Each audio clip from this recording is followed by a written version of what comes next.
In the era of high martial arts, as myriad races invade, Lin Fan awakens only the most worthless F-grade talent, relegating him to the bottom tier of society. With his sister gravely ill and exorbitant medical fees pushing him to the brink of despair, hope seems lost. Until he activates the Myriad Race's blind box system.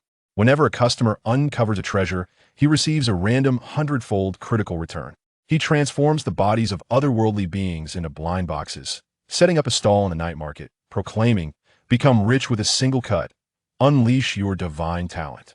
From being mocked as a speculative vendor by the wealthy elite to unveiling S-grade talents, he ignites a frenzy throughout the city overnight.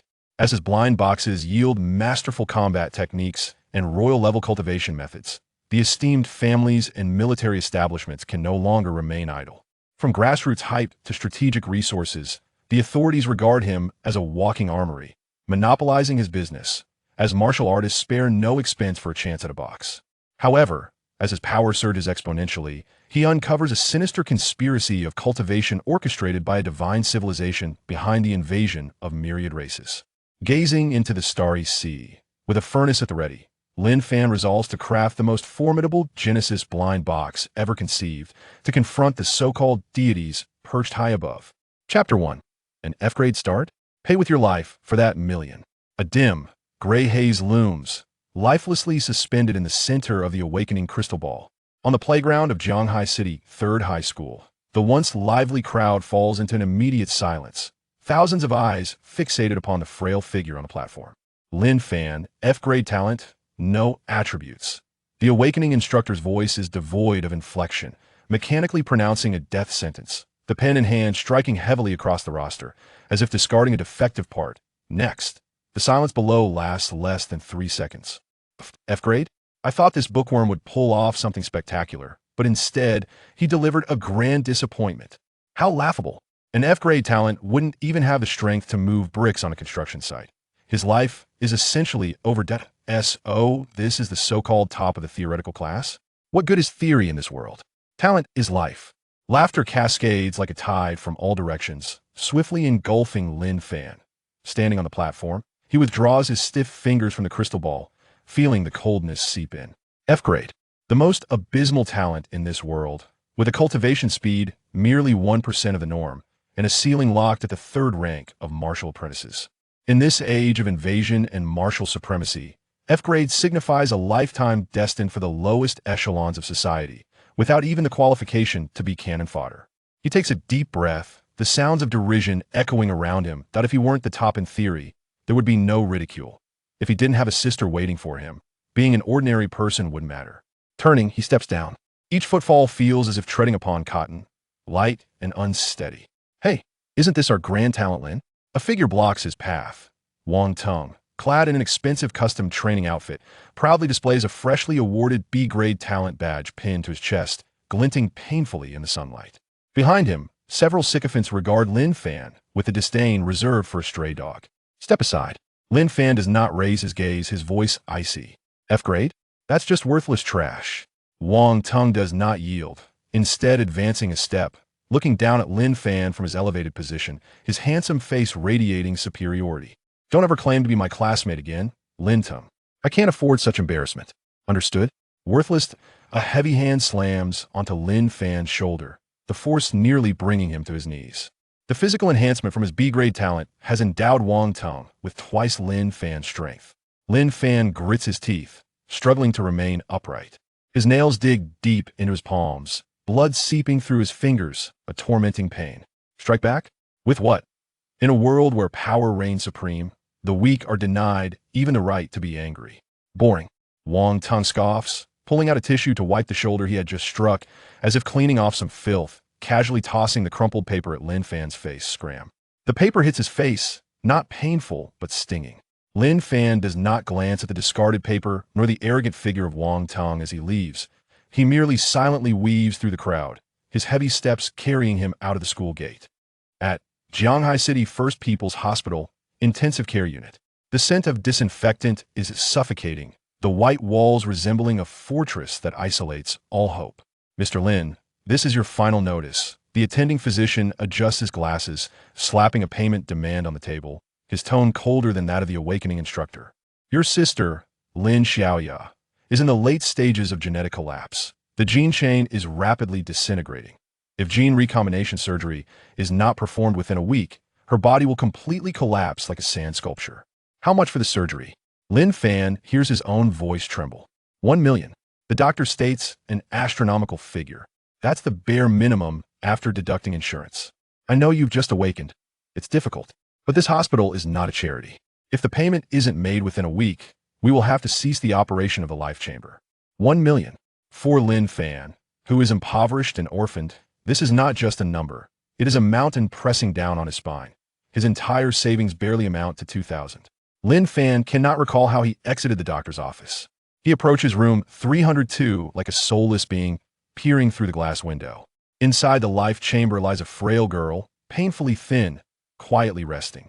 Tubes protrude from her body, her once lustrous black hair now sparse due to chemotherapy, her complexion as pale as parchment. If sensing her brother's gaze, the girl struggles to open her eyes, managing to force a sweet smile through the glass. That smile, pure and unblemished, feels like a rusty saw tearing at Lin Fan's heart. Brother, I'm not in pain. Her lips clearly form the words. Lin Fan abruptly turns away, leaning against the cold wall, gasping for breath. His eyes are red, yet no tears fall. An F-grade talent. Penniless. 1 week's time. This is an impossible task. Seek Wang Tung? That scoundrel would only make him kneel and bark like a dog, then toss him 200 yuan in humiliation. Borrow from loan sharks? An F-grade waste can't even meet the threshold for high-interest loans. What other options remain? What could possibly yield 1 million in a week? Lin Fan's gaze drifts through the window at the end of the corridor towards the dim sky on the city's outskirts. That area is the wasteland, the buffer zone between humanity and the myriad races, rife with energy, mutated beasts, and remnants of a bygone era. It is synonymous with death, yet also a treasure trove for the enterprising. It is said that some have found old-world alloy blades at the edge of the wasteland, selling them for 300,000. Others have unearthed energy cores left by otherworldly beings, becoming rich overnight. Of course, many have instead become fertilizer for the other races, leaving not even bones behind. I am a prospective martial apprentice, although merely F-grade, as long as I tread carefully and stay at the periphery. Lin Fan gazes at his trembling hands, clenching them tightly. There is no choice left. Rather than watch Xiaoya suffer in agony, he would wager his worthless life. Win the bet and we live on together. Lose, and I accompany you on the road to the underworld.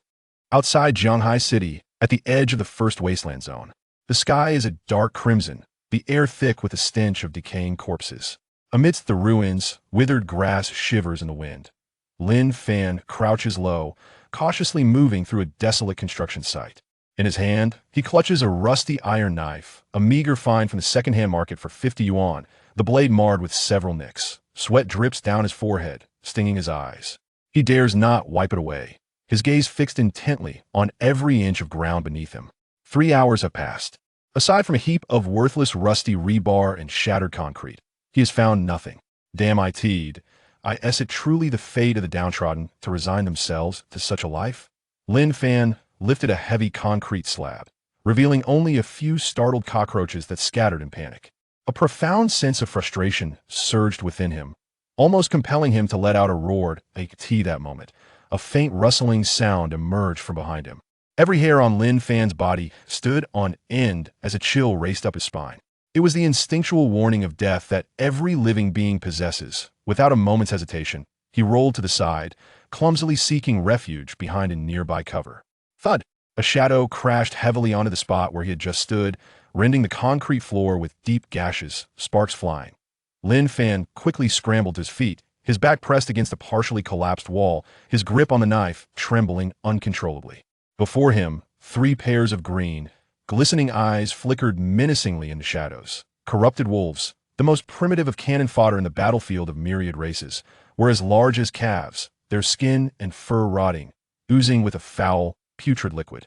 Though merely servant-level beasts, their bite could shatter steel pipes, and their speed far exceeded that of ordinary humans. One corrupted wolf required 3 fully armed, seasoned warriors to contend with. And now there were 3. Roar. The leading corrupted wolf emitted a deep growl, rancid saliva dripping from its fangs, and it perceived the weakness of the human before it, embodying the hunter's disdain for its prey. Flee. With an F-grade talent, Lin Fan's speed was akin to that of a snail compared to the corrupted wolves. Fight? Armed with nothing but a rusty iron knife. He was merely an undernourished high school student. It was a certain death. Despair surged like a black tide, drowning his rationality. Images flashed through Lin Fan's mind. The mocking face of Wang Tung, the cold pronouncement of the doctor, and finally, the pale smile of his sister. I refuse to accept this. Lin Fan forced the words through gritted teeth, his eyes bloodshot, and miraculously, he ceased to tremble that if he was to die, he would at least shatter a tooth of this beast. Come on.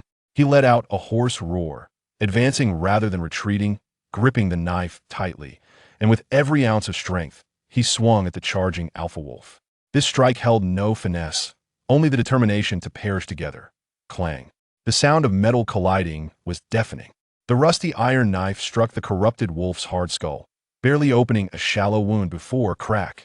The fragile blade could not withstand a recoil and snapped in two. Chapter 2. The blind box system of all races. A tremendous force hurled Lin Fan into the air, crashing him into the debris-laden ruins below. His internal organs felt as though they had shifted, and he coughed up a mouthful of blood. Before he could struggle to rise, a foul wind assaulted him. The injured alpha wolf had lunged forward, its massive claws pinning Lin Fan's chest, while its sharp fangs loomed menacingly over his throat, pressing down slowly. The stench of decay was nauseating. A palpable sense of death enveloped Lin Fan in an instant. He could even discern the remnants of flesh caught between the wolf's teeth. Was this how it ended? No amount of effort could alter his fate. This was the tragedy of the downtrodden. It felt like a cruel jest to perish in an unremarkable corner of desolation, while his sister awaited death alone in a hospital, with his corpse to be devoured by wild dogs. No, I refuse to accept this. Lin Fan's pupils constricted sharply. His right hand frantically searched through the rubble, grasping a broken rebar. With the last remnants of his strength, he plunged it fiercely into the wolf's vulnerable abdomen. With a sickening squelch, the metal pierced flesh. The wolf howled in pain, its fangs snapping shut, ready to sever Lin Fan's neck. In that breath between life and death, a cold, synthetic voice echoed in Lin Fan's mind. Host detected in a near-death state. Soul fluctuations intense. Activation conditions met. Blind box system of all races, binding in progress. Time seemed to freeze at that moment. The world slowed, as if caught in a stasis. The wolf's rancid saliva hung in the air, mere inches from Lin Fan's nose, its fangs poised to deliver a fatal strike. He could see his own bloodied, despairing visage reflected in the creature's murky eyes.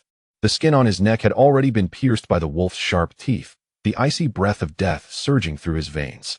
Blind box system activated successfully. Host, Lin Fan. Current status, near death, multiple fractures, severe blood loss, organ damage. Initial binding detected, granting rookie gift pack, full health recovery 1, passive trigger, packaging technique. The mechanical voice, devoid of emotion, was more melodious than any sound Lin Fan had ever heard. In the next instant, the stillness of the world shattered. Boom. An indescribable warmth erupted deep within his heart. It was overwhelming, searing, like a torrent of molten lava, instantly revitalizing Lin Fan's exhausted body. His broken ribs audibly realigned, and the torn muscles in his thigh writhed visibly, healing before his eyes. Those once fatal wounds now tingled with a strange sensation. Power, a long lost, ferocious strength surged back into every cell, even more intense than in his prime. Lin Fan's previously dull, listless eyes suddenly contracted, then erupted with a terrifying brilliance. You wish to consume me? How dare you? Get away from me. A roar erupted from his lips, resonating like thunder. The alpha wolf, caught off guard by the sudden resurgence of this seemingly dying prey, felt the once innocuous rebar now exuding an immense force. With a sickening sound, the rusted metal pierced through the wolf's abdomen, emerging from its back. A howl of anguish began, but was abruptly silenced. Lin Fan gripped the rebar tightly, leveraging the momentum to unleash a powerful thrust from his core, slamming the 300-pound wolf forcefully against a nearby wall of rubble. Bang! Dust erupted, debris scattering. The alpha wolf convulsed twice, blood mixed with internal organs gushing from its mouth and nose, a clear sign of its impending demise. All of this transpired in the blink of an eye. The remaining two wolves, previously eager to join the fray, were utterly stunned. Their limited intellect could not comprehend why this two-legged sheep, exuding an enticing scent of blood and on the verge of death, would suddenly unleash such formidable strength. Gasping, Lin Fan rose slowly from the ground. He glanced down at his hands. The once pale skin now glowed with vibrant health, the calluses on his palms as hard as iron. The vitality coursing through him felt like a volcano, ready to erupt at any moment. The exhilaration of mastering life and death compelled him to let out a triumphant roar. This is power. The only reliance for survival in this damned world. Roar. Though the remaining 2 wolves were filled with trepidation, their bloodlust overcame their fear. The smaller of the 2 lunged first, its hind legs propelling it towards Lin Fan's throat in a blur. Quick, but not quick enough. To Lin Fan, blessed with F-level talent, this movement may have been elusive, but having just faced death, his heightened senses were razor-sharp. He perceived the flow of the wind, the contraction of muscles, even the trajectory of the wolf's claws slicing through the air. Lin Fan did not retreat. He took a half step back with his right foot, his body sinking slightly, like a taut bowstring, the moment the wolf lunged. He stood his ground and executed a simple, yet powerful punch aimed at the wolf's most vulnerable point, the waist. It was a maneuver he had practiced countless times in basic combat classes at school, but this time, it was infused with all his rage and the thrill of rebirth. Crack! The sound of shattering bones echoed. The wolf had no time to scream. Its entire waist caved in, and its massive body flew backward faster than it had charged, crashing into a pile of rubble, limbs twitching in lifelessness. One punch, a kill. Lin Fan maintained his stance, his chest heaving with exertion. What a rush. Is this what it feels like to be a warrior? The thrill of delivering blows and wielding violence was more intoxicating than any drug. The last wolf, witnessing its companion's demise, tucked its tail and attempted to flee. You think you can escape? A fierce glint flashed in Lin Fan's eyes. He seized the blood-soaked rebar and hurled it with all his strength. Whoosh! The metal sliced through the air, accurately piercing the wolf's hind leg. A howl of agony erupted as the wolf collapsed to the ground. Lin Fan rushed forward without uttering a word, grabbing a sharp-edged piece of concrete and bringing it down mercilessly upon the wolf's head. Once, twice, thrice, until the grotesque head was reduced to a puddle of indistinguishable flesh and blood, and only then did he cease his assault. Lin Fan discarded the concrete fragment and sat heavily on the blood-soaked ground, gasping for breath. The scent of blood filled his nostrils. Yet he felt an overwhelming sense of peace. I survived. I truly survived. He placed a hand on his chest, where his heart throbbed powerfully, each beat reminding him that this was not merely a rebirth, but the dawn of a new beginning. System. Lin Fan silently contemplated. A translucent screen appeared before his eyes, visible only to him.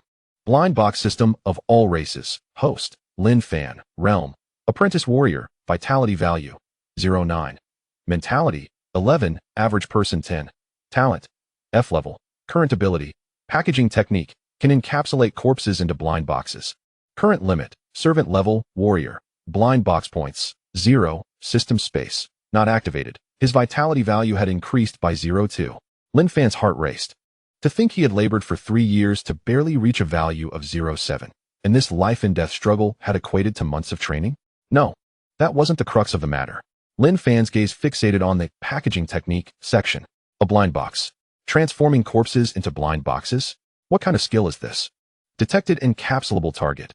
3 corpses of decayed wolves. Shall we proceed with the crafting? The system's prompt resonated, laced with an alluring undertone. Lin Fan surveyed the gruesome sight of the 3 mangled wolf carcasses, exuding a putrid stench. In the past, the remains of such lowly beasts held little value. Aside from a meager profit from their pelts, the flesh was foul and mildly toxic, unfit even for stray dogs. Proceed, Lin Fan gritted his teeth. Regardless of any sinister skills, products from the system were guaranteed to be of premium quality. As he issued his command, a miraculous scene unfolded. A peculiar white glow enveloped the surface of the massive wolf corpses. The light was not blinding, yet it possessed a gravitational pull that distorted the space around it. Flesh, bones, fur, and even the blood pooling on the ground rapidly disassembled, reformed, and compressed within the radiance. In a mere 3 seconds, the ground lay barren, devoid of any trace of blood. In its place were 3 palm-sized, antique wooden boxes, quietly resting amidst the ruins. The boxes exhibited a profound dark brown hue, resembling wood yet not entirely so, their surfaces adorned with intricate, obscure patterns. On the front, a grotesque wolf head totem was rendered in a dark golden hue, appearing so lifelike it seemed poised to leap forth and devour.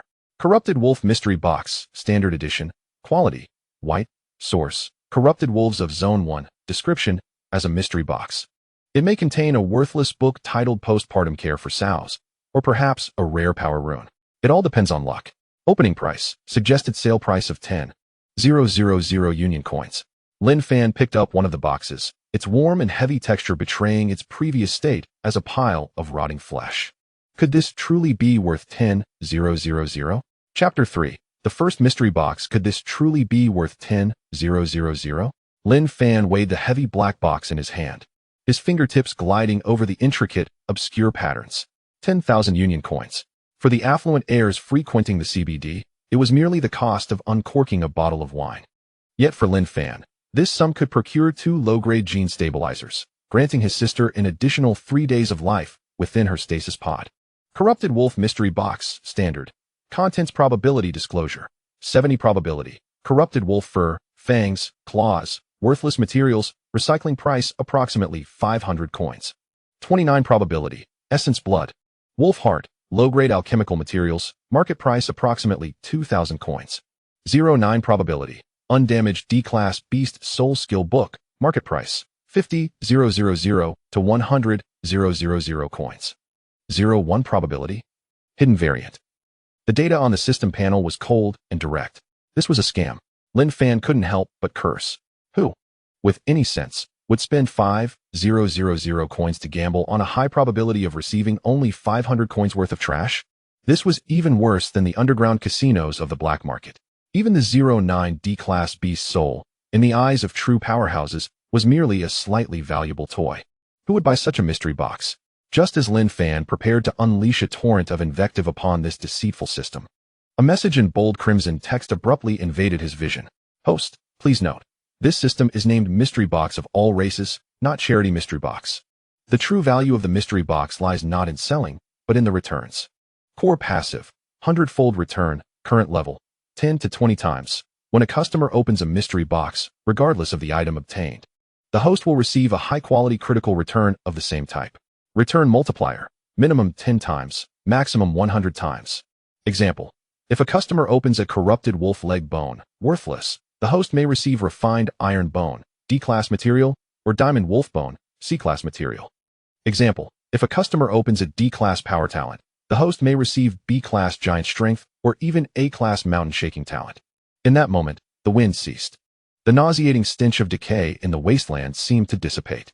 Lin Fan's gaze fixated on the lines of crimson text, his heart gripped tightly by an invisible force, pounding wildly against his chest. Thump, thump, thump. So this was the correct way to unlock the system.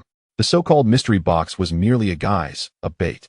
The real treasure was the promise of a 100-fold return. As long as it could be sold, as long as someone would open it. Even if customers ended up with a pile of trash, he would still profit. And if someone were to strike it lucky and open that elusive 09 D-class beast soul, would he not soar to unimaginable heights? This was not just a golden opportunity. It was a radiant avenue towards becoming the world's wealthiest individual. A pathway to the pinnacle of martial prowess. Lin Fan inhaled deeply, the murky air filling his lungs, forcing him to suppress the fervor surging within. The confusion and hesitation in his eyes were incinerated, replaced by a burgeoning confidence and ambition for the future. Make money. It was imperative to amass wealth, not merely for his sister's medical expenses, but to ensure he could live with dignity in this predatory world. In the past, he might have felt a flicker of guilt for persuading others to purchase such a dubious mystery box. But now, how much was a conscience worth? In this era where strength reigned supreme, weakness was the original sin. If he could grow stronger, if he could save Xiaoya, he would not hesitate to sell the very soul to the devil. Furthermore, this hardly constituted deception. Was gambling a deception? It was akin to a mutual agreement, where one party willingly engaged with the other. 3 mystery boxes, a principal of 30,000 was not a loss. It was the seed capital. Lin Fan swiftly shed his blood-soaked coat, carefully wrapping the 3 ebony boxes. These were no mere scraps of wood. They were his chips for a comeback, his sister's lifeline. He could not linger here. The commotion from the earlier battle would soon attract more formidable beasts or even marauding scavengers. Though his vitality had risen to 09. He remained an ant easily crushed by true martial artists. Retreat. Lin Fan hoisted his bundle, moving with the agility of a feral cat, darting toward the safe zone under the cover of the ruined shadows. Half an hour later, Jianghai City, public shower point in the outer district. Cold water cascaded from a rusted showerhead, cleansing the slightly frail, yet well-defined physique. Dark red blood flowed down the drain in serpentine rivulets. Lin Fan lifted his head, gazing into the mirror at the young man reflected within. His damp, tousled hair clung to his forehead, his features unchanged. Yet the timidity and humility born of prolonged malnutrition had vanished entirely. In its stead was a sharp glimmer akin to a drawn blade. A fierceness that emanated from having witnessed bloodshed and taken lives. 1 million, 1 week. Lin Fan turned off the tap, casually donning a faded t-shirt. Conventional methods would surely take too long. Working a laborious job? Even if he toiled day and night, he would never amass 1 million in a century. Hunting? With his current strength, venturing into the wasteland would be tantamount to a death sentence. The recent encounter with the 3 corrupted wolves had been a stroke of luck. If he were to try again, it would surely be his demise. The only path forward lay with those 3 mystery boxes. Where was the largest den of vice in Jianghai City? It was neither the auction house in the city center, where the barriers to entry were insurmountable, nor the black market, a treacherous place where he risked losing everything. There was but one place, the martial artist night market. It was a melting pot of all walks of life, the most chaotic and boisterous locale in Jianghai City, brimming with miracles. Whether it was a newly awakened student or a blood-soaked mercenary, even scouts from prominent families would flock there to seek treasures. As long as the goods are eccentric enough and the gimmicks sufficiently captivating, there exists no merchandise that cannot be sold. This evening, let us venture there. Lin Fan retrieved a relatively clean piece of cardboard from a trash bin by the roadside and rummaged through his backpack to produce a nearly dry marker. The tip of the pen scraped against the coarse cardboard, emitting a raspy sound. What should he write? Honesty in business, no deceit? Too cliché, no one would take notice. Premium blind boxes, guaranteed treasures? Too contrived, that would treat customers as fools. Lin Fan paused. Memories of past lives flooded his mind, scenes of gambling stones that led countless individuals to ruin, and exhilarating unboxing videos that ignited adrenaline. Human nature is inherently greedy.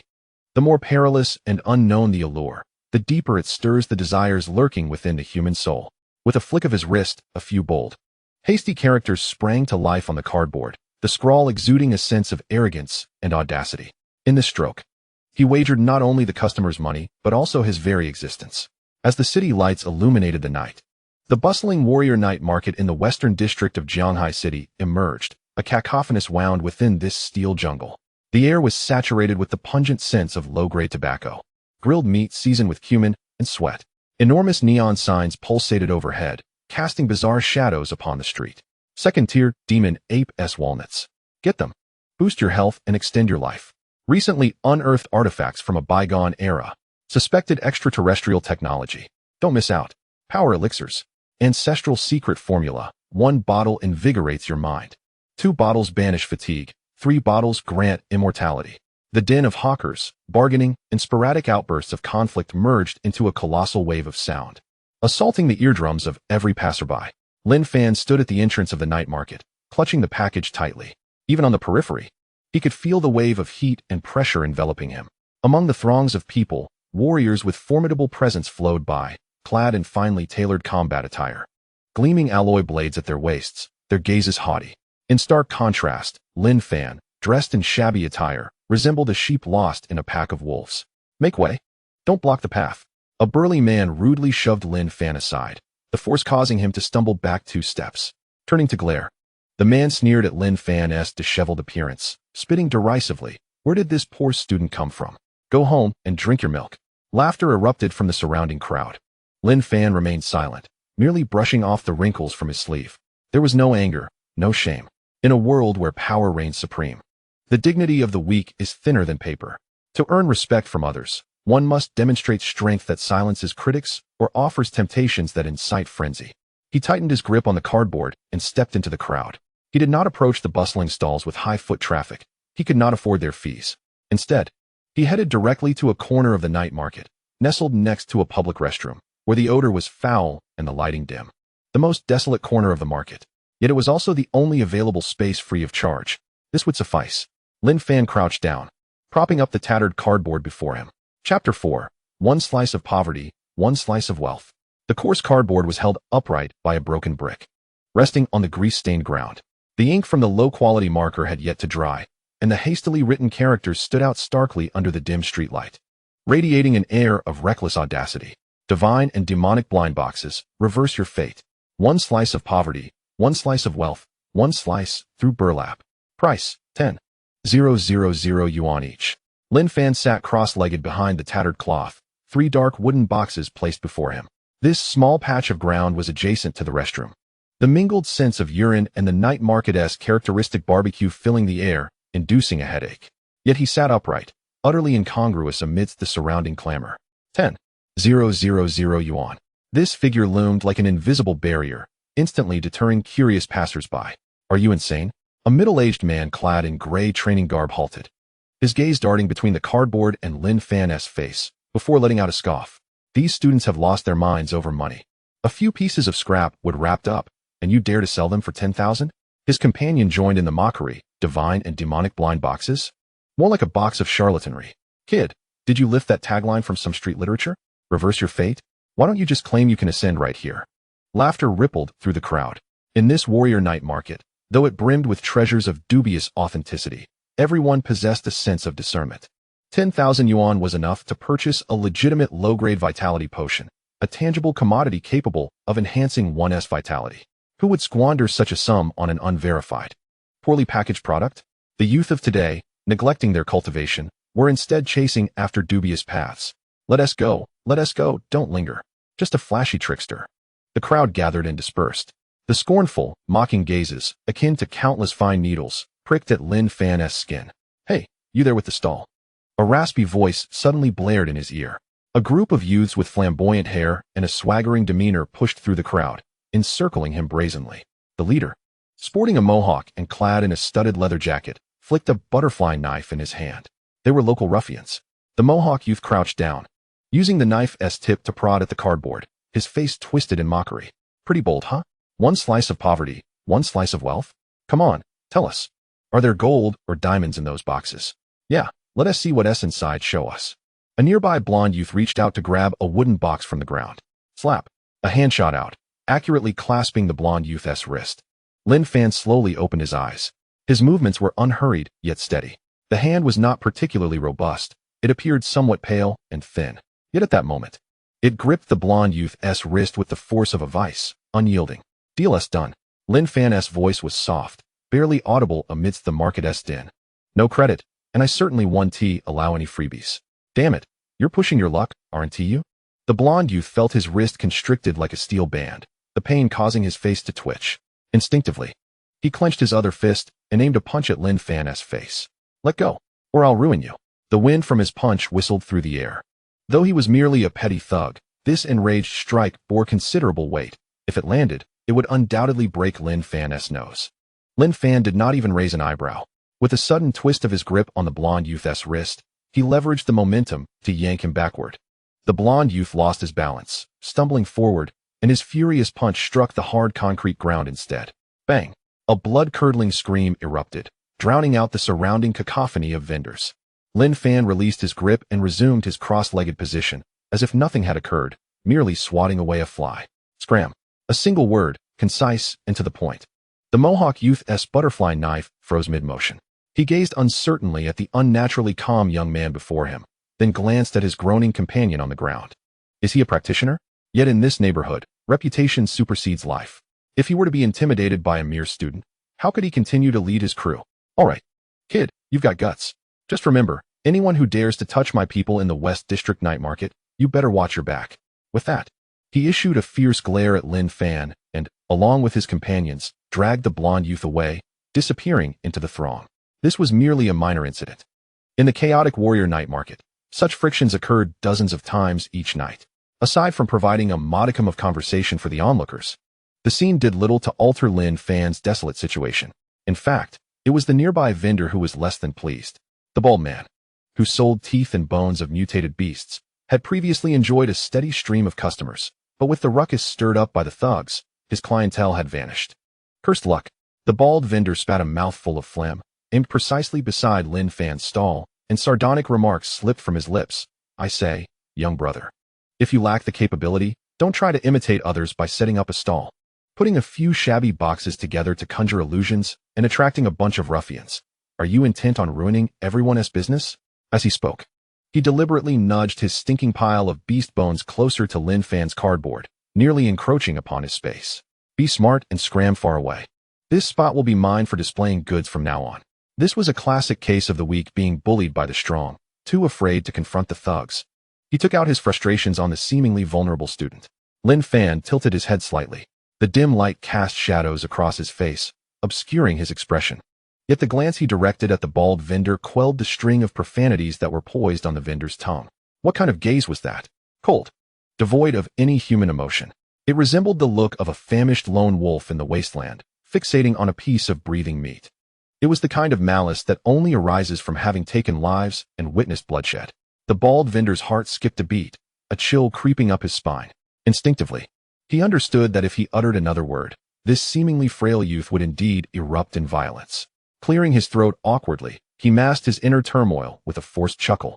Retracting the encroaching beast bones and pretending to organize his goods, no longer daring to cast a glance in Lin Fan's direction. At last, the world fell silent. Yet, Lin Fan's heart grew heavier.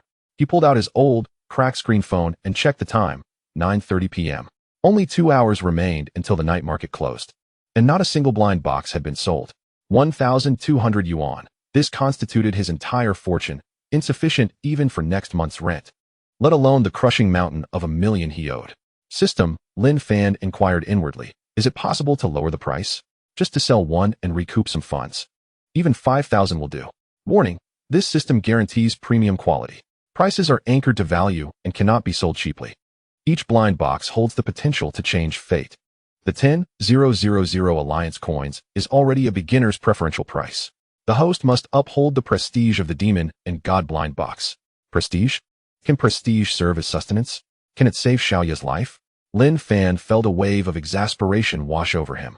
As though the system was mocking him, an impotent feeling surged within. Was it truly impossible?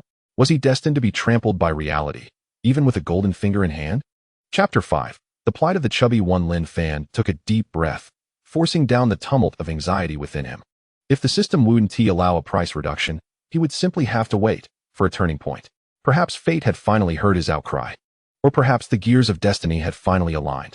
Just as he prepared to rise and stretch his stiff legs, a familiar figure stumbled into his view.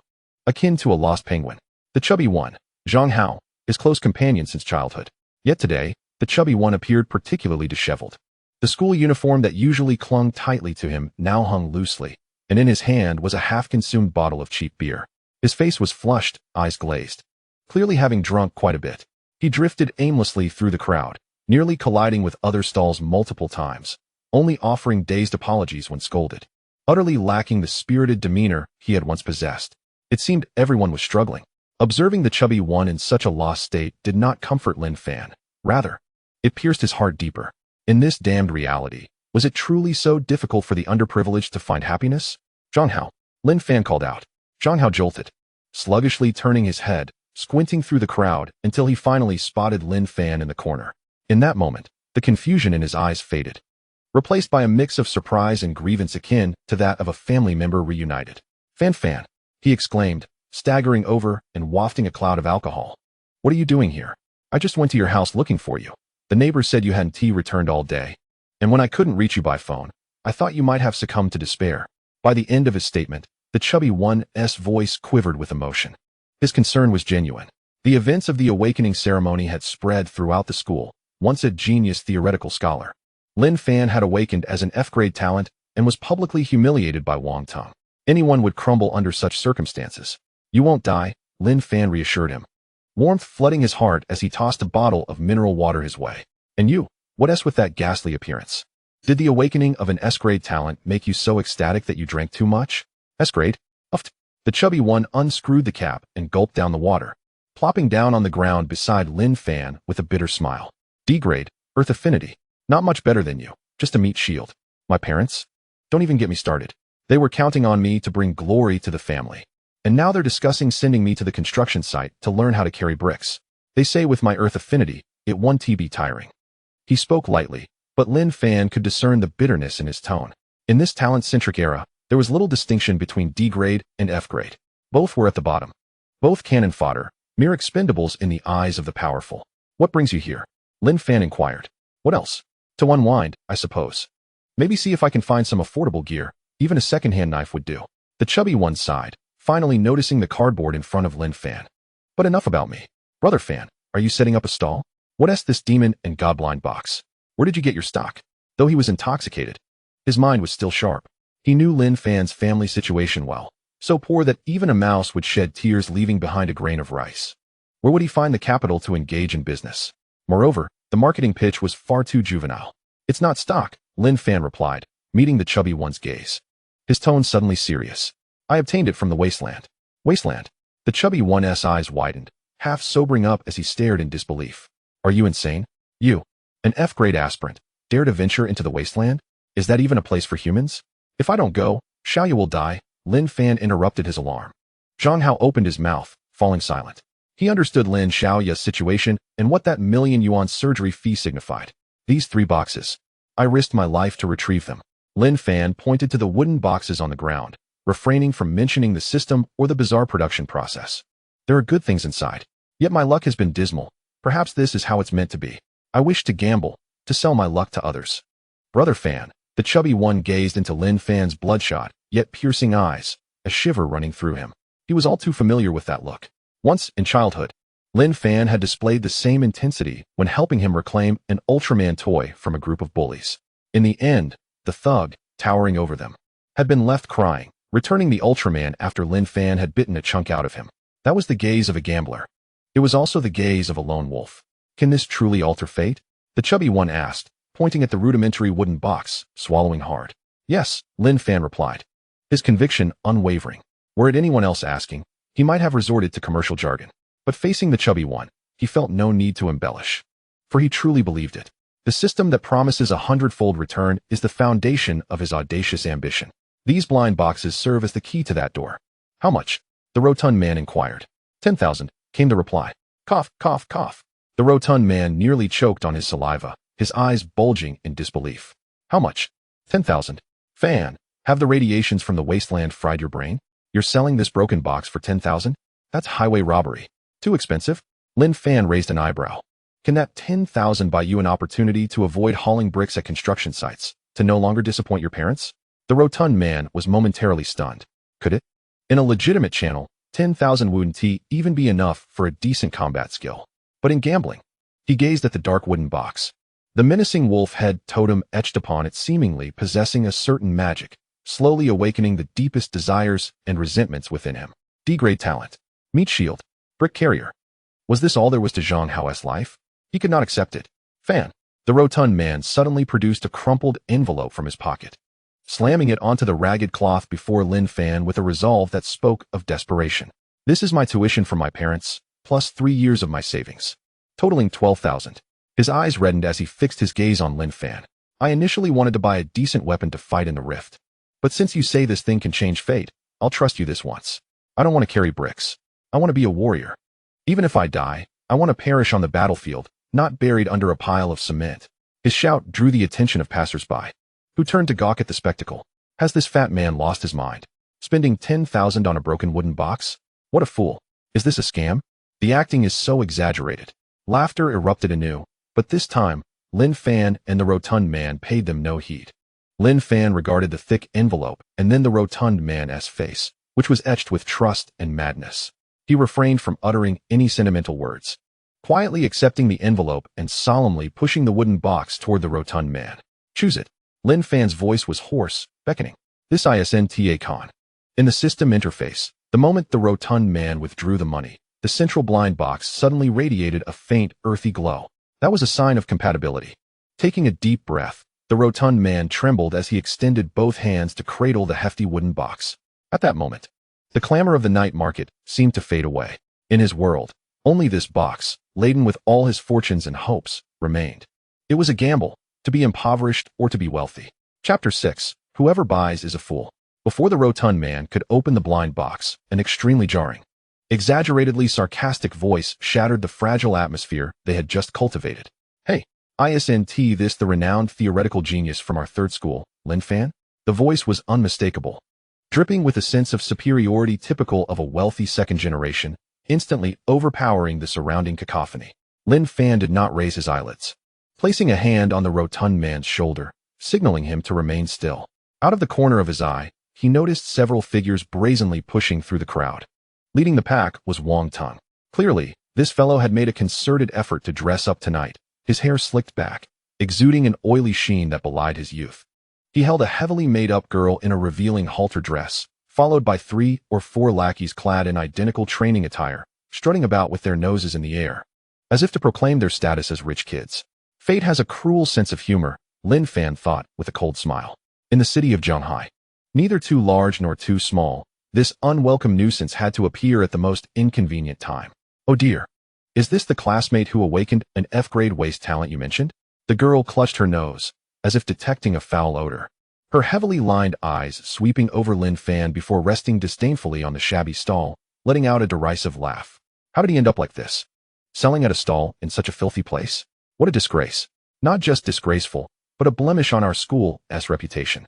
Wang Tung approached the stall, his shiny bee-skin shoes unceremoniously kicking the cardboard in front of Lin Fan. Bang!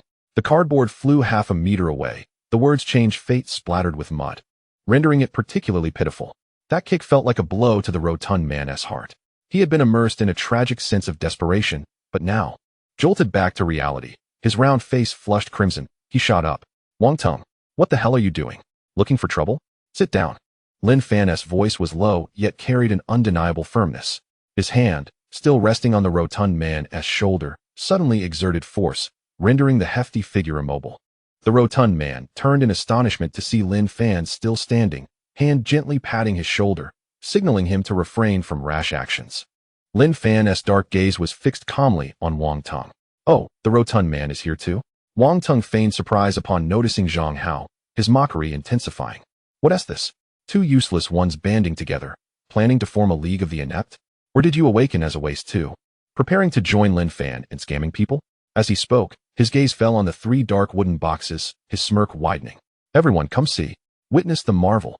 Wang Tung suddenly raised his voice, turning to the crowd that had gathered around, gesticulating dramatically. This is our Zhanghai 3rd School's theoretical top student. Awakened an F-grade talent.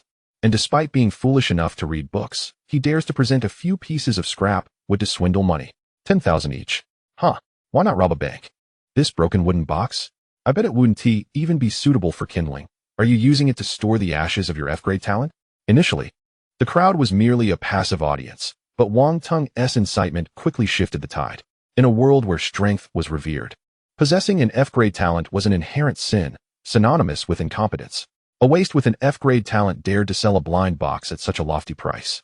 To ordinary people, it was nothing short of a blatant exploitation of their intelligence. So, it's an F-grade student, no wonder. TSK, looks decent enough. But why the dark heart? Young man, best pack up and head home. Don't embarrass yourself here. 10,000. It takes me 2 months of hauling bricks to earn that much. Pointing fingers and cold jeers echoed, the stinging remarks buzzing like flies in Lin Fan's ears. Wang Tung reveled in his control over the narrative, relishing the sensation of stepping on what was once a genius. He looked down upon Lin Fan, his expression akin to that of someone observing a filthy insect struggling in the mud. Lin Fan, if I were you, I'd find a crack in the ground to hide in right about now. Wang Tung produced a thick stack of crisp bills from his pocket, at least 20 or 30,000 in total, and toyed with them in his hands, the sound of cash rustling filled with mockery. Short on cash, are we? If you beg me, I might just let you have some. How about this? If you kneel and call me Brother Tung, I'll grant you this money. What say you? Ha ha, Brother Tung is so magnanimous. His lackeys chimed in, an F-grade talent, destined to sweep the streets. Bowing to Brother Tung is nothing to be ashamed of. The rotund man trembled with rage, his eyes reddening, teeth grinding in fury.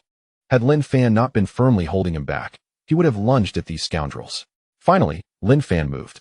He slowly lifted his head, his gaze transcending the stack of cash, landing squarely on Wang Tung's arrogant visage. Are you done?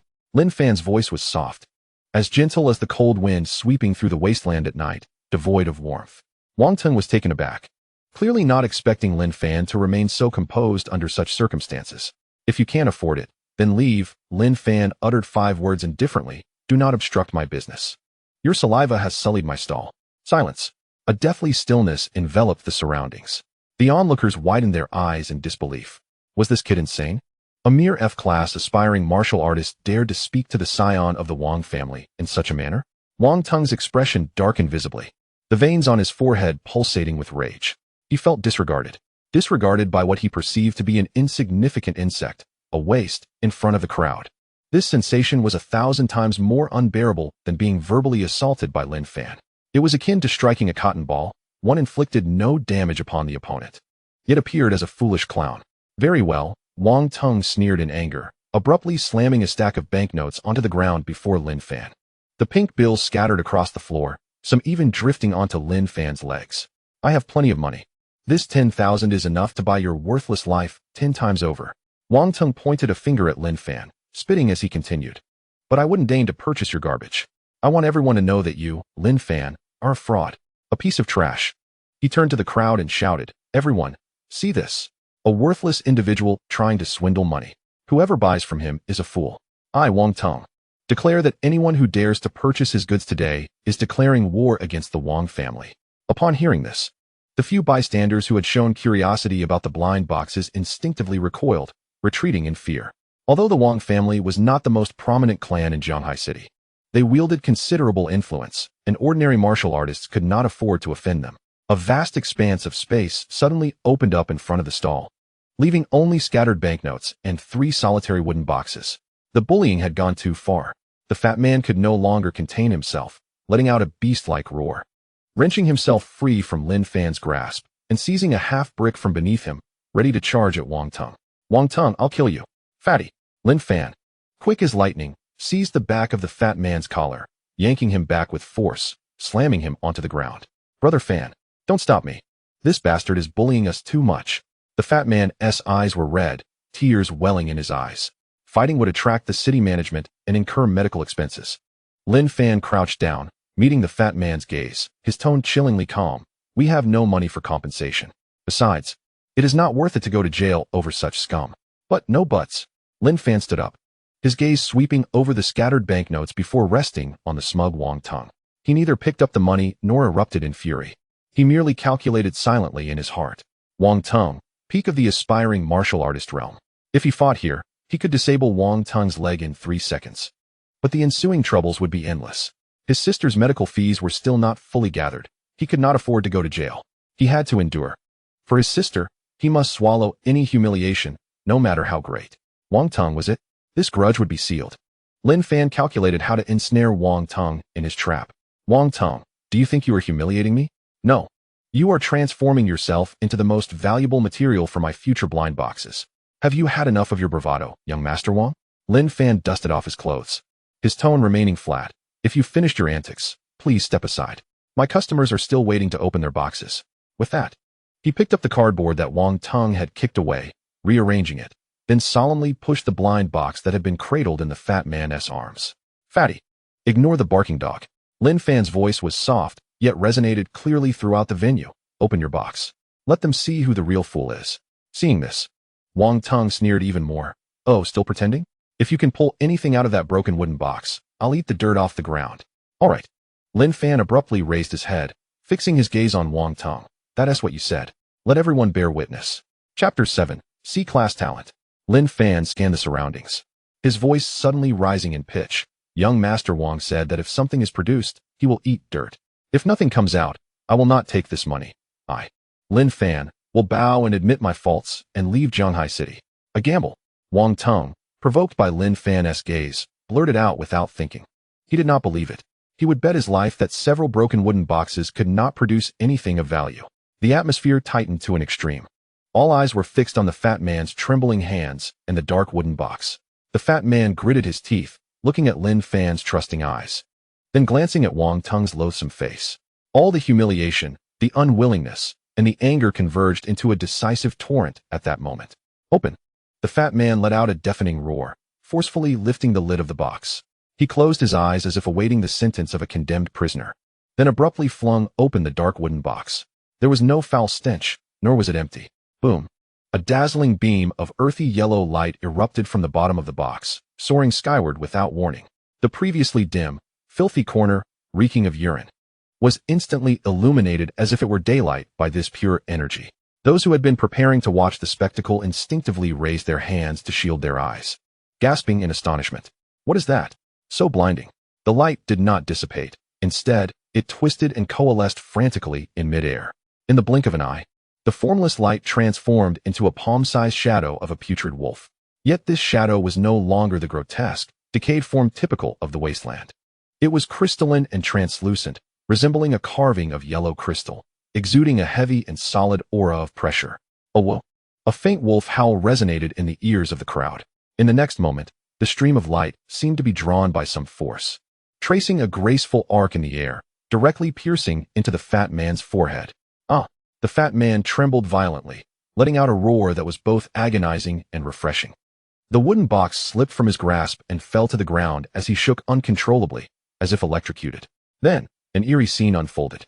Under the watchful eyes of countless spectators, the fat man's once soft, loose, and fatty skin began to visibly transform at an alarming rate. A layer of gray-black substance rapidly spread from his forehead to his entire body. This was not filth, but a hardened, metallic sheen resembling a rocky, keratinous layer. The formerly flabby flesh hardened like iron in that instant, and faint patterns of granite surfaced on his skin. A stable, weighty aura akin to the earth erupted from this fat man, who typically only indulged in jest. The venue fell silent. Even the distant bargaining voices faded away. Everyone was like a duck caught by the throat, mouths agape, staring blankly at this supernatural spectacle.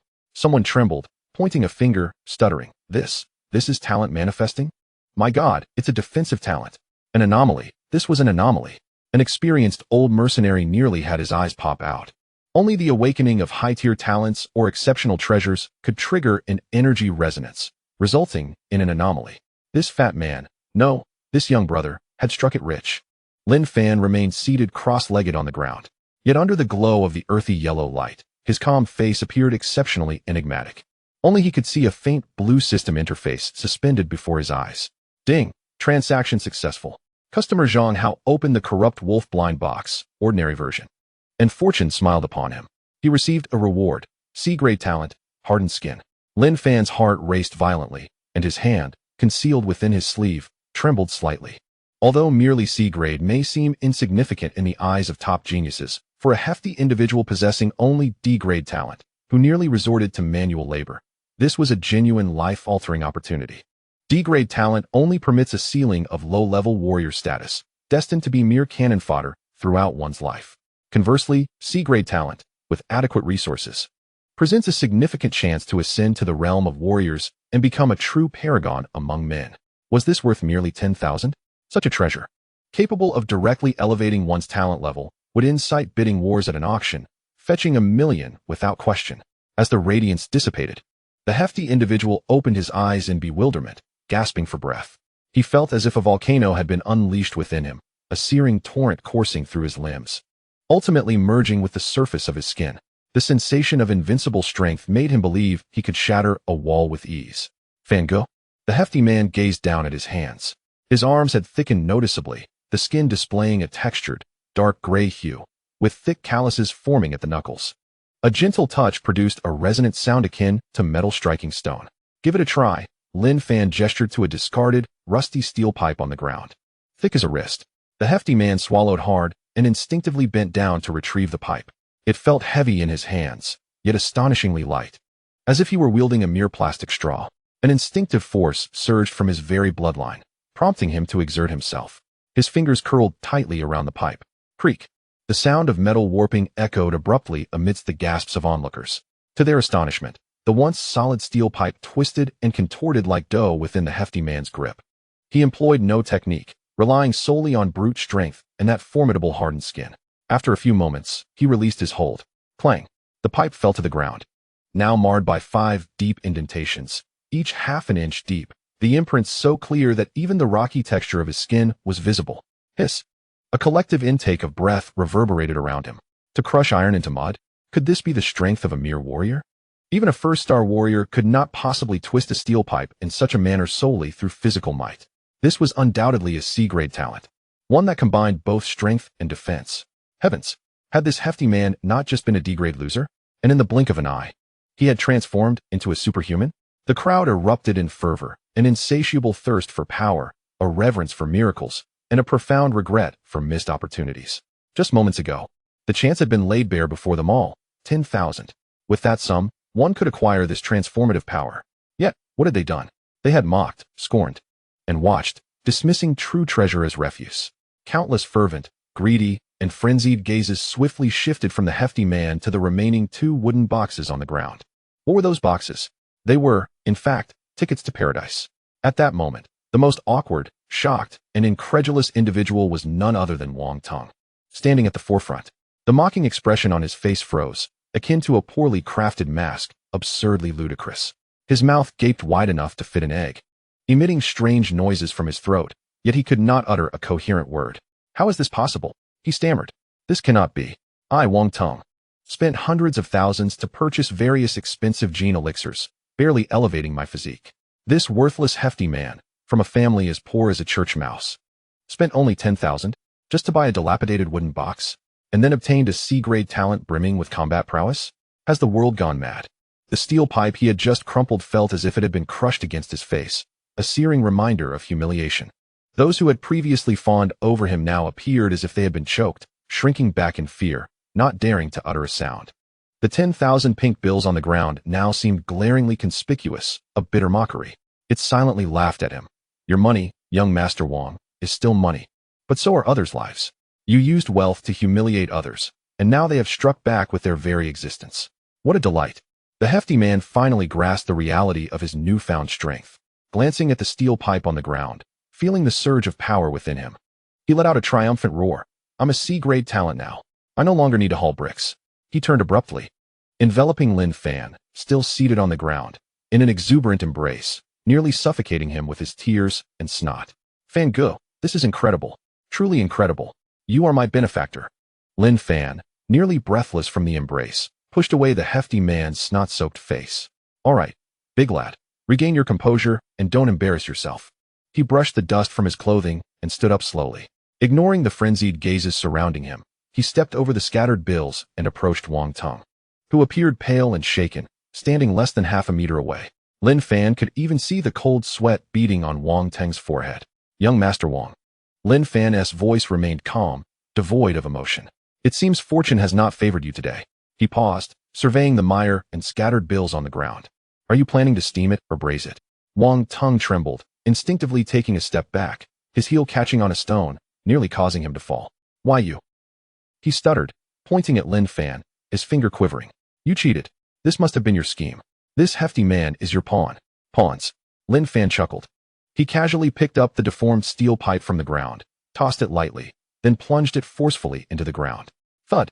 The pipe penetrated the hard concrete with ease, embedding itself over 3 inches deep, positioned mere centimeters from Wang Teng's vital areas. Wang Teng let out a terrified scream, collapsing onto the ground, a warm liquid quickly soaking through his pants. He had wet himself, the esteemed scion of the Wang family, frightened into submission by a mere steel pipe. If he is a pawn, I can offer you an opportunity to become one as well. Lin Fan looked down at him. There are 2 boxes remaining on the ground. 1,000 each. You claim to be wealthy, do you not? Did you not assert that anyone who buys is a fool? Now, the chance to prove you are no fool has arrived.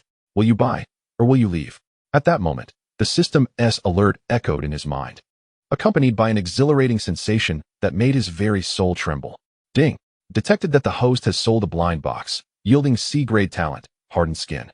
20-fold return triggered. The alert rang in his mind. Immediately, an overwhelming heat surged into his crown. Pain. Excruciating agony. If the hefty man's awakening was but a gentle stream, then the torrent flooding Lin Fan's body was akin to a raging river in full spate. Reward granted. Host acquires B-grade talent, diamond skin. Lin Fan stood in place, maintaining an outward composure.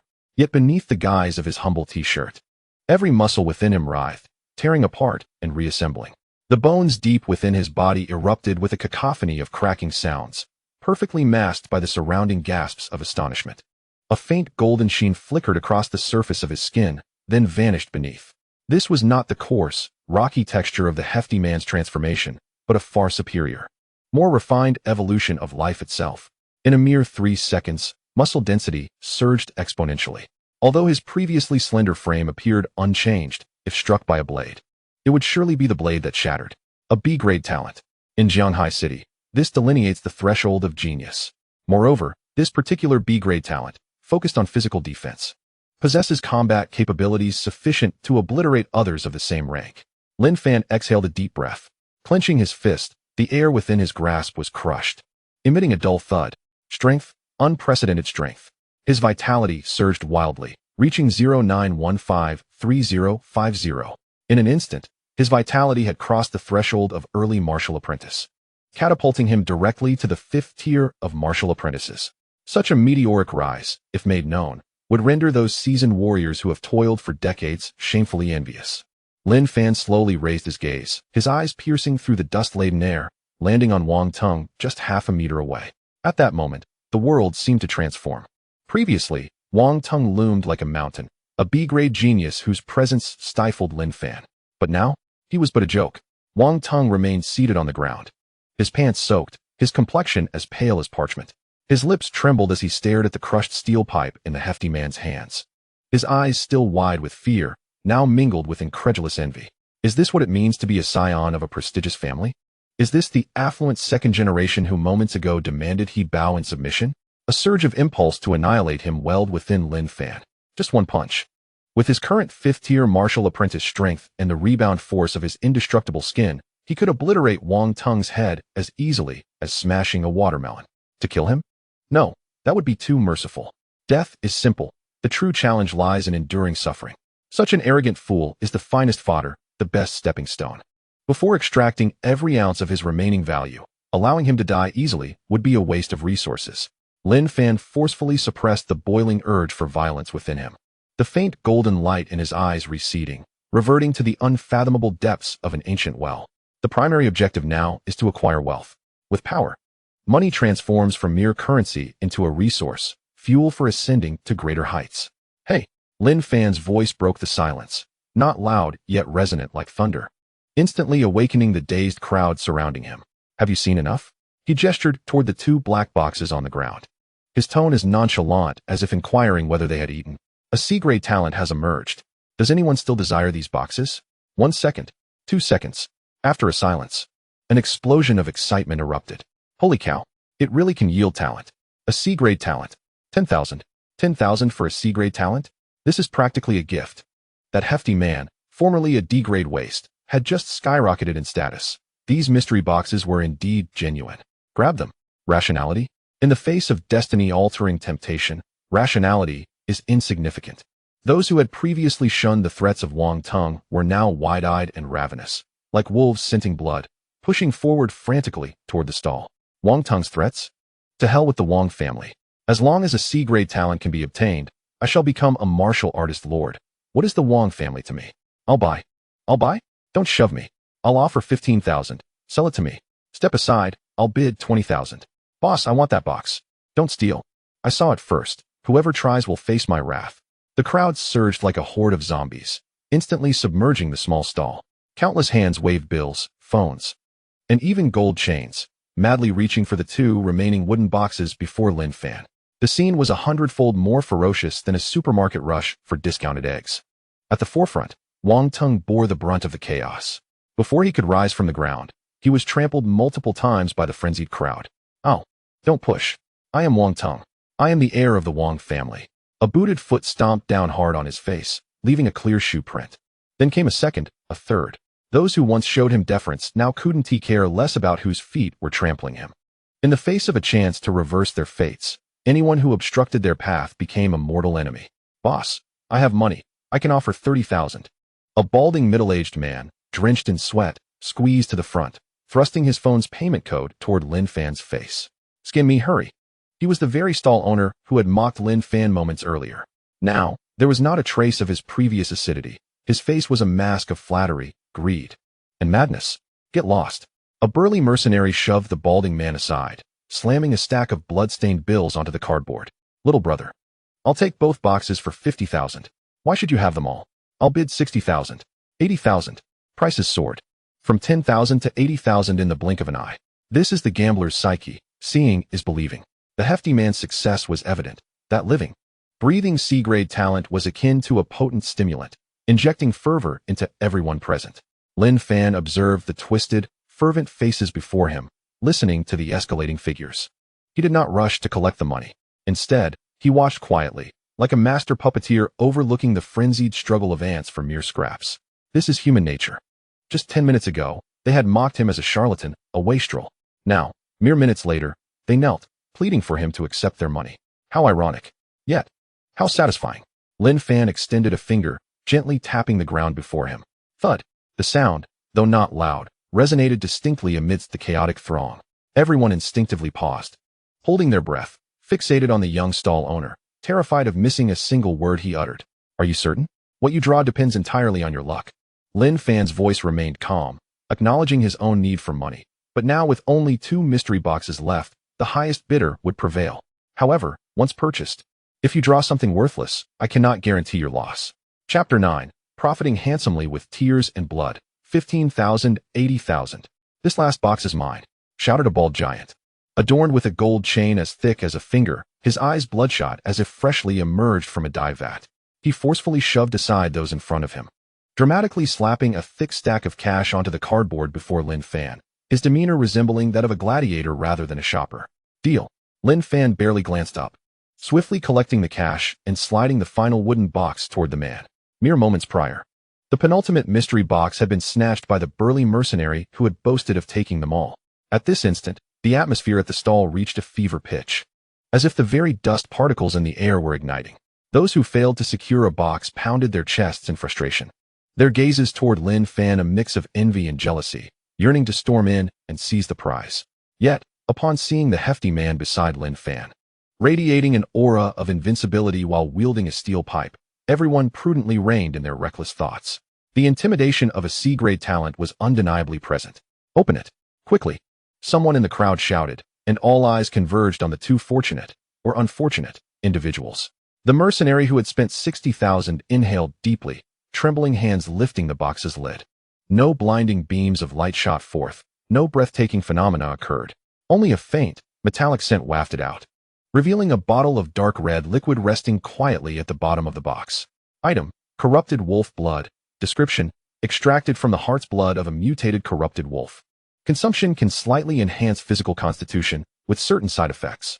Valuation: 12,000 alliance coins. The mercenary stared at the vial in his hand, his expression darkening instantly. A product worth 12,000, and he had spent 60,000. This was a staggering loss of 48,000.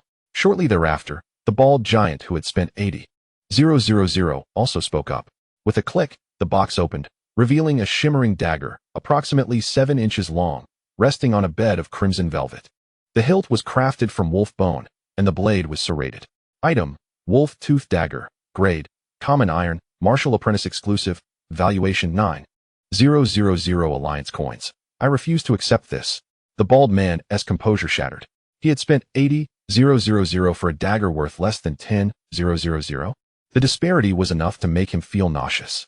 Just moments ago, the scene of the plump man unveiling a C-grade talent lingered in his mind. Why had it devolved into this heap of junk for him? Boss, this isn't right. The bald man shot up, glaring fiercely at Lin Fan. Is that fatso your accomplice? Why could he unveil a talent while we're left with this trash? Refund. Refund. Yes, refund. This is outright fraud. The mercenary echoed, clutching the vial of corrupted blood tightly, his muscles taut, ready for a confrontation at the slightest provocation. The surrounding crowd fell silent. The spectacle of seller versus buyer was a timeless highlight of the night market. Lin Fan remained seated, cross-legged, not even lifting his eyelids. He methodically arranged the cash beside him, stacking it neatly before stuffing it into a worn canvas bag. Only after completing this task did he slowly raise his head, his gaze calmly sweeping over the 2 enraged customers. What did I say earlier? Lin Fan's voice was quiet, yet resonated clearly in the ears of everyone present. A knife can make one poor or rich. Once purchased, no exchanges are allowed. This rule was agreed upon by you, was it not? Enough nonsense. The bald man was about to retort when Lin Fan interrupted. It is because of your greed. Lin Fan stood up, brushing off the dust from his trousers, his tone sharp as a blade. My listed price is 10,000. If you had purchased at the original price, exchanging 12,000 for the blood and 9,000 for the dagger, would that be a loss? Not only is it not a loss, but you would even make a small profit. It is your own fault for betting recklessly, chasing that 1 in 10,000 chance. Now that you've lost, you blame me?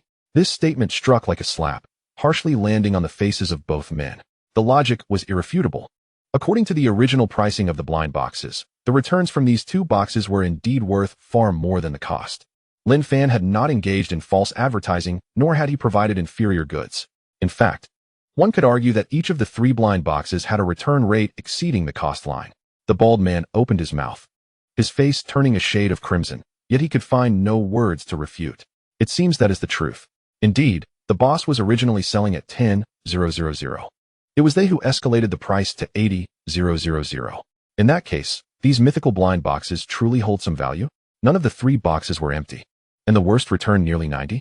The tide of public opinion shifted rapidly. In this market rife with deception and counterfeit goods, a merchant capable of guaranteeing a return was a paragon of integrity. Lin Fan's earlier remarks had not offended anyone. Instead, they established him as a principled individual with boundaries. The mythical blind boxes were intriguing. Boss, when will you set up shop tomorrow? I'd like to reserve one. I want one too. I'll bring my own stool to queue. Those who had not purchased were now no longer regretful. Instead, they flocked around Lin Fan, gazing at him as if he were a living deity of wealth. In this desperate era, nothing captivates the heart quite like genuine high returns. Lin Fan slung the canvas bag over his shoulder, observing the fervent crowd, a hint of youthful mirth finally gracing his previously austere visage. Though it harbored a touch of cunning, it's all about fate. He waved his hand, adopting an air of a recluse, urging them to arrive early tomorrow. On the outskirts of the crowd, Wang Tung glared fiercely at Lin Fan, now the center of attention, his teeth clenched audibly. His once handsome face was now contorted into a mask of rage. Just 10 minutes ago, he had been the sovereign here, the revered young Master Wang. But now he had become a complete fool, reduced to a mere backdrop to Lin Fan's ascent. The scattered 10,000 coins on the ground lay ignored, representing not just money but also Wang Tang's shattered pride. Lin Fan Wang Tung spat the name through gritted teeth, his venomous gaze coiling around Lin Fan's retreating figure like a serpent. Just you wait. Today's grievance will be repaid with interest. And that fatso too, young master. Their sycophantic lackey inquired cautiously, fearing to invoke his wrath. Get lost. Do you want to humiliate me further? Wang Tung slapped the lackey across the face, turning to vanish into the dark alley, his back appearing particularly disheveled and forlorn. Yet the look he cast before departing was rife with unyielding malice. The crowd gradually dispersed, the night market's clamor persisting.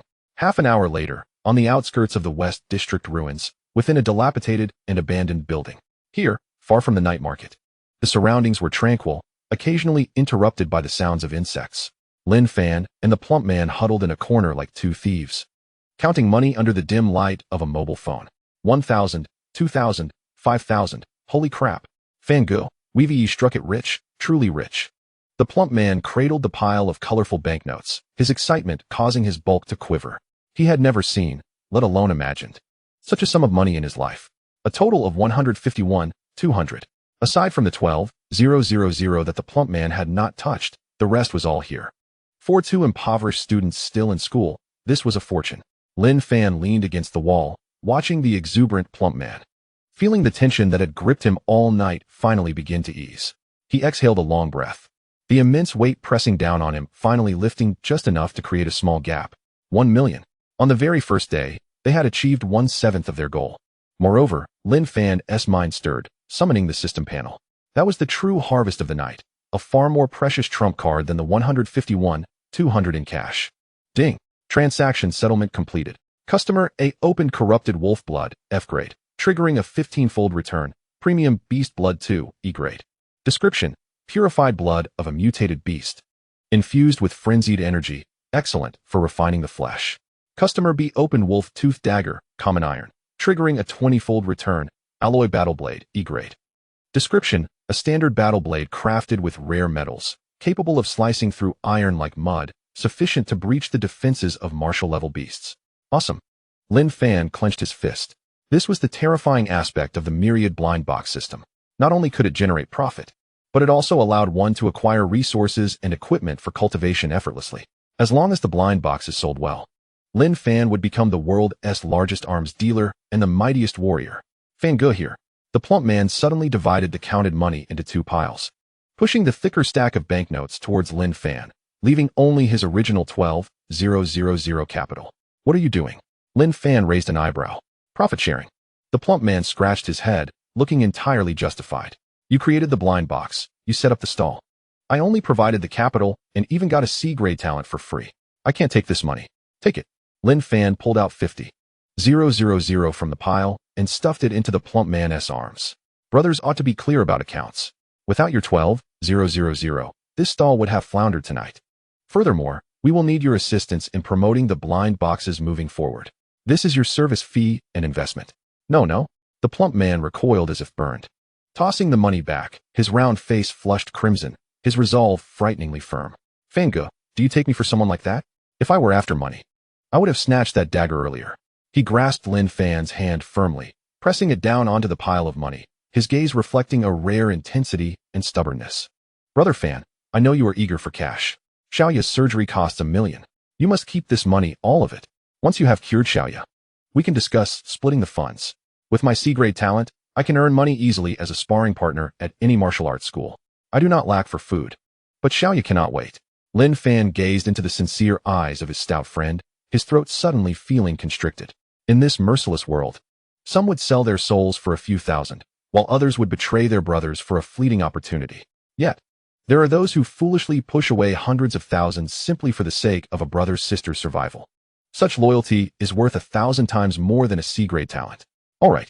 Lin Fan ceased his emotional hesitations, giving a firm pat on the stout man's shoulder, sweeping all the money into his bag. Consider this a loan. The interest will be repaid with my S-grade talent later. That sounds great. I want to fly. The kind that can take a girl with me. The stout man instantly returned to his jovial demeanor, playfully rubbing his hands together. The two exchanged smiles. And amidst the cold ruins, a warm current surged silently. Let us go celebrate. Chapter 10. Humiliation. 2 bottles of synthetic beer and 10 skewers of heavily spiced mutated pork. This was the celebratory feast for 2 affluent men whose combined worth exceeded 160,000. The greasy aroma of street food from the West District mingled with the scent of low-quality spices and industrial alcohol. Brother Fan, let us drink. The stout man raised the glass bottle still bubbling with fine bubbles, his large face flushed with excitement. Whether it was the alcohol or the lingering thrill of his C-grade talent, he was vibrating with exhilaration. The glass clinked, its crisp sound drowned out by the raucous cheers around them. Lin Fan tilted his head back and took a large gulp. The icy liquid exploded down his throat, carrying a distinct taste of saccharin and metal. This was synthetic beer, supposedly concocted from fermentation waste, costing 5 yuan a bottle, a rare source of joy for the lower class. Refreshing. The stout man grabbed a charred skewer of meat, the hind leg of a mutated wild boar, though the fibers were as tough as rubber. The heavy oil and spice masked its texture, offering a unique chewiness. As he gnawed at the skewer, he mumbled indistinctly, Brother Fan, you wouldn't believe. That bald guy earlier, haha, his face turned green. He spent 80,000 on a broken dagger. I bet he's regretting it deeply. Lin Fan cracked open a salted peanut and tossed it into his mouth. It was his greed. Yes, greed. The stout man nodded vigorously, his mouth glistening with grease. You are incredible, Brother Fan. Turning 1,000 into 16,000. This speed of making money is faster than robbing a bank. Lin Fan quietly listened to the stout man's drunken ramblings, occasionally chiming in. Yet, his gaze drifted through the haze of smoke and fire, landing on the pale blue system panel reflected in his retina. Current assets, 161, 200 alliance coins. The number was impressive. For an ordinary family, it might represent 2 years of income. But for Lin Xiaoya, lying in a maintenance pod, it was merely a drop in the bucket. The targeted medication for genetic collapse syndrome costs 50,000 per vial, with 3 vials required for 1 treatment, coupled with the daily exorbitant maintenance fees for the pod. This 160,000 would only allow Xiaoya to survive for another half month. Not enough. Far from sufficient. It was imperative to expand the scale and grow the blind box business. Boss, let us get 2 more skewers of kidneys. Make sure they're well done. The stout man's loud voice snapped Lin Fan back to reality.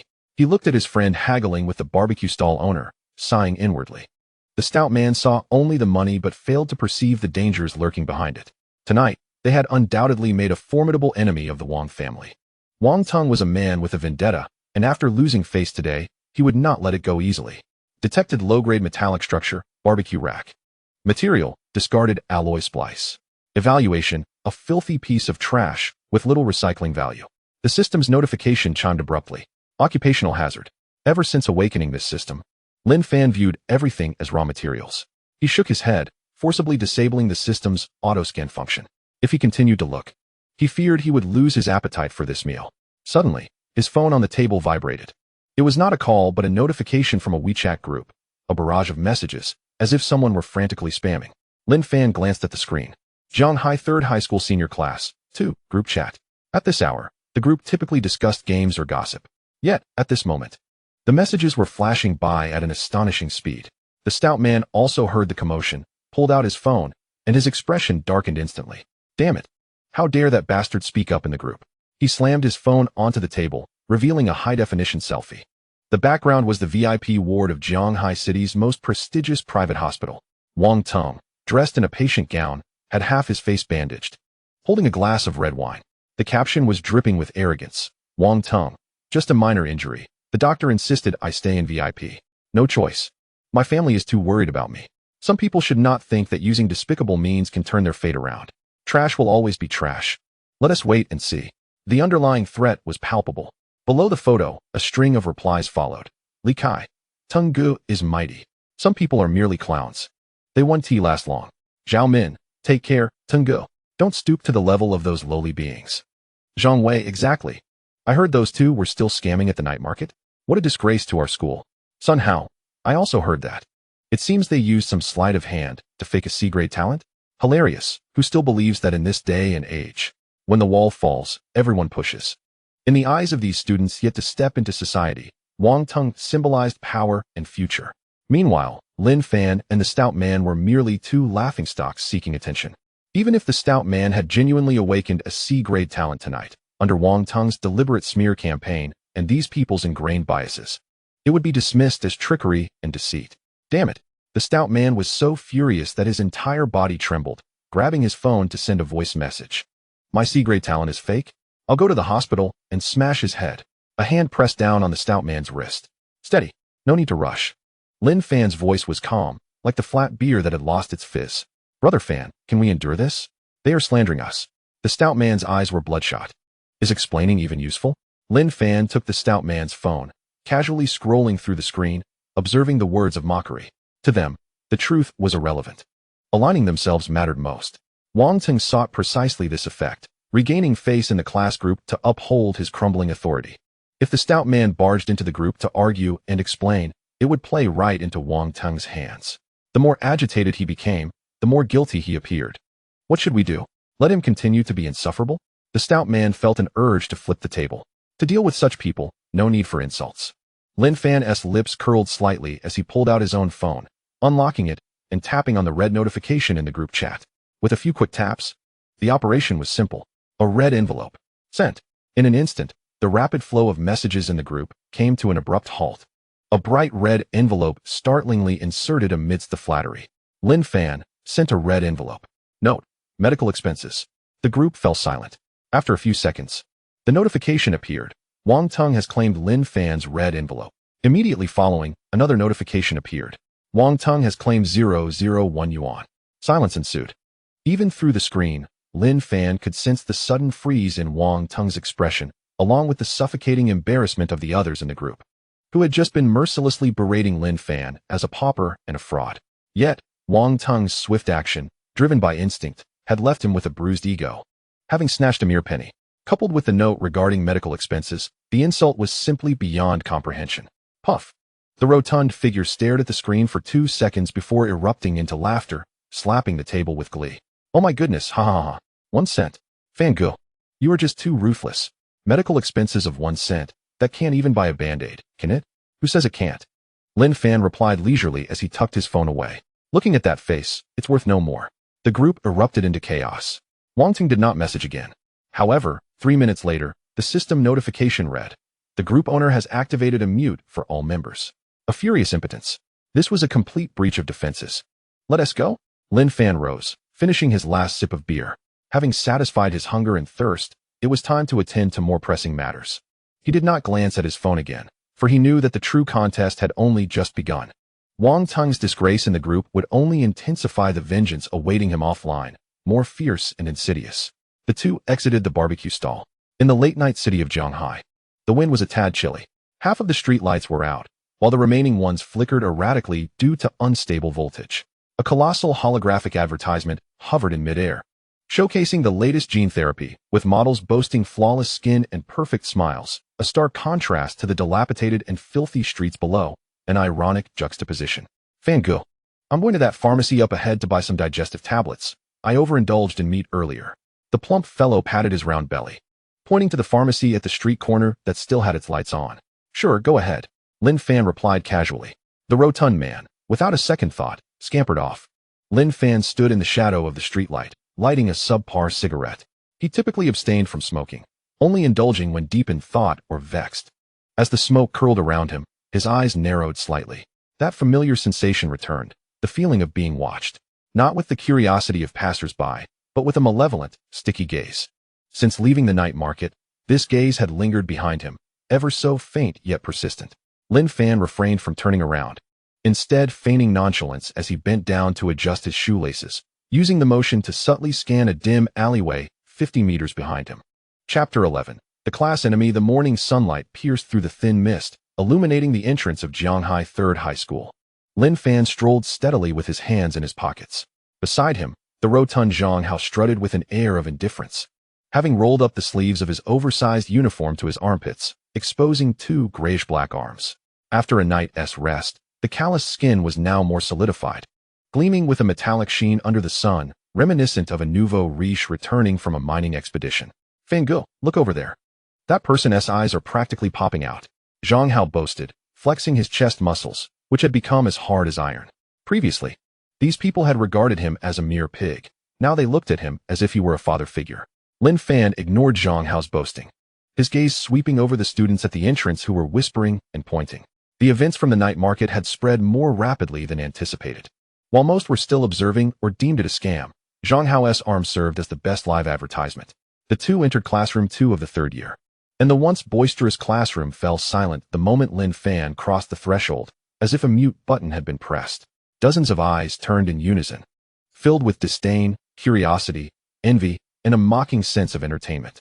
This suffocating silence lasted for merely 2 seconds before whispers erupted like a swarm of flies. Look, that's Lin Fan. I heard he scammed money at the night market last night, even daring to provoke young Master Wang. What's wrong with that fatty arm? It looks rather terrifying. It must be fake, right? Special effects skin? It's not easy to awaken a C-level talent. If it were true, he wouldn't still be at the bottom. Shoo, keep it down. Young Master Wang is looking over. At the back of the classroom, Wang Ting sat in his window-side throne, sporting a rather distinct appearance. A large band-aid adorned his left cheek, a result of yesterday's fit of rage that led to his fall. To conceal the swelling, he had deliberately styled his bangs to cover it. Yet it only made him appear more like a brooding, alternative youth. Upon seeing Lin Fan enter, Wang Ting slammed his carbon pen onto the desk. Smack! The crisp sound silenced the class once more. Oh, isn't this our esteemed Linda boss? Wang Tung's voice dripped with sarcasm, laced with a pungent odor of disdain. What's this? Not satisfied with last night's street stall antics, you've come to school to draw attention to yourself? If I were you, having made that dishonest money, I would have dropped out and hidden in the sewers. This is a classroom, not a marketplace. Your stench of poverty is suffocating me. A chorus of laughter erupted from his sycophants. Right? The smell of fish is overwhelming. How could someone like him even share the same air as us? Malicious words flew like arrows. The smile on Zhang Hao's face vanished instantly. Veins bulged on his neck. His fists clenched so tightly they creaked, the grayish skin flushing red from anger. Wang Tung, did you eat something foul? Zhang Hao was about to charge forward when a hand pressed down on his shoulder. Lin Fan, expressionless, pushed him back into his seat and took his own seat without raising his eyelids, not sparing Wang Tung a glance. He pulled out a book titled Fundamentals of Beast Anatomy, opening it to read, his movements fluid as if Wang Tung were nothing more than an invisible wisp of air. To ignore was to utterly disregard. This attitude was more painful than a direct confrontation. Wang Teng's mocking smile froze. He had prepared a barrage of insults, eager to witness Lin Fan's flustered or mortified reaction, only to find his words landing on a cotton-like softness. The humiliation of being treated like a transparent entity made the blood vessels in his head pulse with fury. Lin Fan, I'm talking to you. Wang Tung erupted, standing abruptly, his knee colliding with the desk with a loud thud. Lin Fan remained unmoved, engrossed in his book. Was Lin Fan reading? He turned a page, lightly grazing the paper with his fingers. Arguing with such a fool was a waste of time. Just as Wang Teng was about to lose his temper and approach Lin Fan, the light at the classroom door dimmed suddenly. A chilling aura swept into the overheated classroom, as if the air conditioning had been set to 16 degrees. All the boys' gazes shifted from Lin Fan, like sunflowers turning towards the sun, now fixated on the entrance. Su Qingxue, the school belle of Jianghai III, the esteemed daughter of the Su family, who had awakened an A-level ice talent, a paragon of beauty. She wore a school uniform skirt that had been shortened by an inch, revealing a pair of long, straight legs, her cascading hair falling casually over her shoulders. Her exquisitely flawless face bore an air of aloofness that repelled all. Upon entering, the boys who had been teasing immediately straightened their postures, tidying their hair, trying to present their most charming smiles. Wang Ting quickly adjusted his expression, smoothing away his previous hostility, attempting to don a look of feigned affection. Qingxue, good morning. How did the blood test go today?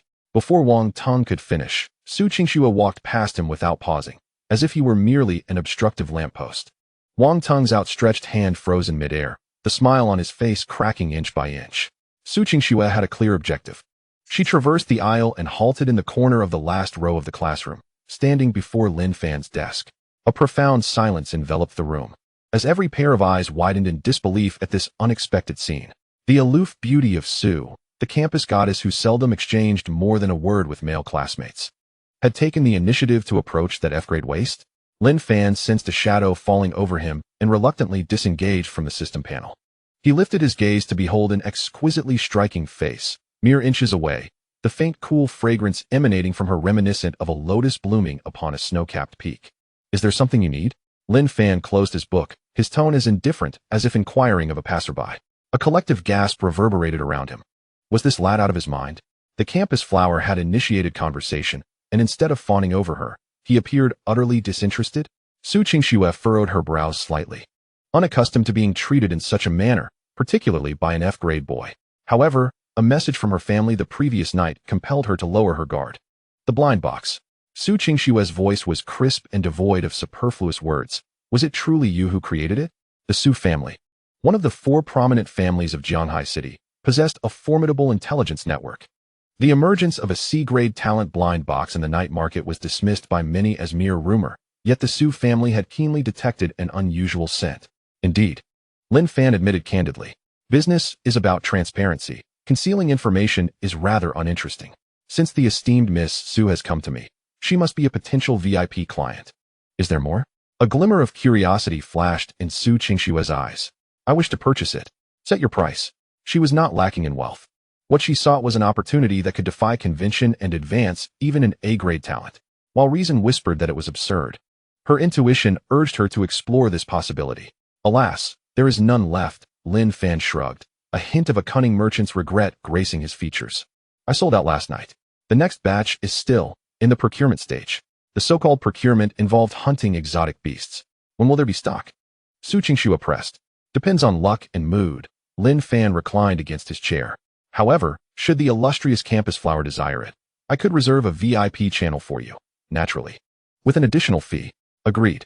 Su Qingxue nodded decisively. I want the best. As long as the goods are genuine, money is of no concern. Their exchange was succinct and efficient, laden with the scent of commerce. Yet, to onlookers, it appeared as nothing short of a brazen flirtation. VIP channel? Additional fee? Was this truly the same Su Qingxue who had been indifferent to everyone? Crack. The sound of a carbon pen snapping echoed as Wang Teng, seated in the front row, crushed it in his grip, black ink splattering his hand. He had pursued Su Qingxue for 3 years without even acquiring her WeChat contact. How could Lin Fan, this street vendor, provoke the goddess to inquire about prices and engage in such animated conversation? Jealousy, a venomous serpent, gnawed at Wang Teng's heart, leaving him feeling bitter and envious, even though he had no connection to Su Qingxue. Just then, a nearby chubby classmate, perhaps sensing the chaos was insufficient, abruptly slammed his hand on the table, winking at Su Qingxue and bellowing, Brother Fan. Impressive. Have you struck a deal? Sister-in-law, rest assured, Brother Fan's goods are guaranteed top-notch. We never cheat our own. The utterance of sister-in-law caused the classroom to erupt. Wait, what did the chubby guy just say? Sister-in-law? Su Qingxue is Lin Fan's girlfriend? What an earth-shattering scoop. My goddess, I cannot endure this. Su Qingxue's eternally frosty visage visibly flushed with anger rather than shyness, the color radiating from her ears to her cheeks, adding a touch of warmth to her previously frigid demeanor, rendering her breathtakingly beautiful. Be silent. Su Qingxue shot a glacial glare at the chubby classmate, her eyes icy enough to freeze. If you utter another word, I shall silence you. After this, she cast a deep look at Lin Fan, seemingly awaiting his explanation. Lin Fan shrugged, feigning innocence. Children speak without restraint. However, Su classmate, the reservation fee must be paid. 5,000, no credit. Su Qingxue inhaled deeply, her chest rising and falling with agitation. She retrieved her phone and scanned the QR code on Lin Fan's desk. WeChat transfer, 5,000 yuan. Notify me when you have stock. With that, she turned and returned to her seat, her back remaining proud, though her steps appeared slightly hurried. The male students in the classroom were left heartbroken. She truly transferred money. How could this even be explained? This was irrefutable proof. Chapter 12. The entire class stunned. Is this really D-grade? Wang Teng, seated in the front row, stared intently at his ink-stained hand, his teeth grinding together in frustration. Lin Fan must perish. Just then, the classroom door swung open. The homeroom teacher, Mr. Zhang, entered, clutching lesson plans, his expression stern. Quiet down and return to your seats, he commanded, rapping the blackboard. His gaze swept across the classroom, lingering momentarily on Lin Fan and the chubby classmate, a slight frown creasing his brow. I have an announcement. Mr. Zhang cleared his throat. In preparation for the upcoming college entrance examination registration, the school had decided to conduct a preliminary assessment this afternoon at 2 o'clock in the martial arts arena. This test would not only measure vitality, but also include practical exercises. Scores would be directly recorded in their files, impacting the level of martial university they could apply to, particularly for those who had awakened lower-tier talents. Mr. Zhang cast a pointed look towards the corner.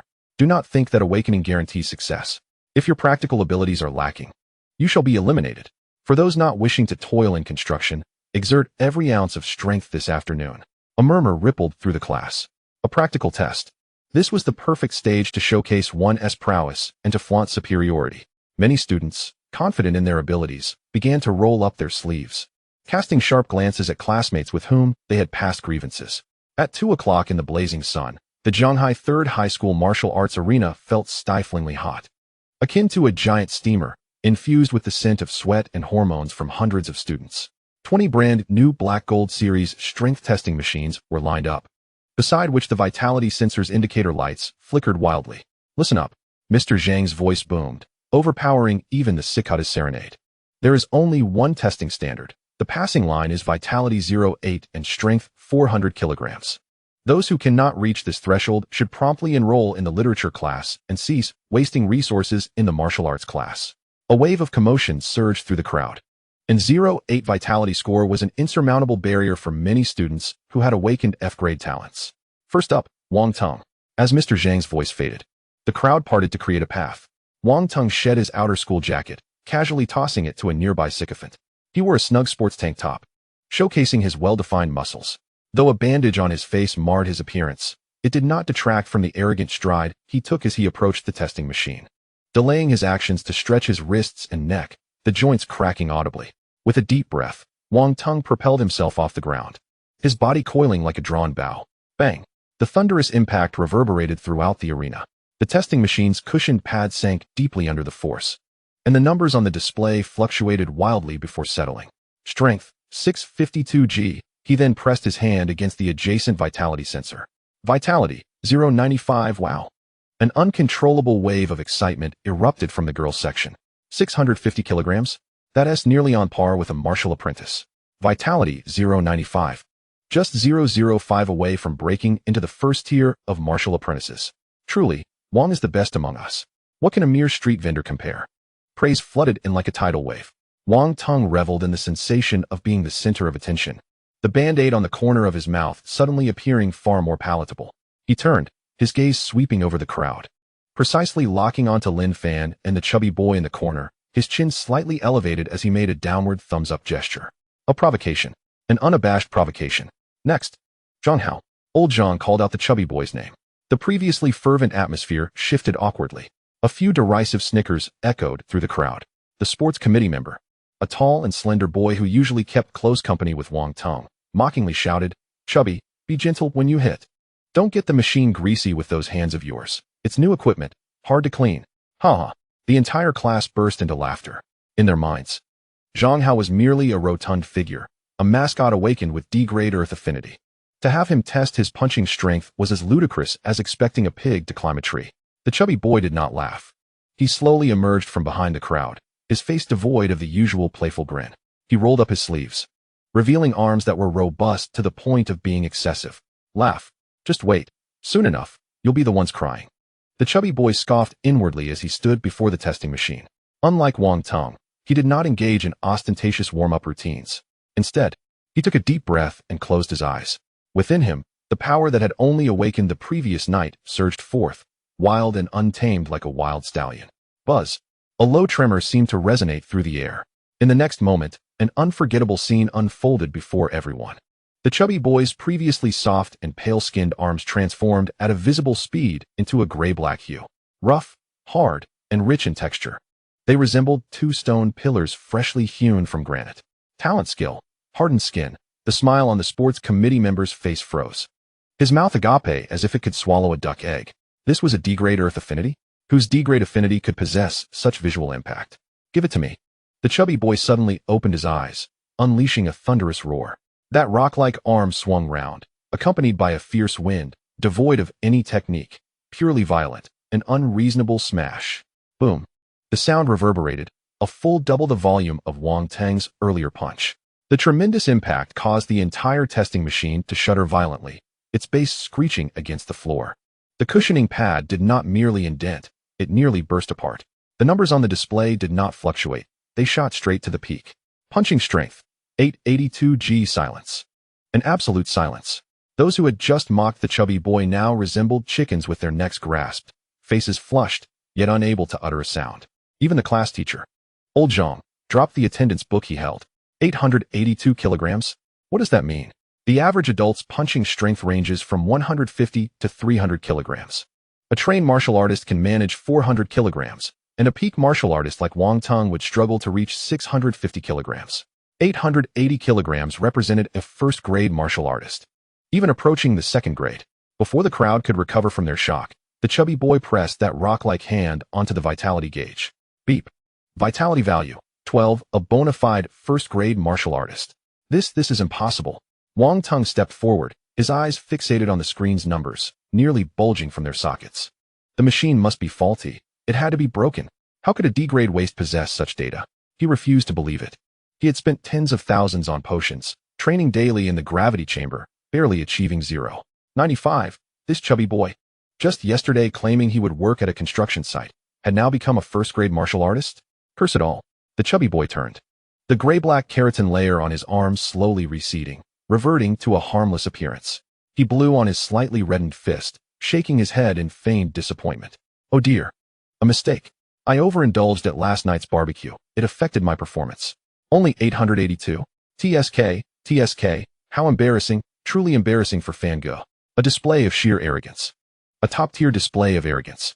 His words struck the entire class like an invisible slap, particularly stinging for those who had mocked him most fiercely, their faces twitching in pain. Now that was how to show off.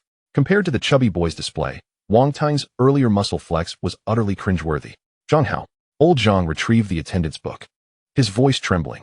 You broke through? Uh-huh. The chubby boy scratched his head, grinning sheepishly. Just got lucky. Opened a blind box last night and practiced a bit. And voila, breakthrough. The mention of a blind box ignited fervent interest throughout the class.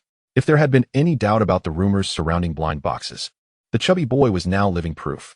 A 10,000 yuan blind box could indeed transform one from a useless layabout into a genius overnight. Countless gazes shifted past the chubby boy, intensely focused on the boy who had remained in the corner, quiet as a shadow, Lin Fan, the originator of it all. Chapter 13. The School Bell's Intuition. Next, Lin Fan. Old Zhang's voice rose an octave, brimming with anticipation. If the chubby boy could achieve such heights, how formidable must Lin Fan, the creator of the blind boxes, be? The entire room held its breath. All eyes were like searchlights, illuminating Lin Fan. There was expectation, jealousy, suspicion, and even the kind of venomous resentment from Wang Tong, who wished nothing more than to see him fail. Lin Fan sighed. How troublesome. He detested the feeling of being gawked at like a monkey. But he had to step forward and tread carefully. His current vitality value was 50, a fifth-grade martial artist. If he unleashed his full power, This rudimentary school testing machine would inevitably be reduced to a heap of scrap. That would be far too ostentatious. Tall trees attract the wind. Before he had fully matured, revealing such monstrous strength too soon would only attract the ire of powerful factions, or worse, lead to experimental dissection. 30% power, perhaps? Lin Fan calculated silently. No, 20%. Just enough to surpass Wang Teng slightly. It was a delicate balance between humiliating Wang Teng and concealing part of his strength. Lin Fan approached the testing machine. He did not remove his jacket, nor did he even set down his backpack. He stood there casually, showing no signs of tension whatsoever, pretending to be mysterious. Wang Teng scoffed from the side. Lin Fan raised his hand. The movement was slow, languid, reminiscent of an elderly man practicing Tai Chi in the park, devoid of any lethal intent. Disappointment washed over the surrounding students. Is this it? This is the legendary blind box tycoon? However, just as his fist neared the soft pad, the muscle fibers beneath Lin Fan's skin suddenly contracted, unleashing the terrifying density of diamond skin. But this power was tightly contained within him, with no sign of leakage, only exploding at the contact point. A minuscule burst of force. Puffed. The sound was faint, even quieter than the sound of swatting a mosquito. The testing machine did not shake, nor did the pad notably indent. Ha! Wang Teng could no longer contain his laughter. Did you skip meals? Is there any strength in that punch? I doubt even a girl could. Beep. The electronic synthesized voice mercilessly interrupted his mockery. The numbers on the screen flickered before locking in place. Punching strength, 750G, then came the vitality value. Vitality value, 09. Laughter ceased abruptly. Wang Teng resembled a duck with its neck squeezed, the remainder of his words caught in his throat. 750 kilograms. How is that possible? The earlier soft punch. How could it possibly yield a reading of 750 kilograms? Although it surpassed Wang Teng's 650 by a mere fraction and fell short of the hefty 880, it still represented a solid mark above the passing line, with a vitality score of 0.9, just 0.05 lower than Wang Teng's. For a student deemed a waste with an F-grade talent, this was nothing short of miraculous. Lin Fan retracted his hand, glanced at the data, and a faintly satisfied expression graced his face. He had passed without dragging the class down. Old Zhang paused for a moment before nodding in acknowledgement. While not as astonishing as the hefty score, Lin Fan's results were indeed a pleasant surprise. Achieving a 0.9 with an F-grade talent indicated that this child had undoubtedly endured considerable hardships in private. It seems that the blind box has had a significant impact on your improvement. Old Zhang mused. Lin Fan merely smiled, offering no explanation. Improvement? This is merely the tip of my true capabilities. As he turned to walk back, he passed by Wang Teng without breaking stride. Wang Teng glared at Lin Fan's retreating figure, his expression dark enough to reign. Though he had triumphed in numbers, he felt as though he had lost everything, particularly due to Lin Fan's nonchalant demeanor, which conveyed a sense of ease as if he was merely toying with the competition.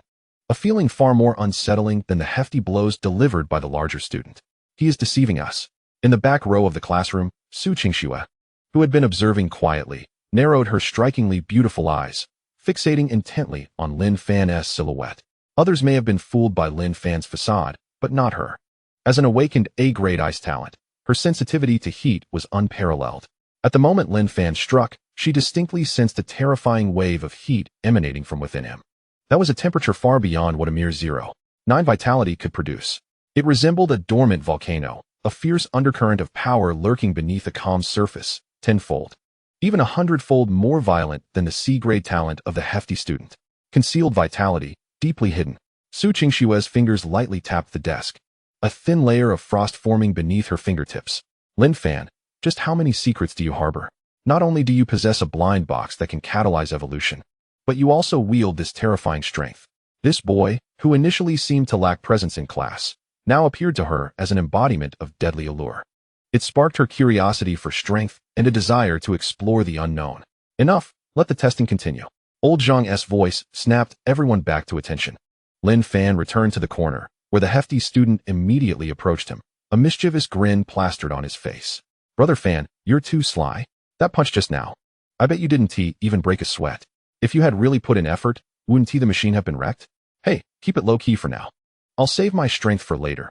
I want to shock Wang Teng for a century, Lin Fan replied, retrieving a bottle of mineral water from his backpack, twisting it open for a sip.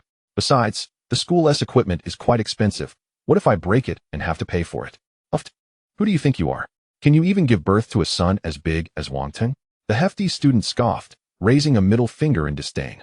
Then lowering his voice, he added, but brother Fan, have you noticed Su Shui? She has been staring at you since earlier. Her gaze is practically devouring you. Lin Fan paused momentarily, keenly aware of the penetrating gaze from behind him. Cold, inquisitive, and was there a hint of excitement? Discovered? Lin Fan furrowed his brow slightly. It seems that A-grade talents indeed have certain nuances. I must be more cautious in front of Su Qingxue from now on. However, being under the watchful eye of a significant client is ultimately beneficial. As long as she is curious, she will be inclined to invest. And as long as she invests, I can grow stronger. It forms a perfect closed loop. The testing continued until 4 in the afternoon, following the interlude involving the hefty student and Lin Fan. The subsequent evaluations felt rather dull. When old Zhang announced the conclusion, Lin Fan slung his backpack over his shoulder, the first to exit the martial arts hall. With the hefty student trailing closely behind, Lin Fan, just a few steps out the door, a venomous shout echoed behind him. Wang Teng, flanked by several lackeys, blocked the way with an aggressive stance. What do you want? Lin Fan halted, barely sparing him a glance. Don't think that a little sleight of hand allows you to ride over me. Wang Teng stepped closer, lowering his voice, a hint of malice lacing his words. The school's test is merely child's play. A true martial artist is measured by their combat experience. In the upcoming wilderness survival exercises, I hope your bones are as tough as that hefty student's skin. Are you threatening me? Lin Fan chuckled, suddenly stepping forward, closing the gap between them to a mere 10 centimeters. Wang Teng, do you truly believe your family can protect you for a lifetime? Your bodyguard isn't around today, is he? Lin Fan's voice was low, just between the two of them. In this era, a few deaths are all too common. You're not my match right now. Wang Teng's heart skipped a beat. In that instant, he felt as if a primordial beast were fixating on him, every hair on his body standing on end. That soul-deep fear compelled him to instinctively want to retreat, yet he held his ground. You dare to lay a hand on me? The Wang family can crush you as easily as an ant. Wang Teng growled, my father is Wang Gang. I am the heir of the Wang family. A lackey piped up, but Wang Xiao, isn't your dad Wang Tianba? Who is Wang Gang? Shut up. You think you know everything? Wang Teng lashed out, slapping the lackey without mercy. Huh, typical of Wang Xiao. Always threatening to crush someone. Lin Fan let out a light laugh, stepping back, the oppressive aura vanishing in an instant. Don't be anxious. I am a law-abiding citizen. He patted Wang Teng's somewhat rigid shoulder, as if brushing off a piece of trash. But I'm just a worthless life, Wang Xiao. Don't you think it's a bit of a loss to exchange lives with me? With that, Lin Fan turned away with the hefty student, not looking back. Watching their retreating figures, Wang Teng felt his legs weaken. The sheer terror from that fleeting moment filled him with profound shame. Damn it, damn it, damn it. Wang Teng violently kicked a nearby trash can, denting it in. Find out. Investigate the blind box to the bottom. Also, contact the Black Snake. Keep an eye on him. Once he leaves the base city and enters the wilderness, I want him dead. Chapter 14. Citywide ban. The payment slip printed out. Deduction successful. Transaction amount, 150. 000 Alliance coins. Current balance, 11,200 Alliance coins.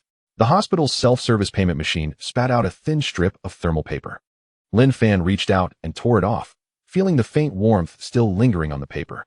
In just one night, the string of zeros after that number had vanished, leaving behind a meager 4 digits. The money flowed like water, yet not a sound was heard. After a moment of respite, the attending physician adjusted his gold-rimmed glasses, examining the latest test report with a clinical and icy tone. The nutrient solution in the life support pod has been upgraded to B grade, which will slow down Xiaoya's cell degeneration by 30. However, this is merely a temporary measure. The physician closed the folder, meeting Lin Fan's gaze directly. The schedule for the gene-targeted surgery is tight. You have only half a month. If the initial payment of 500,000 is not made by then, the hospital will forcibly revoke the advanced privileges of the life support pod. At that point, even deities would be powerless to help. Half a month. 500,000. Plus an additional 1 million for subsequent payments. This burden had not lessened with the previous day's earnings. Rather, the urgency intensified its weight. The air was thick with the acrid scent of disinfectants, suffocating and oppressive. Lin Fan neither pleaded nor wallowed in self-pity. He simply nodded calmly, folding the payment slip neatly and placing it in his pocket. I understand. The money, I will gather. With that, he turned and left, his silhouette slender yet sharp, like a blade unsheathed. Upon exiting the hospital, Lin Fan immediately hailed a hovering motorcycle, heading straight for the western outskirts of Jianghai City, specifically the scrap materials collection station. This location serves as the largest hub for low-grade materials in the entire city, a veritable treasure trove for countless scavengers and low-tier warriors. The air is perpetually infused with a rancid scent of decay and engine oil. For the average person, this place resembles hell. However, for Lin Fan, who possesses the Myriad race's blind box system, it is an unexploited gold mine. Since the blind box enterprise has already garnered attention, it is imperative to seize the opportunity and expand production capacity. The few corpses of the decaying wolves from yesterday were merely a trial run. Today, he intends to undertake something monumental.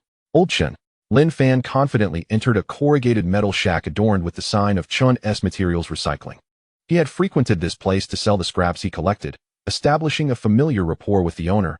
Old Chun, I need 50, or even 100. Complete low-grade alien corpses. Any variety will suffice, as long as they have been deceased for no more than 3 days. We will settle at wholesale prices. He slammed the alloy warblade he had obtained yesterday onto the counter, producing a resonant thud that exuded an air of authority befitting a major client. However, the anticipated enthusiasm did not materialize. Old Chun, who was seated behind the counter smoking a pipe, glanced up upon hearing the noise. Upon recognizing Lin Fan, a fleeting look of panic crossed his wrinkled face, which was quickly replaced by a stern demeanor. There's no stock, Old Chun grumbled, turning his head away and refusing to meet Lin Fan's gaze. All the goods for today have been allocated. You should leave. Lin Fan raised an eyebrow slightly. No stock? Are you jesting? He had clearly observed the back courtyard brimming with freshly delivered corpses, their blood still congealed. Moreover, this was the city's largest distribution center. How could there possibly be a shortage? Old Chun, we have known each other for a long time, Lin Fan said casually, his fingers gently tapping the table. I'll pay 12 times the market price. Cash on delivery. In this desolate age, no one would turn down money. Yet, Old Chun's reaction was astonishing. He seemed as if he had been scalded, abruptly rising and waving his hands emphatically. I told you there's no stock. Even if you offer 10 times the price. It won't matter. Hurry up and leave. You're obstructing my business. His eyes reflected a hint of palpable fear, as if he wished to distance himself from Lin Fan. Something was amiss. Lin Fan perceptively detected the undercurrents of anxiety. Instead of departing, he stepped closer, leaning slightly forward, unleashing the oppressive aura characteristic of a fifth-tier martial artist. Old Chun, speak plainly. Who has instructed you not to sell to me? In a place governed by interests. The only reason a greedy owner would refuse business is due to the intervention of a more formidable force, one that Old Chun could not contend with. Old Chun retreated 2 steps, colliding with the shelves behind him. He swallowed hard, glanced around furtively, and lowered his voice, a pained expression etched on his face. Lin Fan, don't make this difficult for me. I have to make a living in Shanghai City. He pointed subtly upward with his rough finger. Just half an hour ago, someone alerted all the collection stations in the Western District. Anyone who dares to sell you even a bone will find their shop closed tomorrow. Wong family, Lin Fan uttered, the name slipping from his lips. Old Chun remained silent, simply nodding helplessly before turning to arrange the shelves, adopting a posture that signaled he wished to end the conversation. So it was Wong Tung. Stepping out of the metal shack, Lin Fan stood on the dusty street, the sunlight almost blinding. He proceeded to visit several other collection points nearby, only to encounter identical responses.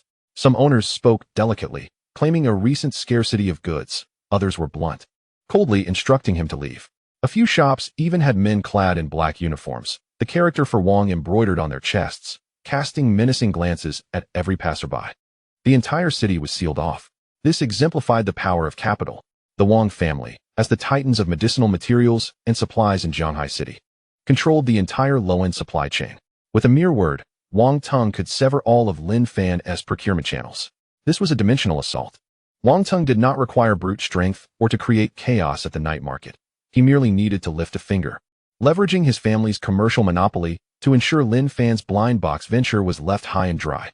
Without alien corpses, there could be no blind boxes. Without blind boxes, there would be no profit.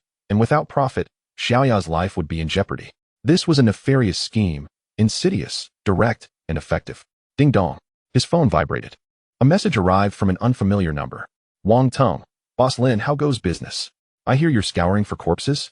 Save your efforts. As long as I, Wong Tung, am around, you won't procure a single hair in Shanghai City. Want to do business? Fine. Come kneel before me, return yesterday's money, and bow 3 times. I might grant you a few rotten bones. Your VIP client. Even through the screen, one could sense the arrogant glee of a petty tyrant. Wang Tong was attempting to coerce his compliance, reveling in this cat-and-mouse game. Eager to witness Lin Fan's despair and see him grovel at his feet for his sister's life, Lin Fan stared at the message.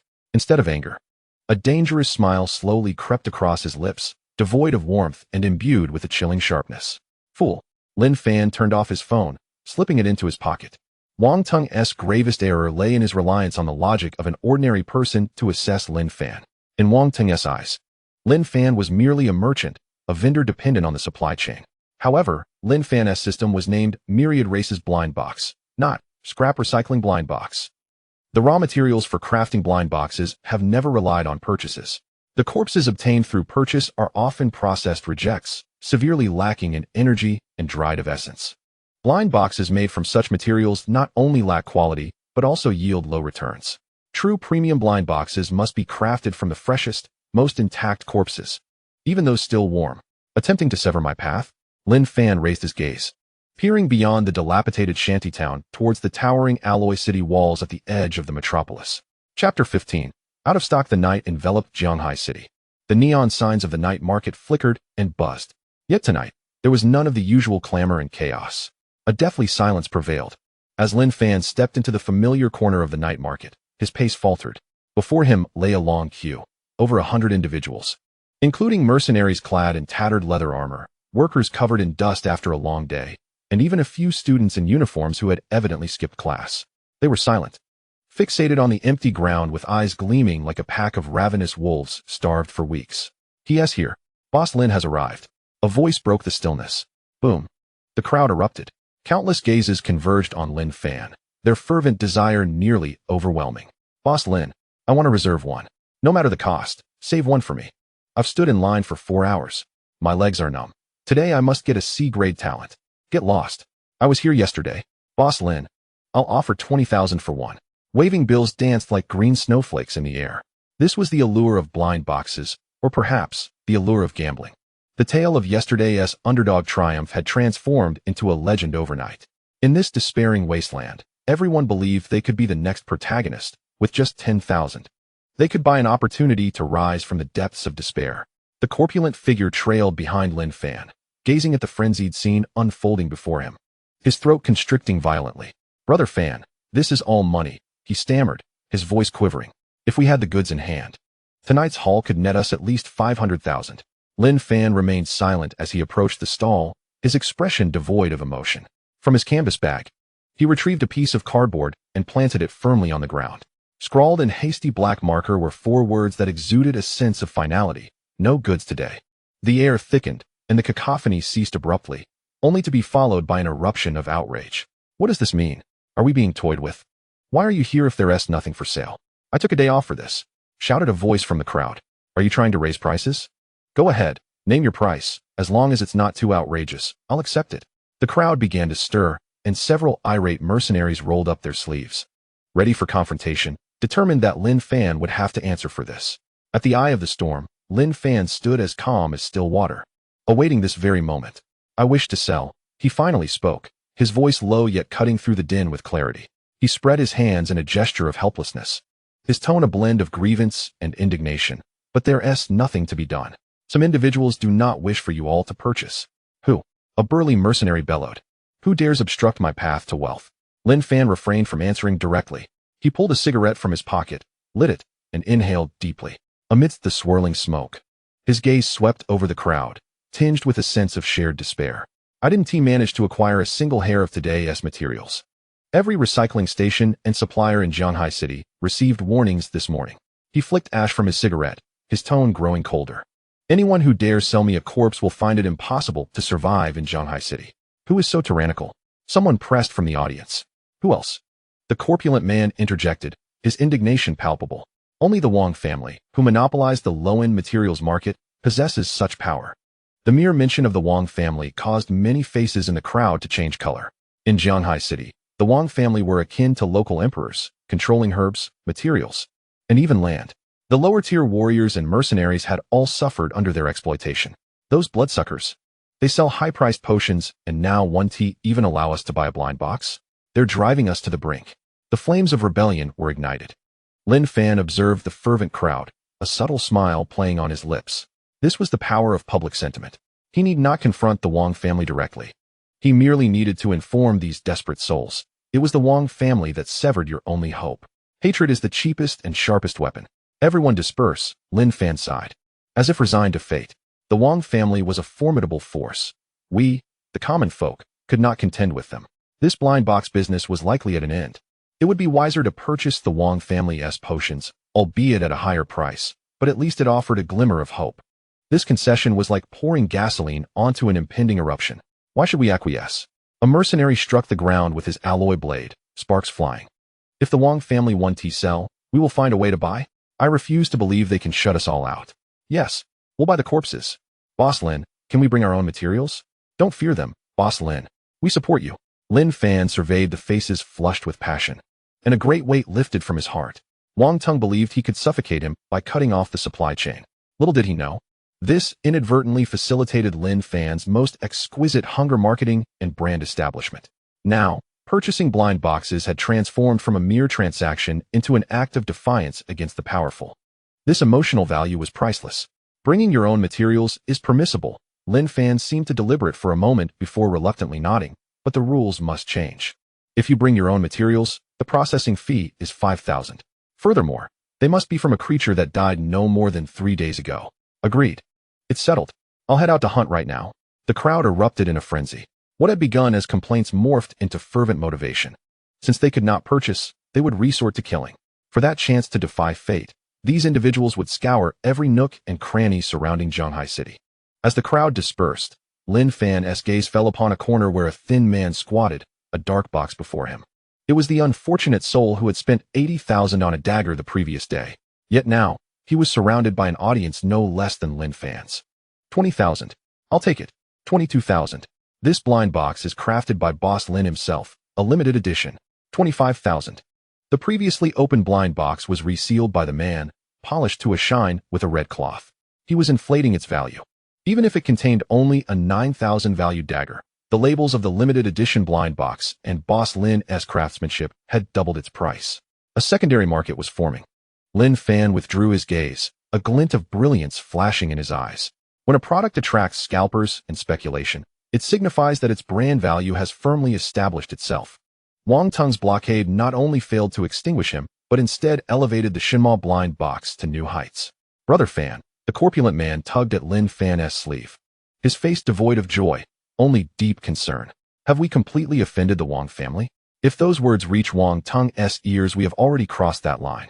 Lin Fan turned to gaze at the brightly lit city center in the distance, home to the affluent and the Wang family estate. From the moment he had Old Chen sever his supplies, this was no longer merely a business dispute. It was a struggle for survival. His voice was soft, carried away by the night wind. The corpulent man shivered. He knew Lin Fan well. Whenever Lin Fan displayed such an unsettling calm, it meant someone was about to face dire consequences. What shall we do? He asked. Can we really rely on those scattered individuals to bring materials? That quantity is nowhere near enough for Xiaoya's surgical expenses. Relying on others is not as reliable as depending on oneself. Lin Fan picked up the cardboard from the ground, easily breaking it before tossing it into a nearby trash bin. The rules of commerce were dictated by the Wang family. They had wealth, connections, and channels. Engaging them in this manner was a guaranteed defeat. But Lin Fan lifted his head, gazing at the blood-red moon overhead. His vitality surging within him, the empowering sensation from the diamond skin coursing through his limbs. In the realm of warriors, there existed an entirely different set of rules. The one with the strongest fist holds the power. Brother Fan, you must. The corpulent man's eyes widened. Go home and gather your things. Lin Fan turned, striding toward the night market's exit, his silhouette resolute. Tomorrow morning, we leave the city. Where to? The primary battle zone, the Rift Zone. The corpulent man gasped in shock. The Rift Zone was the most perilous area in Zhanghai City, the gateway to the battlefield of myriad races. There, laws and rules were non-existent. Only unending hordes of alien creatures and even greedier human mercenaries reigned. It was a true meat grinder. Brother Fan, that place is beyond the reach of the Wang family. Lin Fan interrupted, his stride unwavering. It is also my natural supply source. You wish to cut off my sustenance? I shall go directly to the source. Wang Tung, if you wish to play, I shall gladly engage you in a grand game. I hope your Wang family can withstand this impending tsunami. The night wind swirled the discarded newspapers on the ground, lifting them into the sky. On the front page of the newspaper, a striking headline read, "With the college entrance examination imminent, prodigies from prestigious families are emerging to vie for the provincial top scorer." Lin Fan did not glance at the paper, for he understood that his own era was only just beginning to unfold. Chapter 16. Commencement of procurement mode as dawn broke. The towering 50-meter alloy city wall of Jianghai City cast a massive shadow through the mist, resembling a slumbering steel behemoth. Lin Fan stood before the mirror, adjusting his combat attire. It was a second-hand F-grade protective suit, marked by several conspicuous patches, yet this did not detract from his current state. After a night of recuperation, the transformation brought forth by his B-grade talent, diamond skin, was now complete. His formerly slender physique now boasted well-defined lines, each muscle harboring an explosive potential. Once driven by survival, today he sought wealth beyond imagination. He picked up the E-grade alloy combat knife resting on the table, his fingers gliding over its cold spine. To him, this knife was not merely a weapon, but rather the key to unlocking a treasure trove. "Brother Fan, are you ready?" "I'm all set," boomed Zhang Hao's raucous voice from outside the door. He was clad even more heavily than Lin Fan, donned in a reinforced bomb-proof suit, wielding a newly acquired alloy mace, resembling a humanoid tank. "Let us go," Lin Fan replied, stepping outside with a calm demeanor, devoid of any tremor, though deep within his pupils flickered two azure flames. Their objective, the periphery of the #1 rift zone outside the city. This place served as a paradise for F-grade and E-grade foreign species, and it was his chosen first farming ground. At the city exit, the atmosphere buzzed with life. This was the boundary between the safe zone and the death zone. Numerous mercenary squads congregated here for supplies, and the air was thick with the mingled scent of low-grade tobacco, engine oil, and adrenaline. "Hey, isn't that our big boss Lin?" Just as Lin Fan was about to swipe his card, a shrill voice intruded unexpectedly. In the shade near the checkpoint lounged a group of unruly youths. The speaker, a scrawny fellow clad in a gaudy leather jacket, toyed with a folding knife. Ho-san, one of Wang Tang's lackeys, tasked with keeping an eye on the Wang family's interests in the Western District, stood up and swaggered over to Lin Fan. His gaze brazenly scanned their gear before he scoffed. TSK, second-hand protective suit, and a rusty mace. "You dare venture outside the city in this getup? What's the matter? Can't make a dime in there, so you're off to deliver takeout to the foreign species." Laughter erupted among the surrounding mercenaries, who saw two ungraduated high school students heading to the rift zone as equivalent to courting death. "Get lost." Zhang Hao stepped forward, slamming his mace heavily onto the ground, leaving a dent in the concrete. Though he felt a twinge of apprehension, he never faltered in front of outsiders. "Oh, the fatso has some spirit," Ho-sen exaggeratedly recoiled, his expression darkening as he lowered his voice to a conspiratorial whisper audible only to the three of them. "Lin Fan, Wang Xiao wants me to deliver a message. If you kneel down now and beg for mercy, perhaps you can keep your corpse intact. There are many unforeseen dangers beyond this gate." A blatant death threat hung in the air. A cruel smirk adorned Ho-san's face. He knew these students well. While they might flaunt bravado in school, facing real peril would surely frighten them into submission. However, he was met with disappointment. Lin Fan didn't spare him a glance. Beep. The identity card was swiped through the gate, and a green light illuminated. Lin Fan strode through the gate with steady steps, as if Ho-san were nothing more than an unseen specter or a piece of refuse by the roadside. Such disregard was more infuriating than outright insults. Damn it! How audacious! Ho-san felt like a foolish clown, spitting against Lin Fan's retreating figure. "Fine, you've got guts. Just wait and see how you meet your demise. The Black Snake's men are already waiting outside. This time next year will be your death anniversary." Lin Fan's pace momentarily faltered, but he did not look back. Black Snake? If they were eager for death, he would gladly oblige, packing them alongside his procurement. With a rumble, the massive alloy gates slowly rose. Beyond the high walls lay another world. The sky was a leaden gray, pressing low as if it could be touched. The earth bore a dark red hue, stained by years of bloodshed. Gigantic beast carcasses littered the ground, resembling white tombstones that whispered tales of this land's brutality. In the distance, the haunting roars of wild beasts echoed, sending shivers down one's spine. Gulp. Zhang Hao swallowed hard, his grip on the mace trembling slightly. "Brother Fan, this place seems a bit sinister." Despite awakening his C-grade talent and possessing the strength of a first-tier martial apprentice, the primal fear rooted deep in his genes still caused his legs to quiver. "Are you afraid?" Lin Fan inhaled deeply. The air, laden with decay and blood, filled his lungs, yet instead of discomfort, it invigorated every cell within him. This was the instinctual response of the Myriad race's blind box system. Here, there were no laws, no morals, only the most primitive law of the jungle. To him, this was not hell, but a treasure trove overflowing with gold. What is there to fear? Zhang Hao gritted his teeth, forcing himself to stand tall. For the sake of Xiaoya's medical expenses, he vowed that even if the king of hell appeared, he would pluck a few of his whiskers to sell. Such resolve was commendable. Lin Fan did not linger further. He led Zhang Hao along a dry riverbed skirting the outer edge of the city wall, where the #1 rift zone began. Here, they would encounter the inferior remnants of high-tier foreign species, perfect for honing their skills. 10 minutes later, Lin Fan abruptly halted, raising a hand in a gesture for silence. What's wrong? Zhang Hao leaned closer, his breath quickening. Lin Fan remained silent, merely pointing toward a rocky outcrop 500 meters ahead. Through the tactical goggles, several red dots were slowly shifting. The system promptly provided an analysis report. Target locked. Ironhide boar, E-grade beast. Quantity, 3. Characteristics, severely keratinized skin, extremely high defense, aggressive temperament. Weakness, abdominal white spots, eyeballs. Recovery value assessment, medium. Although the meat is foul and inedible, its intact iron hide serves as premium material for crafting defensive blind boxes, especially the tusks, which can enhance the critical hit rate of the blind boxes. The ironhide boar, a rookie nightmare in the wasteland. While this beast only charged recklessly, its steel-like hide was utterly disheartening. Ordinary F-grade weapons could leave no mark whatsoever. Many fledgling teams perished because they could not breach its defenses, ultimately succumbing to its relentless assault. Yet to Lin Fan, these beasts were merely walking raw materials for blind boxes. 3 boars. Lin Fan extended 3 fingers. His tone as casual as if selecting watermelons at a market. Zhang Hao, that S worth 30,000. 30,000. The fear in Zhang Hao's eyes vanished in an instant.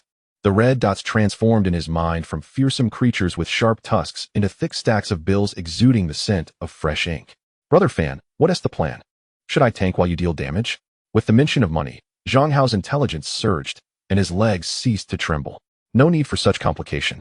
Lin Fan shook his head, reversing his grip on the alloy combat knife, his form slightly crouching, resembling a taut bowstring. Quick and decisive. Don't forget, we have rats following us. Before he finished speaking, Lin Fan was already in motion. With a resounding crack, the stones beneath his feet exploded. He transformed into a shadow, dashing out from behind cover. There was no tactical circumvention, no probing or restraining. It was the simplest and most direct assault, a straight-line charge. The 5th-grade martial artist unleashed a full surge of vitality, combined with the enhancement of his B-grade talent, allowing him to break the sound barrier at the very moment of his initiation, producing a piercing shriek. The distant iron-skinned boar had evidently not yet grasped the situation. It was not until the chilling intent of death closed in within 100 meters that the leading boar emitted a terrified howl. Turning its head, its murky little eyes reflected a glimmer of cold steel. Chapter 17. The Black Snake Squad. The first business opportunity had arrived. Lin Fan's voice floated in the wind. He did not slow down. Instead, he leveraged the momentum of his run to leap into the air. The battle blade in his hand traced a perfect crescent arc through the sky, striking with tremendous force directly at the iron-skinned boar's sturdy skull. This was not about seeking weaknesses. It was a brutal clash of strength. If one were to test the quality of a B-grade talent, it must be done in the most violent manner. Clang. The resounding clash of metal echoed across the rocky shore, sparks flying. Immediately following was the crisp sound of bones shattering. The iron-skinned boar, capable of resisting ordinary bullets, did not utter a sound as its massive head caved in like a burst watermelon. Its enormous body slid forward for several meters due to inertia before crashing to the ground, stirring up a cloud of dust. A swift kill. From the moment of onset to the demise, no more than 3 seconds had passed. The remaining 2 iron-skinned boars stood frozen in shock, unable to comprehend how this seemingly frail human could unleash a force more terrifying than that of a lord-level beast. Instinctively, they desired to flee. But the hefty man had arrived. Nowhere to run. That's my renovation fee. With a furious roar, the hefty man's skin hardened instantly, resembling a mobile mountain as he charged towards the left boar that attempted to escape. Bang!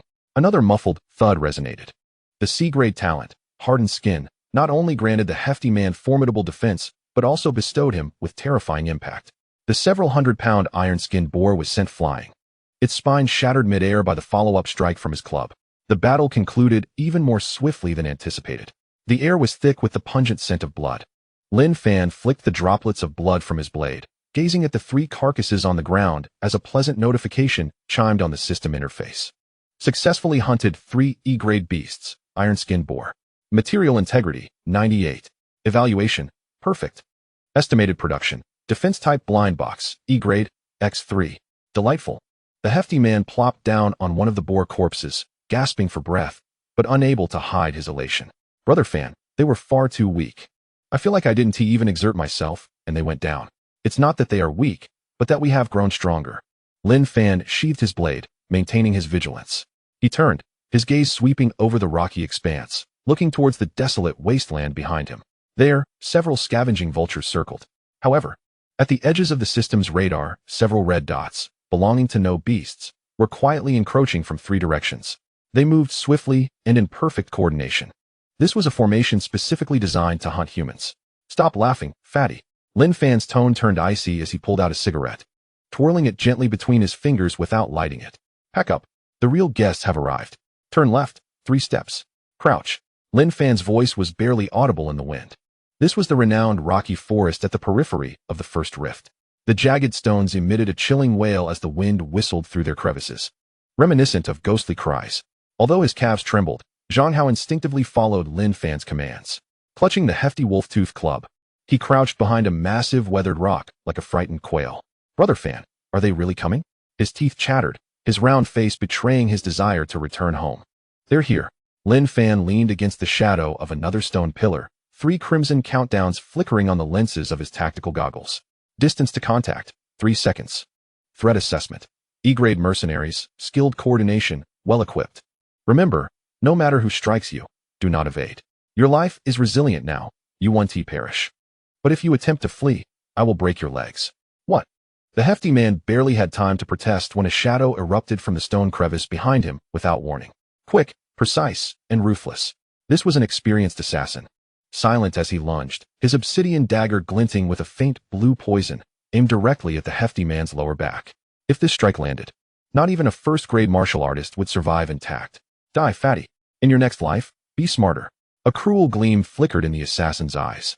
Intelligence indicated these were merely 2 naive students. Killing such novices required no special techniques. Clang. The shrill sound of metal scraping echoed. The anticipated dull thud of the blade meeting flesh did not materialize, instead sending forth a shower of brilliant sparks. What the hell? The hefty man emitted a scream akin to that of a slaughtered pig, curling into a ball, hands clutching his head.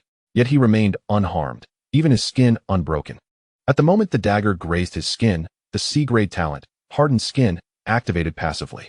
A layer of dark, rocky keratin swiftly enveloped his lower back, rendering the sharp E-grade alloy dagger as ineffective as striking granite, leaving merely 2 white marks without penetrating further. The assassin was momentarily stunned, his mind experiencing a brief stall. Is this a student? Is this flesh? With the impact, his wrist throbbed painfully. Was this fellow a rhinoceros clad in human skin? In that fleeting second of confusion, Lin Fan sprang into action. He did not utter any fiery battle cry or unleash any earth-shattering aura. He resembled a long-hidden venomous snake, revealing its fangs the moment its prey exposed a vulnerability. 1 step forward, B-grade strength surged. The alloy battle blade traced no elaborate arc. It was simply a straightforward thrust. Thud. The sound of the blade slicing through soft flesh was faint yet distinct. The still doubting assassin felt a chill at his throat, and the world around him began to spin. Clutching his neck, blood gushed from between his fingers, and he gasped, horrified, at the boy who had suddenly appeared before him. The boy did not regard his face but instead focused on his chest armor. The E-grade alloy dagger, intact, would fetch a recovery price of 8,000.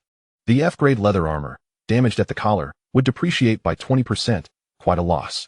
Lin Fan even had the leisure to frown, seemingly dissatisfied with the damage caused by his strike. With cold indifference, he withdrew the blade, wiped the blood on the assassin's gradually cooling clothes, and carefully laid the assassin's body down. After all, this was a valuable $2,000 blind box material. Old 3. Nearby, 2 voices filled with rage and astonishment erupted simultaneously. The remaining members of the Black Snake squad, Captain Black Snake and a burly man, had just encircled from both sides when they beheld this scene that drove them to the brink of fury. The intelligence was flawed. This was certainly not the F-grade waste they had been informed of. The hefty man's defensive capabilities surpassed even that of an ordinary 3rd-grade martial artist. while the speed of the slender boy's strike was so rapid that even they could scarcely perceive it. Engage with all our might. Eliminate them. Captain Blacksnake's face darkened ominously. He had originally believed he was merely here to reap 2 easy targets and earn a little extra for young Master Wang. But he found himself striking an impenetrable steel wall. Kill. A muscular man wielding a colossal axe charged towards the trembling figure of a hefty adversary, bellowing in fury.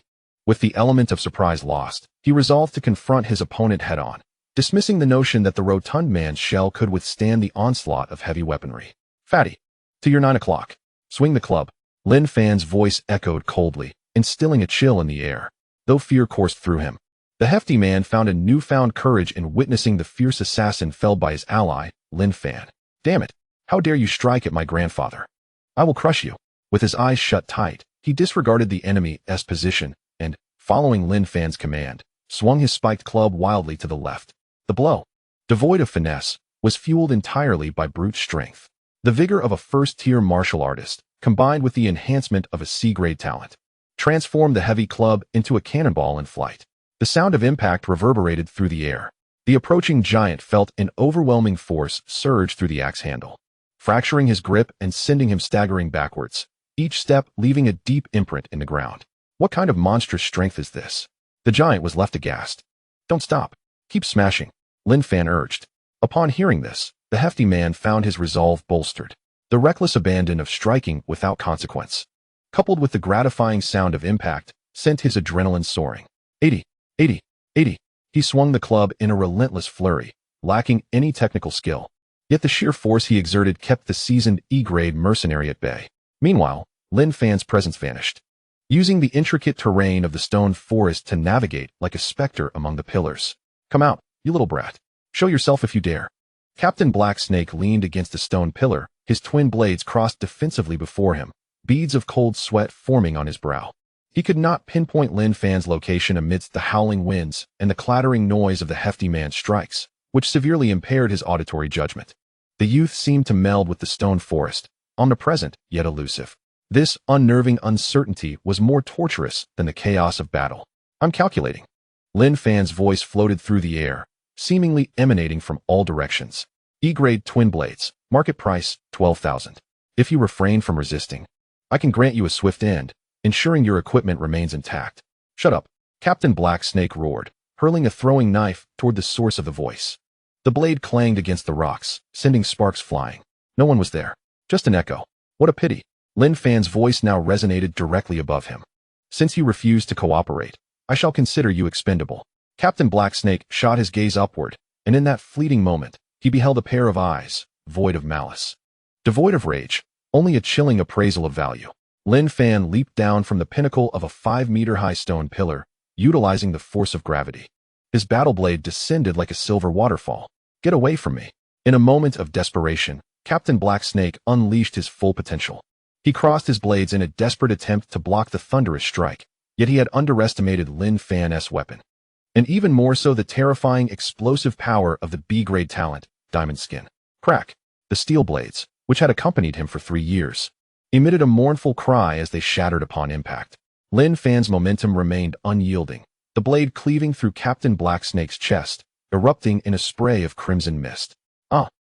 Captain Blacksnake shrieked in agony, careening backward and crashing into a pile of rubble. A gaping wound marred his chest, flesh torn and grotesque. Is this what it means to be a professional mercenary? At this moment, in the VIP ward of the 3rd Hospital of Zhanghai City, Wang Tung reclined against a plush pillow, glancing at the limited edition Patek Philippe watch on his wrist. 10:35. Calculating the time, it was nearly time. He lifted a glass of red wine to his lips, a cruel smile gracing his features. The Blacksnake squad had been contacted through his family's clandestine channels. In such remote locations, the death of 2 individuals was as inconsequential as the demise of ants. He closed his eyes, envisioning a delightful scenario. Lin Fan, that destitute fool, with broken limbs, begging like a wretched dog, while the hefty man was ground into paste to feed the beasts. You think you can challenge me? What can a mere street vendor do against me? Wang Tung hummed a merry tune, his spirits lifted as he opened the class group chat. Eager for the impending bad news, in the stone forest, the battle neared its conclusion. The muscular man, battered by the hefty man's erratic assaults, was finally pierced in the thigh by Lin Fan's sudden strike, writhing in agony on the ground. Only Captain Black Snake remained, leaning against a massive rock, his face ashen. Each breath felt like swallowing shards of glass. It's over.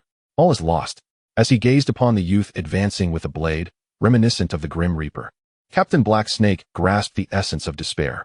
This was no F-grade waste. He was clearly a monster cloaked in sheep's clothing. The mastery of combat rhythm and indifference to killing was beyond that of a mere high school student. Please, don't kill me. Captain Black Snake clutched his chest. Voice hoarse.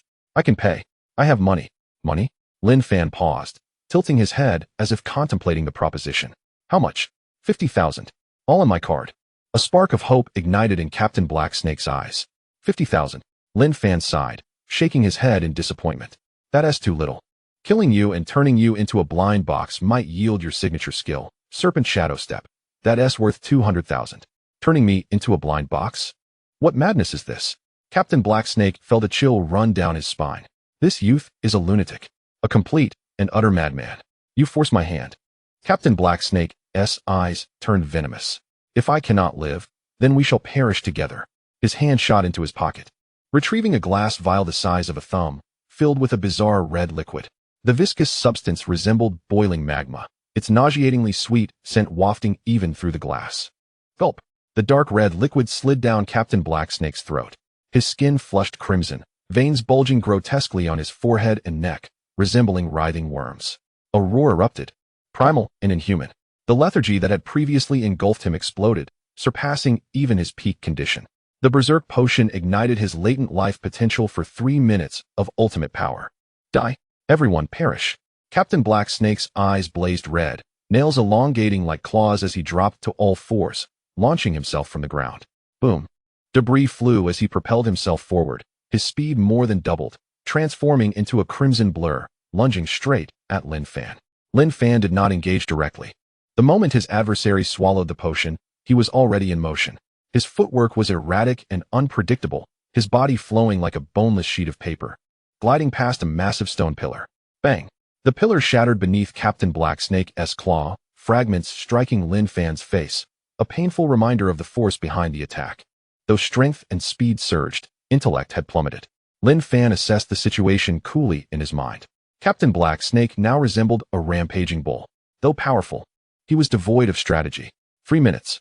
Lin Fan mentally counted down, darting through the stone forest, skillfully utilizing the complex terrain to alter his course. Each time, he narrowly evaded the deadly claws. This was not fleeing. It was akin to walking a dog. With the explosive power bestowed by the diamond skin, Lin Fan's short-distance lateral speed was astonishing. He resembled a patient matador, repeatedly luring the Black Serpent captain to crash against the unyielding rocks. 1 minute passed, and the captain's breath grew labored, crimson skin oozing droplets of blood. 2 minutes in, his movements became noticeably stiff, a precursor to the tearing of muscle fibers. At 2 minutes and 50 seconds, the captain abruptly halted, his body swaying violently. The effects of the drug were waning, and a tremendous backlash surged over him like a tide. The debilitating sensation of being hollowed out made standing difficult. Now was the moment. Lin Fan came to a stop. Without a hint of hesitation, he turned, sprinted, and drew his blade. The motion was as fluid as flowing water, swift as thunder. A flicker of clarity passed through the captain's once crimson pupils, a manifestation of his fear of death. He attempted to raise his arm to block, but it felt as heavy as lead. In his next life, he would be sure to review the strategy before accepting a job. Lin Fan's voice echoed in his ear. The blade sliced through the air with a sorrowful arc. A massive head soared into the sky, blood gushing from the severed neck, staining the pale rocks red. Simultaneously, a muffled thud sounded from a distance. The hefty Zhang Hao, covered in blood, brought his spiked club down mercilessly upon the head of the legless brute. Die! The brute's skull exploded like a rotten watermelon. The battle concluded. The wind howled, thick with the stench of blood. Zhang Hao, witnessing the decapitated corpse and the viscera clinging to his weapon, felt a surge of physiological reaction as adrenaline faded. He discarded his weapon and crouched on the ground, violently retching, as if he could expel his very bile. It was his first time taking a life. Lin Fan sheathed his sword and approached the hefty man, offering a bottle of mineral water. Rinse your mouth, he said, his tone flat, devoid of emotional fluctuation. You'll get used to it. It's no different from slaughtering pigs. Besides, they're worth more than pigs. Zhang Hao accepted the water, his hands still trembling. He glanced at Lin Fan, who was expertly rummaging through the captain's corpse, stripping clothes, searching pockets, removing the watch. The fluidity of his actions suggested countless rehearsals. Such indifference toward life felt strange to Zhang Hao, yet it brought him an inexplicable sense of reassurance. In this predatory world, one must be ruthless to stand firm. Found it. Lin Fan extracted a black waterproof pouch from the captain's inner pocket. Inside were 3 anonymous cards holding a total of 20,000 alliance coins and a package wrapped in oil paper containing a powder. The powder exhibited a bizarre azure hue, with a conspicuous white skull printed on the packaging. Chapter 19. Sea of Corpses and Rivers of Blood Dye. Item: highly concentrated beast-attracting powder, black market contraband. Quality: inferior, contaminated with industrial stimulants. Effect: volatile in the wind. Scent can spread within a 5-kilometer radius. Possesses lethal allure for E-grade and below mutant beasts, inducing a frenzied bloodlust. Duration: 1 hour. System evaluation: trash quality bait. However, in the hands of a specific hunter, it is the key to unleashing a feast. Lin Fan gazed at the powder in his hand, his eyes narrowing slightly. Beast-attracting powder. This substance commands a hefty price on the black market and is strictly regulated. The Black Serpent Squad carried it not for amusement, it seemed. Suddenly, Lin Fan comprehended Wang Tung's sinister scheme. Should the Black Serpent Squad find themselves unable to fight head-on or to obliterate evidence, they would unleash this powder. A riot of mutant beasts within a 5-kilometer radius would be sufficient to create a small-scale beast tide. At that point, he and Zhang Hao would be trampled into a pulp by countless frenzied beasts, leaving nothing but bone fragments. Even if an investigation ensued, it would merely be classified as an unfortunate encounter with a beast tide. What a clever plan. Young Master Wang, you have truly surprised me. Lin Fan revealed a radiant smile, though it harbored a chilling undertone. Brother Fan, what is that? Zhang Hao, pale-faced after retching, leaned closer. Beast-attracting powder. Lin Fan waved the pouch in his hand. The funeral fireworks prepared for us by Wang Tung. Once released, the mutant beasts within several kilometers will come to bid us farewell. What? Zhang Hao gasped, collapsing onto the ground. Then what are we waiting for? Get rid of it. This stuff is too hot to handle. Throw it away? Lin Fan raised an eyebrow. Why would we waste it? Young Master Wang spent a fortune on this. Then what do you intend to do? Zhang Hao felt an ominous premonition as he beheld Lin Fan's familiar smile. Do you remember why we came here? Lin Fan tucked the beast-attracting powder into his pocket and turned to the deeper wilderness. Before them lay a narrow canyon. The cliffs on either side towered towards the sky, with a passageway less than 10 meters wide in between. The terrain was treacherous, easy to defend but hard to attack. To collect supplies, Zhang Hao instinctively responded. Exactly. Since someone has provided the bait, we ought to throw a party in honor of young Master Wang's intentions. You mean? Zhang Hao's eyes widened, as if he were gazing at a madman. If he wishes to create a beast tide, then I shall return the favor with a sea of corpses and rivers of blood. Lin Fan bent down, seizing the captain's ankle, dragging him toward a nearby pit like a dead dog. Stop dawdling. Throw those 2 corpses in as well. Bury them. Destroy the evidence. 10 minutes later, the once blood-soaked rocky terrain had been cleared. Aside from a few dark red stains remaining on the ground, there was no sign of the fierce life-and-death struggle that had just occurred. Lin Fan carried a bulging loot bag containing 3 sets of E-grade equipment and the shattered blades of the Black Serpent Captain. Although damaged, they could still fetch a few thousand coins through system recycling. Even mosquito legs are meat. The duo walked one behind the other towards the narrow canyon. The wind grew increasingly fierce. The howling wind whistled through the canyon, as if countless vengeful spirits were wailing. Lin Fan stood at the narrowest point of the canyon. Ahead lay an open area shaped like a gourd, perfectly positioned downwind. Zhang Hao blocked the back. Lin Fan pointed to the narrow passage behind them. No matter how many mutant beasts come charging in, if even one gets past, I will deduct 10,000 from your share. Brother Fan, are you serious? Zhang Hao's hands, gripping the spiked club, were slick with sweat. Yet, upon seeing Lin Fan's resolute silhouette, he gritted his teeth and said, Fine, as long as the money's right. I'll give my life for you. He set up a shield, scavenged from the Black Serpent Squad, at the narrowest point of the passage, transforming himself into a steel barrier. They're coming. The ground trembled. From deep within the canyon, clouds of dust billowed, and hundreds of scarlet eyes gleamed ominously in the dim light, resembling a sea of flickering ghostly flames. The stench of decay mixed with the fetid odor of beasts struck their faces with the force of the wind. Zhang Hao, hold firm. Lin Fan stood on a protruding rock, his blade angled toward the ground. Let's do this. Zhang Hao's voice cracked in a furious roar. He braced himself at the narrowest gap in the canyon, his feet wedged into the earth like nails. The C-grade talent, hardened skin, was pushed to its limit, his skin taking on a layer of gray-black, rock-like sheen. Boom. The first wave of the beast tide crashed upon them. It was a horde of iron-skinned pigs renowned for their crashing force. The dull thud of impact was enough to send chills through the teeth. Zhang Hao felt as if a fully loaded truck had collided with him head-on, his insides shifting violently. Yet, his feet remained steadfast. Get lost. Gritting his teeth, he swung his spiked club with the force of the recoil. At that moment, Lin Fan sprang into action. He descended from the rock like a calm falcon, the blade glimmering like a waterfall. As the stout figure momentarily stiffened under the impact, Lin Fan's blade precisely sliced through the tender flesh of the lead beast's neck. A spray of crimson blood erupted, reaching 3 feet high. Successfully killed E-rank ironhide boar. Obtained complete corpse X1. Lin Fan did not even glance at the fallen body. With a casual flick of his wrist, the corpse vanished instantly. To outsiders, it appeared as though he had stashed it into his enormous military pack, but in reality, it had been transported into the system's spatial realm. Next, Lin Fan's voice was as cold as machinery. This was the narrow passage he had chosen, a veritable bottleneck where, regardless of the size of the beast tide, it transformed into a simple game of cue and execution. The stout man served as the block, acting as a meat shield, while Lin Fan harvested, functioning as a cannon. This was not a battle, it was a bloody assembly line. The slaughter continued. 10 minutes. 20 minutes. The stout man's roars, initially filled with fear, gradually morphed into a primal, beast-like growl. Come on. Who else is there? Is this all the strength you have? Just a tickle for me. At this point, the stout man was drenched in blood, uncertain whether it was from the beast's or his own. His hardened skin, after countless impacts and bites, had not shattered. Rather, its hue deepened, the once gray and black rocky texture now hinting at a cold, metallic sheen. This was a sign of his innate skill rapidly improving under the duress of life and death. Take the medicine. Lin Fan tossed him a vial of basic recovery potion.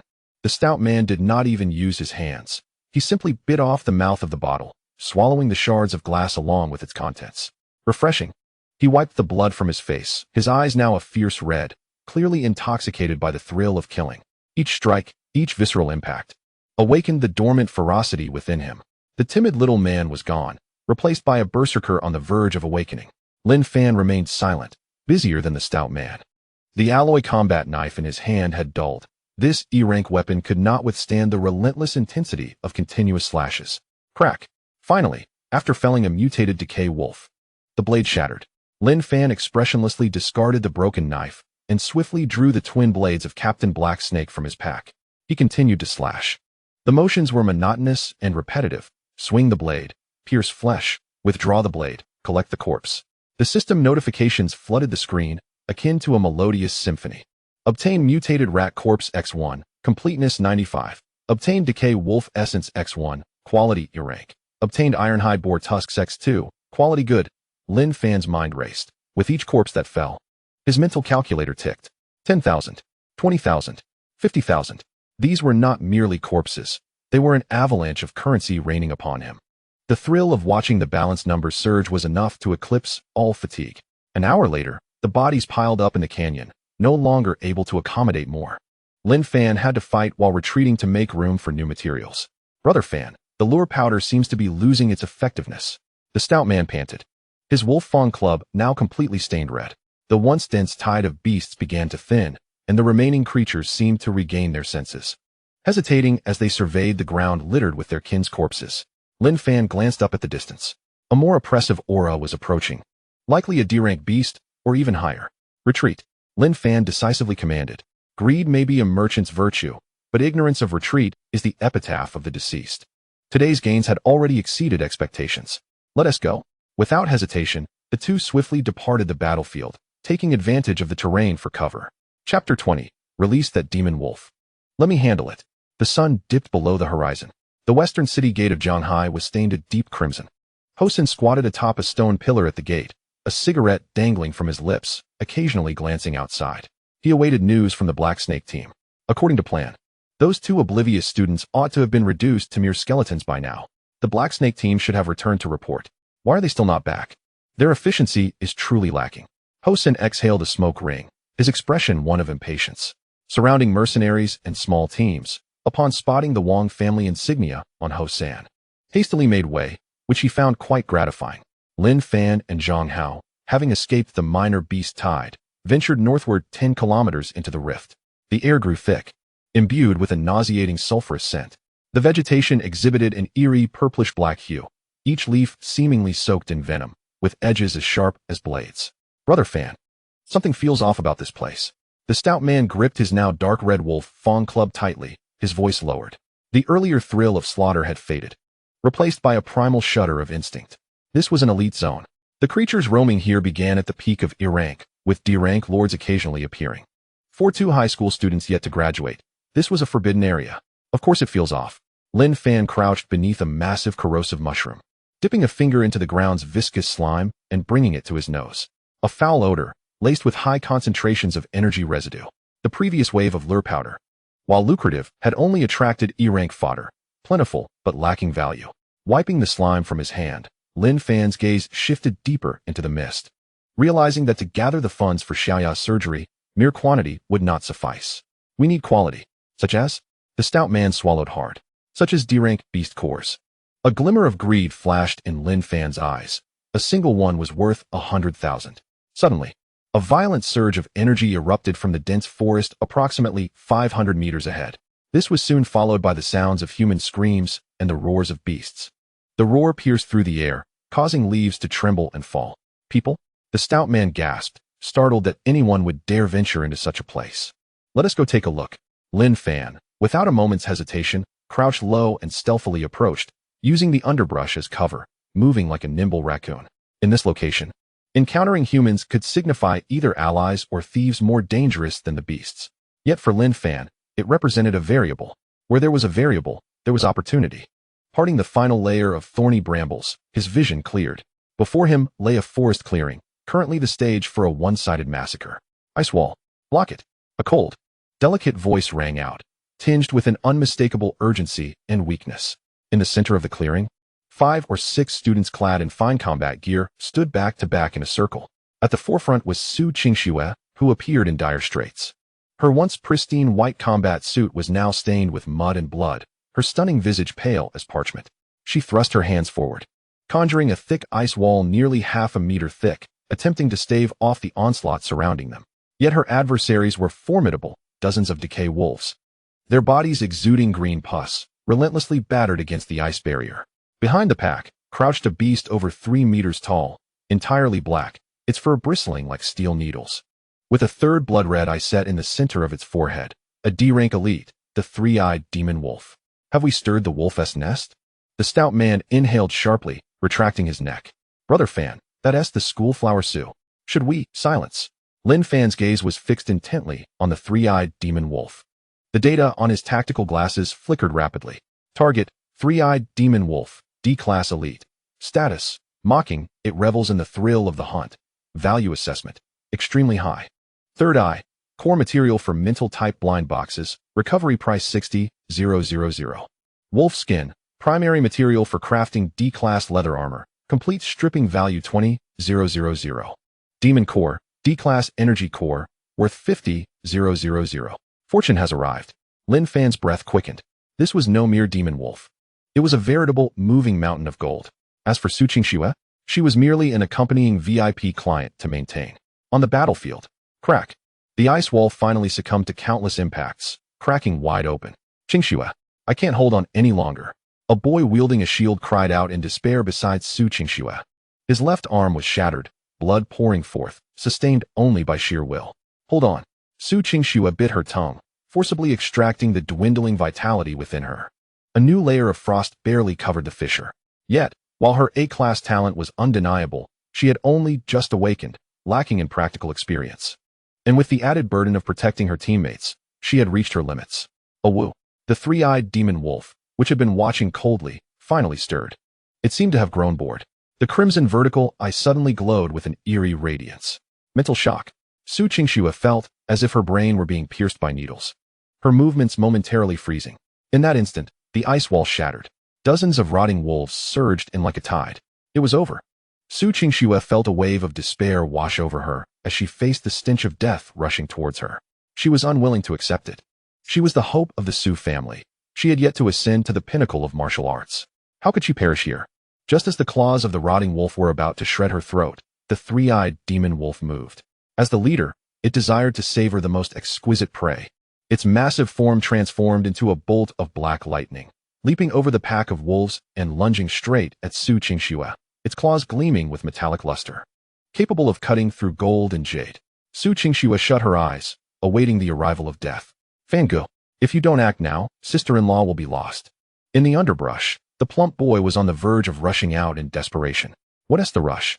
Lin Fan restrained him, his gaze chillingly calm.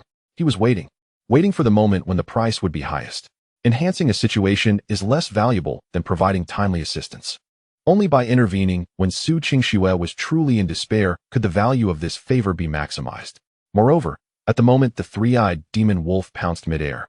Its abdomen was completely unguarded. That was its only weakness. Now was the time.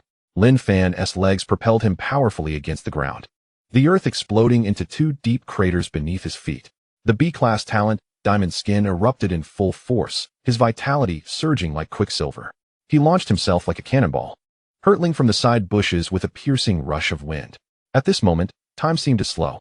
Su Qingxue heard the sound of rushing air. Instinctively, she opened her eyes. What met her gaze was not the demon wolf's savage fangs, but rather a figure that, though not broad, stood remarkably tall. The youth, clad in a tattered second-hand protective suit, wielded a pair of dulled twin blades and abruptly entered her line of sight, interposing himself between her and death. Get back! A thunderous shout rang out. Lin Fan forcibly twisted his waist midair, using the momentum of his sprint to strike the three-eyed demon wolf's midsection with his right leg. Like a heavy axe, bang! A dull thud echoed as the half-ton beast was sent flying, crashing heavily against an ancient tree, shaking the leaves violently. An eerie silence fell over the scene. Both Su Qingxue's team and the surrounding rotting wolves were momentarily stunned. Who was this formidable individual, kicking a D-class elite away?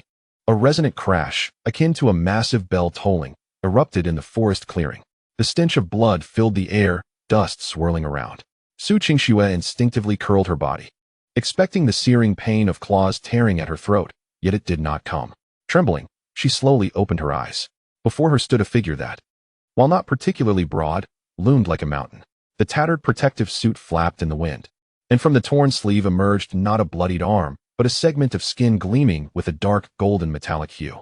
It was pure, indestructible gold. Crack! The sickening sound of bones fracturing echoed. The three-eyed demon wolf's fangs, capable of shattering E-class alloys, were now clamped tightly around the youth's forearm. However, it was not the arm that broke, but the wolf's teeth. Several bloody fragments flew off, landing at Su Qingxue's feet. In the demon wolf's cruel vertical pupils, there was now a human-like expression of shock and confusion. It could not comprehend why this seemingly fragile human was 100 times harder than granite. Beast, you have quite a bite, Lin Fan remarked, glancing down at the colossal creature clinging to his arm, a mischievous grin forming on his lips. But attempting to taste without my permission comes at a price. The B-class talent, Diamond Skin, operated at full capacity. The vitality within him surged like quicksilver, creating a clattering sound. Lin Fan did not afford the demon wolf any chance to react. His left arm swelled with muscle, a dark golden light radiating, like a vice gripping the wolf's jaw. Open wide, he shouted. A tremendous force erupted, forcibly prying the demon wolf's mouth open.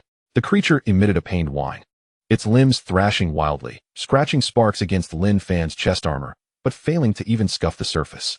Next, Lin Fan's right fist drew back. He was like a taut bowstring, his spine crackling with explosive energy. There were no flashy combat techniques, only pure strength and precise targeting of weaknesses. Target, the third eye in the demon wolf's forehead. That was its most potent weapon and the most lethal vulnerability. This punch would send you to the afterlife. Boom. The fist shot forth like a cannon. The air compressed to its limits, unleashing a piercing sonic boom. The golden fist, imbued with unmatched kinetic energy, struck the blood-red vertical eye with tremendous force. It was as if a hammer had smashed a tomato. Red and white exploded instantaneously. The force penetrated deep, shattering the demon wolf's brain and sending its skull flying. The massive wolf's corpse convulsed violently for a moment before collapsing, as if its spine had been severed, falling limp as if made of mud. Silence enveloped the scene. The wind ceased. The previously restless rotting wolves appeared to witness a terrifying demon, tucking their tails between their legs, retreating step by step with low whimpers. Members of Su Qingxue's team stood with mouths agape, jaws nearly hitting the ground. The boy with the broken arm even forgot his pain, staring blankly at the spectacle. This was a D-class elite. Even seasoned martial artists would hesitate to confront a demon wolf's bite head-on. Yet this boy, clad in cheap, second-hand gear, had just taken it down with a single punch? Where did this monster come from? Lin Fan exhaled a breath of stale air, shaking off the blood and brain matter from his hands. The system interface chimed melodiously as expected. Successfully killed D-class elite, three-eyed demon wolf. Obtained complete corpse 1. Evaluation, perfect. Core material broken illusion, eye preserved intact. Estimated recovery price, 50,000. 50,000. Lin Fan's murderous intent evaporated in an instant, replaced by the glimmer of 2 golden coin symbols. This punch was worth it. He turned to look at the girl behind him, still in a state of shock. At this moment, Su Qingxue found herself in a state of utter disarray. Her exquisite visage was marred by dirt, yet her cold, piercing gaze remained fixed on Lin Fan, as if she sought to penetrate his disguise. It is you. Su Qingxue finally recognized the face before her. The vendor from the night market, notorious for his outrageous claims? The universally acknowledged F-grade wastrel, Lin Fan? The stark contrast in her perceptions nearly caused her mind to overheat. She struggled to reconcile the imposing figure before her, reminiscent of an ancient beast, with the petty trader known for his meticulous calculations over mere hundreds of dollars. What's wrong, Su Schoolbell? Have you forgotten your old classmate? Lin Fan chuckled, his smile devoid of any heroic intent, instead reflecting the shrewdness of a hunter eyeing his prey. He chose not to linger on that question. To him, Su Qingxue was no longer the school beauty or the goddess. She was merely a person who had just survived a life-threatening ordeal. In desperate need of sustenance and comfort, a veritable prize to be seized. Seizing the moment, Lin Fan crouched down with an alarming dexterity. He retrieved a colossal, specially designed sealed bag from his backpack, a costly investment intended solely for preserving high-value trophies. With a swift motion, he opened the bag, effortlessly hoisting the several hundred pounds of wolf carcass and stuffing it inside as if it were mere cotton. With a hum, a blue light flickered. The once blood-soaked bag transformed into a large, box-like container radiating a faint azure glow, emblazoned with a prominent question mark drawn in marker. This entire sequence of actions unfolded seamlessly within 10 seconds. Su Qingxue stood dumbfounded. What was happening? A live packaging operation? Lin Fan dusted off his hands and rose, presenting a signature professional smirk to the bewildered Su Qingxue. He rubbed his hands together and pointed at the blue box on the ground. Classmate, behold the freshly minted D-grade elite blind box, absolutely fresh and still warm. Inside, you'll find a complete broken void eye and D-grade blood essence. You know, elite creatures like this are rare gems. With sincerity akin to charity, Lin Fan raised 5 fingers. Considering our status as classmates and the fact that I just saved your life, I won't charge you an entry fee. A friendly price of 50,000. How about it? Take a gamble. Turn a bicycle into a motorcycle. Should you unveil a psychic combat technique, your mastery over frost could ascend to new heights. Silence. A deathly stillness enveloped the scene. Su Qingxue's teammates suspected they might be hallucinating. Was this truly a human speaking? After rescuing someone, shouldn't there be a moment of heartfelt connection or a dignified departure? Instead, he was peddling a corpse. Furthermore, 50,000? If this wolf were sold to a collection station, it would barely fetch 30 or 40,000. And this fellow was demanding 50,000 under the guise of friendship? A true charlatan.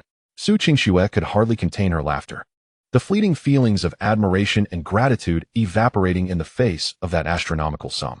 This scoundrel, did he think of anything other than money? Yet, she could not deny the truth in Lin Fan's words. The broken void eye held significant importance for her. Though her frost talent was formidable, her prowess in mental perception had always been a weakness. If she could acquire a psychic artifact, I'll buy it. Su Qingxue inhaled deeply, suppressing the urge to strike him. She withdrew an unnamed black card from her tactical vest's inner pocket, her fingers tightening to the point of whitening. She swiped the card. All right, Su boss, generous as ever. May fortune favor you. Lin Fan's face blossomed into a radiant smile.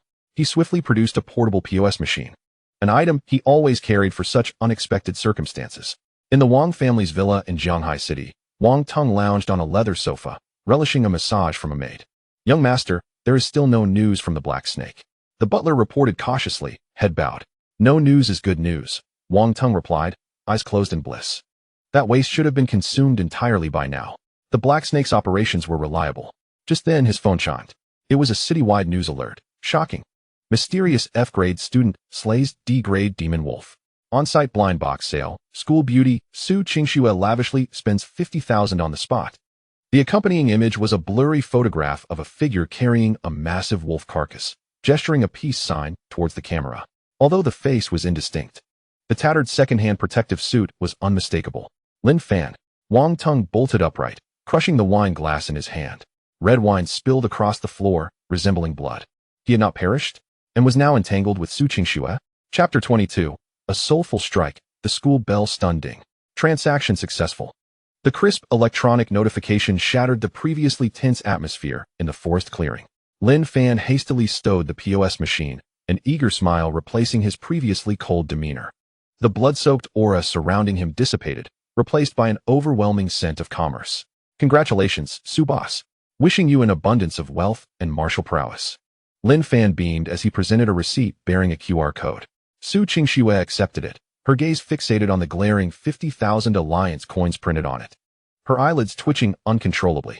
In that fleeting moment, she had truly believed she was witnessing a war god descending to the mortal realm. The figure before her, majestic as he shattered the demon wolf's skull with a single punch, had stirred a long-dormant fire within her heart. But now, gazing at Lin Fan, who was rubbing his hands together, exuding an avaricious demeanor, that spark was utterly extinguished. Disillusionment. Complete and utter disillusionment. Captain, are you really buying it? The boy with the severed arm finally snapped back to reality, disregarding the pain from his wound, his eyes wide as he stared at the blue box.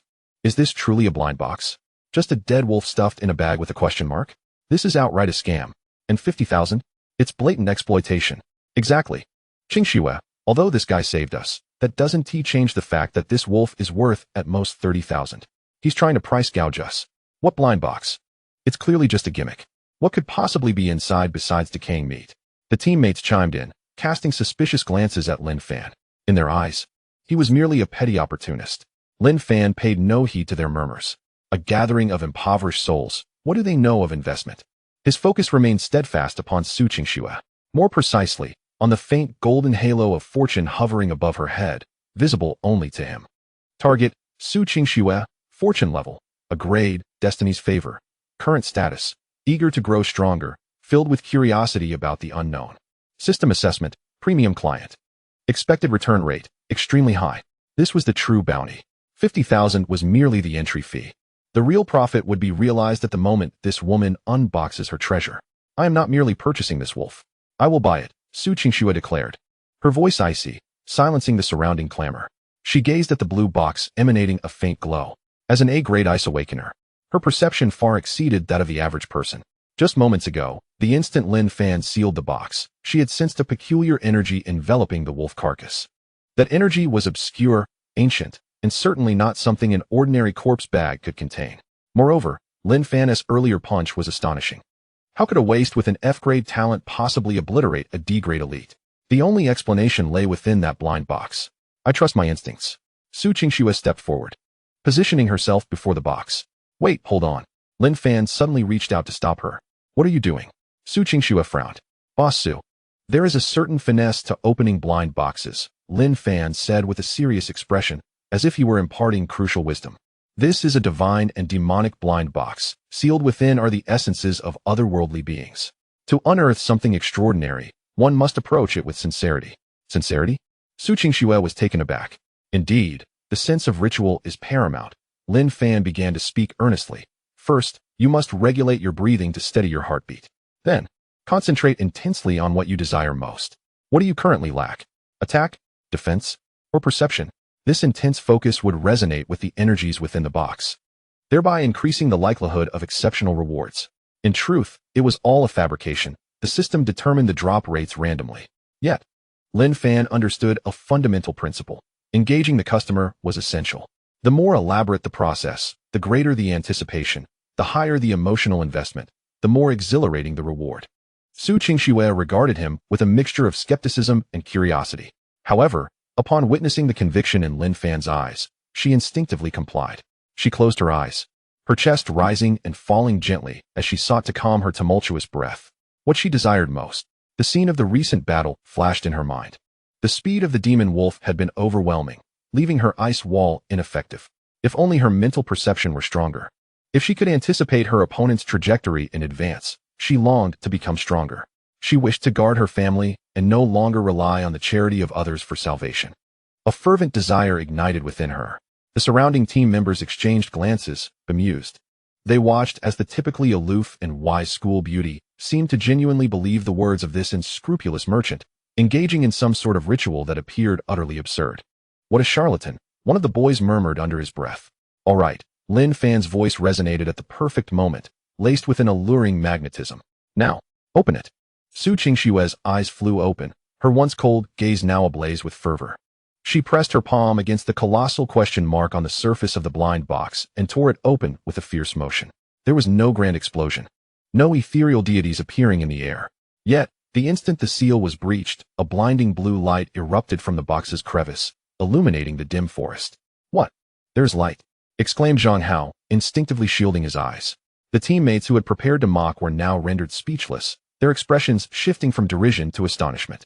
The light was pure, frigid, and imbued with a chilling essence that penetrated the very soul.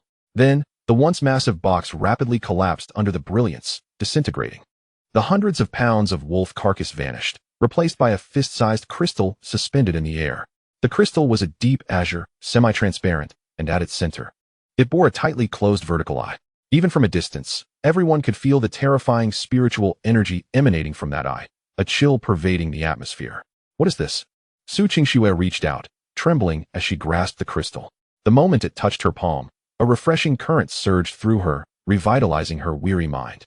The sounds of the wind, the rustle of leaves, even the distant scurrying of insects became acutely clear in her consciousness. Her perception surged. D-grade extraordinary treasure, broken illusion ice crystal, Lin Fan's voice echoed calmly, with a hint of anticipation. The three-eyed demon wolf has mutated. Its third eye is a spiritual treasure. And since it was slain by ice-type abilities, the two have merged, likely resulting in this. Not only would it significantly enhance your mental strength, but it would also imbue your ice powers with a spiritual impact. Boss Su, this is worth 50,000. Is it a loss? A loss. This is an absolute windfall. Su Qingshue's fingers turned red from gripping the ice crystal tightly. She looked up at Lin Fan, her previously aloof gaze now filled with shock, complexity, and a hint of fervor she hadn't even recognized in herself. It truly worked. This was not a scam. This seemingly greedy youth possessed the uncanny ability to turn the mundane into the extraordinary. My goodness, has the captain's aura intensified? The surrounding teammates were dumbfounded. Although they lacked discernment, they could clearly sense Su Qingshue's presence escalating, her previous weakness dissipating. Chapter 23, S-Class Talent. True Vision. The boy with the severed arm stood agape, glancing between the empty box on the ground and Lin Fan, his expression reaching the pinnacle of disbelief. Is this really a blind box? Can it truly yield treasures? Lin Fan, Su Qingxue suddenly spoke, her tone unusually sincere. Thank you. This simple gratitude bore the weight of 1,000 words. You're too kind. Lin Fan waved his hand dismissively, smiling casually. A fair trade. Honesty is paramount in our dealings. As long as you pay, we are as close as siblings.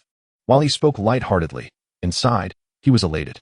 For the moment Su Qingxue grasped the ice crystal, a long-awaited sound erupted in his mind. Ding.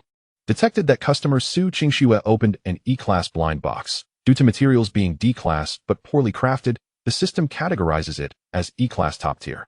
Acquired item, broken illusion ice crystal, D-Class extraordinary treasure. Value assessment, extremely high. Triggered 100-fold return mechanism. Calculating random multiplier. Congratulations, host. Triggered A-Class fortune critical hit. Received 80 times quality return. Congratulations, host. Acquired S-Class talent. True Vision. Lin Fan's breath caught in his throat. S-Class. It had directly produced an S-Class talent.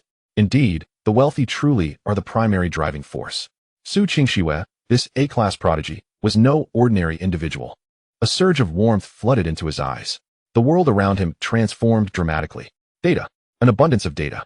He looked at Su Qingxue, no longer merely perceiving her fortune's hue, but rather witnessing a detailed analysis unfurl. Target, Su Qingxue, vulnerability, old injury on left shoulder not yet healed. Slight stagnation of qi and blood at the Danzhong acupoint. Current emotions, shock, 80, gratitude, 15, curiosity, 5. Personal items, 1 high-tier storage ring containing 200,000 alliance coins. Holy moly. X-ray vision? No, it was data analysis. Lin Fan forcibly stifled his elation, maintaining a facade of indifference.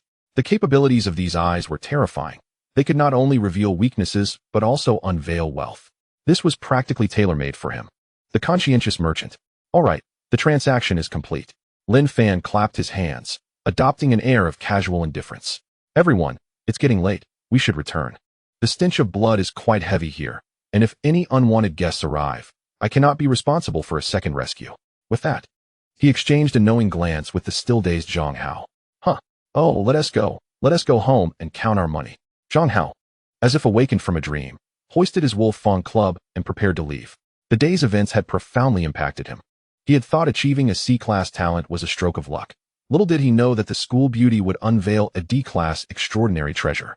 Following Lin Fan truly had its rewards. Wait, Su Qingxue called out again. She quickly approached Lin Fan, her exquisite face marked with hesitation, yet more so with resolution. Is there something else? Lin Fan raised an eyebrow. Could we become friends? Su Qingxue took out her phone, revealing a QR code on the screen. In the future, should any goods of this caliber arise, please contact me immediately. You may set the price. Upon uttering these words, the entire room fell silent. The team members' eyes widened in disbelief. The aloof campus beauty was proactively requesting contact information. Moreover, her words carried a tone reminiscent of a patronage. Was this truly the Su Qingxue who had remained indifferent to all the boys in school? Add me as a friend, Lin Fan remarked, stroking his chin. A hint of reluctance in his voice. However, my friend slots are quite precious. But considering your expenditure of 50,000 today, I shall regard you as a VIP. He drew out a battered phone with a cracked screen and scanned the QR code. Beep. Friend added. Su Qingxue glanced at the ID in her friend list. Titled the most conscientious blind box shop owner in the universe, and her lips twitched slightly. This fellow was indeed as he appeared. Let us go? Lin Fan waved his hand, turning with the chubby man and disappearing into the thicket, his silhouette elegant and unregretful, leaving only a phrase lingering in the air. Remember, the divine and demonic blind boxes can make you rich or poor in an instant. Next time, bring enough money, and I'll show you what it means to strike it rich overnight. Until Lin Fan's figure vanished completely, the team captain gasped. Is that really Lin Fan? The boy with the severed arm swallowed hard, feeling as though his worldview had shattered. Su Qingxue clenched the ice crystal in her hand, her gaze profound. Whether it was Lin Fan or not was inconsequential. She turned, looking toward the depths of the fissure, her tone returning to its usual coldness. What mattered was that a figure capable of altering the landscape had emerged in Zhanghai City. Clean up the battlefield and retreat. Half an hour later, on the road back to the city, the chubby man remained in a state of extreme excitement. Brother Fan, 50,000. That's 50,000. WVE struck gold. Zhang Hao waved a stack of receipts, the flesh on his face quivering with glee. Including the money from selling junk, we must have nearly 100,000 now, right? Xiaoya's surgery costs are covered.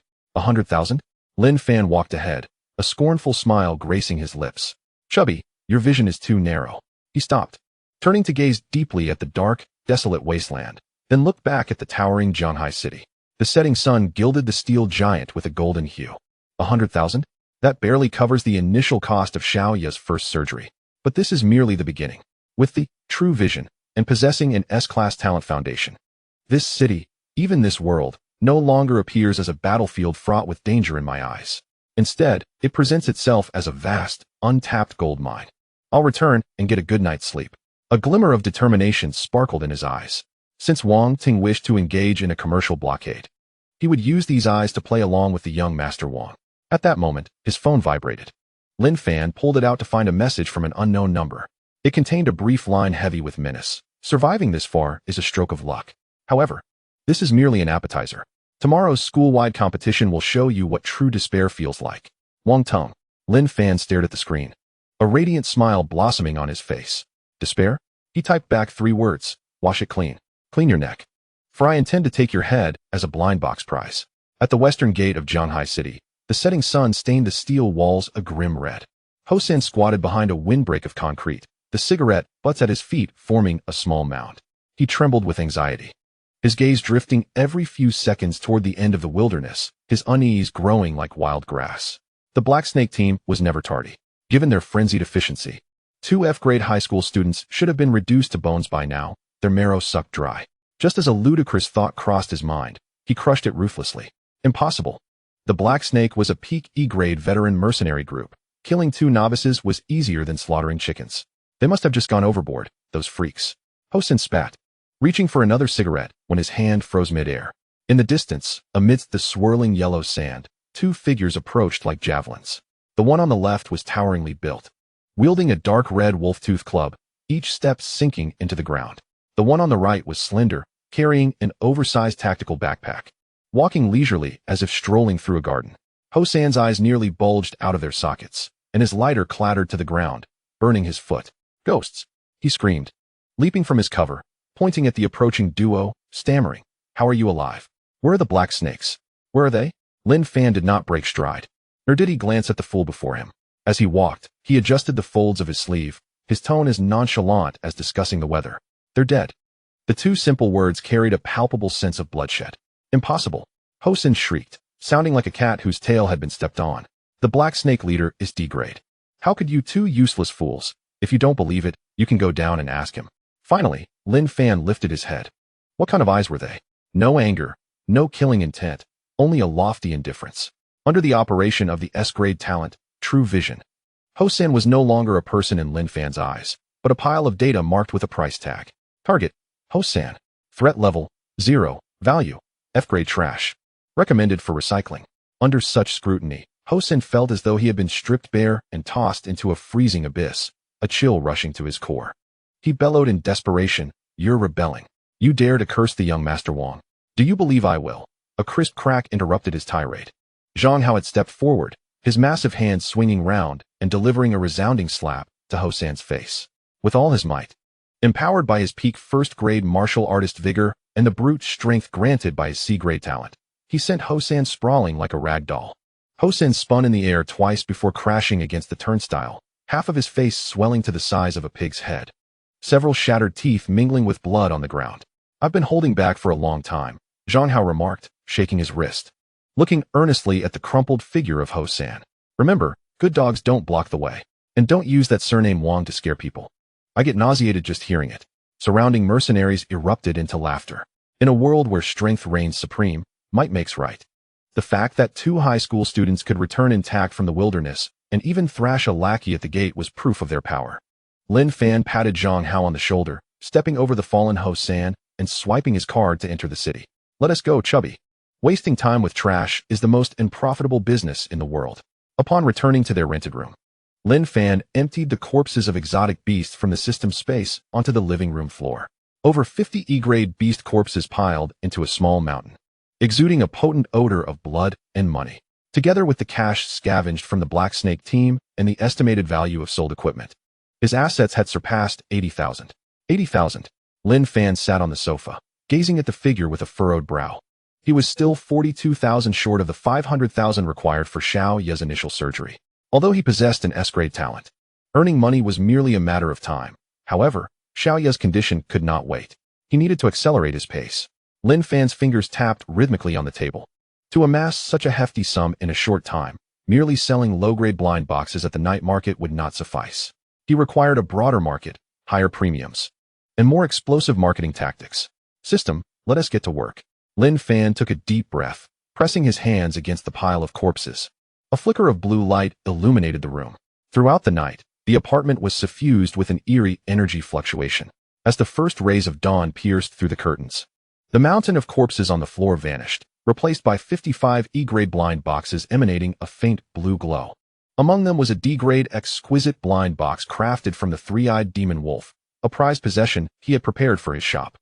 As night descended and the city lights began to twinkle, the bustling night market in the western district of Jianghai City was alive with activity.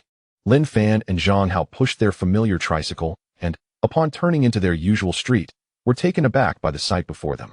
Opposite their stall, an old grocery store had vanished overnight, replaced by a resplendently decorated shop. A massive neon sign blazed the words Treasure Pavilion, dazzling the onlookers.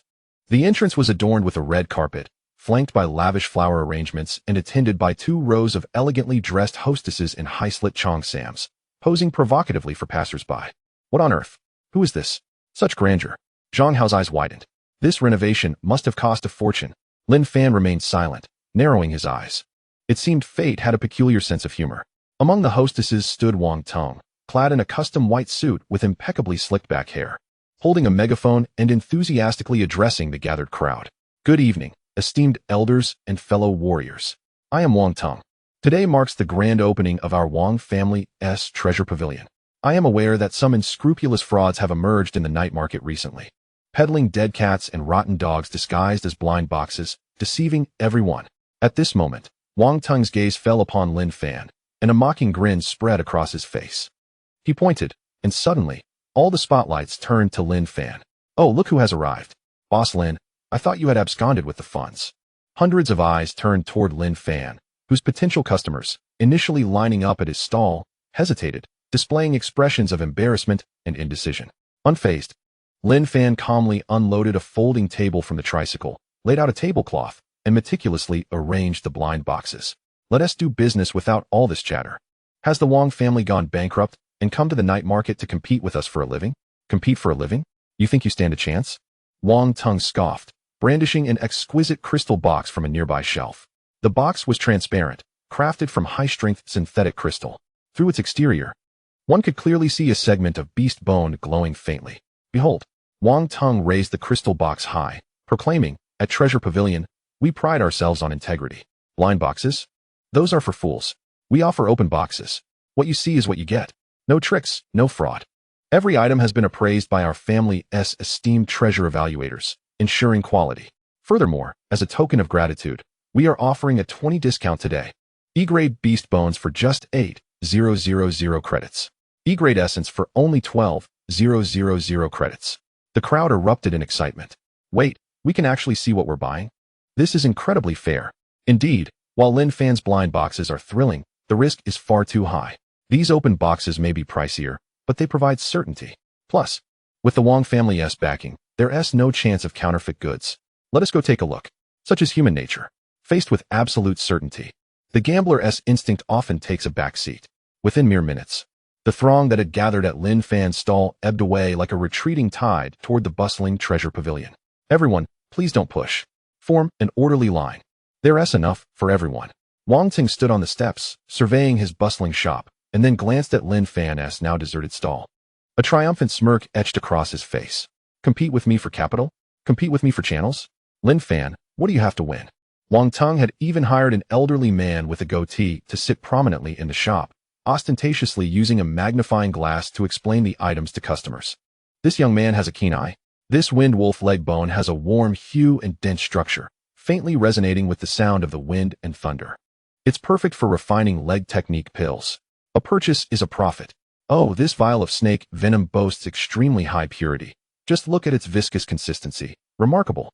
The so-called treasure evaluator extolled every item to the skies, leaving those who had previously hesitated mesmerized by his jargon, hastily reaching for their wallets.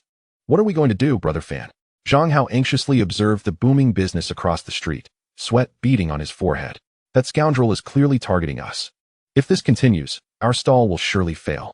Lin Fan, seated on a small stool, idly toyed with the three-eyed demon wolf blind box, a playful smile creeping across his face. Don't worry, fatty. He pointed to his eyes. Sometimes, what your eyes perceive is not the truth. With the activation of his S-grade talent, the eye of true sight, the once resplendent treasure pavilion shed its glamorous facade in Lin Fan's vision. Countless streams of red data cascaded down, revealing the true nature of the so-called treasures. His gaze landed on the wind wolf leg bone that had been glorified by the treasure evaluator. Item: wind wolf leg bone, defective. Status: bone marrow exhausted, internal structure fractured. Surface treated with industrial wax and fluorescent agents. True value: 200 alliance credits, too smoky to even use as firewood. Suggestion: feed to dogs. But even they won't eat it. Lin Fan nearly burst into laughter. He then turned his attention to the so-called premium snake venom. Item: mixed poison. Composition: 5 parts ordinary snake venom, 80 parts saline, 15 parts green food coloring. True value: 15 alliance credits. The bottle itself is worth 10. Suggestion: not lethal but may cause diarrhea. As Lin Fan scanned the shelves, he realized that 80 of the items in the shop were merely shoddy products, gilded on the outside but hollow within. The remaining 20 of genuine goods were priced at more than double the market rate. This was not business. It was a blatant harvesting of unsuspecting customers like a scythe cutting through ripe wheat. Wang Tong was not only undermining Lin Fan's stall, but also belittling the intelligence of these warriors. Chapter 25. Premium snake venom? A bit salty. Lin Fan. Seeing Lin Fan's silence, Wang Ting assumed he was too stunned to respond and swaggered closer, shouting across the street. How about it? Are you convinced? If you kneel and beg me, I might feel generous enough to offer you a position as a clerk. You seem well suited for washing dishes in the back kitchen. The crowd erupted in laughter, with many who had purchased the open boxes joining in the mockery. Indeed, Boss Lin, it's time to admit defeat. They are the legitimate army. Your blind boxes are simply a scam. The open boxes are far more reliable. Facing the overwhelming ridicule, Lin Fan slowly stood up. He brushed the dust off his pants, grasped the megaphone, and stepped into the middle of the street. Wang Tong, you just claimed your open boxes are above board? Lin Fan's voice was not loud, yet it resonated clearly throughout half the street. Of course, I conduct business with integrity. Wang Ting puffed out his chest, resembling a proud rooster. Very well. A dangerous smile curled at the corners of Lin Fan's lips, akin to a hunter watching his prey step into a trap. Since you are so confident, how about we engage in a game? What game? Wang Ting frowned. Treasure appraisal. Lin Fan pointed at the dazzling array of items in Treasure Pavilion, his voice rising. I will stand right here without touching your goods. Name a single counterfeit item, and you shall consume it on the spot. If I am mistaken, everything on my stall, and my very life, shall be yours. Dare you accept? A collective gasp rippled through the crowd. All eyes locked onto Lin Fan in stunned disbelief. To authenticate antiques without even touching them? Even grandmasters of appraisal would hesitate to make such a claim. Was he mad? Wang Tung froze for a moment, then erupted into thunderous, scornful laughter. Huh, huh, huh. Lin Fan, have you starved yourself into delusion? Trying to stage a fraud scandal? He was utterly confident. Though these wares had been artfully doctored, the work bore the unmistakable hand of his family's master forger, employing cutting-edge, near-undetectable techniques. Not even standard instrumentation could pierce the deception, certainly not some high school student. Very well, he snarled, his face contorting with vicious glee. Since you court death, I shall grant it. Let all bear witness. Today I shall teach this boy that while food may be eaten recklessly, words must never be spoken so carelessly. Splendid. Lin Fan snapped his fingers, sharp, precise, like the crack of a whip. His gaze, cold and incisive as a honed blade, locked instantly upon the burly man standing at the counter, paying for the so-called wind wolf femur, a relic lauded as peerless, mythical. Sir, Lin Fan said, voice calm yet commanding, might I borrow that bone for a moment? The man hesitated, then, almost reflexively, handed it over. But this has been authenticated by a master. A true rarity. Rarity? Lin Fan took the bone without glancing at the trembling goateed appraiser. His fingers closed tightly around both ends, and in a flash, his vital energy surged, raw and palpable. Wang young master, open your eyes wide. Behold your so-called treasure. Crack. A brittle, shattering sound cleaved the air. Before dozens of horrified onlookers, the fabled femur, said to withstand even forged steel, snapped cleanly in Lin Fan's bare hands. As easily as a dry biscuit. No marrow welled forth. Only a clump of black, mold-scented cotton, stiff with embedded iron wires, spilled from the fractured ends. Silence. A suffocating, absolute stillness descended. The once bustling entrance of the treasure pavilion fell so quiet one could hear the whisper of a pin striking marble. The burly man stared at the heap of tainted cotton, his expression shifting from numb shock to volcanic fury. This is your rarity. He whirled, eyes blazing, fixing the perspiring appraiser with a glare that seared like molten iron, resonant with the rumble of wind and thunder. I'll give you thunder, right in the face. Wang Tung's face drained of all color, pale as bleached parchment. Gazing upon Lin Fan's serene, faintly smiling countenance, he no longer saw a boy, but a demon, methodically flaying flesh from bone. Don't rush, young Master Wang, Lin Fan said, discarding the ruined relic and brushing his palms together, the crisp, rhythmic sound echoing like a death knell. This was merely the first move. Our game has only just begun. His finger extended, graceful, deliberate, toward the vial of viridian liquid resting nearby, the so-called E-class black mamba venom. Put it down. Wang Tung lunged forward, voice shrill with panic. That's lethal. One drop kills instantly. Don't die in my shop. The crowd instinctively recoiled 3 paces, fear etched in every line of their faces. This was venom, corrosive, virulent, capable of dissolving flesh on contact. To drink it? Unthinkable. Lin Fan paid no heed. Before his eyes, crimson data streams flickered across the glass vial. Item, custom blended solution. Composition, 95 saline solution. For food-grade dyes, tartrazine, brilliant blue, 1 industrial thickener. Toxicity, 0. Side effects. Excessive intake may elevate sodium levels. Hydration recommended. Lethal? He uncorked the vial. A pungent, synthetic fragrance, sharp and artificial, spilled forth, raising it to the light. He swirled the emerald liquid with the unhurried elegance of a connoisseur, savoring a 82 Chateau Lafite. The viscous fluid clung to the glass, sliding down in slow, deliberate rivulets, perfectly calibrated, deceptively rich. Since you insist it is fatal, Lin Fan murmured, I shall drink first, to honor your claim. You're insane. Wang Tung's eyes bulged. He reached out, frantic. Too late. Lin Fan tilted his head back. The vial met his lips. Glug glug, his throat pulsed. Once, twice, steady, unhurried. Under the weight of hundreds of horrified, disbelieving gazes, he emptied the entire vial. Every last drop of the venom said to fell an ox in seconds. Not a drop remained. HRRGH. He set down the empty vessel and released a long, resonant belch. Licking his lips thoughtfully, he frowned slightly, then turned to Wang Tung, whose face had frozen in abject petrification. His tone held quiet disdain, a touch too salty. And the apple flavoring? Overdone, leaves a cloying aftertaste. Next time, add sugar. Silence. Absolute, profound. Suffocating. The Treasure Pavilion's entrance seemed suspended in time, like a painting struck mute mid-stroke. The burly man gaped, his eyes wide enough to burst from their sockets, scanning Lin Fan's face for any trace of cyanosis, of pallor, of agony. None. Lin Fan's complexion glowed with health, flushed, vital, and he even moistened his lips with slow, deliberate relish. This is. His trembling finger jabbed first at the empty vial, then at Wang Tung, his neck cords standing out like taut cables. Saline solution. I paid 12,000 for diluted salt water. That roar ignited the crowd like a spark in gunpowder. The last vestige of doubt evaporated. They stared at their authentic purchases, the crystal casing now mocking in its gaudy artifice, the rare beast hide reeking faintly of fresh glue, the pristine crystal core revealing trapped air bubbles beneath its glassy sheen. Refund. The burly man seized the dazed appraiser by the collar and drove a fist into his eye socket. Fraudster. Viscous? Resonant? Let me show you viscous. Ow. No, no hitting the face. The old man shrieked, scrambling beneath the counter, his false beard torn away, revealing a smooth, hairless chin. Chaos erupted. Fury breached the barricades. The crowd surged into the pavilion like a flood tide, shattering displays, hurling fakes to the floor, exposing each counterfeit in a crescendo of shattering glass, furious shouts, and toppling furniture. The pavilion's gilded opulence now stood as the cruelest irony of all. Chapter 26. The Hunger Gambit. Wang Tung slumped against the wall, his bespoke suit rumpled, his face ashen. He could not comprehend it. His family's master forger had sworn these pieces were indistinguishable from the genuine, requiring half an hour of instrumental analysis, at minimum. Yet Lin Fan saw through them, instantly, and drank it, without flinching. Stop them! Stop them! He shrieked at his bodyguards.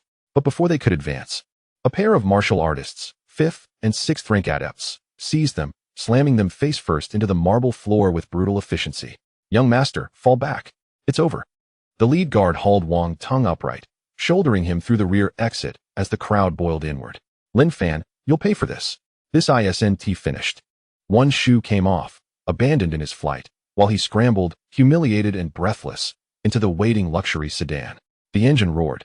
Tires screamed, and the car vanished down the street like a fleeing specter. Ha! Zhang Hao stood atop his rickshaw, banging a dented gong with unbridled glee, its clang as jubilant as New Year's firecrackers. Authentic boxes? That's your illustrious family. He jabbed a thick finger at the wreckage across the street, his booming voice carrying down half the avenue. You treat people like fools. That's your integrity? To me? It's just rotten, black to the core. But our Lin brother? Solid as bedrock. Zhang Hao leapt down, slapped the humble cardboard box before him with affectionate pride. Yes, ours are blind boxes. You don't know what's inside. But every item is real. 10,000 coins. No loss, no regret. Just truth. The crowd settled, gradually, thoughtfully. They gazed at the shattered splendor across the street, then at Lin Fan, calm, unshaken, standing like an unyielding mountain amid the storm. Contrast, after all, is the sharpest blade of revelation. Lin Fan's recent demonstration of physical poison detection not only exposed Wang Tung's deception, but also inadvertently elevated the credibility of his own stall. Boss, a timid student wearing glasses approached, stammering, I would like to purchase a blind box. This is my savings from half a year. He glanced nervously at Lin Fan before looking at the pile of boxes, clearly shaken by the earlier counterfeit incident and hesitating. Without further ado, Lin Fan selected the box numbered C2 from the stack and presented it to the student. Take it. His tone was calm, yet imbued with an undeniable confidence. The student, momentarily taken aback, instinctively accepted the box. The surrounding crowd drew closer, holding their breath. With a rip, the seal was broken. A complete beast hide, glistening with a dark sheen and smooth as silk, emerged before the spectators. Wow! Shadow cat hide, exclaimed a knowledgeable mercenary. This material is essential for crafting stealth boots. And this hide is impeccably peeled, without a single flaw. It's worth at least 130,000. That's a direct profit of 3,000. The student, flushed with excitement, clutched the hide and bowed repeatedly to Lin Fan, exclaiming, "Thank you, boss. Thank you, Brother Fan." Next, Lin Fan ignored the crowd's astonishment and surveyed the throng. "I'm next.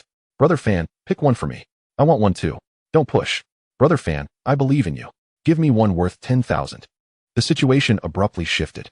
The long line of customers at the treasure pavilion, initially seeking refunds, now turned and surged towards Lin Fan's modest tricycle stall. Sold out. A crudely written cardboard sign was mercilessly hung in front of the tricycle. Daily limit of 10. No exceptions. Lin Fan tossed aside the marker, dusted off his hands, and moved with the grace of an artist who had just completed a masterful painting. The crowd, which had been wildly waving cash, erupted into chaos. "What? It's gone? Boss, I have money. I'll pay double for one. I've been waiting for half an hour. You can't just close." The cacophony nearly toppled the night market. Zhang Hao, observing the anxious faces and the piles of cash that seemed ready to fly away, trembled with concern. Grabbing Lin Fan's sleeve, his eyes widened in disbelief. "Brother Fan, are you mad? This is all money. We have over 40 more in stock. Why not sell?" With a swift motion, Lin Fan slapped the top of Zhang Hao's shiny head. "Ambition." He pointed at the crowd, which had not dispersed but was instead bidding for tomorrow's Q position. "Zhang, remember, good goods are hard to come by. If they flood the market, they lose value." He pulled out a cigar, pilfered from Wang Tung's shop, and though unlit, held it between his lips. "What we sell is anticipation, the gambler's hope for a comeback, not wholesale produce from a market. If everyone can purchase it, what difference is there between this blind box and the pork at a vegetable market?" Zhang Hao, clutching his head and watching the customers eager to secure the first spot tomorrow, slowly opened his mouth. So, business could be conducted in such a manner, manipulating customers, and they still vie to offer you bonuses. Is this the pinnacle of a cunning merchant? Lin Fan observed the surging reservation fees, a glint of brilliance flashing in his eyes. 10. This was a meticulously calculated number, sufficient to maintain interest while allowing him ample time to select high-quality raw materials. After all, only by unveiling excellent products could his hundredfold return truly take flight. A high volume of sales was a low-end strategy. The path to success lay in quality goods, serving the public's needs. In the heart of Zhanghai City, Su Family Manor, late at night, within a vast private training room, the temperature plummeted alarmingly. Frost coated the walls, floor, and even the ceiling. The air felt frozen, each breath producing a plume of white mist. In the center of the training room, Su Qingxue sat cross-legged, enveloped in a halo of ethereal blue light. The breaking illusion ice crystal hovered before her brow, visibly shrinking at an astonishing pace. Waves of pure spiritual energy flowed into her consciousness through her brow. Crack! A sound resembling a shattered barrier echoed in the void. Su Qingxue abruptly opened her eyes. Within the depths of her formerly pitch-black pupils, two icy blue glints flickered. The frost within the training room exploded, transforming into a shimmering cloud of powder. Seventh-rank martial disciple, and her mental strength was nearing that of a martial artist. The effect of this ice crystal surpassed her expectations. Merely absorbing half of it shattered the bottleneck that had plagued her for half a year. As if it were made of paper, Su Qingxue exhaled a breath of cold air, poised to rise when, boom, the colossal alloy door, weighing 1,000 pounds, was violently pushed open from the outside. The resounding crash reverberated through the empty room. A pink figure burst in, akin to a frenzied deer, accompanied by a waft of fragrance. "Qingxue, darling, I'm here." The newcomer, a girl with twin ponytails clad in an elaborate Lolita dress, moved with astonishing speed. Before Su Qingxue could react, she was clung to like a koala. "Oh dear, I'm freezing." The girl, while exclaiming her discomfort, buried her face in Su Qingxue's neck, rubbing against her. "Why is your training room like an ice cellar?" "Oh." In the midst of her frolicking, the girl's movements suddenly froze. She lifted her head abruptly, her large almond eyes filled with astonishment. "Something's not right." The girl released Su Qingxue and circled around her, scrutinizing her from head to toe. "Qingxue, How has your mental strength increased so significantly? This fluctuation is almost on par with my brother, that martial arts fanatic. Have you been secretly taking some forbidden drugs? Chapter 27. The unlucky lowly Su Qingxue helplessly adjusted her disheveled collar. Yao Yao, stop messing around. Chu Yao Yao, the little princess of the Chu family, was her childhood friend and confidant. Despite her cute and soft appearance, she was a violent A-grade wind spirit talent and recognized throughout the school for her formidable prowess. I haven't taken any drugs. Su Qingxue opened her palm, revealing the remaining half of the breaking illusion ice crystal resting quietly in her hand. It's this. Chu Yao Yao leaned in closer for a better look. A high-purity spiritual crystal, and it has an ice attribute? This must be produced by at least a D-grade mutated beast. You can't find this on the market. Where did you get it? Did you rob Uncle Su's little treasury? I bought it. Su Qingxue recalled the figure at the night market who had sold it for 50,000. 50,000. Chu Yao Yao's voice escalated by an octave, causing the ice shards on the ceiling to tremble. You bought a D-grade exotic treasure for 50,000? Which prodigal sold it? Hurry, tell me. I'll raid their entire stash. An intriguing individual, Su Qingxue replied, the corners of her mouth twitching slightly. The one who packed a dead wolf in a plastic bag and seriously conducted an unboxing ceremony. Night market, Lin Fan. Lin Fan. That F-grade waste. Cough cough. That legendary blind box owner? Chu Yao Yao's eyes lit up like two bright bulbs. I heard about it. The whole school was buzzing this afternoon, saying he even gave Wang Tang's rich kid a black eye. Is it really true? The blind box is real. And the black eye is real. Su Qingxue stored away the ice crystal, her tone regaining its chill. However, this blind box does possess some merit. He seems to have a unique ability to transform ordinary corpses into opportunities. Exciting. Chu Yao Yao exclaimed, bouncing in place, her skirt billowing. I knew this would be fun. 50,000 for a chance at hundreds of thousands in returns. This is a game tailor-made for me. With her hands on her hips, she laughed heartily. It's decided. Tomorrow. I'm going. I, the self-proclaimed Emperor of Luck from Shanghai, have never missed an opportunity to indulge in a second bottle. Tomorrow, I shall unveil the prized treasure of my establishment, allowing him to witness what true fortune entails. Su Qingxue observed her friend, bursting with confidence, hesitating to voice her thoughts. Emperor of Luck? She recalled how last month, Chu Yao Yao had drawn cards, only to receive a plethora of mediocre prizes, nearly fuming in frustration. Just a month prior, this girl had attempted her luck in the lottery, only to have her numbers fall perfectly out of sync with the grand prize, matching only those of her neighbors. Yao Yao. Su Qingxue sighed, a flicker of pity in her gaze. Make sure you bring enough money. That Lin Fan has a rather shrewd heart. Uft. Do I lack a trifling sum? Chu Yao Yao waved her hand dismissively, exuding bravado. As long as I can procure something extraordinary, I shall drown him in cash. Just you wait. I intend to make that unscrupulous merchant kneel and sin-conquer. Watching her friend skip away in exuberance, Su Qingxue shook her head, harboring doubts about whether that unscrupulous merchant would indeed sin-conquer the following day. However, the self-styled Emperor of Luck, who also seemed to possess the misfortune of a non-emperor, would likely return in tears. The following morning at Jianghai No. 3 High School, in the classroom of Class 2, Year 3, Lin Fan stepped into the room, and the previously noisy atmosphere hushed in an instant. Dozens of curious eyes turned toward him, filled with awe and fervor, as if they were beholding a legendary figure. The internet had flourished, and the events from the night market had quickly become the talk of the school forums. The once deemed F-grade failure, now selling blind boxes and outshining Wang Tung with daily earnings of 100,000, had transformed Lin Fan into a figure of renown. What good are academic achievements? After university, one still has to work, right? As for reviving martial arts and resisting the myriad of tribes, are those matters for common folk like us?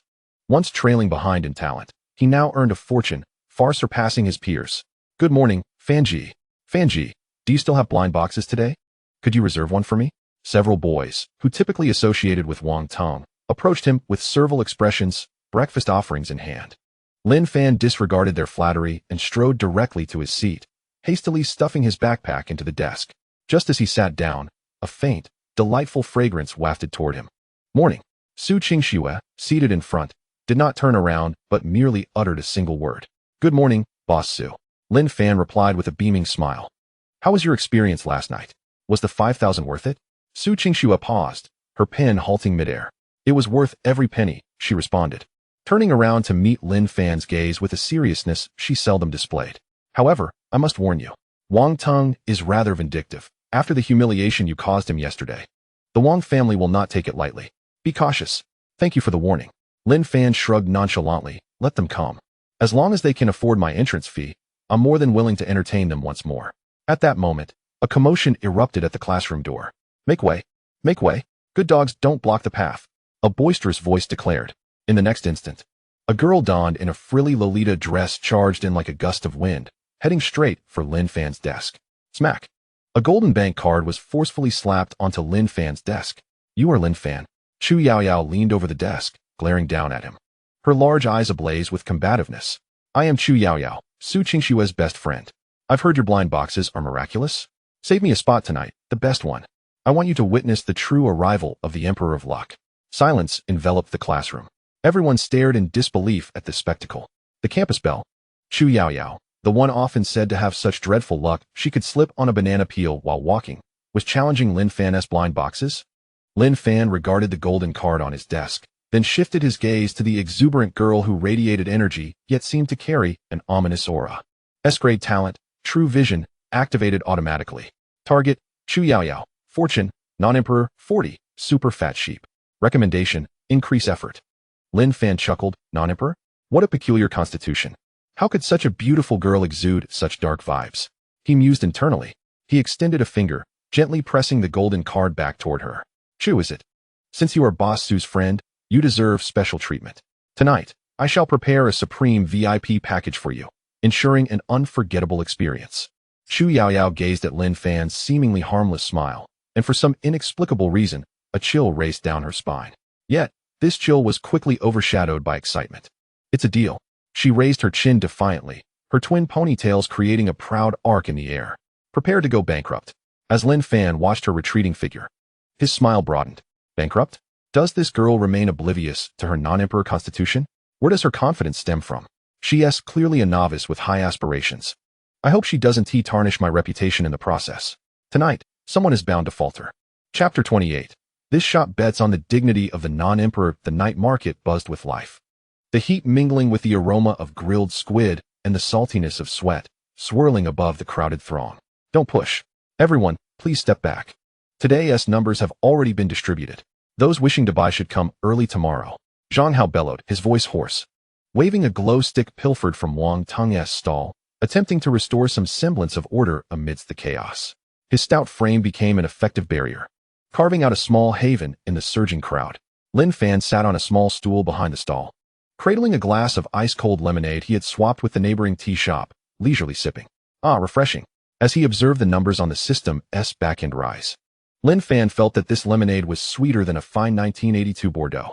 Since wreaking havoc at the Treasure Pavilion last night, today's business had skyrocketed, attracting not only the lower-tier martial artists of Jianhai, but also several affluent youths in branded battle gear who secretly queued to witness the legendary blind box that could transform fortunes in an instant.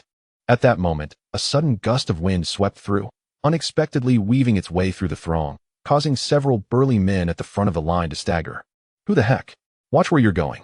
The irritated shouts were abruptly silenced as the crowd beheld a girl in an elaborate Lolita dress with twin ponytails, standing confidently before the stall. With hands on her hips and a face as delicate as a doll, her cheeks flushed from her previous exertion. Chu Yaoyao took a deep breath, her large almond-shaped eyes fixed intently on Lin Fan, as if she were trying to decipher his very essence. Lin Fan, I want to buy the largest one. Her voice rang out, bright and clear, yet contrasted sharply with her assertive demeanor. She pointed decisively at the black cube placed on a velvet cushion at the center of the stall. The crowd fell silent, all taken aback by the sudden interruption. Who was this audacious young lady? Such disregard for decorum. Yet, given her attire and the agility she had just displayed, it was evident she was no ordinary girl. Lin Fan lowered his drink, his expression unchanged, and coolly replied, "Queue up." The two words were delivered with an icy detachment, akin to a fish just pulled from the freezer. I, Chu Yaoyao, choked slightly, then proudly lifted my overly ample bosom. I never wait in line. And I am here specifically to support your business. Do you have any idea how many fans I possess? If I unveil something remarkable and share it on my social media, your stall will surely thrive by tomorrow. Lin Fan finally raised his head. The S-class talent, true vision, quietly activated. In an instant, the originally charming young girl transformed in his eyes into a swirling mass of red and green data streams. Target, Chu Yaoyao, race, human, realm, martial disciple, 6th rank, Talent: A-class wine spirit, extremely high. Current state: overwhelmed with competitive spirit, rationality level, 20. Fortune: E50. Unlucky but still lucky enough, even drinking water is a challenge. Lin Fan nearly spat out his lemonade. -50? Even lower than what I saw yesterday? After running this stall for so long, this was the first time he had encountered someone with a negative fortune value. A normal person, no matter how unfortunate, would at least have a fortune value of 0. Yet this girl had plummeted to the depths of despair. In Lin Fan's view, Chu Yaoyao's head was not adorned with a golden cloud like Su Qingshue's, but rather shrouded in an impenetrable mass of dark clouds, occasionally crackling with black lightning. What is this? This is the legendary human-shaped harbinger of misfortune. Coughing, Lin Fan suppressed the smile threatening to break free, pointing to the price tag written on a piece of cardboard beside him. If you're not going to queue, that's a different price altogether. Furthermore, what you desire. The largest size is priced at 100,000. No bargaining allowed. 100,000. Chu Yaoyao's voice rose an octave, causing Lin Fan's eardrums to buzz. Why don't you just rob a bank? It's merely a larger box. Does it contain dragon meat? The onlookers gasped collectively. 100,000? Wasn't he at just 10,000 yesterday? This vendor is raising prices too aggressively. Hush, you don't understand. This is called differential pricing. Didn't you see the golden patterns on that box? It must contain something extraordinary. Lin Fan maintained his composure. This was indeed the strategy he had just adjusted. With true vision at his disposal, he could precisely control the output rate of the blind boxes. Those exquisite corpses likely to yield good results would naturally be priced high, while those likely to be garbage would be sold at lower prices. The black blind box contained the perfectly preserved head of a D-class mutated shadow leopard, with a high probability of unlocking D-class speed-type combat skills. 100,000 was, in fact, a fair price. Too expensive? Lin Fan casually picked up his lemonade and remarked, "If you think it's costly, you can head over to Treasure Pavilion across the street. Although young Master Wang has a lot of fakes, they are cheap." You. Chu Yaoyao's cheeks puffed up in anger, resembling a pufferfish. Who cares about money? I have plenty. What I mean is, your attitude is the problem. I am Su Qingshue's close friend, and in light of that, how about a discount, say 50% off? Upon mentioning Su Qingxue, a sly glimmer appeared in Chu Yaoyao's eyes. She couldn't believe that there existed a boy who would dare to disregard the reputation of the illustrious school belle, Su. Lin Fan looked at her and suddenly smiled. A discount, huh? He elongated the last syllable, and under Chu Yaoyao's expectant gaze, he ruthlessly added the latter half of his sentence. Even if she came, it would still be at full price. How about I give you a broken price? Besides, Lin Fan pointed at Chu Yaoyao's forehead, his tone shifting to that of a fortune teller. This young lady, I see your face is a bit dark today. I fear you may not unveil anything worthwhile. As a conscientious merchant, I suggest you return home, wash up, and get some rest. You cannot seize this opportunity. This is not mere alarmism. To open a blind box with a fortune value of 50? Isn't that just handing out money? If this girl were to unveil a heap of junk, it would be quite detrimental to his stall if she were to throw a tantrum later. However, his words ignited a powder keg. Who are you calling dark-faced? Chu Yaoyao exploded. She despised being told that she was unlucky. Throughout her life, she had always drawn guaranteed good cards, aced exams, and even managed to be precisely bombarded by bird droppings while walking down the street. This was her lifelong pain. You are the one with a dark face. Your whole family has dark faces. Chu Yaoyao suddenly pulled out a dazzling golden bank card from her adorable little bag and slammed it down on Lin Fan's weathered folding table with such force that the blind boxes on the table jumped slightly. Swipe the card now? Immediately.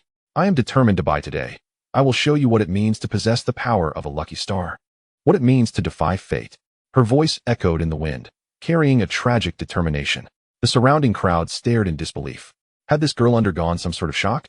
How tragic. Yet another child ruined by gambling psychology. The vendor is too shrewd. This is a provocation. The young lady has fallen for it. Lin Fan sighed. It is hard to advise a fool. Since someone insists on giving away money, he had no reason to push it away. Fatty, collect the payment. Lin Fan swiftly took the golden card, skillfully operated the POS machine, and before Chu Yaoyao could react, he returned the card to her. Ding. Transaction successful. No refunds or exchanges. Lin Fan pushed the black blind box priced at 100,000 towards her, wearing a benevolent expression, and offered a friendly reminder. It would be best to wash your hands in the restroom before opening it, or perhaps pay homage to the god of wealth. Mind your own business. Chu Yaoyao snatched the blind box as if reclaiming her dignity. She took a deep breath, closed her eyes, and chanted, "Heavenly spirits, great spirits, Please bless me with golden legends. Bless me with an SSR. As long as I get gold. I am willing to offer my brothers 10 years of singledom in exchange for this fate. The crowd gasped. She is willing to sacrifice her brother for a blind box? After completing her prayer, Chu Yaoyao suddenly opened her eyes, and to her surprise, a faint azure glow flickered in her originally dark pupils. This was a sign that her A-class wind talent was fully activated. Give me the goods. Instead of tearing the seal like an ordinary person, she formed her fingers into claws, manifesting 5 razor-sharp micro-wind blades at her fingertips, and fiercely clawed at the blind box. A violent unboxing. As her fingertips made contact with the surface of the blind box, Lin Fan, who had been maintaining true vision, suddenly froze. The dark clouds of misfortune that had once loomed over Chu Yaoyao, akin to thick ink, began to churn violently upon contact with the blind box as if reacting to some intense stimulus.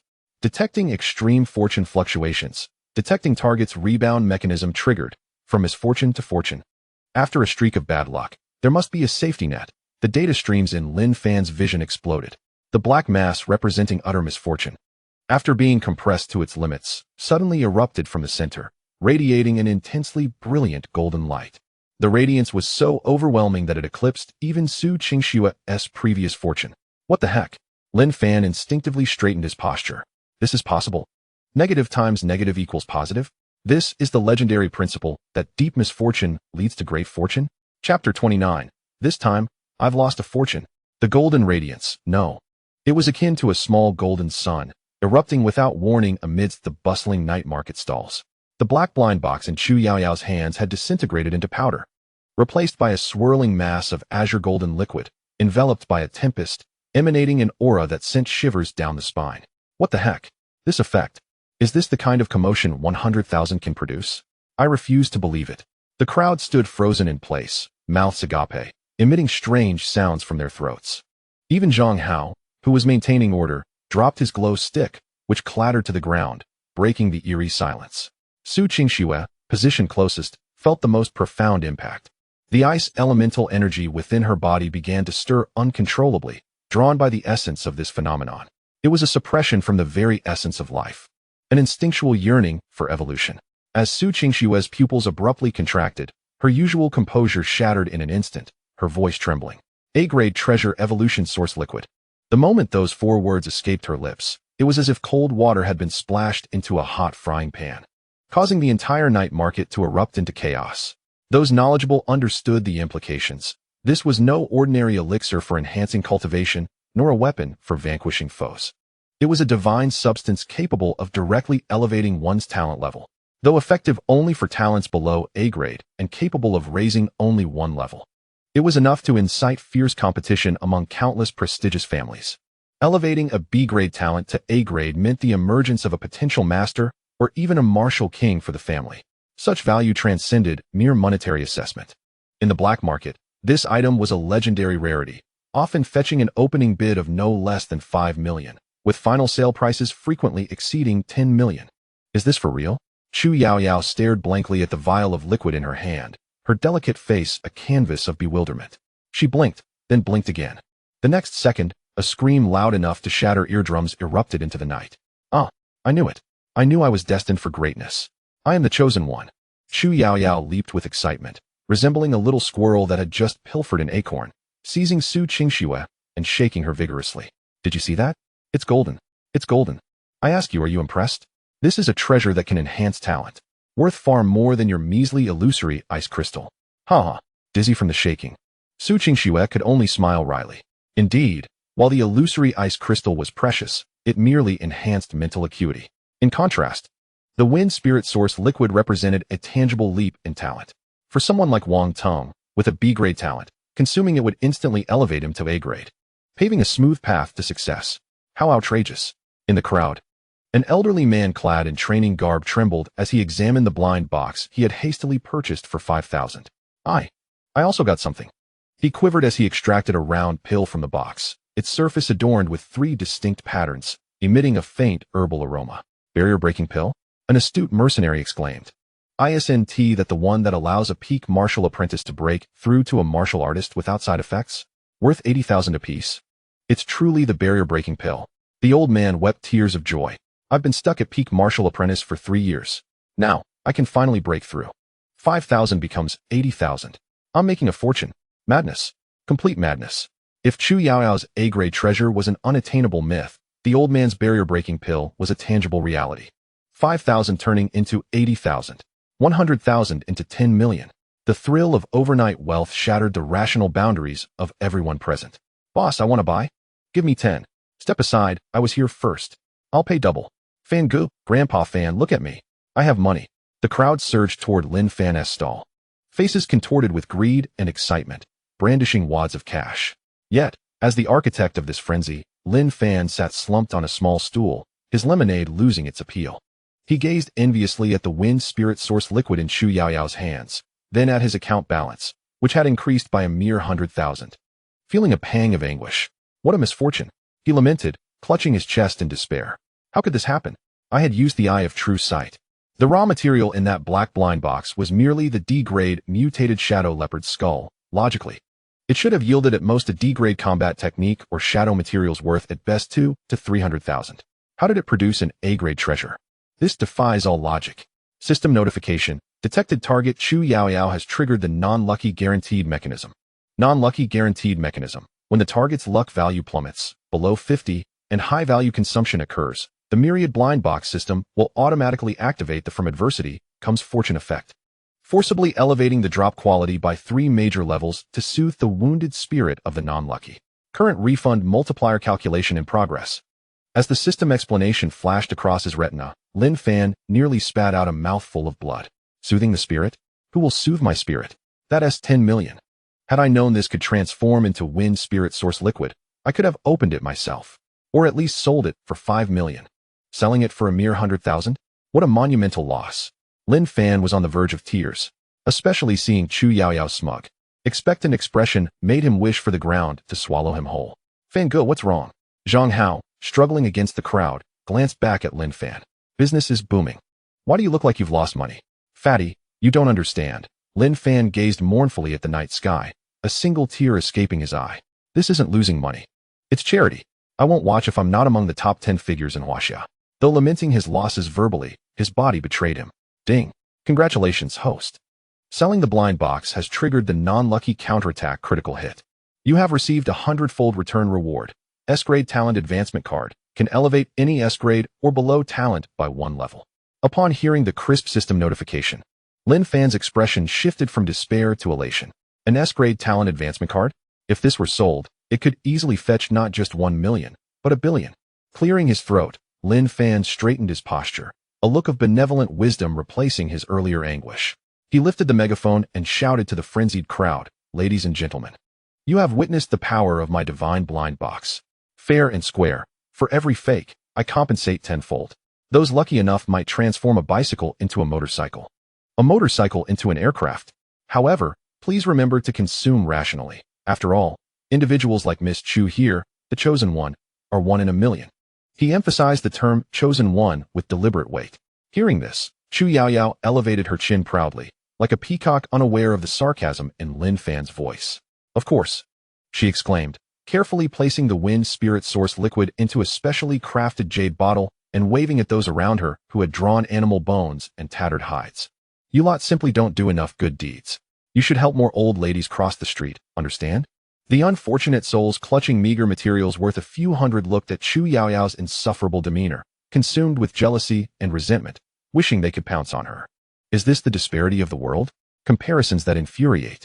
Meanwhile, in the largest local live streaming platform, Douyin, a channel named Store Explorer was experiencing a meteoric rise in popularity. Family, did you see that? Did you see that? The host, Lao Lu, excitedly waved his phone, nearly spitting on the screen. If you didn't record that moment, you've lost a fortune. An A-grade treasure opened at a night market stall. The camera swayed, focusing on Lin Fan's stall, surrounded by a throng, with Chu Yaoyao and Su Qingxue standing out like beacons. That's Su, the campus flower, and the little princess of the Chu family. Confirmed, it's real, this isn't scripted. Which script could feature these two ladies? Which script could use an A-grade treasure as a prop? The comments flooded in, obscuring the screen. No way, really? An A-grade treasure at a night market stall? They wouldn't dare write that. Address, host. Send me the address. I'm hailing a cab right now. Lin Fan. The legendary F-grade waste. This plot twist is unbelievable. The discussions were rampant, and even the village internet connection was buzzing with gossip about Lin Fan, now dubbed the blind box godfather. The fervor of the live streaming room surged to the top of the local rankings, even beginning to spread across the provincial charts. In an instant, the entire underground scene of Shanghai City, the martial artists forum, and school forums were abuzz with discussions about a single name, Lin Fan. Meanwhile, in the shadows not far from the night market, several middle-aged men clad in black trench coats, exuding a deep and enigmatic aura, silently observed the unfolding spectacle. A-grade treasure evolution source liquid, murmured one scar-faced man, a glimmer of greed flickering in his eyes. It seems the rumors hold some truth. This Lin Fan indeed possesses something of value. One of his companions made a throat-cutting gesture. Fool, the scar-faced man scoffed. Those are members of the Su and Chu families. If you wish to die, do not drag me into it. He cast a penetrating gaze at Lin Fan, who was seated behind the stall, seemingly calm while assessing his rewards. This young man dared to be so ostentatious. He must have someone backing him. We should investigate his background to avoid a disastrous misstep. Such conversations echoed throughout Shanghai City. Some were greedy, others contemplative, and some dismissive. Yet, all recognized one undeniable truth. The tides in Shanghai City were shifting. At the center of this storm, the boy seated at the folding table squinted at a luxury car speeding toward him, a hint of a sinister smile gracing his lips. The experienced one has finally arrived. Chapter 30. Is the entire network live stream a setup? Clear the way. Make way for me. A piercing screech of brakes erupted at the entrance of the night market, followed by an arrogant roar. The previously packed crowd was roughly pushed aside by a dozen bodyguards clad in black suits, forcibly creating a path. Wang Tung strode in with a composed expression. His hair appeared somewhat disheveled, and his expensive custom white suit bore a few creases, indicating he had arrived in haste. Trailing behind him was the previously elusive bearded appraiser, along with several media personnel carrying professional filming equipment. Lin Fan. Wang Tung pointed accusatorily at Lin Fan from a distance, his gaze filled with venomous contempt. You fraud. How dare you spread your lies here? His shout abruptly halted the vibrant atmosphere. Customers in line turned their heads to witness Wang Tung's furious demeanor, their expressions laden with intrigue. Isn't that the same guy? Didn't he just get humiliated and flee yesterday? Why is he back today? Oh, isn't that young Master Wang? Lin Fan maintained his hold on the half-finished lemonade, not bothering to lift himself from his seat, his tone languid. So, have you sorted out yesterday's counterfeit goods? Here to restock? A few stifled giggles erupted from the crowd. Wang Tung's face turned beet red. Stop with the banter. Snatching the microphone from a media person behind him, Wang Tung shouted into the live camera. Everyone, do not let this unscrupulous merchant deceive you. This is all a trap. A script. He pointed at Chu Yaoyao, who had yet to pack away the wind spirit source liquid, a smug smile on his face as if he had unraveled everything. Think about it. A night market stall selling nothing but rotten goods. How could it possibly offer an A-grade treasure? That item is worth millions, even tens of millions. Does Lin Fan seem like a fool who would sell such a treasure for a mere 100,000? He made it clear that this was all a performance, and that the woman he pointed at, Chu Yaoyao, was merely a pawn Lin Fan had hired to deceive the unsuspecting crowd into parting with their money. This declaration sent ripples of shock through the crowd. Many who had been fervent began to think more critically. Indeed, the logic was flawed. Who would engage in a losing venture? The odds of 100,000 yielding 1,000,000 seemed slimmer than winning the lottery. Was it truly a performance? The comments in the live stream shifted as well. I think young Master Wang has a point.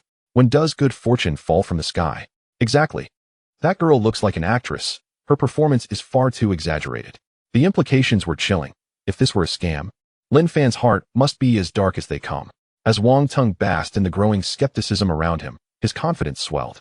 This was his ultimate gambit, to leverage public opinion to brand Lin Fan a fraud.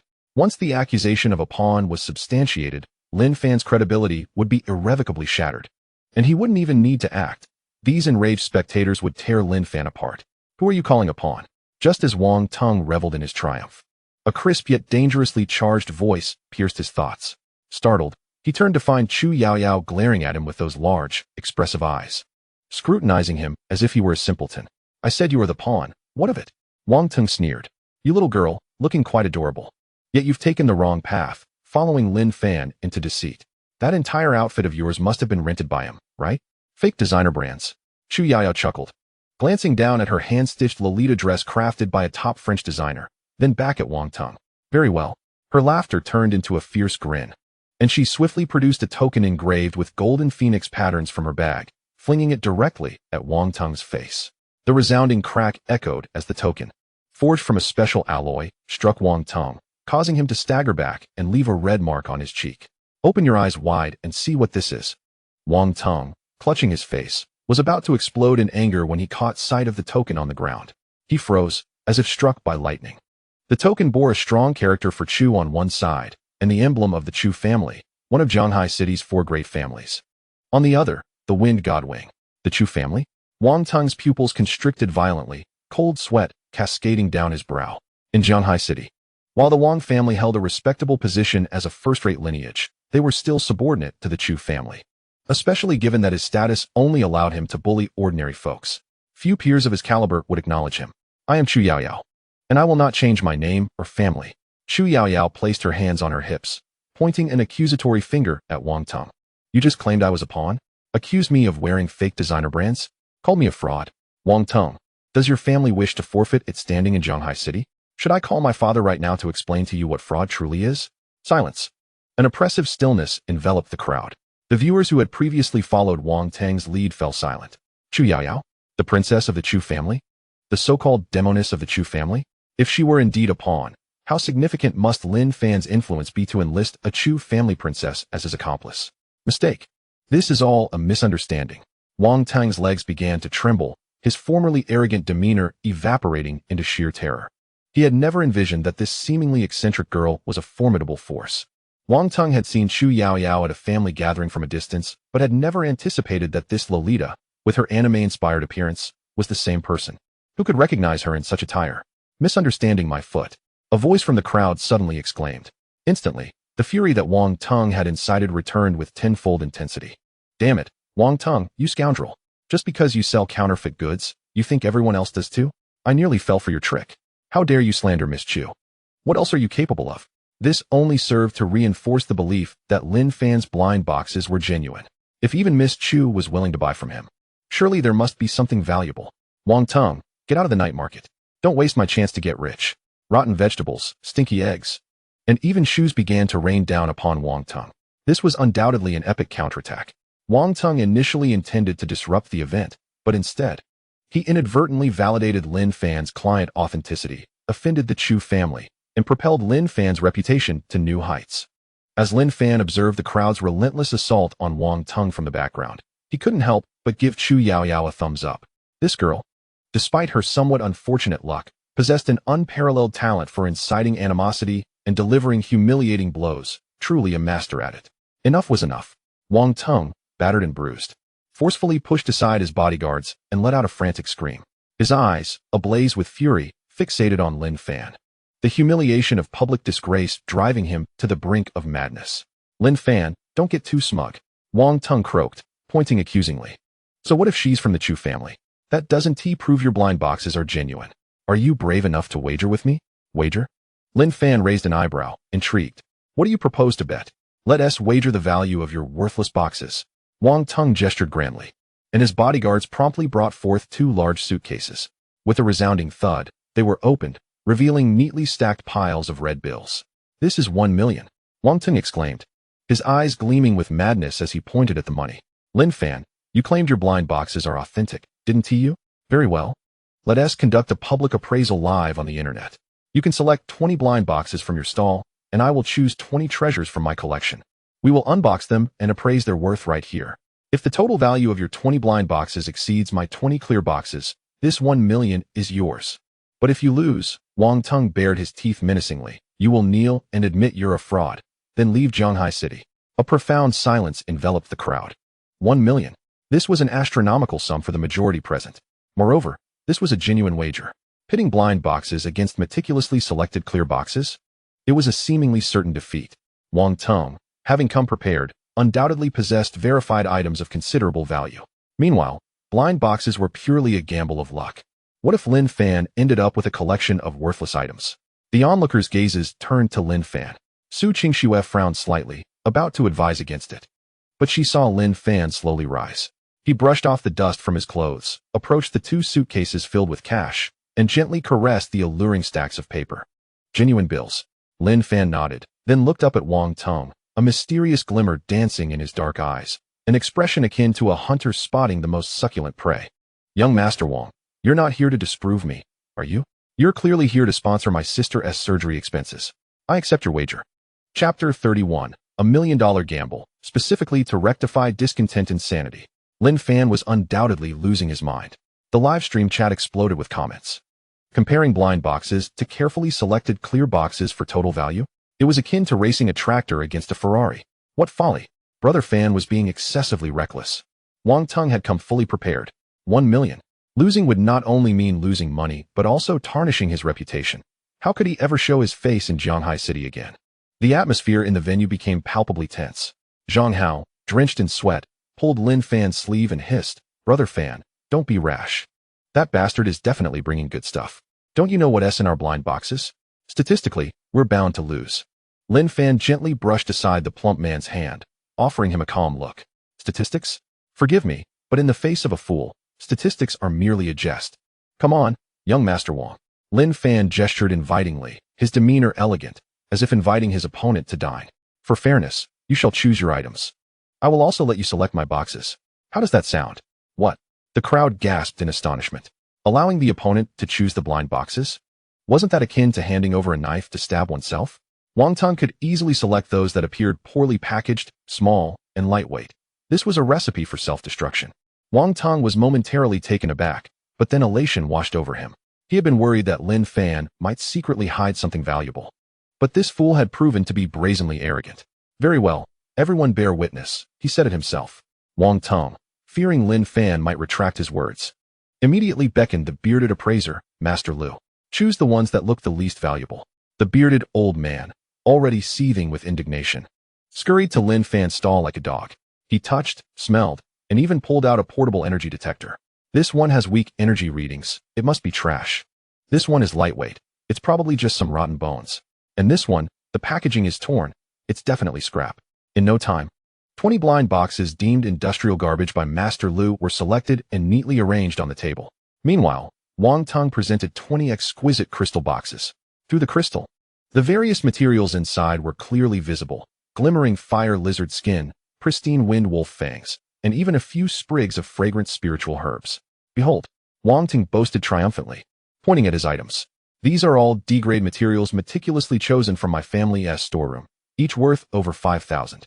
Collectively, these 20 pieces are valued at no less than 150,000. 150,000, a remarkably secure figure. To Wang Tung, Lin Fan's 20 worthless boxes would barely total 1,000. This was a clear dimensional strike. Lin Fan stroked his chin, nodding thoughtfully. Indeed, that is quite substantial. It seems the Wang family has invested heavily to defeat me. Enough with the chatter, let us unbox. Wang Tung was eager to witness Lin Fan's desperate pleas for mercy. Then let us begin. Lin Fan snapped his fingers, under the watchful gaze of the crowd. The 20 blind boxes, regarded as garbage, were simultaneously unsealed. No dazzling light erupted. No extraordinary phenomena occurred. It was akin to unboxing the most mundane delivery, revealing the contents within. Ha ha. Wang Tung laughed uproariously at first glance, declaring it trash. I told you. His laughter was abruptly cut short, as if a hand had clutched his throat. The first box contained a seemingly ordinary black stone.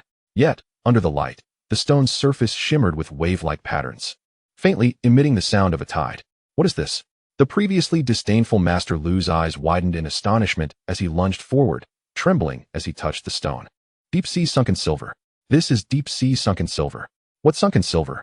Isn't it just a piece of scrap iron? Wang Tung's heart sank. You know nothing. Master Lu exclaimed excitedly, his beard quivering. This is a premier material for crafting C-grade, or even B-grade water-type weapons. This small piece is worth at least 30,000. 30,000. Wang Tung's face turned an alarming shade of green. Just that one stone equaled 6 of his materials? Don't rush, there's more. Lin Fan, smiling broadly, pointed to the second box. Inside lay a withered little herb, resembling mere roadside weeds, yet its roots exhibited an eerie crimson hue. Blood-withering grass.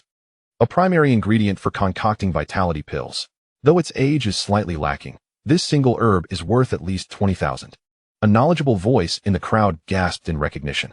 With each subsequent box opened, Wang Tung's complexion transitioned from green to ashen, then finally to a ghostly pallor. The toxin sac of the E-class mutant beast remains intact, valued at 15,000. Is this the claw of the shadow cat? Moreover, it is a complete set. This item can serve as a concealed weapon, priced at 20,000. My goodness, what is that? A fragmented martial technique? Shattered stone palm. Though it is incomplete, if it can be fully restored, it will become an exquisite E-class combat skill. How much would that cost? 50,000. No, at least 80,000. This is madness. The entire venue is in a frenzy. This is no mere garbage heap. It is undoubtedly a treasure trove. Even Lin Fan himself is somewhat astonished. He utilized the true sight to inspect the 20 boxes, confirming their valuable contents. Yet he never anticipated that the old man with the goat beard possessed such discerning vision, specifically selecting these inconspicuous, yet valuable blind boxes. This old man is indeed an ally. No, it cannot be. Wang Tung staggered backward, his lips trembling. Cheating? You must be cheating. How could every single one be a gem? The odds are against it. Odds. Lin Fan picked up the fragment of shattered stone palm, gently dusting it off. Young Master Wang, have you forgotten? These boxes were personally selected by your people. If anyone is cheating, it is you who are collaborating with me in this act. Lin Fan turned to the now limp Master Lu, expressing gratitude. Thank you, Master, for your contribution. Your discerning eye truly lives up to its reputation, selecting only the finest. Impressive, indeed. Master Lu rolled his eyes and fainted from the shock. He felt wronged. He genuinely believed those items were garbage. Who knew the blind boxes were so extraordinary? At that moment, the media representative in charge of the notarization swallowed hard and tremblingly announced the final tally. Lin Fan's 20 blind boxes totaled 435,000. Wang Tung's 20 clear boxes amounted to 152,000. The victor is Lin Fan. A thunderous cheer erupted, akin to a tsunami. Brother Fan is incredible. 435,000, a comprehensive victory. Wang Tung, pay up. Chu Yaoyao was so excited that she leapt onto the table, shaking her fists. See? This is the gap in strength. I've said it before, Brother Fan's blind boxes are unparalleled. Amidst the deafening cheers, Wang Tung's complexion turned ashen. His entire being felt as though his spine had been extracted, collapsing to the ground. Defeated. Completely defeated. Not only had he lost 1 million, but he had also stripped the Wang family's dignity bare. Young Master Wang. Lin Fan approached Wang Tung, looking down upon him, extending his hand. A wager is a wager. I shall graciously accept that 1 million. Wang Tung lifted his head, staring at Lin Fan's face, which still wore a professional smile. His eyes filled with resentment and unwillingness. Yet he knew, under the gaze of the live-streaming cameras and the Chu family's young lady, he could not back out. His hand trembled slightly as he gestured, and his bodyguard reluctantly handed over 2 briefcases filled with cash to Lin Fan. At that moment, a quick-witted individual seized the opportunity, grinning as he helped Lin Fan take the briefcases. Lin Fan, wait for me. Wang Tung gritted his teeth, his voice seeping through clenched jaws. This isn't over. I await your return. Lin Fan glanced at the briefcases, tapping them lightly with his fingers, producing 2 crisp sounds. Next time, remember to bring more money. After all, Lin Fan turned, leaving Wang Tung with a striking silhouette. My appearance fee is rather steep. As the night breeze swept by, Lin Fan tightly grasped the thin check, feeling the warmth emanating from his fingertips. 1 million. Coupled with the earnings from the past 2 days, it would be sufficient for Xiaoya's surgery expenses. He could even afford the best nutritional supplements and the finest hospital room. In that moment, Lin Fan's heart, which had been in a state of suspension, finally settled back into his stomach. Yet, he understood that this was merely the beginning. The Wang family would not relent, and the shadowy Black Snake organization lurking in the darkness would not let him off easily. With money comes the necessity for life to enjoy it. System. Lin Fan silently contemplated. Shouldn't the rewards from the sale of those 20 blind boxes be calculated now? What treasures will emerge this time? Chapter 32. The currency ability gene drug. A sharp crack echoed in the spacious, luxurious living room. Wang Tung was sent flying, crashing heavily into the imported marble coffee table, the expensive crystal fruit bowl shattering into a myriad of pieces. He clutched his rapidly swelling cheek, incredulously raising his head. Instead of the anticipated roar of fury, Wang Tianba leisurely unfastened the golden cufflinks of his sleeves, accepting a warm, damp towel from the butler, meticulously wiping the hand that had just delivered the slap, as if it had come into contact with something filthy. 1 million? Wang Tianba discarded the towel into a tray, his voice devoid of emotion. Does the Wang family lack that 1 million? He picked up the remote and pressed a button. The massive wall-mounted screen began to loop the live broadcast from the night market the previous evening. On screen, Wang Tung lay on the ground like a clown, while Lin Fan, dressed in street market attire, strolled away with a check in hand. The barrage of comments declared Wang Tung a joke. with phrases like beaten by an F-class waste glaring in red. What matters to me is face. Wang Tianba approached Wang Tong, looking down at his utterly disappointing son, who had been trampled by a mud-legged man from the slums in front of the entire internet. Wang Tong, how am I to hold my head high at the board meeting now? Dad, he cheated. That Chu Yao Yao, silence. Wang Tianba kicked Wang Tong in the chest, forcing his unfinished defense back down. A loss is a loss. Making excuses is the behavior of the weak. Wang Tong curled up on the floor, coughing violently. His eyes bloodshot. A black bank card was tossed in front of him. Your card is frozen. From today onward, you will receive not a single penny for pocket money. Immediately afterward, a bottle of crimson liquid rolled beside him. Within the glass vial, the red liquid bubbled like molten magma, exuding a chilling, volatile aura. B-class gene drug. Wang Tong's pupils constricted. This substance was extraordinarily precious, capable of rapidly enhancing one's abilities in a short time. The school-wide competition was just 3 days away. Wang Tianba turned away, not sparing him another glance. I want that Lin Fan to die in the arena. Whether it be by misfortune or accident, it is up to you to decide. If you cannot accomplish this, you will no longer bear the surname Wang. The footsteps faded away. In the corner, the elderly butler slightly bowed in farewell, and as he straightened up, a faint trace of mockery flashed in his murky old eyes. Wang Tong trembled as he grasped the scalding vial. Lin Fan, he forced out through clenched teeth, filled with resentment. In the dead of night, at the first central hospital of Zhanghai City, the scent of disinfectant was somewhat overwhelming. Behind the glass window of the payment office, a plump middle-aged nurse was slumped over the desk, dozing off, her snores audible even through the glass. Lin Fan knocked on the glass. Tap, tap. No response. Tap, tap, tap. He increased his force. The nurse jolted awake, her irritation boiling over. Rubbing her sleepy eyes and barely comprehending the visitor, she barked. What are you knocking for? Are you here to rush me? If you don't have money, get lost. This isn't a charity. Lin Fan was quite familiar with this tone. Last week, when he had come to plead for an extension on the medical fees, she had displayed the same attitude, even calling security to chase him off. Lin Fan remained silent. He pulled out a still-cool bank card from his pocket, along with his sister's hospitalization card, and slammed them onto the marble countertop with significant force. The sound startled the nurse, who was about to explode with anger, but her gaze fell upon the black gold bank card. Is that a VIP Supreme card? She hesitantly picked up the card and swiped it on the reader. Beep. The screen lit up. Account balance, 135,000,000 yuan. The nurse's eyes widened in shock. Her mouth agape, capable of fitting an egg. Under the cold glow of the night, that string of zeros appeared particularly glaring. 1,350,000. She abruptly lifted her head, and the previously scornful expression on her face instantly transformed into a radiant smile. Ah, is that not Mr. Lin? The speed at which her demeanor changed was remarkable. Look at you, not even giving a heads up before coming. It's so late. And you've come all this way yourself. How exhausting. The nurse fumbled with the computer, her fingers trembling. You're here to renew the payment, right? No problem. It'll be ready shortly. By the way, the current ward for Xiaoya is rather noisy. A high-end private room with an independent bathroom and a caregiver's bed has just become available. Shall I assist you in upgrading? Lin Fan observed her sudden shift from arrogance to deference. This is reality. In this high martial world, money and power are the only passports. He swiped the card. Lin Fan spoke in a calm tone, devoid of mockery or pleasure, only a sense of indifference to the fickleness of society. All right, please hold on.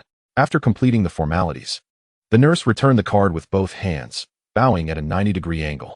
Mr. Lin, take care. Should you need anything, feel free to ring. I am at your service. Lin Fan tucked the card away and turned to walk down the dimly lit corridor. Behind him, he could faintly hear the nurse excitedly gossiping with a colleague. Did you see? That poor boy has struck it rich. I told you not to underestimate the youth. Lin Fan lowered the brim of his hat. As he traversed the lengthy corridor and passed through the lobby, the television mounted on the wall was replaying the evening news. Blind box youth Lin Fan, a gamble at the night market, rakes in a fortune of millions. Several family members of patients on night watch gathered in front of the television, munching on seeds and discussing animatedly. TSK, that kid has such luck. I heard even the eldest daughter of the Chu family went to support him. It's incredible. Lin Fan did not slow his pace and hurried past.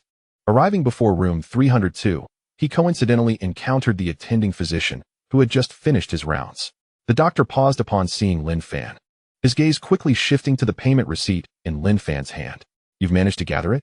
The doctor's tone betrayed a hint of astonishment. Just a week ago, this young man was begging for a few thousand for medication, and now you've managed to gather it.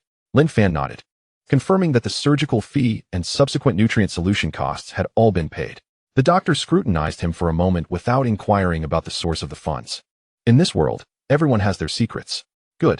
The doctor patted Lin Fan on the shoulder, his tone now more serious. Since the fees are in order, I will arrange for the expert team promptly. The operation will be scheduled for the day after tomorrow at the latest. Thank you. Lin Fan pushed open the door to the ward. Inside, it was quiet, save for the monotone beeping of the heart monitor. The girl on the bed appeared alarmingly frail. Beneath her pale skin, faint purple veins were visible, as if they were slowly consuming her vitality. Lin Fan approached the bedside. S-grade talent, true sight, activated automatically. Target, Lin Xiaoya. Status, extremely weak. Cause, genetic chain collapse. Collapse rate, 89, red crisis, 89. Just a fraction away from a complete rupture of the genetic chain. And at that point, even divine intervention would be futile. Lin Fan's heart tightened sharply, his breath momentarily halting, as if sensing a familiar presence. The girl in bed fluttered her eyelashes, struggling to open her eyes. Brother, her voice was as faint as a whisper. Did I wake you? Lin Fan instantly concealed the sharpness in his gaze, donning a gentle smile as he pulled up a chair and grasped her cold, frail hand. No. Lin Xiaoya attempted to muster a smile, but the cracks in her lips betrayed her struggle. Brother, let us go home. The medicine here is too expensive. I feel much better, truly. Her maturity was heart-wrenching. Even in a semi-conscious state, she could still hear the nurse demanding payment, still sense her brother's anxiety. Lin Fan felt a pang of emotion. He tightened his grip on his sister's hand, the warmth from his palms steadily flowing into her. Go home. Lin Fan feigned nonchalance, gently brushing her nose. Let me share some good news. Brother has struck it rich. Lin Xiaoya's dull gaze flickered with a hint of brightness, only to be quickly overshadowed by concern. Brother, you aren't planning anything dangerous, are you? What are you thinking? Lin Fan retrieved the bank card from his pocket, waving it before her eyes. Brother has awakened a business talent and caught the attention of a major company, advancing his salary. From now on, we can not only afford treatment, but also live in a big house and enjoy life. Really? More real than gold. Watching the light rekindle in his sister's eyes, Lin Fan felt the heavy stone pressing against his chest finally shift a little. Sleep now. When you wake up, the surgery will be completed. Lin Fan tucked her blanket snugly around her, watching as her breathing gradually steadied, and she slipped back into slumber. He rose and walked to the window. Outside, the night was deep, and the neon lights blurred into a riot of colors amidst the rain. The glass reflected the young man's face. In his eyes, the tenderness he had shown his sister was replaced by a wolf-like ferocity. Genetic collapse, the Wang family, Myriad clans. To protect this smile, he would not hesitate to become a villain. Even if it meant tearing a hole in the sky and stuffing all the deities into blind boxes for his sister to play with, he would show no mercy. Ding. His phone vibrated. A voice message from the chubby friend came through, the background noise chaotic, clearly still caught up in the excitement. Fango. I've got it figured out. Tomorrow's advertisement slogan will be take a chance, turn a bicycle into a motorcycle. We should also establish a membership system. As Lin Fan listened to the boisterous voice, a smile involuntarily crept onto his lips.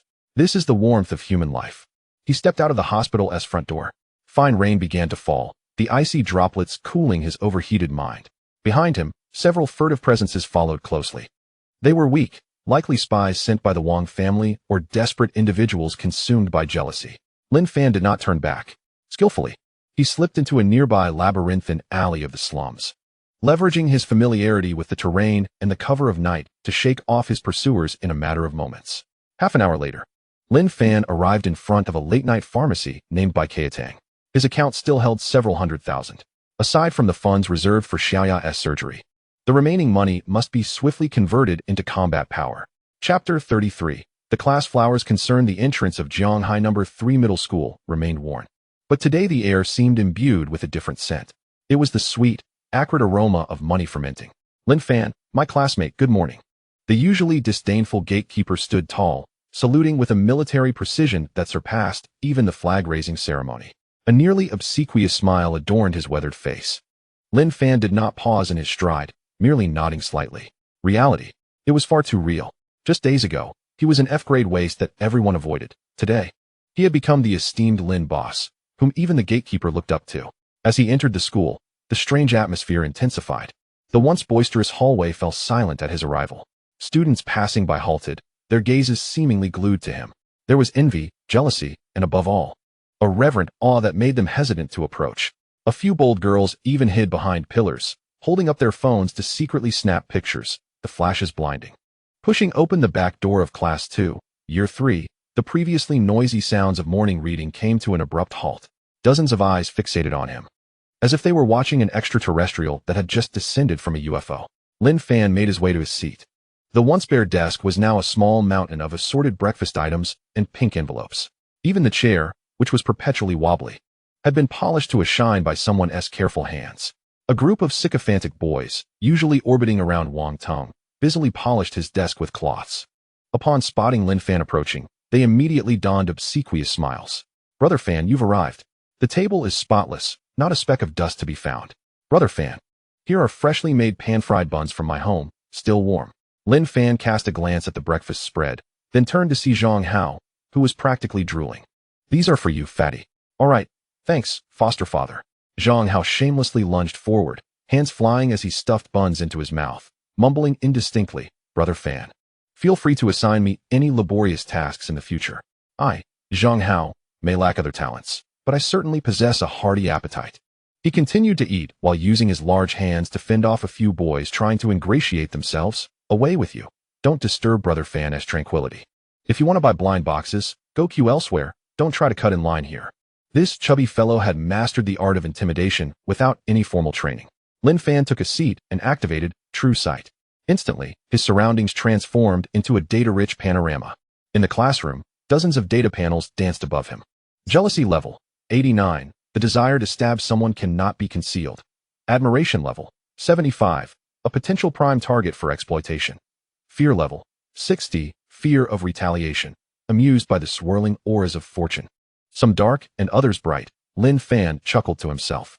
It was all a business opportunity. Suddenly, a loud crash shattered the classroom's tranquility. A chair from the front row was kicked away, which had been occupied by Wang Ting's #1 lackey. A petite figure, wafting a delicate fragrance, dashed over and plopped down in the seat, turning to rest her chin on her hands, her large, sparkling eyes fixed intently on Lin Fan. It was Chu Yaoyao. Today, this little princess from the Chu family donned a black Gothic Lolita outfit, enhancing her quirky charm. "Lin Fan, you're incredible." She completely disregarded the astonished gazes around her. Her voice melodious like a lark. "That bottle of wind spirit essence from yesterday, I showed it to my grandfather, and he nearly pulled out his beard.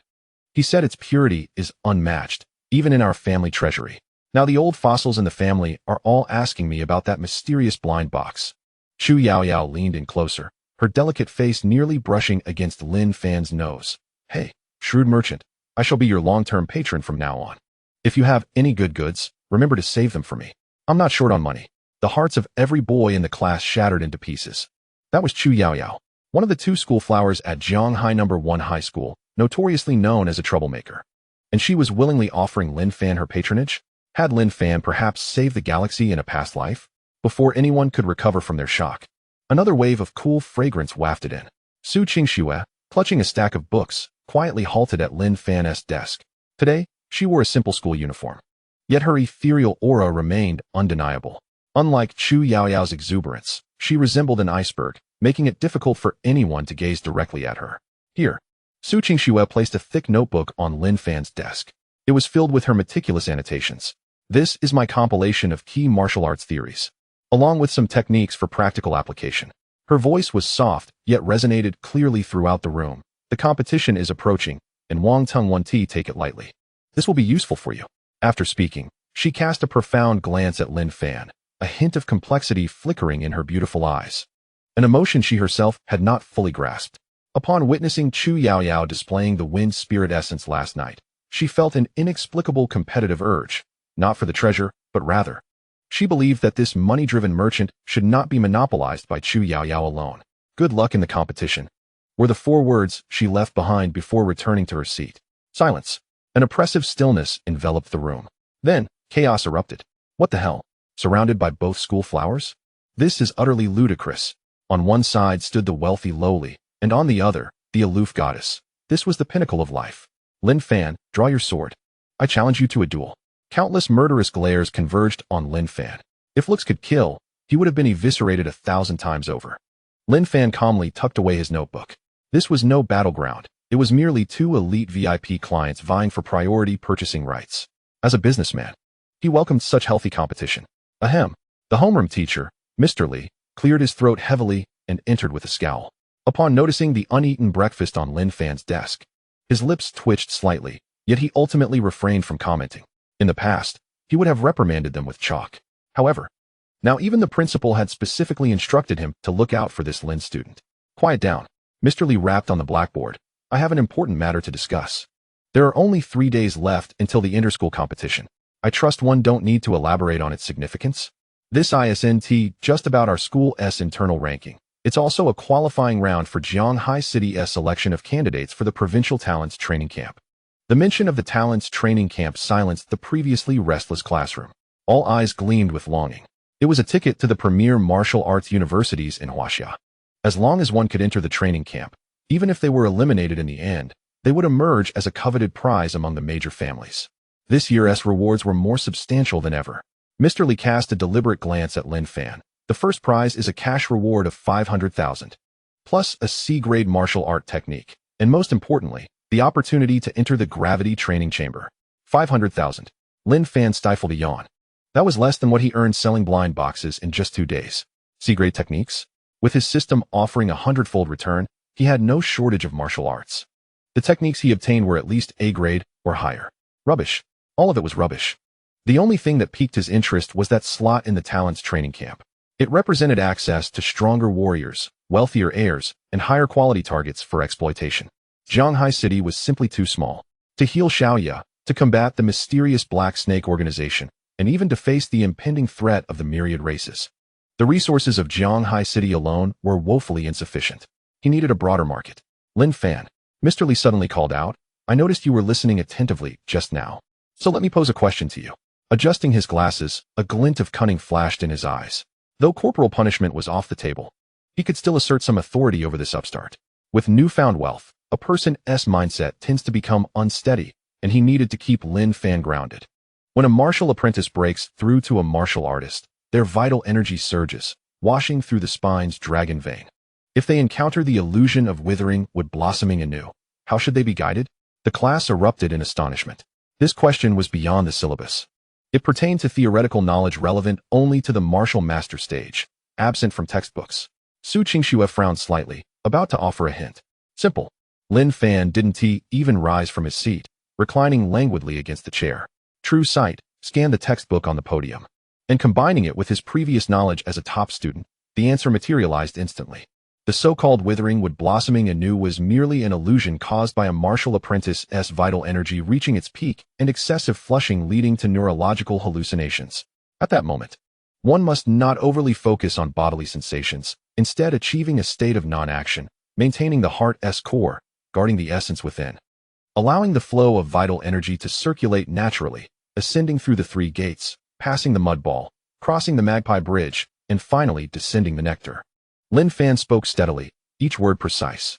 Of course, for those with affluent families, they can simply consume a heart-settling pill, as if I never spoke. The last remark sent the entire class into uproarious laughter. Mr. Lee's jaw dropped, the chalk in his hand snapping in two. This answer was even more profound than the standard one, especially the suggestion for the wealthy. This kid had really become quite extravagant. You may sit down. Old Lee wiped the cold sweat from his forehead and responded quite well. The bell rang for the end of class, and Lin Fan stood up to head to the restroom. As he entered a stall, he overheard 2 voices outside, deliberately lowered in tone. Third brother, has Wang Xiao made the arrangements? Rest assured, this time Wang Xiao is invested heavily. I've heard his family has procured a genetic serum for him. Shoo, keep it down. Wang Xiao has said he wants to humiliate that Lin kid in front of the whole school, to make him understand the consequences of offending the Wang family. Heh, that kid's doomed. Even if he gets lucky and finds a treasure, can he withstand the drugged-up Wang Xiao? The sound of running water followed, and the 2 washed their hands, leaving with sinister grins. Inside the stall, Lin Fan sat on the toilet seat, staring at a newly received message on his phone from an unknown number. The number was encrypted, and the content was a brief phrase. The goods are good. But be careful, they might burn. Lin Fan put away his phone and pushed the door open. Drugs? Wang Tung, why not look for me? I have plenty of good stuff here. At the end of the school day, a red Ferrari was parked at the school gate, belonging to Chu Yaoyao. Lin Fan, get in. I'll give you a ride home. Chu Yaoyao called, lowering the car window as Lin Fan approached with his small electric scooter. No thanks. He waved his hand, mounting the used scooter that rattled with every movement. I get car sick. I can't stand luxury cars. This convertible is much more comfortable and breathable. You. Chu Yaoyao stomped her foot in frustration. How ungrateful. So many people wish they could ride with me. Ignoring her pouting, Lin Fan twisted the throttle, and the little scooter sputtered away, disappearing into the traffic. He did not return home, but headed straight to the hospital. His sister's surgery was about to begin, and he needed to be there at all times. Chapter 34. Successful surgery. The three bold red characters surgery successful were seared into Lin Fan's retina like a branding iron. The air in the corridor was filled with the distinct, chilling scent of disinfectant. Lin Fan sat on a cold plastic chair, his hands gripping his knees tightly. 5 hours. 300 minutes. Every second felt like being cut with a dull knife. He had never experienced such fear. Not even when facing the attacks of monstrous beasts or the oppression from the Wang family. Lying inside was his only remaining bond in this world. If anything happened to Xiaoya, no amount of wealth or power could bring meaning back to his life. Brother Fan, drink some water. A bottle of warm mineral water was offered to him. Zhang Hao's round face was filled with concern. His usual playful demeanor vanished. He plopped down beside Lin Fan, causing the chair to creak under the weight. Don't worry, this is the best hospital in Jianghai City, with the finest team of experts. The money is flowing like water. And even the king of hell wouldn't dare collect souls at this time. It was a clumsy yet sincere comfort. Lin Fan took the water, not to drink, but to warm his hands. Thanks, fatty. Who are we to each other? The sound of high heels clicking against the floor echoed from the end of the corridor. Crisp and urgent.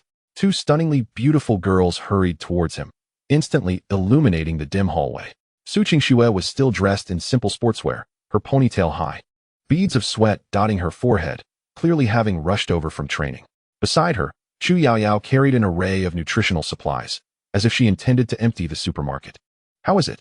Su Qingxue approached Lin Fan, her voice still cool, but noticeably quicker than usual. Still inside, Lin Fan replied, gazing at the two wealthy young ladies who should not have been there. One was an aloof school beauty, and the other a princess of the Chu family. Now waiting with him, an F-grade waist, outside the operating room. Was this the added value brought by the entanglement of money and interests? No. Lin Fan looked into Su Qingxue's eyes filled with genuine concern and rejected that notion. At least at this moment, they were friends. Ugh, this is killing me. Chu Yaoyao piled the gift boxes on the floor and leaned against the wall, losing all semblance of composure. Is the doctor capable? Should I have my dad bring in provincial experts? A helicopter would only take half an hour. This was the mindset of a money-powered individual. Simple, brutal, and effective. No need. Lin Fan shook his head. The current team is the best available. The wait continued. Time stretched infinitely in silence. Lin Fan closed his eyes, replaying memories of Xiaoya growing up. Her first time calling him brother, her first illness, how she secretly put meat in his bowl to save money. Ding. A light sound. Like a heavenly chime. The red light above the operating room extinguished, and the green light illuminated. Lin Fan sprang up from his seat, as if propelled by springs. The sudden movement causing him to almost drop the water bottle. The door slowly opened. The attending physician removed their mask, revealing a weary face that could not hide the smile. Mr. Lin, before the doctor could fully step out, their voice reached Lin Fan's ears. Congratulations. Those two words bore the weight of the world. In that instant, Lin Fan felt his blood rush to his head, his legs weakened, nearly collapsing to the ground. Zhang Hao reacted quickly, steadying him. The surgery was very successful, the doctor continued, while lacing their voice. The perfection of the genetic recombination exceeded our expectations. That imported gene repair serum worked wonders. It not only repaired the broken gene chain, but, the doctor paused, building suspense. But what? Chu Yaoyao tugged at the doctor's coat in urgency. But it seems that through misfortune, good fortune has come. The doctor looked at Lin Fan, envy gleaming in their eyes. We discovered during data monitoring that the dormant genetic lock within your sister has been activated. Based on the current fluctuations, she is very likely to awaken an A-grade talent, or even higher. A-grade talent. The corridor fell silent in an instant. Zhang Hao's mouth fell open. Su Qingxue's beautiful eyes widened, and even Chu Yaoyao, accustomed to grand spectacles, was taken aback.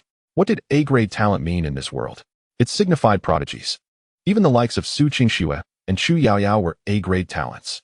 This was not merely healing. It was a complete reversal of fate. Good. Lin Fan's lips trembled. managing to utter a single word after a long pause. A-grade talent, masters, none of it mattered to him at this moment. All he knew was that his sister had survived. She would be able to run, to jump, to share in the beauty of life with him. That was enough. A nurse wheeled out the hospital bed. The effects of the anesthetic had not yet worn off. Xiaoyao was still asleep. Her once pale face now bore a hint of healthy color. The faint yet steady sound of her breathing was the most melodious symphony Lin Fan had ever heard. He cautiously leaned closer, reaching out to touch her cheek, but hesitated. Fearing to wake her, his hand hovered in the air, trembling slightly. A single, hot tear fell unexpectedly onto the floor, followed by a second, then a third. A man does not shed tears lightly, only when truly sorrowful. This past week, he had fought fiercely in the wasteland, maneuvered like a shrewd merchant in the night market, facing ridicule, threats, and life-or-death stakes without flinching.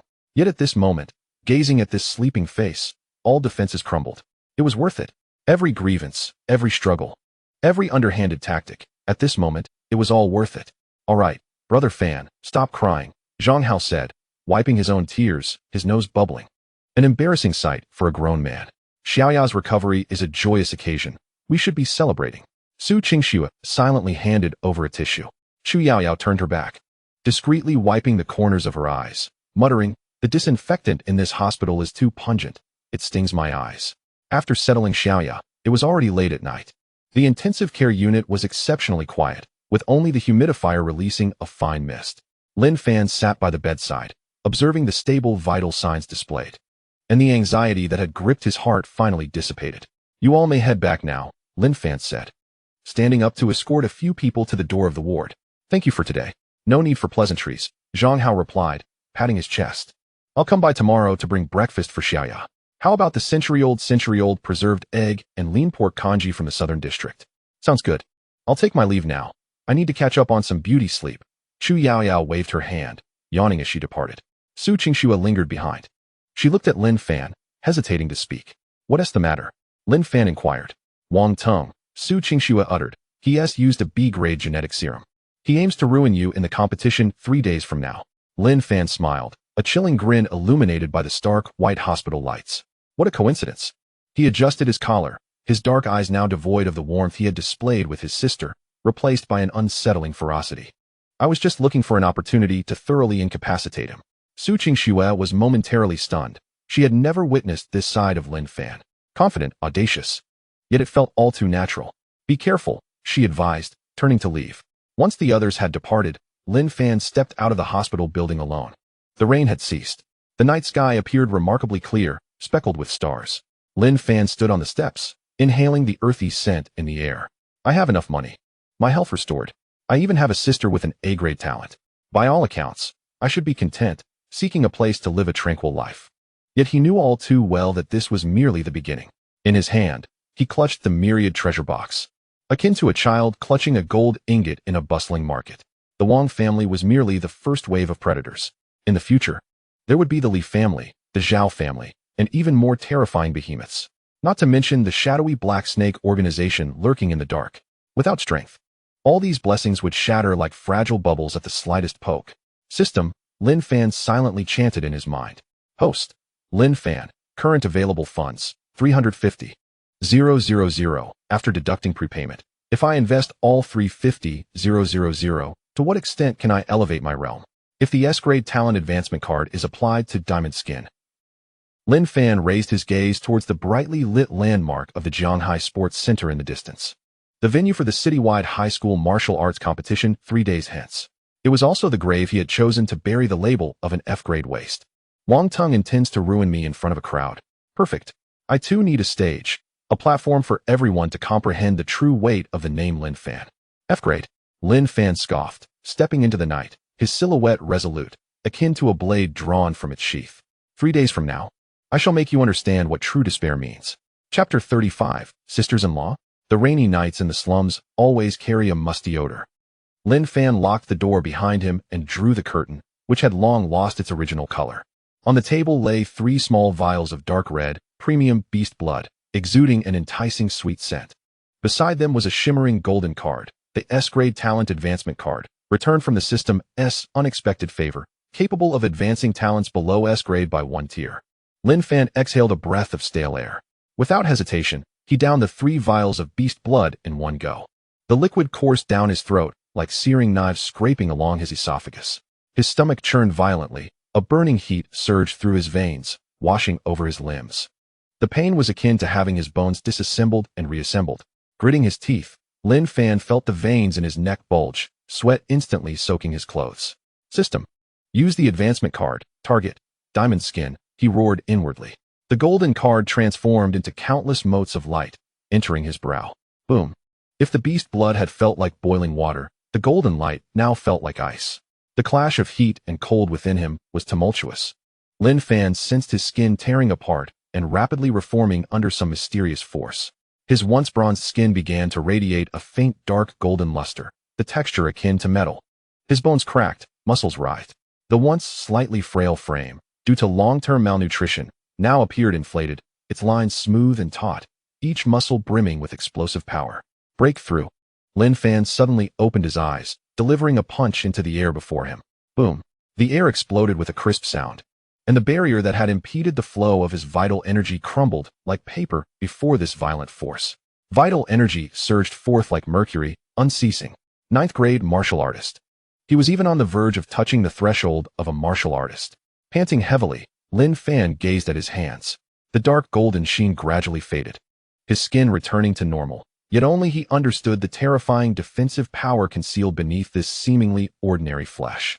Diamond skin, B grade. Glazed golden body, A grade. His defensive power had at least tripled. When struck by ordinary blades, it was likely that not even a mark would remain. Lin Fan approached the punch strength testing machine, a second-hand find from a flea market, with a maximum capacity of 5,000 G. He steadied himself and unleashed a punch. No fancy moves, just pure strength unleashed. Boom. The entire wall shook, dust cascading down. The testing machine's display flickered wildly, finally settling on a vivid red number. 4021 G. Lin Fan retracted his fist, shaking his slightly numb wrist. For 1,000 kilograms. For reference, an ordinary 9th grade martial artist's punch maxes out around 2,000 G.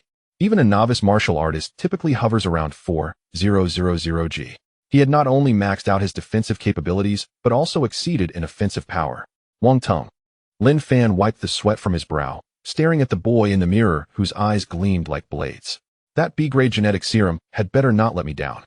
The following morning, the sunlight was sparse.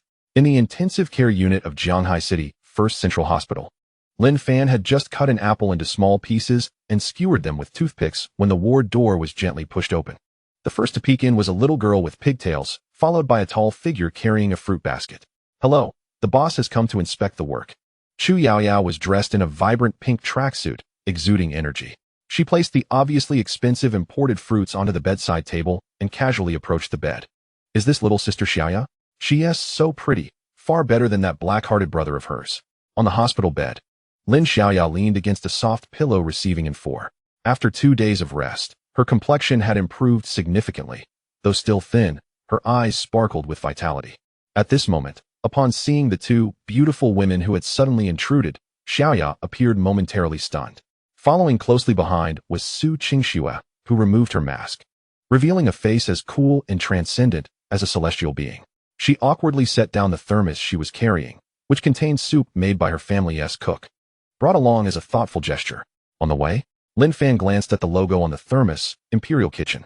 This establishment was located in the Eastern District, while the hospital was in the Western District.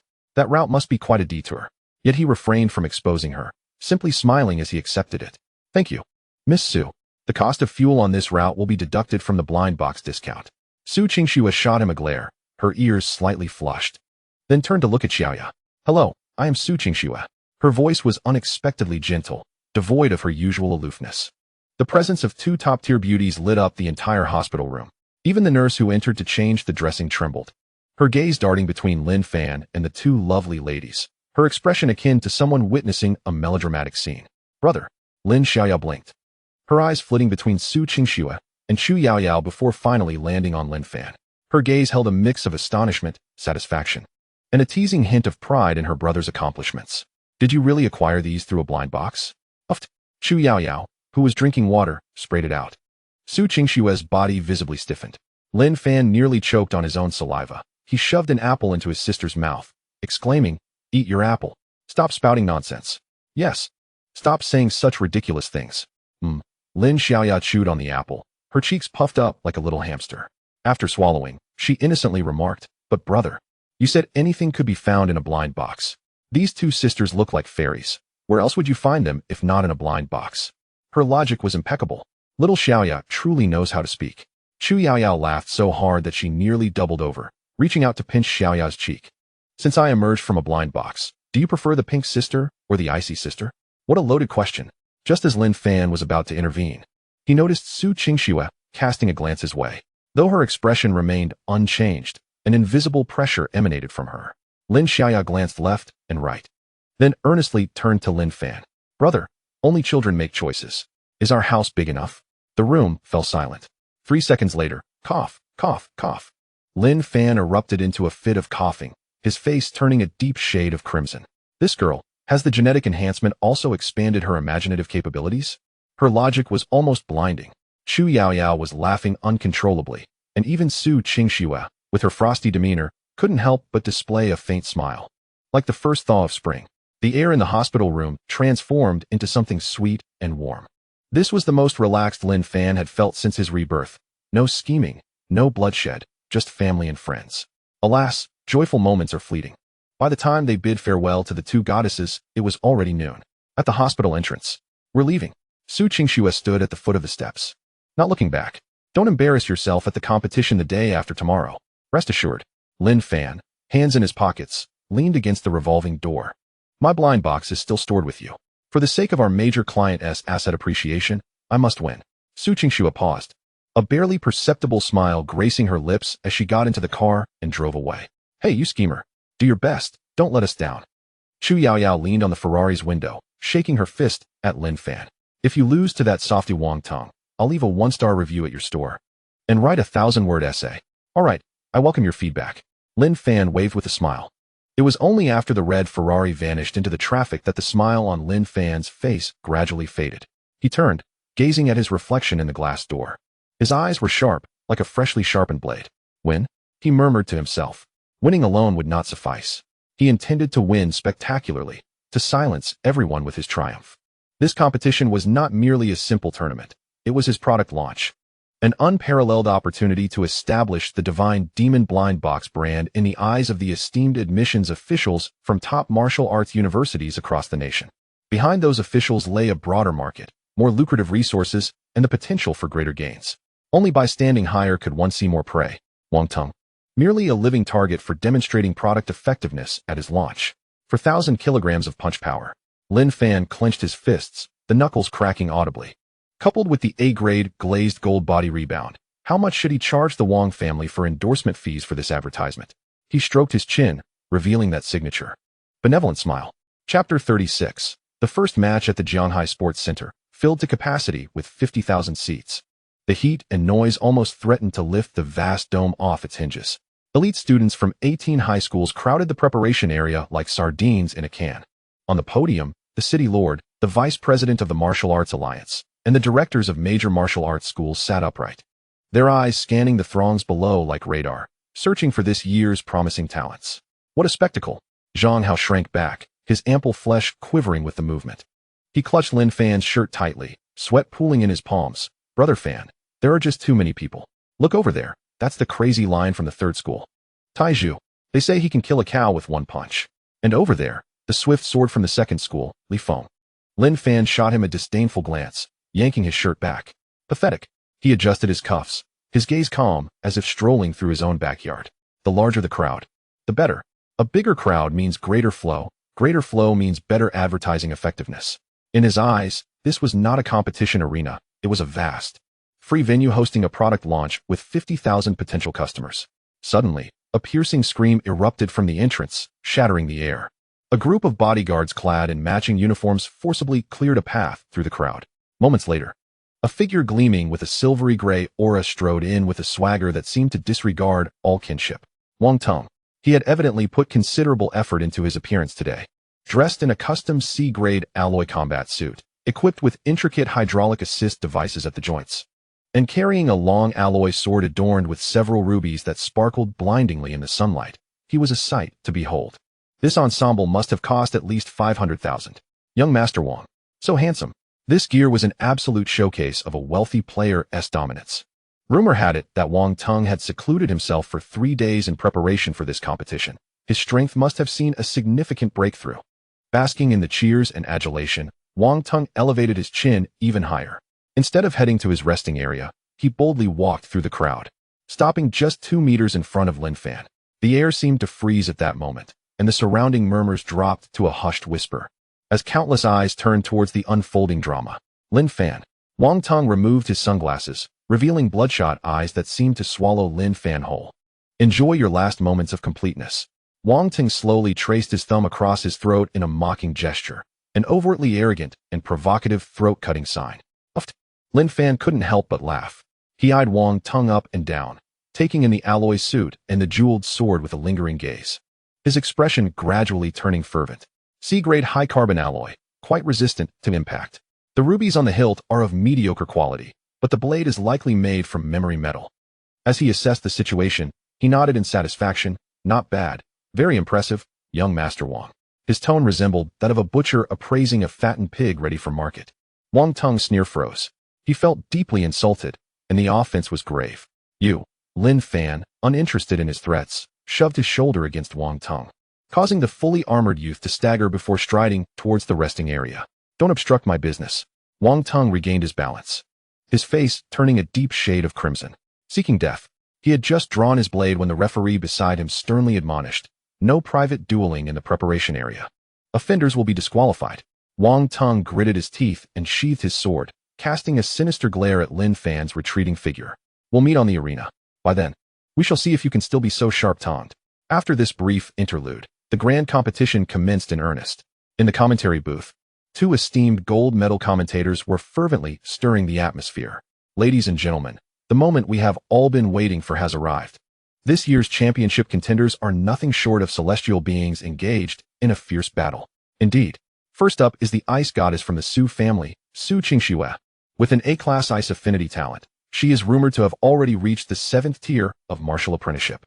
And let's not forget the wind spirit from the Chu family, Chu Yaoyao. With an A-class wind affinity talent, she is undoubtedly the queen of speed. Of course, we must also mention Master Wang Tung of the Wang family. Despite some previous minor disturbances, the Wang family's profound heritage ensures his position is secure, especially with his lavish equipment. The commentators extolled the virtues of several popular contenders. Yet Lin Fan was conspicuously absent from their praises. Perhaps it was an intentional oversight. While Lin Fan had gained considerable popularity in the night market and online, in the eyes of the traditional martial arts community, he remained merely a petty vendor, relying on luck to open blind boxes. That's just a shortcut. When it comes to the arena, can luck truly be a substitute for skill? It appears no one holds high hopes for you, brother Fan. Listening to the commentary, Zhang Hao felt a surge of indignation. It doesn't matter. Lin Fan opened his eyes, surprisingly pleased. This underestimation was the perfect marketing material. The big screen flickered to life, displaying the results of the group draw. Group 1, Wang Tung vs. Group 7, Lin Fan vs. A wave of disappointment rippled through the crowd. Humph. I thought we would see young Master Wang dominate his opponents in the first round. It's for the best. It gives young Master Wang a chance to warm up before the finals. Lin Fan is lucky to have avoided Wang Tung, but Group 7 has its own fierce contenders. He probably won't even make it past the preliminaries. Please have the first round contestants come to the stage. The referee's voice echoed throughout the venue. Fatty, it's your turn. Lin Fan patted Zhang Hao's substantial frame. Go show them the quality of our product. Huh, me? Zhang Hao was taken aback, realizing his name was prominently listed as the first match in Group 7. His opponent, Li Hu, the notorious muscle-bound bully from Jianghai Vocational High School, known for his D-class strength, talent, and viciousness. Brother Fan, I'm feeling a bit anxious. Zhang Hao glanced nervously at the imposing figure of the muscle man in the distance, his knuckles cracking ominously. That guy looks terrifying. Can I forfeit? Forfeit? The smile on Lin Fan's face vanished, replaced by an icy demeanor that sent shivers down Zhang Hao's spine. Zhang Hao, Lin Fan's voice was soft, yet resonated like a hammer striking the heart. Your C-class talent is the result of all your savings. All your hard work these past few days is for what? To be a coward today? If you can't even take this first step, you will forever be known as the fat man trailing behind me, merely shouting praise. Do not worry. Our city's top high school talents are only at the 7th or 8th tier of martial apprenticeship. Before graduation, Reaching the 9th tier would place you among the seed candidates for the top martial universities in Kyoto. Generally, as long as you can reach the 2nd tier before graduation, you can enroll in a decent martial arts university. Fatty, your current strength already surpasses that of an average university student. A C-class talent is nothing to scoff at. Remember when we hunted beasts in the Rift Zone together? Be confident. Don't embarrass yourself. Zhang Hao trembled. Damn it. With a fierce determination, he gritted his teeth, revealing a fierce expression on his round face. I'm going for it. Worst case, I'll just take a beating. My skin is tough. I'm not afraid. With a roar, he marched forward, heavy-footed like a tank, onto the arena. The first match of Group 7, Zhang Hao versus Li Hu. With the referee's signal, Li Hu grinned savagely, too lazy to exchange pleasantries, and lunged forward like a descending tiger, propelled by his D-class strength talent, delivering a powerful punch aimed directly at Zhang Hao's face. Get lost. You fat loser. This isn't a cafeteria. Li Hu stood in the center of the arena, a thick gold chain hanging around his neck, his bulk jiggling as he spoke, disdainfully eyeing the trembling Zhang Hao as if he were merely a piece of meat awaiting slaughter. Laughter erupted from the crowd. Is he here to perform sumo? The notorious Li Hu from vocational high school was infamous for his brutality. It seemed this fat man was about to be pummeled. Zhang Hao's face turned a deep shade of crimson, his body quivering uncontrollably due to nerves. Fear coiled around his heart like a serpent. Yet he did not retreat. Lin Fan's words echoed in his mind. Your talent is the result of your hard-earned savings. Step back, and you will be the fat coward. Step forward, and you will be the tank. Tank. Zhang Hao clenched his teeth. His chest heaved violently, and a newfound ferocity began to glimmer in his previously muddled eyes. Will I fight or not? Enough with the chatter. Zhang Hao replied in a deep, gruff voice. The arena fell silent for a moment. Li Hu was momentarily taken aback, but then his eyes gleamed with malice. You're asking for it. Without a referee's whistle to signal the start, the specially designed rubber floor beneath Li Hu erupted with explosive force. With a burst of D-class strength, he launched forward like a cannonball, crossing 5 meters in an instant. His right fist clenched and aimed directly at Zhang Hao's face. If that punch connected, it would shatter his nose, and worse, potentially cause a concussion. Dodge. Someone screamed from the audience. Zhang Hao did not dodge. Or rather, with his speed, he couldn't possibly evade. He merely instinctively raised his in a stadium filled with 50,000 spectators. The silence was so profound that one could hear a pin drop. Every individual's mouth hung agape, their eyes wide with disbelief. A mere unknown chubby boy, with a single slap, had defeated the formidable Li Hu from a professional high school? Was this truly a D-level talent? That had to be some sort of petrification, for it seemed to exhibit at least a C-level defensive aptitude.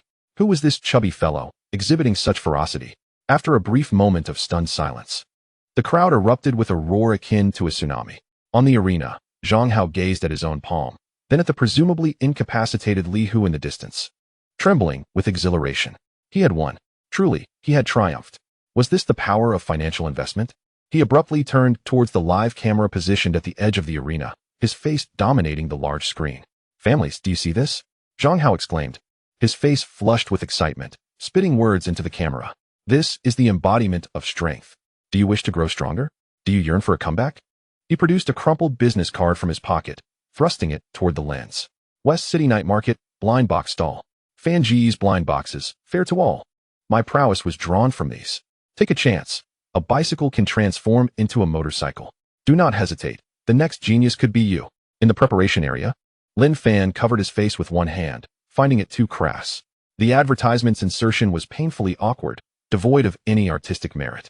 Yet, through his fingers, he observed the greed and curiosity igniting in the eyes of the surrounding competitors. The impact was undeniable. The outcome of a single match mattered little. What was significant was that the seed had been sown. As long as there were believers, as long as there were purchasers, his field of leaks would grow ever larger. At the VIP box, a delicate porcelain teacup shattered under the grip of Wang Tianba, the current head of the Wang family and a martial arts master. Hot tea streamed down his fingers, yet the owner of that hand remained oblivious. Wang Tianba's countenance darkened, his gaze fixed intently on the screen, where the chubby boy continued to shout with fervor. C-level defensive talent. Wang Tianba's voice was hoarse, laced with a chilling intensity. Have you investigated? What was that boy's background? Behind him, a butler clad in a black suit reported, We have investigated. Zhang Hao, D-level Earth Affinity, possesses abysmal talent. Just a week ago, he was a ways to Wun Ti dare enter the gravity chamber. In just 1 week, Wang Tianba reflected. wiping the tea stains from his hands with the offered handkerchief, a transformation from a D-level waste to someone capable of obliterating Li Hu. Was this the effect of the blind box? The butler remained silent, but the cold sweat on his forehead spoke volumes. This was terrifying. If it were merely Lin Fan growing stronger, the Wang family might interpret it as mere luck or a fortuitous encounter. However, if such enhancement could be replicated on a larger scale, then it was not an encounter, but rather a disruption, an existential threat to the Wang family, which monopolized resources. If the lower classes could become powerful through such an inexpensive method, who would pay exorbitant prices for the Wang family's pills? Who would serve the Wang family? This boy must not be allowed to live. Wang Tianba discarded the bloodied handkerchief into the trash, his eyes ablaze with murderous intent. This was no longer a petty squabble among children. It was a struggle of classes, a battle for survival and profit. In form-tongue air, Wang Tianba commanded, his gaze fixed on the figure clad in alloy armor in the preparation area. Do not hold back. I want Lin Fan dead in the arena. If trouble arises, I will bear the consequences. The match resumed. Following Zhang Hao's showcase, the atmosphere in the venue grew somewhat peculiar. The spotlight that once shone on the seated competitors now diverted towards the corner where Lin Fan stood, a boy who had maintained a meditative silence, now shrouded in mystery. Did he truly possess the secret to mass-producing strength? Chapter 38. The Blind Box Legion. All dark horses. The air on the arena was charged and heated, as if it might ignite. Who else? A frail young man stood in the center of the stage, gripping a dagger crackling with blue arcs of electricity. His chest heaved with excitement, nearly bordering on madness. At his feet lay a towering man, nearly 6 feet tall, convulsing and frothing at the mouth, a reaction from the high-voltage surge that had coursed through his nerves. A gasp rippled through the crowd. The frail young man had an F-level talent rating, recognized as the lowest tier, while the fallen giant was a bona fide D-level strength talent. Such an upset, spanning 2 significant levels, was unheard of in past competitions. Is that an E-level elemental weapon, the Thunder Dagger? In the preparation area, some recognized the dagger's origin, their voices trembling with excitement. It was a black market item, rumored to release 5,000 volts of high voltage instantly. Does this kid have a mind? Not at all. He pulled that from a blind box at Lin Fan's stall yesterday. I was there. He spent merely 2,000. 2,000 for a weapon capable of defeating a D-level powerhouse. This revelation detonated like a bombshell in the 50,000-seat stadium. Before the astonishment could settle, another round of gasps echoed from the adjacent arena. A woo. A youthful yet primal howl pierced the air as a half-human, half-wolf creature, a green pup of the wind wolf, clung to a competitor's ankle. The contestant screamed in agony, losing balance and being kicked off the stage by a female opponent. The wind wolf, a young beast. My heavens. Even a battle pet? Is this also from a blind box? Cheating. This is blatant cheating. Someone shouted, green with envy. The referee shot a cold glance at the accuser. The rules only prohibit the use of banned substances. There has never been a ban on weapons or battle pets. This is heritage, understand? Heritage, a term that struck like a slap to the faces of the detractors. What was heritage? Previously, only scions of noble families were deemed worthy of discussing heritage or possessing divine weapons. But now, Lin Fan's blind box had forcibly lowered the barrier to entry to a mere few $1,000s. At the VIP box, several recruitment officials from top martial arts universities could no longer remain seated. Their previously languid postures tightened, their bodies leaning forward, eyes fixed intently on the armed students below. Interesting, a venerable gentleman in traditional attire stroked his beard, the head of the recruitment office from Kyoto Martial Arts University. The caliber of students from Jianghai City this year is somewhat exceptional. Old Chen, have you noticed?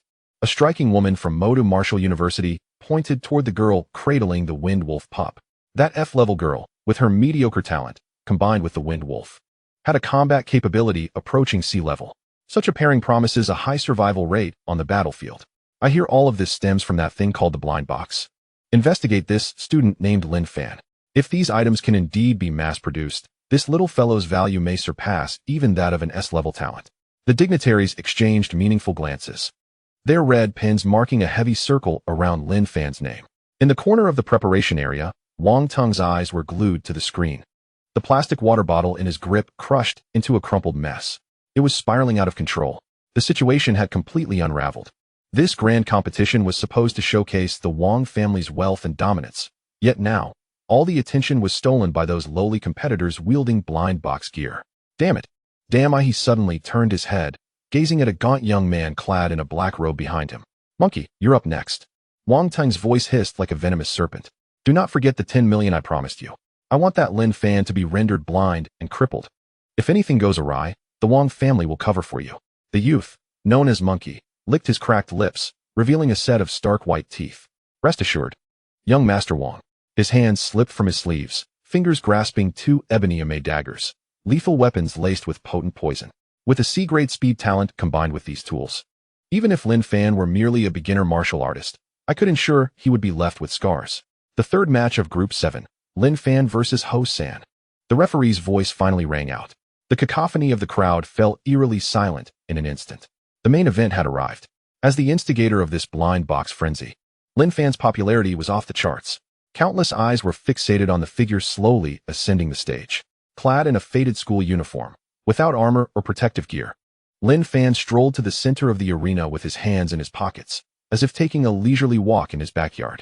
He even had the audacity to wave at the camera, flashing that signature professional smirk. Dear friends, the blind box store is still open during the tournament. Zhang Hao is watching, so those who wish to grow stronger, seize the opportunity. The crowd erupted in disbelief. This was a fighting arena. Could he not show some respect for his opponent? Was he trying to air a commercial? Ho San felt humiliated. He was a top fighter in Jianghai City's underground boxing scene, having taken the lives of no fewer than 10 men. How dare this businessman disregard him? As the match commenced, the referee's hand had barely fallen. Whoosh! Ho San's figure vanished from sight. Swift. Exceedingly swift. With his C-grade speed talent, Ghost Shadow Step, he burst forth, leaving a shadow in the air, circling around to Lin Fan's flank. I'll blind you. Ho San sneered. His invade dagger slicing through the air with a shrill whistle, aimed directly at Lin Fan's eyes. This move was particularly malicious. It sought not to take life, but to render Lin Fan a mere shell of a man, condemned to an eternity of darkness and suffering. Gasps filled the arena. No one anticipated that Ho San would resort to such lethal measures right from the start. Lin Fan. Su Qingxue sprang to her feet, gripping the railing tightly, her knuckles turning white from the strain. The poison dagger was now less than 3 inches from Lin Fan's eyeball. At this distance, not even a blink could be managed by an ordinary person. Yet, at the eye of the storm, Lin Fan did not even flinch. True sight, activated. The world slowed to a crawl. Ho San's lightning-fast movements appeared as if played at half speed in Lin Fan's eyes. He could even discern remnants of vegetables caught between Ho San's teeth, and in the depths of those eyes filled with brutality and greed, he saw his own reflection. Too slow, too weak. Such an attack, against his 4,000 G punch power and A-grade glazed golden body, felt akin to an infant wielding a plastic fork. As my demonstration subject, your presentation is quite unappealing. Lin Fan's voice was soft yet distinctly reached Ho San's ears. In the next moment, Lin Fan moved. There were no flashy footwork or unnecessary techniques. He merely raised his right hand, striking first. Slap. The resounding sound of a crisp slap echoed throughout the arena. Ho San's hand, poised with the invade dagger, halted merely a centimeter from Lin Fan's eye. He had been lifted off his feet by the unexpected blow, spinning in midair like a rapidly rotating top. The tremendous force shattered half of his molars, rendering his prized speed talent a mere joke in that instant. Chapter 39. A single slap, astonishing all the wind ripped through the air. Ho San's figure left a broken black line across the special rubber arena. With his C-grade talent, Ghost Shadow Step, fully unleashed, he twisted like a specter, crossing 7 meters in an instant. The tip of the dark military dagger glowed with a ghostly blue poison, aimed directly at Lin Fan's left eye. The gasps from the audience had yet to escape their throats. Su Qingxue shot upright, her nails digging deep into the back of the seat in front of her. It was too fast. Wang Teng, seated in the preparation area, grinned wickedly. Die. Become blind. Become a cripple, and then roll out of Jianghai City like a dead dog. In the center of the arena, Lin Fan remained with his hands in his pockets, seemingly dazed by the sudden onslaught, not even blinking. Death. The brutality in Ho San's eyes was palpable, the dagger a mere 3 inches from Lin Fan's cornea. 3 inches, the boundary between life and death. True sight, activated. The world lost its color, transforming into a slow-motion grayscale film. The military dagger, once lightning fast, now appeared to Lin Fan as a snail struggling in syrup. He could see the oil seeping from each pore on Ho San's face, the remnants of vegetables lodged between his teeth, and the ecstatic joy of a victor reflected in his murky eyes. Too slow. Lin Fan felt no ripple of emotion, even finding it somewhat amusing. Was this what C-grade speed talent amounted to? Before his S-grade divine eyes, all the ostentatious movements resembled clumsy slow-motion replays. rife with flaws. The gold medalist, hired for a staggering 10 million due to his sea-level speed talent, was effortlessly incapacitated with a single slap. In the arena, Lin Fan shook his hand and leisurely retrieved a wet tissue from his pocket, meticulously wiping his fingers as if he had encountered something unsavory. Is this the speed talent you all exalt? He discarded the soiled tissue, which landed squarely on Hosan's swollen face. Lin Fan lifted his gaze, scanning the multitude of stunned spectators, and pinpointed Wang Teng in the preparation area. A smirk crept onto his lips, revealing a set of pearly whites. Young Master Wang, it appears the quality of your product leaves much to be desired. His voice, amplified through the loudspeaker, resonated throughout the venue, dripping with unabashed mockery. A wave of astonishment swept through the crowd. What? A single slap? That's a sea-level speed talent. I didn't even catch a glimpse of Hosan before he was sent flying. What kind of power is this? Is this Lin Fan some sort of human Tyrannosaurus Rex? Someone shouted, it must be his blind box. Instantly, countless fervent gazes converged upon Lin Fan. If Zhang Hao's earlier victory had an element of luck, then Lin Fan's slap was an unequivocal display of overpowering strength. With such ferocity from the boss, how could his products be subpar? This is cheating. It must be cheating. Wang Teng erupted, leaping up and pointing at Lin Fan, his voice a frenzied scream. Referee, I want to file a complaint. He must have taken banned substances. How could an ordinary high school student possess such immense strength? He refused to believe it. No matter what, he couldn't accept that an F-level waste could exceed 4,000 G of strength, which is the benchmark for a one-star warrior. The referee, frowning, approached the ring, carrying a precision energy detector. Competitor Lin Fan, please cooperate with the inspection. Lin Fan shrugged nonchalantly, extending his arm. Beep. The device scanned his entire body. A green light illuminated. Energy fluctuations normal, no drug residue detected. The mechanical electronic voice struck Wang Teng like a resounding slap to the face. Dejected, Wang Teng slumped back into his chair, his face ashen. No drugs. This is real. That once-trodden underdog truly possessed the power to crush him. Declare it. Lin Fan gestured to the referee. I'm on a tight schedule. I still have to ship goods to clients. His nonchalant tone and casual demeanor were nothing short of dazzling. In the stands, countless young women gazed at him with starry-eyed admiration. Lin Fan wins. The referee announced loudly. Lin Fan turned, not sparing Hosen another glance, nor acknowledging Wang Teng's murderous stare. Approaching the edge of the ring, he adjusted his collar before the live camera. Dear friends, the icy facade on Lin Fan's face vanished, replaced by his signature scheming grin. That move was called the special treatment for flashy hands. Want to wield the same strength? Want to overpower 10 with 1? He produced a sleek black metal box from his pocket, shaking it in front of the camera. The audience erupted in laughter. Is this truly a legitimate competition? It resembles a grand promotional event. Sitting in the stands, Su Qingxue watched the figure energetically hawking his goods. Her top body finally relaxing. She rolled her eyes but couldn't suppress the faintest smile tugging at her lips. This money-obsessed man. Back in the preparation area, Zhang Hao rushed over, eyes wide with admiration, looking at Lin Fan as if he were his long-lost father. Father, allow me to pay my respects. That slap was spectacular. Hosen spun like a fan. Lin Fan disdainfully pushed the hefty figure away. Calm down. He returned to his seat, unscrewing a bottle of water for a sip. Merely a routine action. Brother Fan, look at Wang Teng's face. It's green with envy. Zhang Hao whispered, pointing toward Wang Teng, who sat nearby, surrounded by an ominous atmosphere. His sycophants dared not even breathe. Let him stew in it. Lin Fan squinted, but his mind was calculating another matter. That slap, though exhilarating, had revealed a portion of his strength. A punch force of 4,000 G would surely catch the attention of those crafty admissions officers. Yet, that was insufficient. To expand his business nationwide and secure a genuine protective umbrella, he needed to present himself as even more formidable. Chapter 40, B-Level Talent.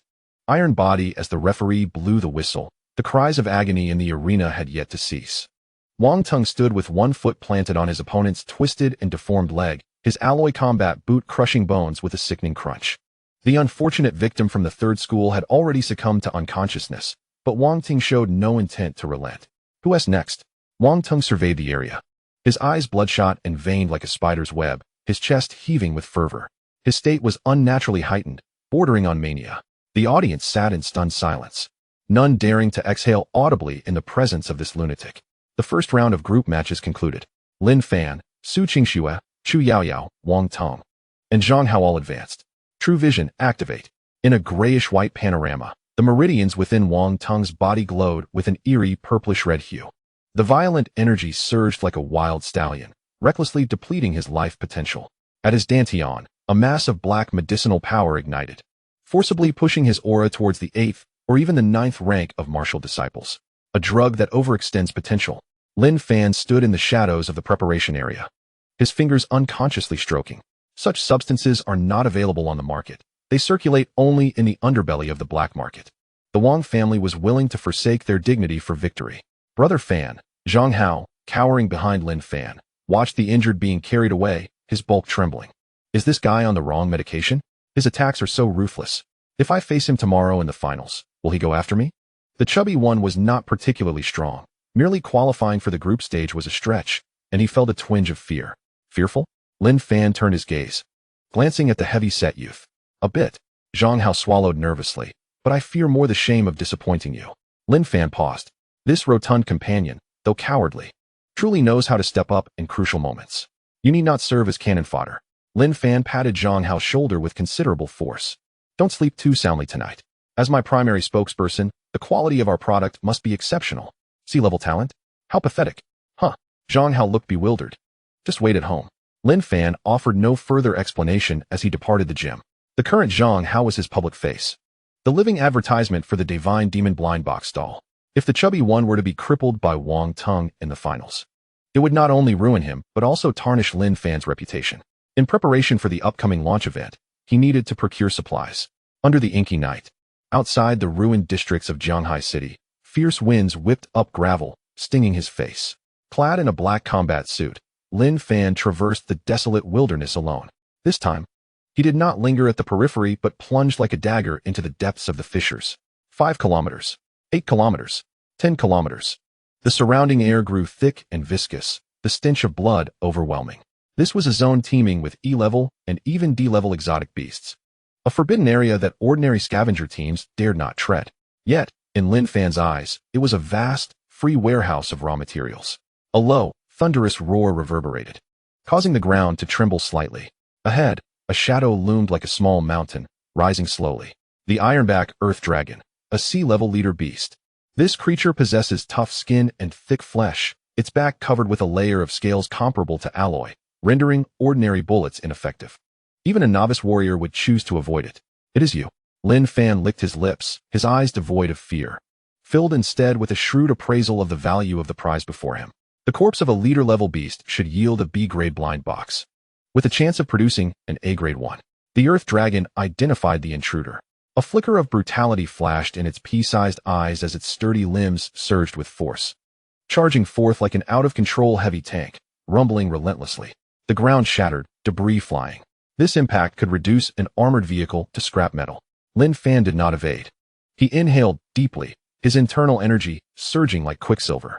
The A-grade talent, glazed golden body, activated fully.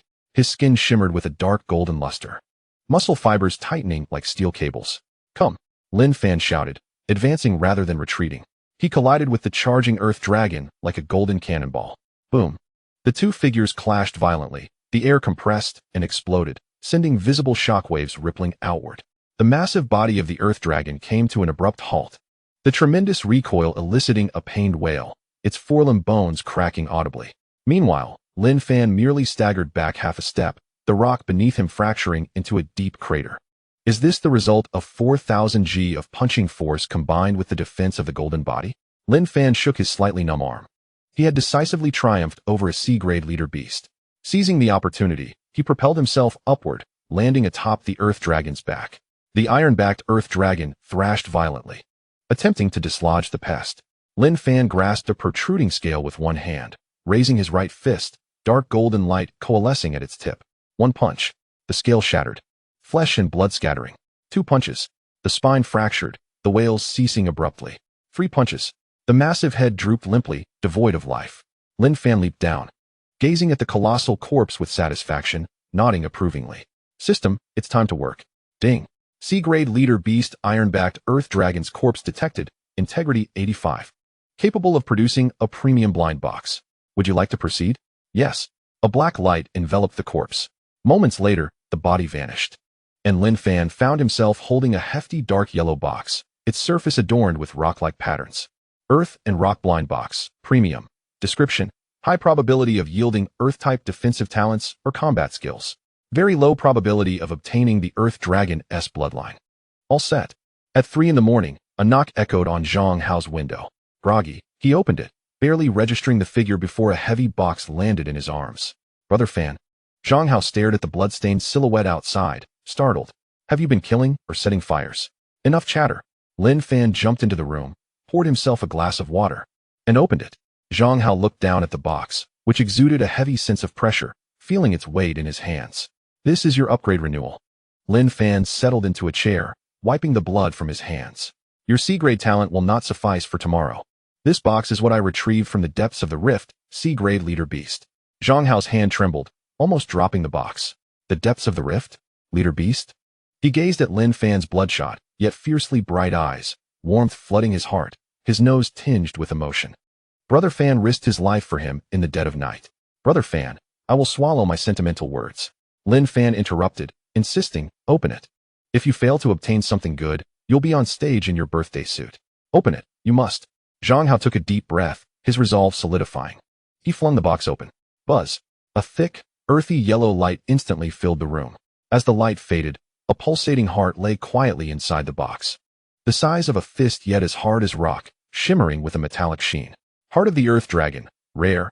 Effect. Consuming it will significantly enhance physical defense, with a high probability of advancing Earth-type defensive talents. Eat it. Lin Fan stated succinctly.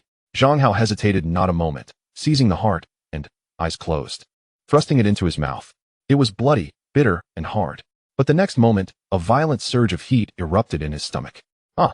Zhang Hao screamed, curling up like a boiled shrimp. The pain was excruciating, every bone in his body feeling as if it were being ground and reformed, black impurities seeping from his skin. The formerly loose flesh tightening visibly, taking on a layer of grayish-white rock patterns. This agony was more unbearable than death itself. Hold on. Lin Fan's voice resonated in his ears, cold yet empowering. Push through, and you will become a tank. Fail, and you are scrap metal. Zhang Hao gritted his teeth, blood oozing from his gums. I cannot bring shame to Brother Fan. I refuse to be a lifelong fatso. I will grow stronger. Roar. Half an hour later. Zhang Hao abruptly opened his eyes, letting out a low roar, his clothes bursting at the seams. The formerly flabby flesh had vanished, replaced by muscles as hard as granite. While he still appeared robust, the sensation of power was entirely transformed. Talent evolution successful. C-grade hardened skin to B-grade iron body. Traits: 50 immunity to physical damage. Reduced pain perception, 30 strength enhancement. Zhang Hao looked at his hands, fists colliding, producing a resounding clang. Brother Fan, I did it! Zhang Hao exclaimed, eager to rush forward for a celebratory embrace. Stop. Lin Fan stepped back in distaste, heading for the shower.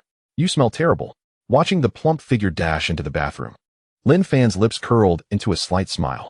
A B-grade talent, combined with Zhang Hao's reckless approach to combat, would likely shatter Wang Tong, that drug-fueled counterfeit, in tomorrow's finals.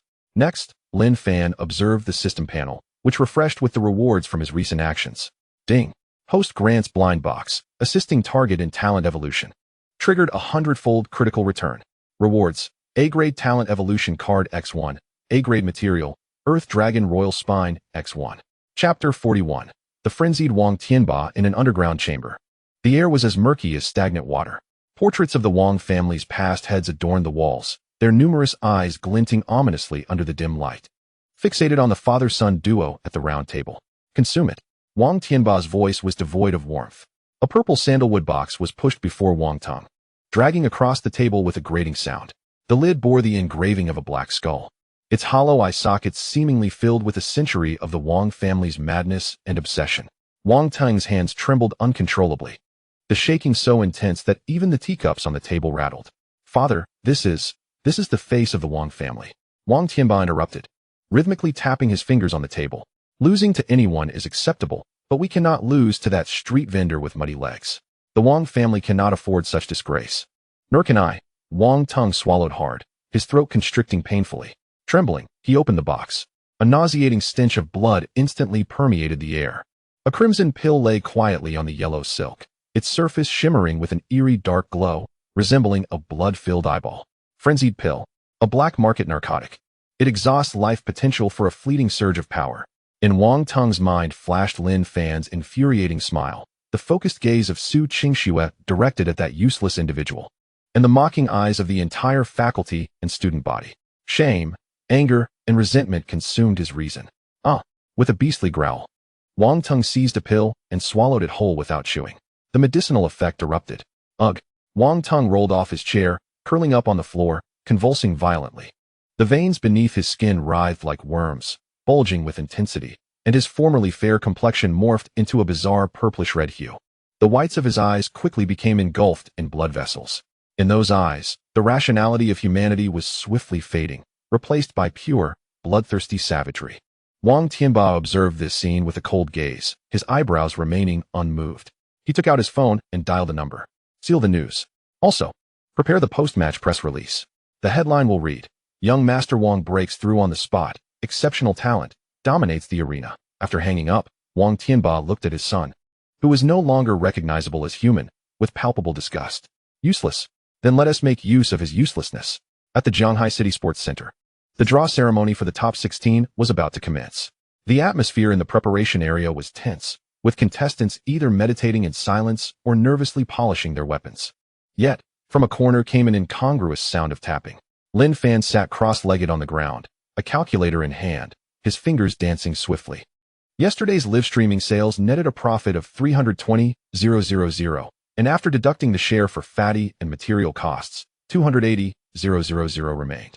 Adding in the recent surge in popularity for his unique approach, the quality of this batch of leaks was quite good. He jotted down a string of numbers in his notebook. Nodding in satisfaction, the surrounding tense competitors looked at him as if he were mad. Was he here to compete or to prepare financial statements? A fragrant breeze wafted by. Su Qingxue passed by Lin Fan, her steps momentarily halting. She offered an unopened bottle of mineral water to Lin Fan. Instinctively, he pulled out his phone and opened the payment code. $5. Will it be scan or cash? Su Qingxue's hand froze midair. A rare crack appeared on her perpetually stoic face, her mouth twitching slightly. Consider it the interest for treating you to a late-night snack. She shoved the water into Lin Fan's arms and turned to leave, her ponytail cutting through the air with a sharp arc. No charge. Lin Fan put away his phone, unscrewed the bottle, and took a sip. You could have said so earlier. You startled me. The large screen suddenly lit up. The scrolling names halted, revealing the matchups for the top 16. Match 1, Zhao Gang vs. Qian Ming. Match 4, Lin Fan vs. Sun Ergu, forfeit. Match 8, Wang Tung vs. Li Si. A stir arose from the crowd. Lin Fan, Wang Tung, Su Qingxue, and Chu Yaoyao, the four favorites for the championship, had perfectly avoided one another, landing in four separate halves of the bracket. Coincidence? No. This was blatant manipulation of capital. Lin Fan narrowed his eyes, activating his S-level talent, Eye of True Sight. His vision pierced through layers of obstruction, reaching the podium. Several directors of the admissions office frowned at the list, clearly dissatisfied with the evident underhanded tactics. Only the vice mayor, seated in the center, remained unfazed, leisurely sipping tea. Beneath his nameplate was a line of smaller text, Honorary Consultant of the Wang Group. So that is how it is, Lin Fan thought with a cold smile. The Wang family intended to ensure Wang Tung's advancement to the finals, avoiding an early stumble. Fangu. Fatty Zhang Hao approached with a distressed expression, clutching a freshly printed matchup sheet, the names half-soaked in sweat. I'm done for. My next opponent is last year's top 8 contender, that crazy Muay Thai fighter. Fatty tugged at his shirt hem, the fabric crumpled from his anxiety. What are you afraid of? Lin Fan glanced at the data above Fatty's head. Status: B-level talent fusion completion 90, exceptionally strong defense. You're a tank now. Not weak. Just remember, if you can't win, concede. We're business people. Life is worth more than pride. Buzz. His phone vibrated. Su Qingxue sent an urgent message. Be careful of the Wang family. I just received news that Wang Tianba has used black market channels to acquire a berserk pill. Wang Tung's current state is very concerning. Lin Fan looked at the screen, his fingers gently stroking the edge of his phone. A berserk pill? The kind that can turn someone into a rabid dog? No worries, the advantage is on my side, Lin Fan replied with 6 words, casually shutting off the screen. A glimmer of cold malice flashed in his eyes. Since they wished to play with life, they should not blame him for taking it as part of a blind box. The first match began. With the referee's whistle, a contestant suddenly went berserk. His eyes were bloodshot. Disregarding defense, he launched a frenzied assault on his opponent, even attempting to bite their throat after they fell. Stop. The referee had to intervene, striking him unconscious. Stimulants. This is a low-quality stimulant. The audience erupted in uproar. Such base tactics turned the atmosphere of the match into something both delicate and frenzied, a violent tension hanging in the air. In the fourth match, Lin Fan emerged victorious. As he stepped onto the stage, his opponent immediately raised his hands in surrender. The contestant named Sun Ergu looked at Lin Fan, his face pale. "Fan go. I'm your fan. I've even bought blind boxes from you. Please don't hit me. I don't want to be a prop." He then scrambled off the stage in a panic. The crowd erupted in a mix of boos and cheers. "Lin Fan is just too lucky. Isn't luck? You didn't see that slap he delivered yesterday. Who would dare to take that hit?" Just then, a chilling aura enveloped the entire preparation area. From the entrance, a figure emerged slowly. Wang Tung. He had changed into a black combat uniform, the once fitting attire now straining against his swollen muscles. He lowered his head, emitting a sound akin to a beast's wheeze. "Huh." Wang Tung suddenly raised his head. In that instant, Lin Fan met his gaze, void of all human emotion. Blood red, savage, chaotic. Wang Tung fixed his stare on Lin Fan, his mouth curling into an exaggerated grin, revealing his gleaming white teeth. He slowly raised a hand, making a slashing motion across his throat. A provocation, a blatant death threat. The surrounding temperature seemed to drop several degrees. Even the usually carefree fatty shivered. Why does Fanga look like a monster? Lin Fan remained silent. His gaze pierced through Wang Tung's facade, exposing the truth within. On the system interface, a line of blood-red text flashed wildly above Wang Tung's head. Target: Wang Tung. Status: gene collapse in progress, severe drug backlash. Life countdown: 72,0000. Note: this is no longer human. It is a walking corpse and also an excellent raw material. Indeed, a monster. Lin Fan chuckled softly, lightly flicking the non-existent dust from his clothing. However, it was merely a low-quality product with a shelf life of only 3 days. Chapter 42. Epic Buyer Showcase. It's somewhat precarious. Zhao Gang from Class 3 is notoriously resilient. Having perfected his Earth-based defensive combat techniques, and combined with his sea-level alloy heavy shield, Su Qingshua's ice-based skills, though formidable, are perfectly countered. In the commentary booth, 2 seasoned commentators were analyzing the situation. On the data panel, Zhao Gang's odds had plummeted to 12, while Su Qingshua's soared to 35. No one was betting on Su Qingshuo. Attribute countering is an unyielding rule in the martial arts realm. Ice, being a brittle element, naturally finds itself at a disadvantage against the dense rock and soil, as well as the alloy. On the arena, Zhao Gang stood bare-chested, his bronze muscles rising like rocks. He hefted a black, giant shield, nearly as tall as a man, its surface shimmering with a tawny glow. "I apologize, Su School Beauty." Zhao Gang grinned, revealing a set of yellowed teeth. "If I were you, I would concede at once. This shield weighs 300 pounds. A collision would not be pleasant." Su Qingshuo remained silent, standing still in her pristine, white martial arts attire. "Begin." The referee's arm descended. Boom. Zhao Gang surged forward, devoid of any mercy. His feet pushed against the ground, causing the specially designed floor to crack under the immense force. He charged with brute ferocity. The black shield, resembling a moving mountain, advanced with a suffocating pressure towards the slender figure. Approaching, Su Qingshuo remained unmoved. Onlookers in the stands closed their eyes, unable to bear the sight. "It's over." Someone sighed. Just as the giant shield was about to graze Su Qingshuo's garment, the temperature plummeted. The once sweltering air suddenly crystallized into countless tiny ice shards, refracting a spectrum of colors under the spotlight. Su Qingshuo's wrist flicked, and a long knife, gleaming as if forged from moonlight, materialized in her palm. Moonblade, premium. In the preparation area, Lin Fan adjusted his posture, propping his legs on the chair in front of him, producing a sunflower seed from his pocket. "Fatty. Take notes," he remarked, cracking a seed. This is a textbook example of a buyer's showcase. On the arena, a blue light flashed. No extravagant swordplay, only a flawless arc. The moonblade sliced through the air, leaving behind a lingering ice blue trail. Utterly frigid, Zhao Gang's charge faltered slightly as he realized, in horror, that a thick layer of frost had instantaneously enveloped the surface of his prized alloy shield. The metal's molecular structure contracted rapidly in the extreme cold, rendering it brittle. Crack. A crisp sound echoed. The C-grade alloy shield, reputed to withstand the full force of a novice martial artist's strike, did not emit a resounding clang upon contact with the moonblade's energy. Instead, it shattered like thin ice under a blow. Countless tiny metal shards glimmered in the sunlight, resembling a metallic rain. The sword's momentum remained unabated, sweeping past Zhao Gang's legs. Frozen. Su Qingshua's red lips parted. Uttering a single word, Zhao Gang, still poised to charge, was frozen in place as if a pause button had been pressed. A layer of blue ice surged up his ankles, swiftly encasing him to the waist. His once impenetrable rock defense crumbled before the chilling sword energy. As fragile as a sheet of paper. An instant kill. The entire process unfolded in less than 10 seconds. Su Qingxue flicked her wrist, and the moonblade transformed into sparkling stardust that dissipated into the air. Not a strand of her hair was out of place. She remained as serene and icy as ever. Conceited. A profound silence enveloped the arena.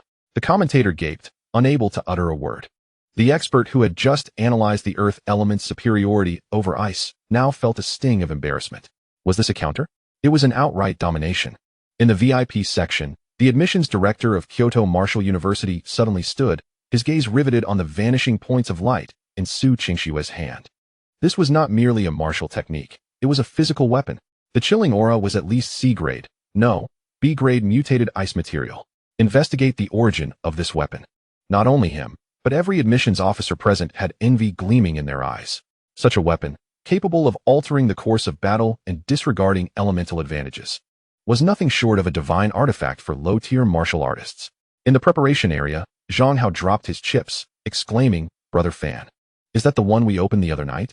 Just days prior, Su Qingshuo had opened 10 premium blind boxes at a stall. The final box contained this moonblade. At the time, Lin Fan had scoffed at it, dismissing it as a mere novelty. Now, it seemed to be a nuclear bomb. Stay calm. Lin Fan brushed the sunflower seed shells from his hands, feigning exasperation. Are you surprised? This is just the tip of the iceberg. The real spectacle is yet to come. A fragrant breeze wafted in. Before Lin Fan could react, a delicate arm seized his. Merchant, Chu Yaoyao exclaimed, her cheeks flushed with excitement. Her gothic Lolita dress fluttering with her movements. I want that. I want that sparkling sword that can freeze people. I'll pay any price. Her grip was surprisingly strong.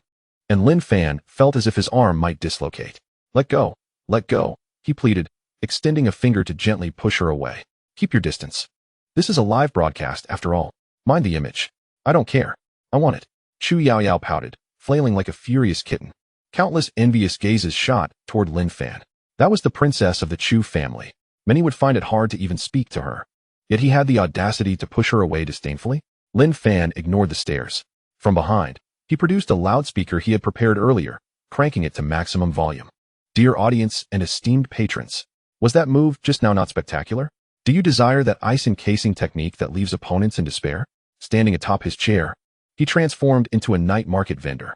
The same ice element exotic treasure. Tonight at 8 o'clock at the West City Night Market blind box stall. Limited to 3 orders. First come, first served. On-site verification available. Tenfold compensation for fakes. The crowd erupted in laughter.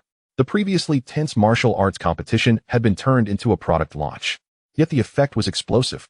In the stands, many students were already bowing their heads, pulling out their phones to set alarms. I'm going to queue. Don't stop me. I have money. I want that sword that can obliterate the iron-shelled tortoise. Is Lin Fan a god? How come all the good things come from him? In a corner, Wang Tung's alloy armrest had unknowingly warped and twisted. He watched the trio in the preparation area, Lin Fan, Su Qingshuo, and Chu Yaoyao, a merchant and 2 school beauties. This combination stung his eyes, driving him into a frenzy of jealousy. He was arming his foes. Wang Tung's voice dripped with venom. He's using blind boxes to arm everyone against me. Indeed, wasn't he foolish? He had realized that Su Qingshue's moonblade, Zhang Hao's steel body, and the thunder dagger that Ho San had encountered were all part of a vast net tightening around him, the proud heir of the Wang family. Lin Fan was orchestrating a hunt against him, using the entire student body. The next round of draws commenced, interrupting Wang Tung's thoughts. The names of the top 8 began to whirl on the screen. Everyone held their breath. In this round, it was the quarterfinals. Who would face whom? Would Lin Fan meet Wang Tung? Stop. The screen froze. Match 3, Zhang Hao versus Wang Tung. An uproar erupted. It was over. Someone mourned for the chubby boy. Facing Wang Tung now, he was likely to be left with psychological scars. It was evident to all that Wang Tung was a powder keg, ready to explode at any moment. Just moments prior, Li Si had been carried away after 3 ribs were broken. Although the chubby boy had high defense, he could not withstand Wang Teng's mad dog-like assault. In the preparation area, Zhang Hao stared at the names on the screen, his complexion draining of color. He gulped, his calves beginning to cramp uncontrollably. Fear. a primal fear of death. Wang Teng had completely lost his mind. The look in his eyes just moments ago was unmistakably murderous. Zhang Hao, trembling with fear, turned to Fan Fan, his voice quivering. Can I forfeit? He was merely a rotund man hoping to earn a little money alongside Fan Fan. Such a desperate endeavor was truly ill-suited for him. Lin Fan did not smile. He retracted his previously nonchalant demeanor, his gaze now imbued with an unprecedented gravity. The surrounding clamor seemed to dissipate in that moment. Lin Fan discarded the sunflower seed shells into a trash bag and slowly rose, patting Zhang Hao's broad shoulder. You are my partner, Lin Fan spoke softly, yet each word struck Zhang Hao's ears like nails. Look at me. Zhang Hao instinctively lifted his gaze to meet Lin Fan's tranquil and profound eyes, devoid of mockery or derision, only a steadfastness that offered him solace. Lin Fan adjusted Zhang Hao's collar. If you cannot even overcome this hurdle, our business shall not flourish. But there are no buts, Lin Fan interrupted, leaning closer to Zhang Hao. He whispered in a voice audible only to the two of them. Go on stage. If you cannot win, surrender. Zhang Hao looked at Lin Fan. The brother who had once scavenged through the wastelands with him, who had endured Wang Teng's bullying, and who now stood by his side in defiance. Are you scared? Yes. Yet some things are more significant than fear. Do it. Zhang Hao gritted his teeth, the flesh on his face quivering as he managed a grimace that was more grotesque than a cry. Damn it, it's just a rabid dog on drugs. I'll knock out all his teeth. In the distance, Wang Teng observed the scene, slowly extending his thumb and making a swift motion across his throat. Chapter 43. Execution and Dignity. Remember my words. Lin Fan's voice dropped to a whisper, audible only to Zhang Hao. Stay safe. If you cannot hold on, surrender. Endure for 3 minutes, and I will cover all your blind boxes from now on. Zhang Hao swallowed hard, his throat constricting. 3 minutes, he repeated, turning towards the arena. Each step felt as though he were treading on cotton, light yet heavy. Opposite him, Wang Teng stood ready, empty-handed, his nails exhibiting an eerie purplish hue that glimmered dully under the lights. His handsome face appeared somewhat contorted, the whites of his eyes clouded with a murky yellow. A thin trail of uncontrolled drool at the corner of his mouth. He resembled not a man but a beast starved for 3 days. Both sides ready. The referee's voice rang out. In the stands, 50,000 spectators held their breath. The earlier matches had been uneventful. All eyes were on this one. It was an execution, a public display of punishment from a scion of a powerful family against a provocative commoner. The whistle pierced the air. Boom. The specially designed floor beneath Wang Teng erupted. No one even saw his movement. A shadow had already collided into Zhang Hao's embrace. It was too swift. This was not the speed characteristic of a martial apprentice. A fist enveloped in dark energy struck Zhang Hao's rotund belly without flourish. Bang! The dull thud echoed, akin to a heavy hammer striking tattered leather. Zhang Hao's features contorted painfully, his eyes bulging. The immense force propelled him backward, his rubber-soled shoes scraping against the arena, leaving behind 2 long, charred marks accompanied by a pungent, burnt odor. 5 meters. Zhang Hao halted just at the edge of the platform. He did not fall. His pale skin glimmered with a metallic sheen, the B-grade talent iron body activated to its utmost limit. Coughing, Zhang Hao opened his mouth, spitting out bile onto the ground. Pain coursed through him. His internal organs felt displaced, as if his intestines were knotted. The arena fell into silence. The anticipated instant kill did not transpire. Wang Teng paused for a moment, a flicker of brutal confusion flashing in his murky eyes, soon to be consumed by a more frenzied rage. You fat bastard, he roared, launching himself at Zhang Hao once more.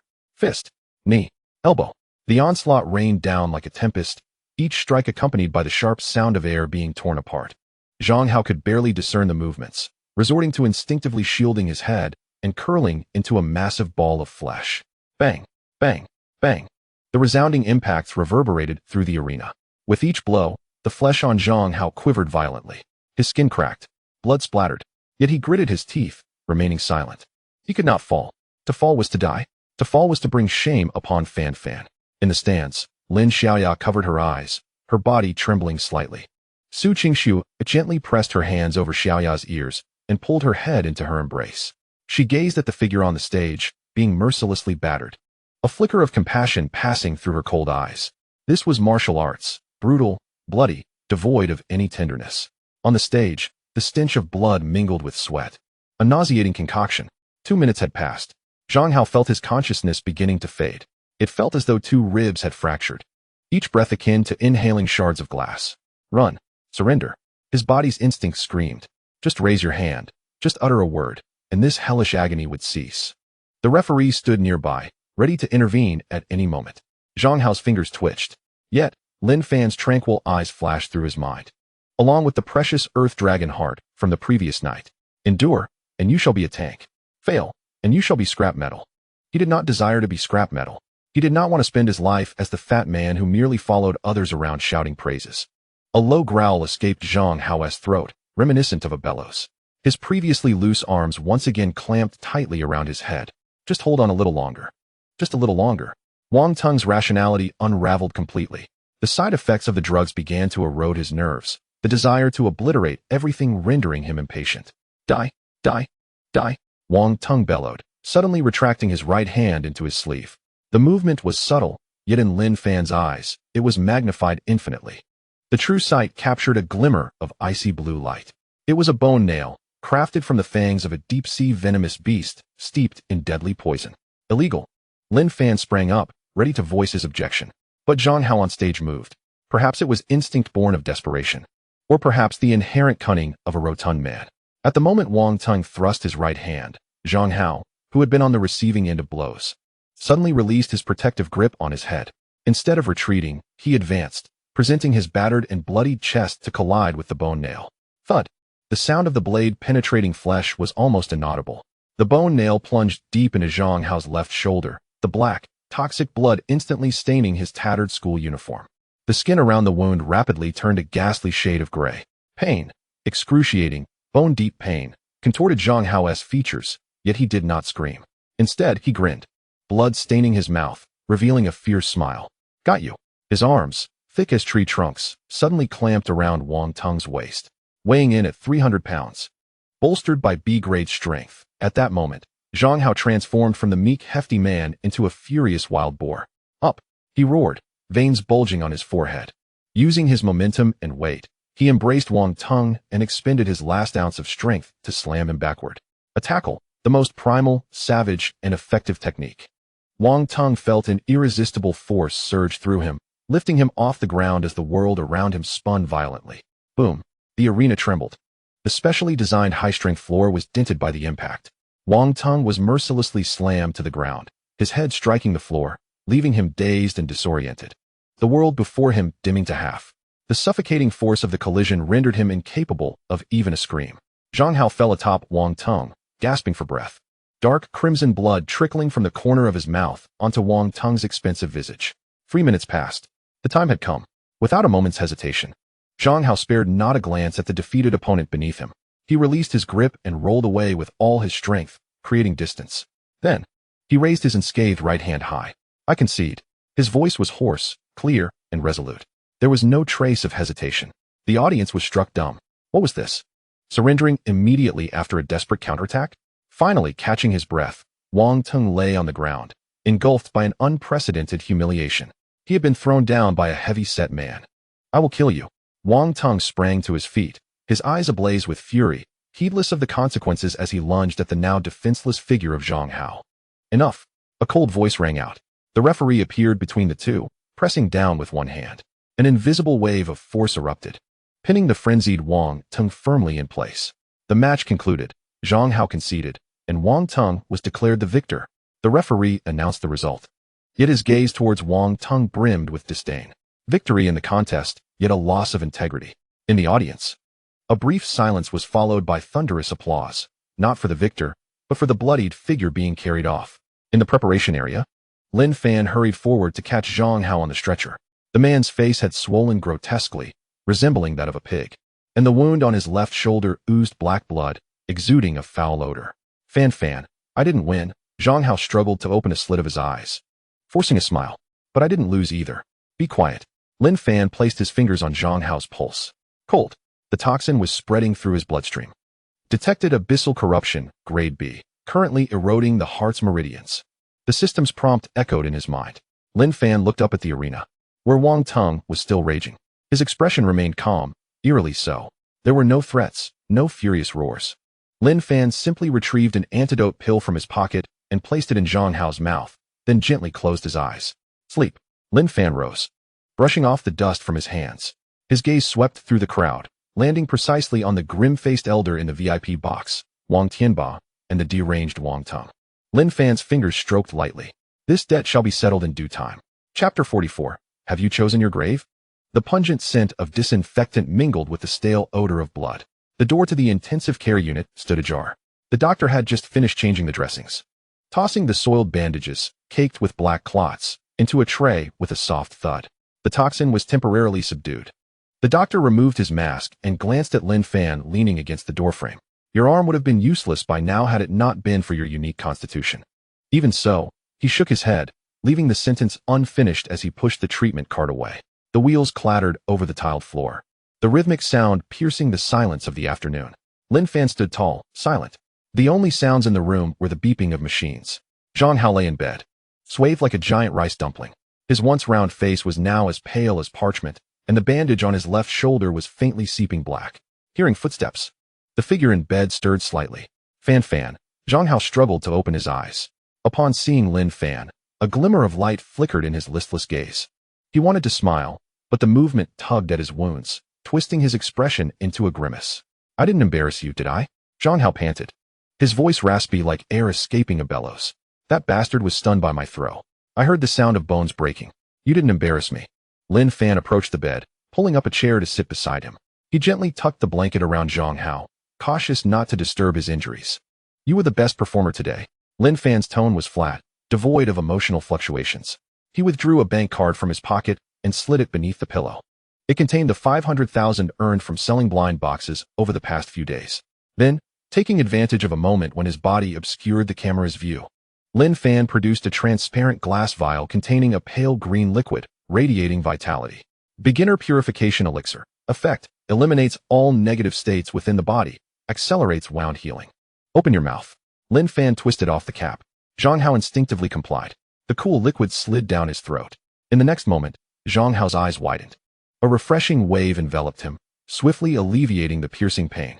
The burdens weighing down his body felt lifted, as if a 1,000-pound weight had been removed. Fan Ge this show. Lin Fan raised a finger to his lips. Zhang Hao understood, blinking as he swallowed the words that had risen to his lips, revealing his trademark goofy smile. It doesn't hurt anymore. It really doesn't hurt. What Fan Ge provided was always miraculous. Bang! The ward door suddenly swung open. Chu Yaoyao burst in, carrying a fruit basket larger than herself, like a gust of wind. You fatso! She slammed the basket down on the bedside table, causing the water cup atop to rattle. Upon seeing Zhang Hao's pitiful state, her fierce expression crumbled. Her eyes reddened, tears welling up. You always seem timid, hiding behind Lin Fan when trouble arises. Chu Yaoyao sniffled, extracting an orange from the basket, angrily peeling it. You even showed some guts at a critical moment. She lowered her head, her fingers deftly tearing the orange peel, meticulously removing every bit of the white pith. Eat this, choke on it. Chu Yaoyao forcefully shoved half the orange into Zhang Hao's mouth, nearly making the heavy-set man roll his eyes in distress.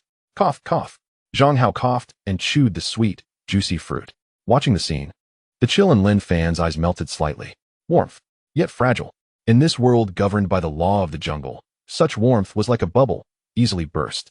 The only way to safeguard this bubble was to uproot anyone attempting to pierce it. I'm leaving. I hope Wang Tong has chosen his grave well. Lin Fan stood, hands tucked in his pockets, turning to exit the ward. At the moment the door closed, the sounds of laughter and chatter within were cut off. The world grew cold once more. The corridor stretched long before him. At the end, a group was approaching. In the center of the throng was Wang Tong. Fate conspired against them, or perhaps it was intentional. Wang Tong had changed into a pristine white suit, his hair meticulously styled. Yet even the most expensive concealer could not mask the pallor of his face, a sign of vitality drained. Upon spotting Lin Fan, he halted, and his entourage quickly spread out, forming a semicircle that trapped Lin Fan in the middle of the hallway. The air grew thick with tension. Only the distant beeping of the heart monitor broke the silence. Still here? Wang Ting toyed with a new pill in his hand. It was a black pill, crumbling into fine powder as it scraped against his fingernails. He gazed at Lin Fan, revealing a neurotic smile, with the muscles at the corners of his eyes twitching uncontrollably. You're next. Wang Ting stepped forward, the overpowering scent of his perfume mingling with the noxious odor of decay, assaulting Lin Fan's nostrils. That fat man was fortunate. His bulk had saved him. You may not be so lucky. I will crush your bones, one by one. Wang Tung's voice was soft yet laced with a mad ferocity, akin to squashing an ant. Lin Fan did not retreat. He didn't even withdraw his hands from his pockets. At the peak of his fury, he embodied absolute calm. He turned his head, his gaze landing on Wang Tung's contorted face, his eyes vacant, as if observing a corpse long deceased or as soon to expire raw material. Wang Tung. Lin Fan spoke, his tone eerily flat, devoid of any fluctuation, as if inquiring whether a stranger had died. Have you chosen your grave? Wang Tung was taken aback. He had envisioned Lin Fan filled with rage, fear, or perhaps begging for mercy. What he did not anticipate was this profound disregard, a condescension that resembled a deity looking down upon mere ants. You seek death, Wang Tung roared, crushing the black pill into powder in his hand. Yet, Lin Fan had already turned away, brushing past him, their shoulders lightly grazing. Lin Fan's figure vanished around the corner of the corridor, leaving only a slender, indifferent silhouette. Wang Tung stood frozen, his chest heaving violently. The humiliation of being ignored gnawed at his remaining sanity like a venomous snake. I will kill you. I must kill you. In the gymnasium, the atmosphere during the semifinals was even more frenzied than in the morning. After several rounds of bloody eliminations, the audience's adrenaline surged. Semifinal match 1. Lin Fan versus Li Feng. The announcer's voice boomed through the massive speakers, echoing throughout the venue. On the stage, Li Feng gripped his sword, his expression grave. As a genius from the second high, a ninth-tier martial artist wielding a swift sword, he was expected to be a favorite to win. However, facing the nonchalant youth with his hands in his pockets, he felt as if he were being targeted by an ancient beast. The pressure, an invisible yet suffocating force, elicited cold sweat from his palms. Lin Fan. Li Feng took a deep breath, pointing the sword towards the ground, adopting a starting stance. I know you are strong. That fat man is your brother, right? Lin Fan raised his eyelids. So, Wang Tung is a madman. Li Feng replied solemnly, but I am not. In this battle, I will give it my all, but I will also know my limits. He was a warrior, bound by the principles of a warrior. Lin Fan regarded Li Feng's clear eyes and nodded. Good. Lin Fan withdrew his hands from his pockets. This time, he did not casually swing his arms as before. He stood firm, feet slightly apart, shoulder width apart, with his left hand behind his back and his right hand clenched, resting at his waist. The most fundamental military boxing starting posture, as standard as an illustration from a textbook. Please. Chapter 45, The Abyss Descends. Li Feng's pupils constricted. He did not perceive this as disdain, but rather felt an unprecedented respect and danger. Be careful, Li Feng shouted, springing into action. The reason the swift sword was called so was due to its extreme speed. The sword light flashed, drawing a silver arc in the air, aimed directly at Lin Fan's throat. This strike was incredibly swift, even producing a slight sonic boom as the air rippled. Yet in Lin Fan's eyes, it was slow, still too slow. Under the gaze of the true sight, every movement of Li Feng was crystal clear. Lin Fan moved. There were no flamboyant steps, no complicated techniques, just a simple stride forward. The crumbling fist was as swift as a bow snapping and as thunderous as an explosion. It was a pure amalgamation of speed and power. Striking after the initial attack, Lin Fan appeared before Li Feng in an instant.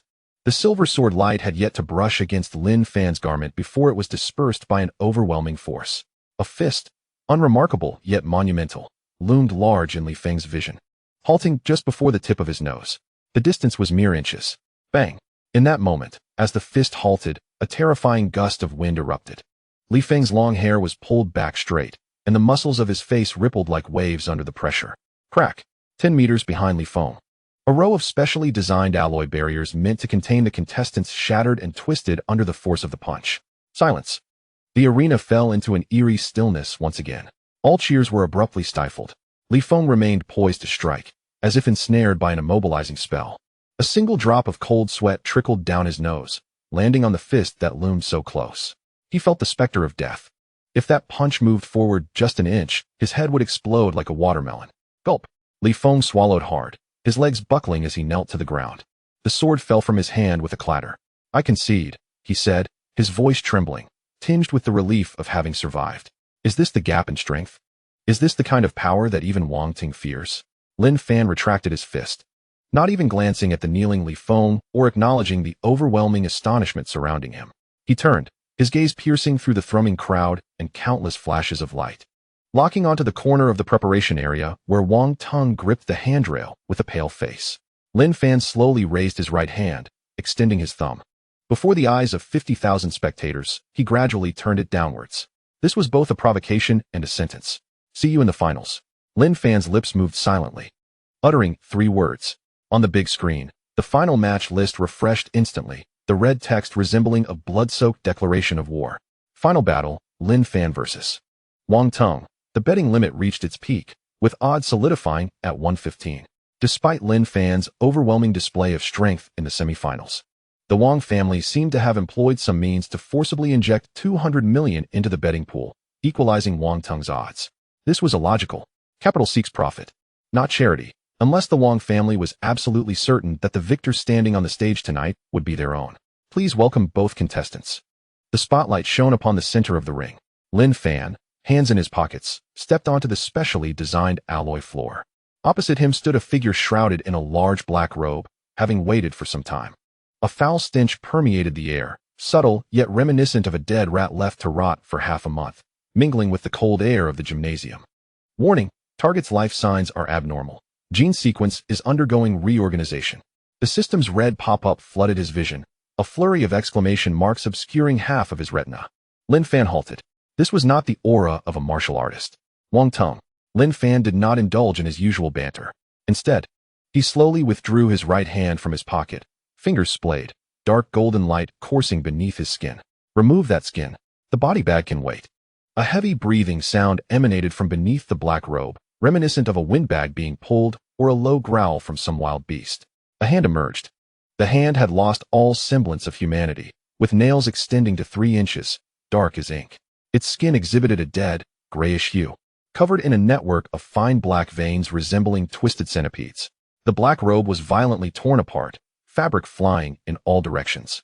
At that moment, the breath of 50,000 spectators hung in the air, suspended in silence. No cheers, no boos.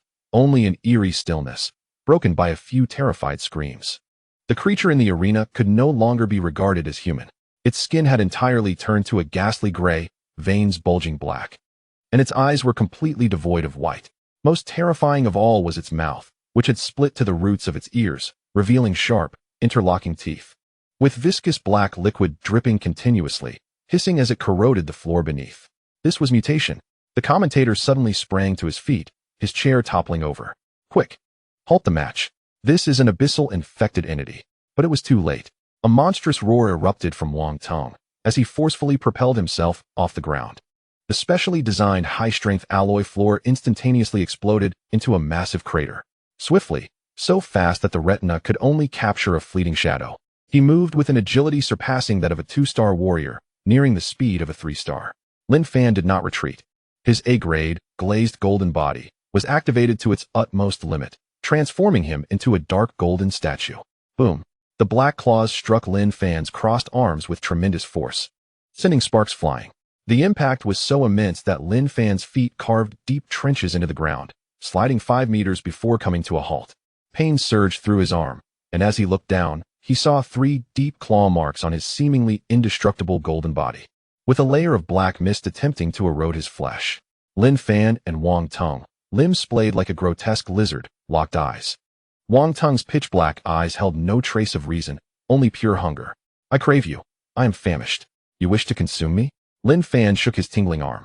The blood within him burned like a furnace, expelling the invading black mist. That depends on whether you possess a good set of teeth. Boom. The air crackled.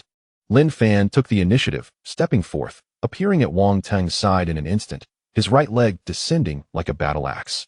Crack. Wang Tung's left shoulder collapsed instantly, the sound of shattering bones clearly audible. Yet, he did not scream, nor did he attempt to evade. At the moment Lin Fan's kick connected, Wang Tung's right hand twisted unnaturally, reaching for Lin Fan's ankle at an impossible angle. An exchange of injuries. This was the instinct of a beast. Lin Fan deftly maneuvered in midair, narrowly avoiding the deadly claw, landing gracefully. Wang Tung's recently shattered shoulder began to writhe visibly, black flesh intertwining as shattered bones reformed. Within mere seconds, the injury was mended. The abyssal regeneration trait. Lin Fan's expression darkened. This was an unwinnable battle.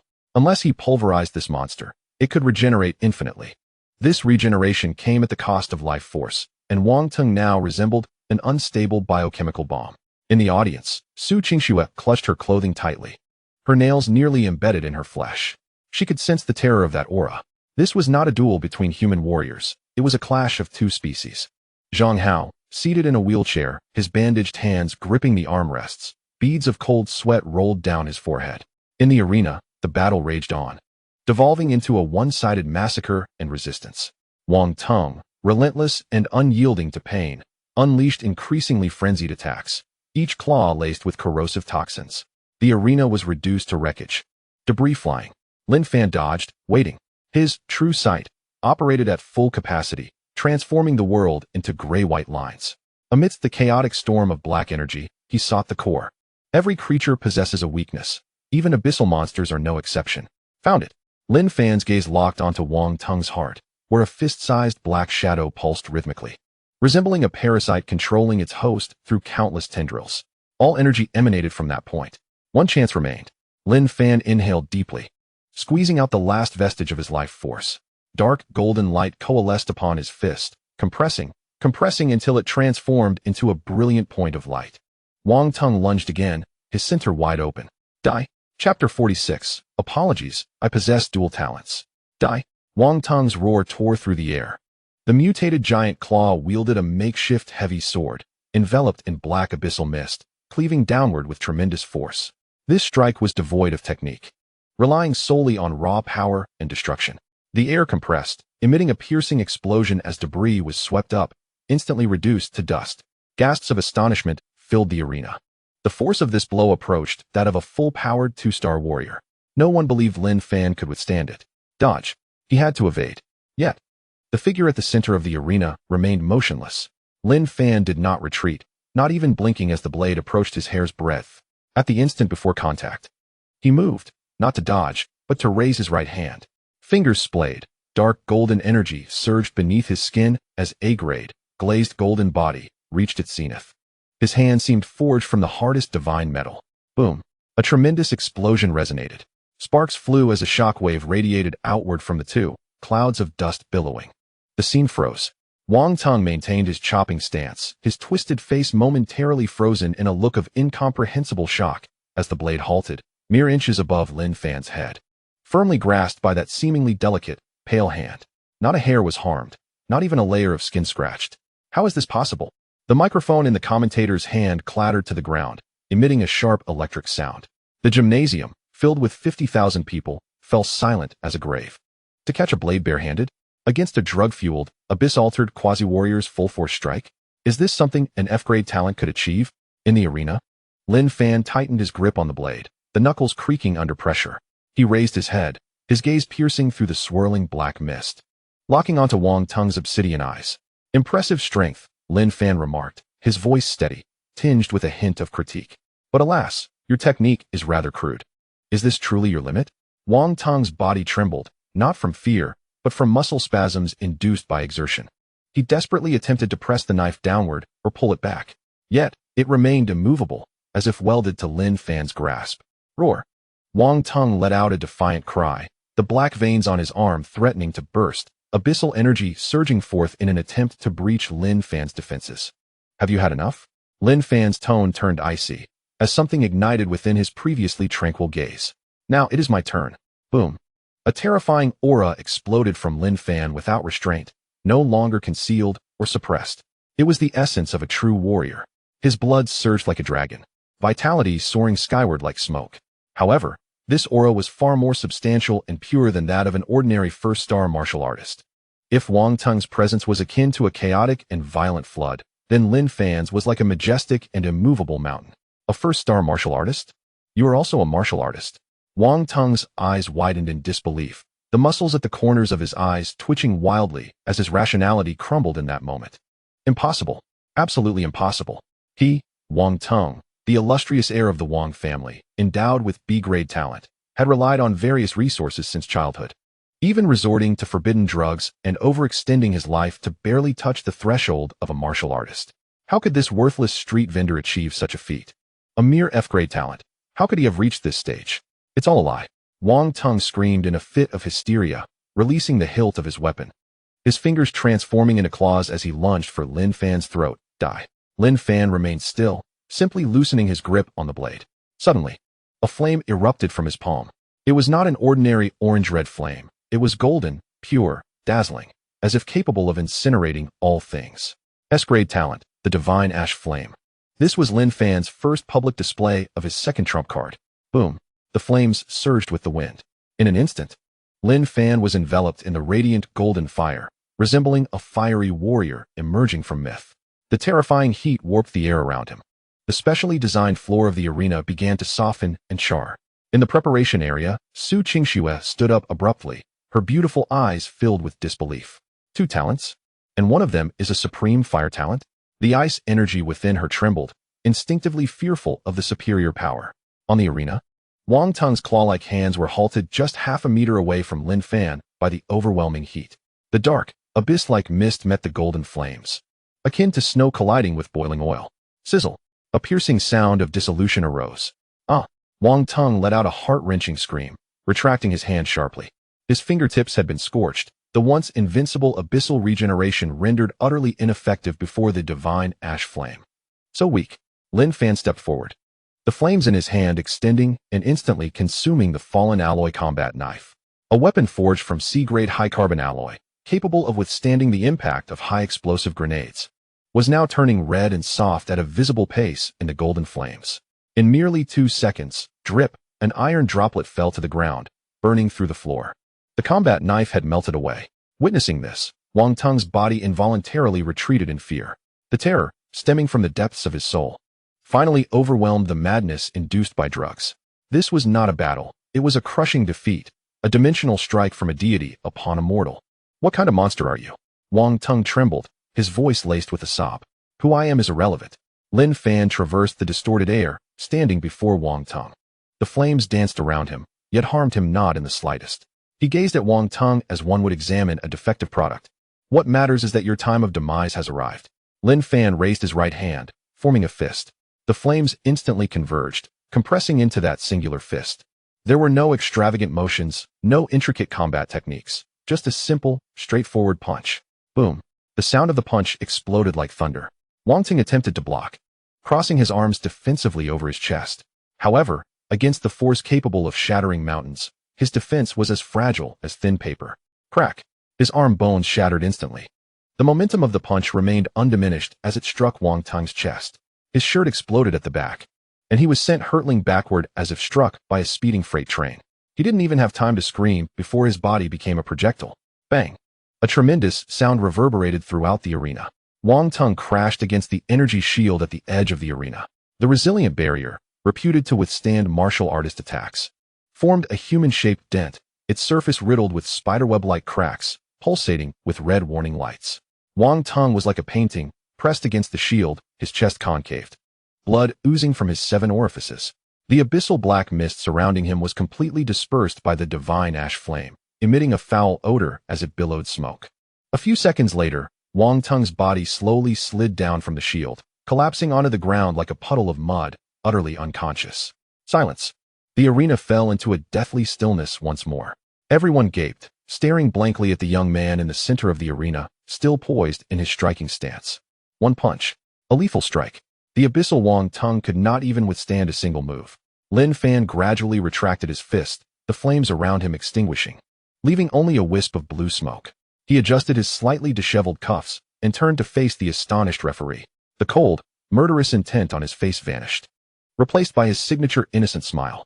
Referee, Lin Fan pointed at the puddle of mud on the ground. Shouldn't this contraband be cleared away? The referee swallowed hard, looking at Lin Fan as if he were a ferocious beast in human disguise. Trembling, he raised his hand. In the finals, Lin Fan wins.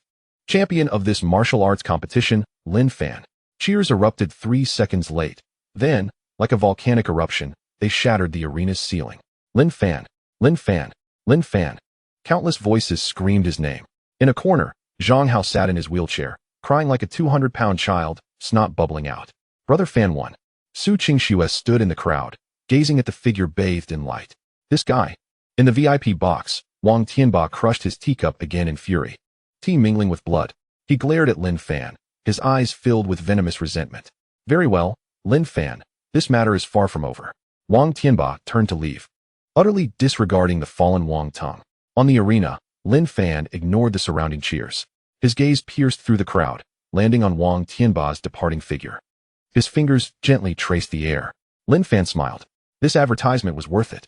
He retrieved a black metal box from his pocket, raising it high, aimed at the live camera. The image froze at that moment. The young man standing under the spotlight, atop the vanquished body of his foe, proudly holding the black square box that would change the world, his eyes brimming with ambition and fervor. Want to grow stronger? The blind box awaits your unsealing. Chapter 47. Special admission to Kyoto University champion, Lin Fan. There was no applause. The entire audience of 50,000 felt as if they were witnessing a miracle or a massacre. The young man standing in the center of the arena, his school uniform slightly disheveled, cuffs stained with dark blood, was otherwise unharmed. S-grade. On the podium, Old Wu, the head of the admissions office at Kyoto Martial University, slammed his teacup onto the table, the lid of the purple clay teapot rolling to the ground and shattering. He was too overwhelmed to care. His seasoned eyes widened like brass bells. Old Wu didn't even take the stairs. He vaulted over the railing, jumping down from the 3-meter-high podium, the hem of his suit creating a gust of wind as he landed. Lin Fan. Old Wu rushed to the edge of the arena, his aged face beaming with joy. Kyoto Martial University, special admission. No entrance exam required. S-grade resource allocation, plus a 10 million scholarship. Just give me a nod, and I will contact the school leaders to send you the acceptance letter. The crowd erupted in astonishment. Kyoto Martial University. That was the sacred ground of martial arts in the Great Xia Kingdom, a place that countless prodigies yearned to enter but were often denied. Now, the director of the admissions office was behaving like an insurance salesman, pleading with Lin Fan to enroll. Lin Fan raised an eyebrow, glancing at the elderly man who appeared on the verge of a cerebral hemorrhage, then at the soaring prestige points in the system. All expenses covered? Lin Fan posed a question that left the audience in stitches. Yes, fully covered. You'll stay in a private villa and dine on premium beast meat. Old Wu assured him, determined to secure this rare talent. It's a deal. Lin Fan extended his hand, clasping the gnarled palm of Old Wu, yet insisted. The scholarship must be paid up front. I trust only what I can hold. In the audience, countless young women gazed at the charming youth on stage, their eyes sparkling. Previously, they had found his street vending embarrassing. Now, they saw it as a life experience, a display of humility. Lin Fan is so handsome, they whispered, captivated by his confident demeanor even in negotiations. Amidst these murmurs, Chu Yaoyao sneered, tossing the sunflower seed shells in her hand into the trash. Shallow. These women are all infatuated. Yet, despite her words, a glimmer of pride shone in her eyes for Lin Fan, the potential gem she had her sights set on. In the VIP box, the atmosphere was as cold as a morgue. Wang Tianba stood before a one-way mirror, watching as Wang Tung was carried away on a stretcher. The grotesque mass of flesh, still twitching, was sealed in a special containment bag, dragged away like refuse. Master, the butler whispered from the shadows, his voice low. The young master is dead, and this involves the abyss. The military will conduct a thorough investigation of the Wang family. Wang Tianba remained silent, the string of small purple sandalwood beads in his hand crumbling under his grip. Wood splinters pierced his palm, blood dripping between his fingers. Blooming dark red flowers on the carpet. Lin Fan, he spat, the name sounding less like a word and more like a curse from a vengeful spirit. He turned, his usually authoritative visage now twisted with a ghastly rage. Notify the shadow guards. Tonight, I will stop at nothing. Wang Tianba pulled a black token from his pocket and tossed it at the butler's feet. Bring me Lin Fan's head. I will use his blood to honor Tinger S. Dantian. The butler trembled at the command. The shadow guards had been raised by the Wang family for 20 years. Each a blood-soaked mercenary. Once deployed, it was a fight to the death. Yes, the butler replied, retrieving the token and vanishing into the darkness. As night fell, the neon lights of Jianghai City stained the sky a sinister shade of crimson. The crowd outside the gymnasium had dispersed. Lin Fan, burdened by a large travel bag filled with 1 million cash advanced by Old Wu and various competition giveaways, was approached by a black sedan. The window rolled down, revealing Su Qingshue's cold visage. Dressed in casual attire, her black trench coat accentuated her slender figure. Get in, she commanded, her tone brooking no argument. I'll take you home. The Wang family will not let this go. I sense danger. As an A-grade ice element talent, her perception of malice surpassed that of ordinary individuals. Lin Fan halted, smiling at the concerned girl inside the car. No need, he replied, adjusting his backpack. Your car is too expensive. I'm afraid of dirtying it. You, Su Qingshue's brow furrowed. This isn't the time for jokes. Wang Tianba is a madman. He has a cadre of assassins, all seasoned warriors. I know, Lin Fan interrupted her. He was acutely aware, for just moments ago. A red warning pop-up from the system had filled his vision. Enemy units, 5. Average realm, 2-star warrior. Distance, 500 meters. 5 2-star warriors. For a high school student who had just awakened less than a month ago, this was a death sentence. Yet, there was no flicker of fear on Lin Fan's face. Rather, a hint of excitement danced in his eyes. It is precisely because they are coming that I cannot get into your car. He leaned closer to the window. Maintaining a fist's distance from Su Qingxue, she could smell the faint scent of shower gel mingled with lingering traces of blood. The Su family does not wish to be embroiled in this mess. Do not make it difficult for Uncle Su. Without waiting for a response, Lin Fan turned and walked down another path leading to the urban village. The streetlights flickered, dim and isolated, lacking surveillance. Lin Fan, Su Qingxue called out, attempting to exit the vehicle, but was firmly restrained by the bodyguard in the passenger seat. Miss, the master has ordered against involvement in the Wang family's private grievances. The bodyguard's voice was cold and unyielding, establishing a firm boundary. Watching Lin Fan's retreating figure dissolve into the shadows, Su Qingxue's nails dug deep into the leather seat. The wind stilled, and the alley fell into an eerie silence. Lin Fan walked slowly, his footsteps echoing in the desolate corridor. Tap, tap, tap, like a countdown to some impending event. Come out, he commanded, stopping beneath a flickering streetlight. He casually tossed his cash-filled backpack onto the ground, the zipper bursting open, revealing a glimpse of red bills that glinted ominously in the yellow light. Aren't you tired of following me? There was no reply. Only a few moths foolishly colliding with the lampshade, producing a series of crackling sounds. Whoosh! The sound of slicing air erupted. Not one, but 5. 5 black crossbow bolts shot from various angles, sealing off all of Lin Fan's escape routes. The arrowheads glimmered with a ghostly blue light, a sign of deadly poison. This was a lethal onslaught. Lin Fan remained unmoving, as if paralyzed by fear, standing in place without even a blink. Thud, thud, thud. The arrows pierced his body. Yet no blood flowed.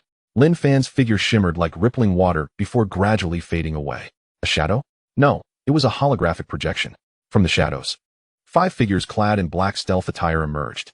The leader's pupils constricted, fixating on the dissipating image, his voice hoarse. A decoy? When just then, the backpack discarded on the ground stirred suddenly, the zipper fully giving way. But, to their shock, it contained not cash but a grotesque assortment of still-dripping beast entrails. Exuding a foul stench, alongside a dozen detonated explosive fruits, the D-grade botanical fruits from the wasteland, with explosive potency equivalent to that of high-grade grenades. Boom! A conflagration erupted, transforming the narrow alley into a hellscape. The raging shockwave, accompanied by debris and shrapnel, engulfed the 5 assassins before they could react. Amidst the smoke and chaos, the leader, a 2-star warrior, reacted swiftly, activating his psionic shield just in time. Though disheveled and covered in soot, he sustained no fatal injuries. Rising from the rubble, his gaze turned venomous as he scanned the surroundings. You little beast, show yourself. Chapter 48. Erase all traces as the smoke lingered. 5 dark figures tore through the remnants of the explosion. Though ragged and bloodied, their movements were seamless, working in perfect unison to block all paths of escape. 5 poisoned alloy daggers were aimed at Lin Fan, targeting his vital points. Lin Fan stood still, displaying neither fear nor hesitation. He simply observed the imminent threat of the blades poised to pierce his skin, a flicker of golden flame igniting deep in his gaze. Too slow. Had this been 10 minutes earlier, facing 5 2-star warriors might have required considerable effort. But now, Lin Fan stepped forward. That single step seemed to transcend the boundary between life and death. Boom. Golden flames erupted from within him without warning, an S-grade divine flame. The terrifying heat instantaneously filled the narrow alley, distorting the air as 5 alloy daggers, upon contact with the golden fire, began to glow red and soften. What? The once impassive faces of the 5 assassins now revealed sheer terror. Their proud defensive energy proved as fragile as snow under the blazing sun before the golden flames, melting away in an instant. Just as a piercing scream rang out, it abruptly ceased. The 4 assassins at the forefront had no chance to retreat. The golden tongues of flame engulfed their bodies, leading to their utter annihilation without a trace of combustion. Flesh, bone, and veins were swiftly reduced to the minutest particles of dust under the overwhelming might of the S-grade divine fire, vanishing into thin air. Only ashes remained, gently drifting away in the heat wave. What sorcery is this? The last remaining lead assassin forcibly halted his advance, carving deep trenches into the ground with his feet as he desperately retreated. Fear, a tremor emanating from the depths of his soul, shattered his will as an assassin. Trying to escape? Lin Fan's voice resonated through the sea of flames. His figure flickered, a golden afterimage tracing a luminous arc in the air. In the next moment, a slender, pale hand had already grasped the lead assassin's throat. Gagging, the assassin's feet left the ground, his hands clawing desperately at Lin Fan's arm. Yet, the layer of dark golden skin was impervious. No matter how fiercely he struggled, he could leave no mark. Lin Fan tightened his grip. Crack! The cervical vertebrae shattered. The assassin's body slackened. Lin Fan did not release his hold. Within his palm, golden flames danced. With a breath, the last enemy's corpse transformed into ash, even erasing the signs of struggle with the intense heat. Only a faint scent of sulfur lingered in the air, a testament to the massacre that had transpired here. Detecting dissipated soul energy. Would you like to attempt a basic soul capture? The system's prompt sounded unexpectedly. Lin Fan arched an eyebrow. Soul capture? Why not give it a try? With a thought, an invisible force emanated from his palm, reaching for the dissipating gray mist in the air. Buzz. The air trembled. The mist struggled violently, as if resisting some unseen rule. Warning. Host's mental strength is insufficient. Capture failed. Memory fragment intercepted X1. Failure. It was to be expected. Lin Fan felt no disappointment. A martial artist of the first star attempting to forcibly capture a soul was indeed a stretch. He closed his eyes, processing the intercepted memory fragment. The images were fragmented. A dim chamber. A shadowy old face. Bring back that Lin Fan's head. Wang Tianba. Lin Fan opened his eyes, the golden flames flickering deep within his pupils. So it is this old dog. Since you wish to play, I shall indulge you with a grand game. Lin Fan brushed the dust off his hands. In the distance, the sound of synchronized footsteps drew rapidly closer, accompanied by the rumble of armored vehicles and piercing alarms. The city lord's guard had finally arrived. Such efficiency, truly official. Lin Fan glanced at the 5 piles of ashes on the ground, then at his own unscathed clothing. Too clean. Not at all like a victim. With a rip, Lin Fan shredded the sleeve of his uniform, grabbed a handful of ash from the ground, smeared it on his face, and tousled his hair into disarray. Taking a deep breath, he adjusted his facial muscles. His previously cold expression vanished, replaced by a mask of terror and bewilderment, as if he had just survived a calamity. Oscar-worthy performance engaged. Don't move. Hands up. A dozen fully armed city guards burst into the alley, their dark gun barrels and combat blades instantly locking onto Lin Fan. The blinding light from the searchlights struck Lin Fan's face, forcing him to squint. Don't shoot. Lin Fan raised his hands, his voice trembling, his body shivering against the wall. I'm a student. I'm a victim. A middle-aged man in a captain's uniform stepped forward. Zhao Taizhu, captain of the 3rd Squad of the City Guards, a first-stage martial artist. His hawk-like gaze scanned the scene. It was a mess. The ground bore the charred remnants of an explosion, the air thick with heat and the scent of charred matter. Yet, there were no bodies. No enemies.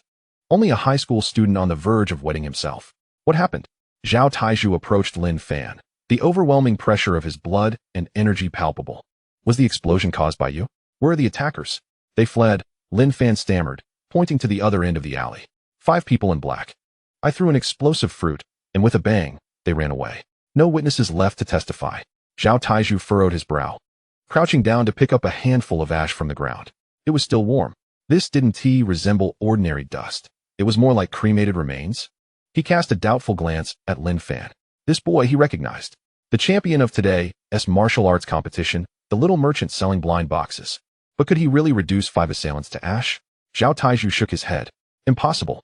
Unless he were a master-level fire user. It would be utterly inconceivable to obliterate bodies to such an extent in such a short time.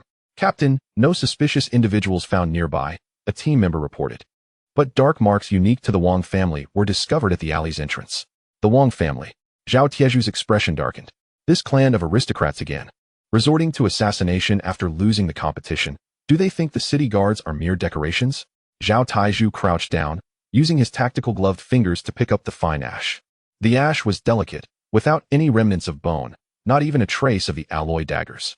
Such a level of obliteration could not possibly be achieved by a few so-called explosive fruits. This was high temperature, exquisite heat capable of vaporizing carbon-based life forms in an instant. Zhao Taizhu stood up, brushing the ash from his hands. He glanced at the boy before him, whose face was smeared with black ash and who was still feigning shivers. His acting was poor, but the excuse was well-crafted. Clean this up. Zhao Taizhu turned to his team behind him, ordering them to seal the scene and eliminate any traces. The team members hesitated momentarily, but their professionalism kicked in, and they quickly began clearing the ground. Zhao Taiju approached Lin Fan.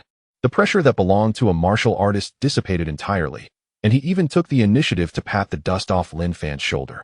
Albeit awkwardly, this was the most goodwill he could muster. Mr. Lin. The address had shifted from classmate to Mr. Lin.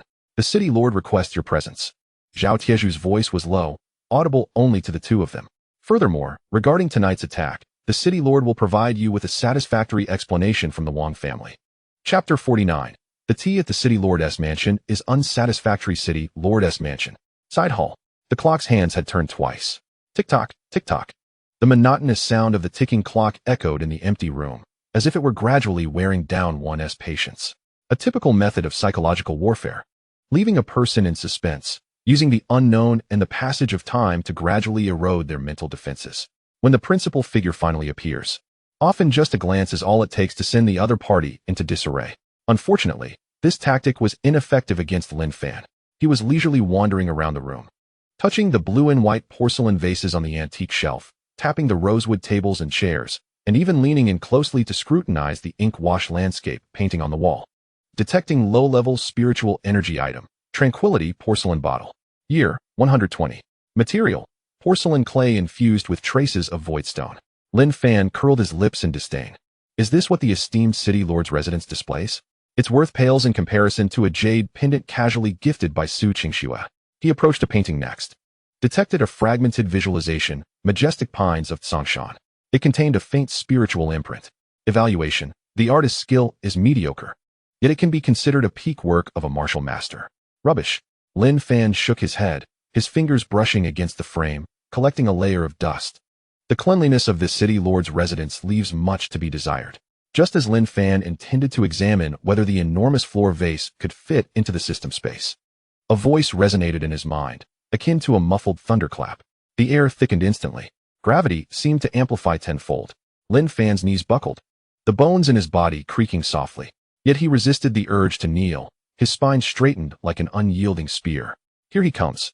Li Zhan emerged from behind the screen, hands clasped behind his back, dressed not in military attire but in loose training garments, his grizzled hair neatly arranged. A gentle smile adorned his face, reminiscent of a neighbor practicing Tai Chi master. His vitality surged like an ocean, his spirit influencing matter.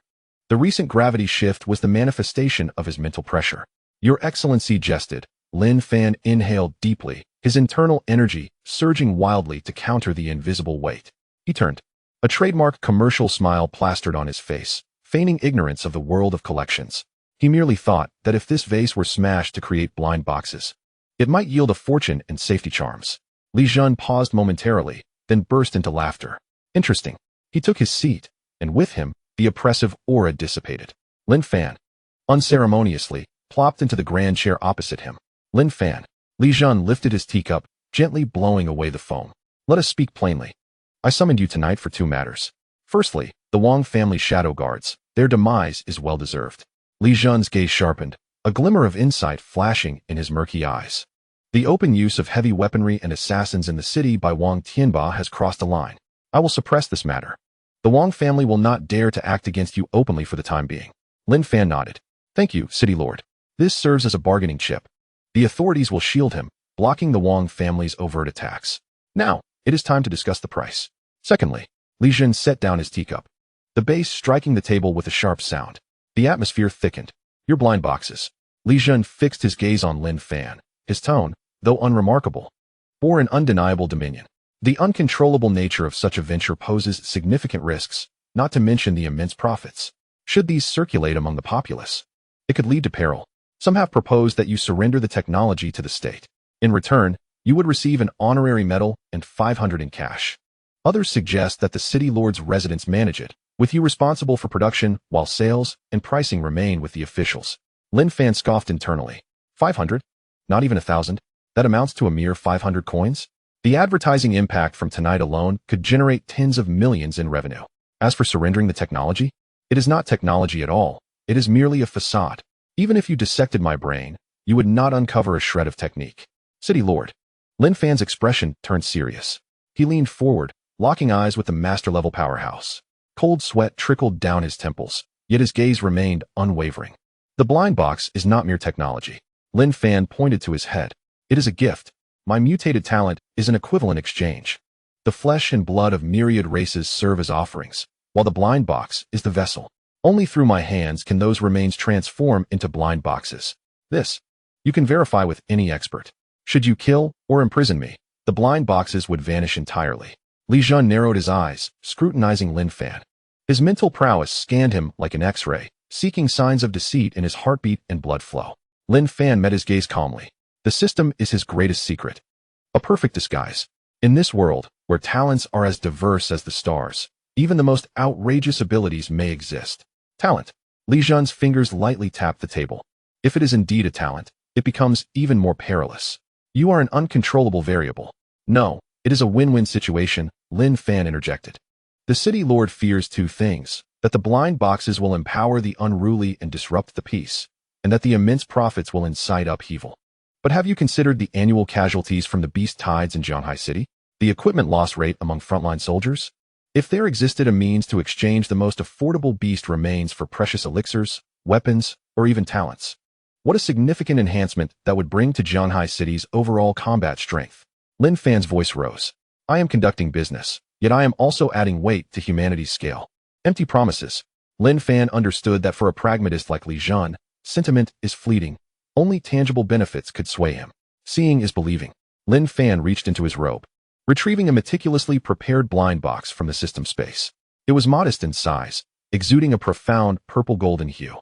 This was a premium blind box he had crafted using a piece of meat from the Abyssal King he collected during the tournament, combined with an inner core from a C-grade beast, utilizing the system's newly unlocked second-tier synthesis function. Even unsealed, a faint energy fluctuation emanated from it. Li Jun's expression shifted. A connoisseur can discern immediately. The energy density within this small box surpasses that of some C-grade alloy equipment. A second-tier premium blind box. Lin Fan pushed the blind box towards Li Jun, presenting it as a gift to the city lord. Please, open it. This is a high-stakes gamble. The system's 100-fold returns are tailored for the host, yet what the client unveils remains random. Although the second-tier blind box guarantees a decent outcome, Lin Fan was uncertain whether it would yield something compelling enough to captivate a master. But he had to take the risk. Gamble on that wretched luck. Li Jun regarded the purple-golden box, extending his hand. His palm, capable of crushing steel, was surprisingly cautious. Crack. The shell shattered. No dazzling golden light erupted. Instead, a crisp, refreshing fragrance flooded the room. The scent was so pure that with just one inhalation, Li Jun felt the 3-year stagnation of his realm begin to loosen. The once stagnant energy within him began to surge joyfully. This is... Li Jun stood abruptly, the force nearly toppling the rosewood table before him. At the center of the blind box lay a crystal vial, no larger than a pinky finger, containing a droplet of golden liquid. Though it was but a single drop, its overwhelming vitality resembled that of a miniature sun. Master-level spirit recovery liquid, concentrated version, effect, instantly restores 30 vitality points to a master-level practitioner, with a slight chance to cleanse hidden injuries. Li Jun's hand trembled. At his level, ordinary elixirs had long become inconsequential, akin to mere candies. And penetrating the barriers to advancement was as challenging as ascending to the heavens. The hidden injuries from years of battle continuously tormented him. This single drop of liquid represented a second chance at life. This came from the blind box. Li Jun's voice was somewhat hoarse. Fortune favors the bold. Lin Fan let out a sigh of relief. It seemed that Lady Luck had donned her undergarments today, a rarity indeed. Clearly, the lord of the city was blessed with profound fortunes. His flattery was perfectly timed. Li Jun cast a deep glance at Lin Fan, and the scrutiny and pressure in his eyes vanished, replaced by a fervent gaze akin to that of a treasure hunter. He carefully stowed away the crystal vial, securing it close to him before taking a seat. This time, his posture leaned forward slightly, signaling an equal dialogue. What do you desire? Li Jun asked directly. The franchise rights. Lin Fan raised 2 fingers, stating that Wanbao Pavilion aimed to become a legitimate taxpayer in Jianghaking. The government must provide protection against malicious competition like that of the Wang family. In return, Lin Fan, with a smile, unveiled his true trump card. I shall initiate a military special supply program. Chapter 50. 3 conditions 500. Lin Fan raised 5 fingers, his voice echoing distinctly in the spacious side hall. Each month, Wanbao Pavilion would supply 500 military-grade blind boxes to the city defense army. In addition to regular provisions, there would be weapons and healing potions.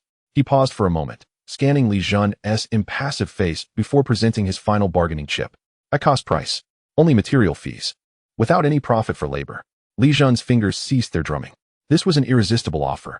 As the lord of the city, Li Jun was acutely aware of the frontline consumption. Weapons allowed soldiers to endure longer amidst the beast tides. And healing potions could snatch severely injured from the jaws of death.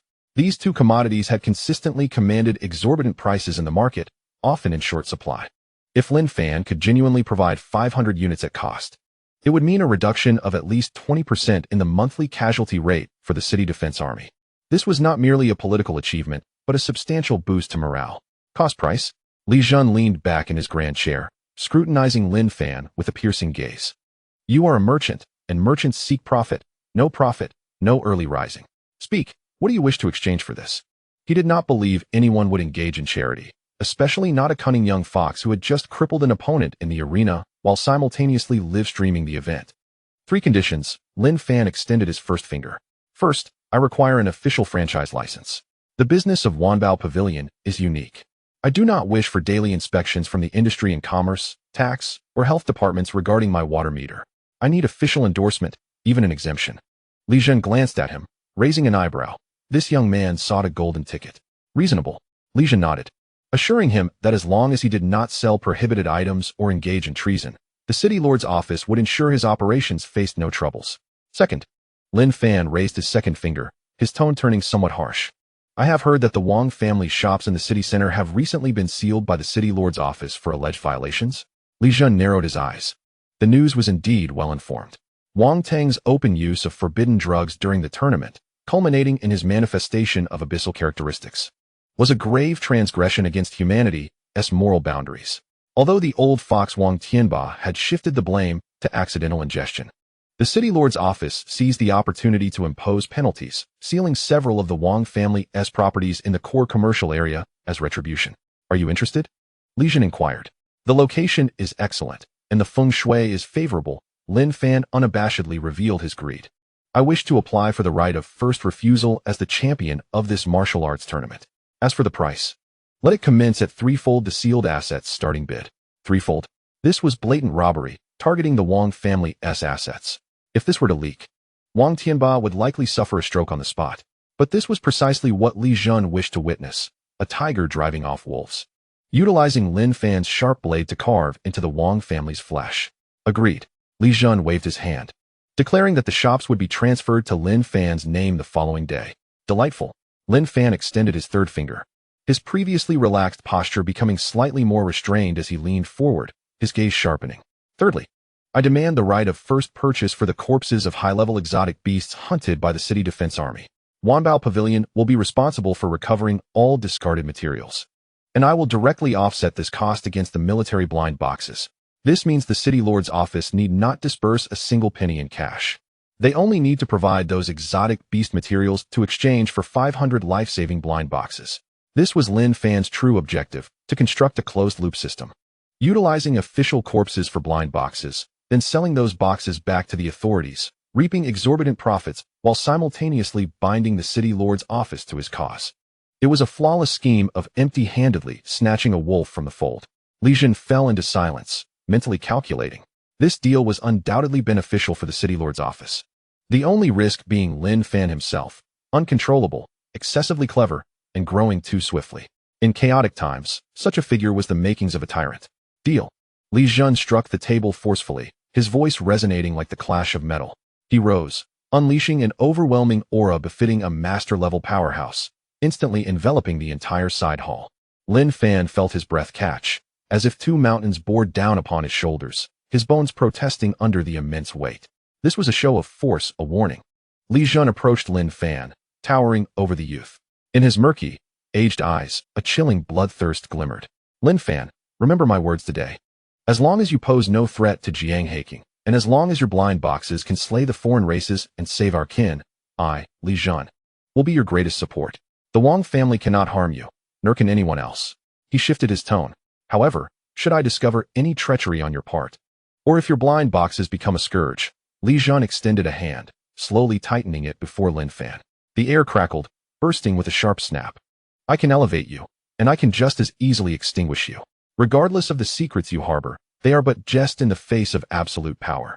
As the oppressive aura dissipated, Lin Fan felt the cold sweat drenching his garments. Yet, his smile grew ever brighter. He rose, adjusting his somewhat disheveled collar, and bowed slightly to Li Zhan. Rest assured, my lord, I am a cautious individual, solely wishing to earn profits, not to court death. 10 minutes later, at the city lord's office gate, a black Hongqi sedan bearing the license plate Jiang A00001 slowly emerged. This was the city lord's dedicated vehicle, typically reserved for high-ranking provincial officials or war zone dignitaries. Yet today, the backseat bore a high school student clad in uniform. Mr. Lin, where to? Inquired Zhao Taizhu, the captain of the 3rd Brigade of the City Guards, who was driving. This formidable martial artist was currently gripping the steering wheel, casting a complex glance through the rearview mirror at the youth seated behind. The city lord had personally commanded him to escort Lin Fan home. This was both a show of support for Lin Fan and a signal to all factions in the city. This young man, I protect. To the pedestrian street. Lin Fan replied, reclining comfortably in the leather seat, casually crossing his legs, en route to the former Wang family business location. Zhao Taizhu felt a twitch in the corner of his eye. What a stroke of mischief. After seizing someone else's shop, he was now headed to inspect the scene?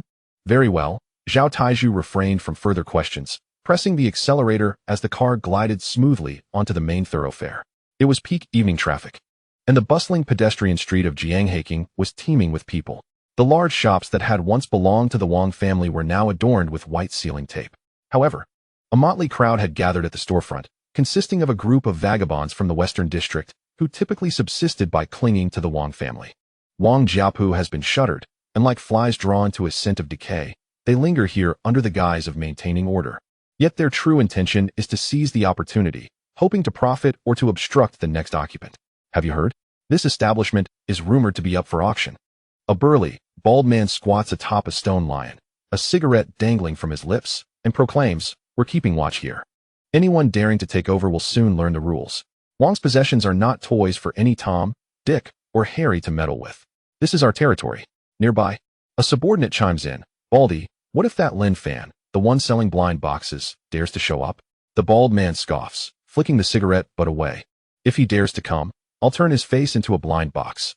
Does he think that winning a championship grants him immunity? A nobody like him. I could squash him like an ant." Before he could finish, an eerie silence enveloped the street. The once boisterous crowd seemed to be choked by an invisible hand, parting to create a wide path. The bald man paused, following their gaze.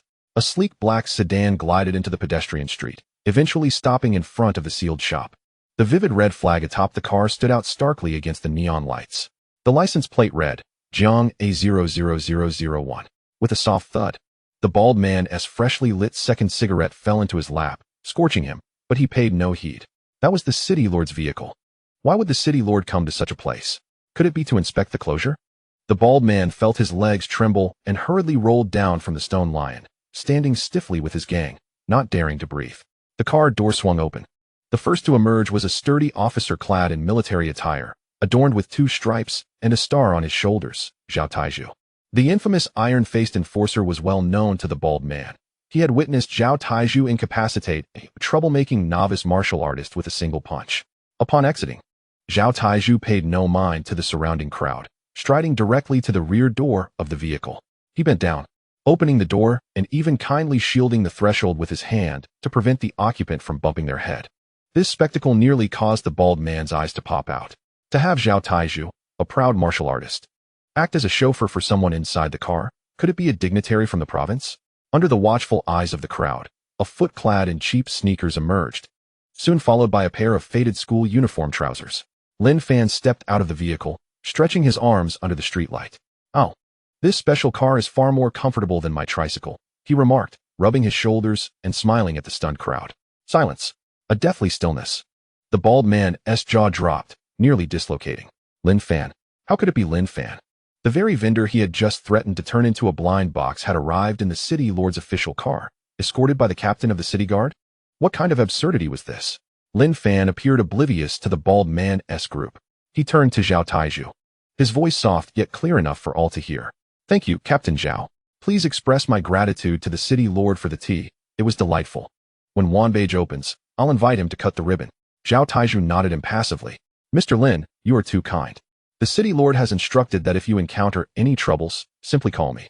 In Jianghai City, no one can touch Wanbei's partners. As he finished speaking, Zhao Taiju's icy gaze swept over the bald man's entourage like a searchlight. In that instant, the bald man felt as if he were being targeted by a bloodthirsty beast, his very blood turning to ice.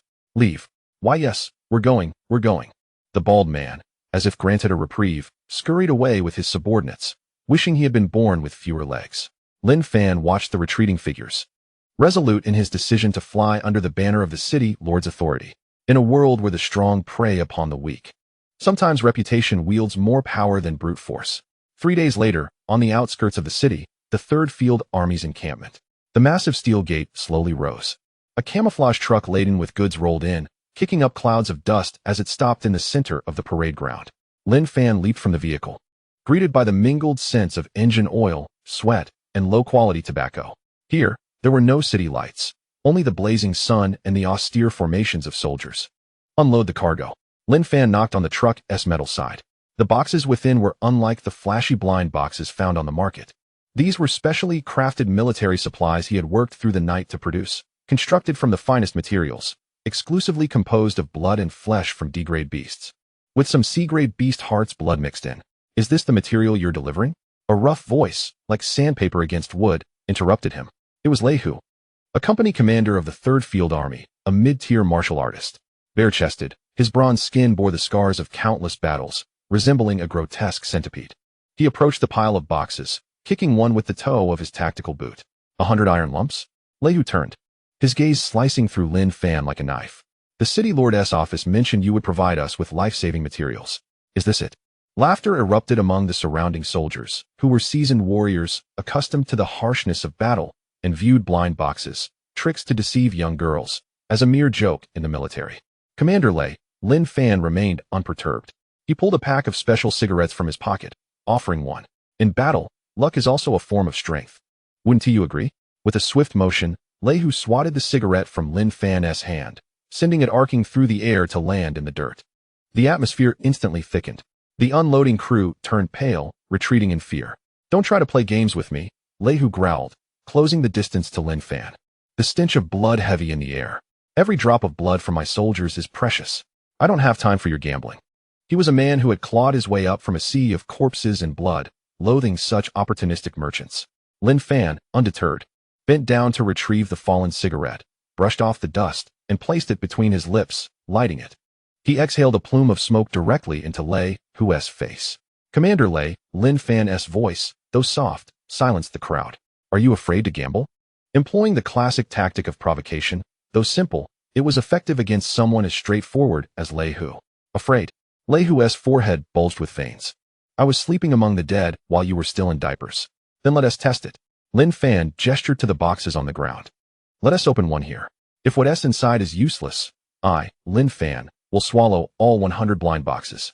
If it proves useful, he paused, revealing his trademark sly grin. Then I'll take all the discarded materials from the 3rd Field Army. Fine. Lei Hu, furious yet amused, replied. I'll make sure you understand your fate, old Lu. From the ranks, a frail old soldier stepped forward. His left sleeve hung empty, swaying in the wind. A horrific scar ran from his brow to his chin, marring half his face. Old Lu had retired 2 years prior after a C-grade shadow wolf had bitten off his arm, damaging his nerves, rendering him unable to lift a blade. Lei Hu pointed at old Lu, a hint of concealed sorrow in his voice. If you can get him to say something nice, I'll salute you. Lin Fan turned to old Lu. The old soldier's gaze was murky, resembling a stagnant pool, embodying the numbness that follows the complete loss of hope in life. Old squad leader, Lin Fan selected a box from the heap and handed it over. Shall we test our luck? It was a medical blind box, concealing a regeneration gland from a D-class mutated gecko. Old Lu accepted the box with his remaining right hand. It was heavy. He said nothing, mechanically activating the switch. Click. The lid sprang open. There was no blinding golden light, only a faint green mist wafting out, carrying a refreshing scent of greenery. A green test tube lay quietly within the cushioning sponge. Item: Lizard Regeneration Serum, Military Modified Version. Quality: D-Class. Effect: significantly stimulates cell activity, repairs nerve damage, with a certain probability of inducing limb regeneration. Drink it or apply it to your wound, Lin Fan stated succinctly. Old Lu hesitated. He glanced at Thunder Tiger. who nodded and then bit the stopper off. Instead of drinking it, he poured the green liquid directly onto his vacant left shoulder wound. Sizzle. The sound was akin to something being scorched. Old Lou's numb expression contorted in an instant. Ugh. He emitted a suppressed roar, collapsing to the ground, his body trembling violently. Cold sweat instantly soaking his uniform. Damn it, what did you give him? Thunder Tiger's face changed dramatically as he seized Lin Fan's collar, his fist raised. Hold on. Lin Fan remained calm, pointing to Old Lou's shoulder. Look. Thunder Tiger instinctively turned his head. He beheld the scar that had long healed into a dead gray, now glowing crimson. Flesh buds. Countless tiny, pink flesh buds writhed as if alive, intertwining. It itches. Old Lou squeezed out a sound from his throat. He clutched the earth desperately, unaware that his nails had broken. The itch felt as if it were emerging from the marrow of his bones. It was the itch of life reawakening. 3 minutes. Merely 3 minutes passed. Old Lou ceased trembling. Breathing heavily, he lifted his head, and his murky eyes were now filled with an incredible ecstasy. Commander. Old Lou shakily controlled his left shoulder. The previously bare stump had begun to sprout a small, tumor-like growth. Though grotesque and not fully formed into an arm, he could feel it. The nerves had reconnected. The long-lost sensation of controlling muscle had returned. I can feel it. I can feel it moving. Old Lou cried out, tears streaming down his face like a child. Silence. Thousands of soldiers in the training ground held their breath in awe. Limb regeneration.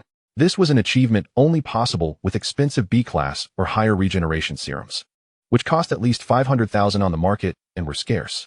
And yet, it had just emerged from this dark iron box. Thunder Tiger released Lin Fan's collar. Staring at Old Lou's writhing stump, his throat constricting. Shall we continue?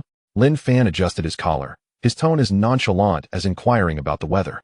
Open, keep opening. Thunder Tiger abruptly turned, shouting at his subordinates. 1st Battalion, gather here. Open the boxes. Doubts? In the face of tangible efficacy, all skepticism was rendered meaningless. The scene erupted in excitement. Dozens of soldiers rushed forward, each grabbing a box. Click, click. The sounds of boxes opening echoed. What is this? An energy shield? A new recruit, holding a metallic disc, accidentally pressed it. Buzz. A pale blue, semi-transparent shield instantly enveloped him. Item. E-Class Individual Psionic Shield. Effect. Can withstand a full-force strike from a 1-star martial artist. Charging time, 1 hour. Is this real? The old soldier beside him, skeptical, drew his tactical dagger and thrust it with all his might. Clang. Sparks flew. The dagger was deflected, the shield merely rippling. A divine artifact. This is a life-saving treasure. The recruit babbled excitedly. With this, the survival rate in a beast tide would increase by at least 30%. This is a potion, red in color. Another soldier raised a bubbling red vial. Item. Low-level berserk potion, side effect-free version. Effect. Temporarily increases strength and speed by 30. Weakness for 10 minutes post-effect, with no permanent damage. Side effect-free. Those 4 words were like a golden seal. The market's berserk pills often left one with severe repercussions. This one only caused weakness for 10 minutes? 100 blind boxes. Within 10 minutes, every single one was opened. Not a single empty box remained. The worst contained a few high-energy compressed beast jerky. Enough to stave off hunger for 3 days. The best even yielded an alloy war blade mixed with dark iron, capable of cutting through steel. Lin Fan stood aside, observing the jubilant soldiers. The system's notifications flooded his mind. Ding. Customer activated E-Class shield, triggering a 100-fold return, obtaining C-Class item, force field generator blueprint. Ding. Customer activated berserk potion, triggering a 100-fold return, obtaining B-Class formula, dragon's blood boiling powder. Ding. Prophet's sword. The cost of this batch of blind boxes was merely a heap of unwanted scraps and a few low-level inner dan. Yet the returns were a vast bounty of prestige and high-tier items. Truly, the military represented the largest consumer base. Brother Lin, Thunder Tiger approached. His previously dark red face now adorned with a smile, even hinting at a touch of servility. The earlier arrogance had vanished without a trace. Snap. Thunder Tiger stood tall, chest out, raising his hand in a standard military salute. I, Thunder Tiger, have been blind to my shortcomings. I owe Brother Lin an apology. He is a rough man. Whoever can ensure fewer casualties among his soldiers is akin to a father to him. Lin Fan returned a somewhat awkward salute. You are too kind, Commander. We all strive to combat the alien beasts. Our roles merely differ. Yes, differing roles. Thunder Tiger threw an arm around Lin Fan's shoulders, nearly lifting him off the ground.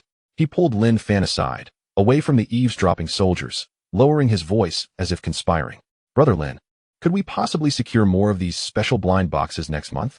You know we are to guard that damned rift number 3. The casualties are immense. If those kids in the 1st Battalion learn I have this treasure, they will surely come to snatch it. Could you set aside 200 for me privately? Lin Fan regarded Thunder Tiger's eager eyes and smiled. The fish had taken the bait, and it was a big one. 200? Lin Fan shook his head. Thunder Tiger's heart sank. How about 150? No. Lin Fan extended one hand, fingers splayed.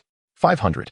As long as Commander Thunder can guarantee the supply of raw materials, I will provide you with 500 quotas each month. Thunder Tiger was momentarily stunned, followed by a wave of joy. Deal. Thunder Tiger exclaimed, smacking his thigh. From now on, all alien beasts hunted by the 3rd Field Army, after the portion submitted. The rest will be yours. Who dares compete with you? I'll deal with them. The two exchanged smiles, a rough hand clasping a slender, fair one tightly. As the sun set, casting long shadows of the two, Lin Fan gazed at his burgeoning system space, and the audacious plan had finally taken its most solid step. The military connection was established. Next, the joy of unboxing such surprises is to be shared with all of humanity. Chapter 52, Legal Robbery Tianlan Commercial Street. A place where every inch is worth its weight in gold. This is the economic artery of Jianghai City, flowing not with blood, but with wealth. A 3-story glass pavilion stands prominently at the corner, constructed entirely of semi-transparent azure crystal, refracting a mesmerizing halo under the sun. This is the flagship store of the Wang family business, a gilded sign that has stood for a century in Jianghai City. At this moment, the sign is being scrutinized. Fan, are you truly going to make such a bold move? This is the Wang family's reputation at stake. Once this seal is broken, it would not only be an act of seizing business, but a resounding slap to Wang Tianba's face, accompanied by a spitting insult. Is it bold? Lin Fan asked, holding the lightweight A4 paper. It was an asset transfer order personally signed by the city lord, Li Zhen. He squinted, gazing through the glass walls as if envisioning the shelves brimming with an array of goods. I believe it is just right for Wanbao Pavilion to achieve instant fame. There is no swifter shortcut than to ascend over the corpses of established giants. Commercial competition has always been ruthless. Since the Wang family desires to monopolize, I shall teach them what it means to attack from a dimensional perspective. Let us proceed to the Asset Management Office. Lin Fan turned, the corners of his clothing stirring the air as he went to claim their spoils. The Asset Management Office was located at the end of the commercial street. The air conditioning in the hall was excessively frigid, yet it could not suppress the nauseating bureaucratic atmosphere. With a loud slap, a grease-stained form was flung onto the counter. The receptionist, a rotund man with a balding head named Qian Defa, sat with his legs crossed, cradling a purple clay teapot, barely lifting his eyelids as he said, "Fill out the form. Wait for a notification. Results will come within 3 months. 3 months? By then, the opportunity will have passed." Lin Fan did not touch the form. Instead, he placed the city lord's order beside the teapot. "Director Qian, I am pressed for time. I wish to transfer ownership of this shop now." Qian Defa was taken aback, his tea scalding his tongue. He raised his head, ready to retort, only to notice the red seal on the order. "The city lord's decree," he muttered, but the fear in his eyes faded in an instant, replaced by a slick shrewdness. He recognized Lin Fan, the student who had crippled the Wang family's young master in the arena. The Wang family had already made their intentions known. "Oh, it is you, Lin Fan," Qian Defa said with a forced smile. "This matter is a bit complicated. Although the glass pavilion has been sealed, ownership remains disputed. The Wang family is currently applying for an administrative review.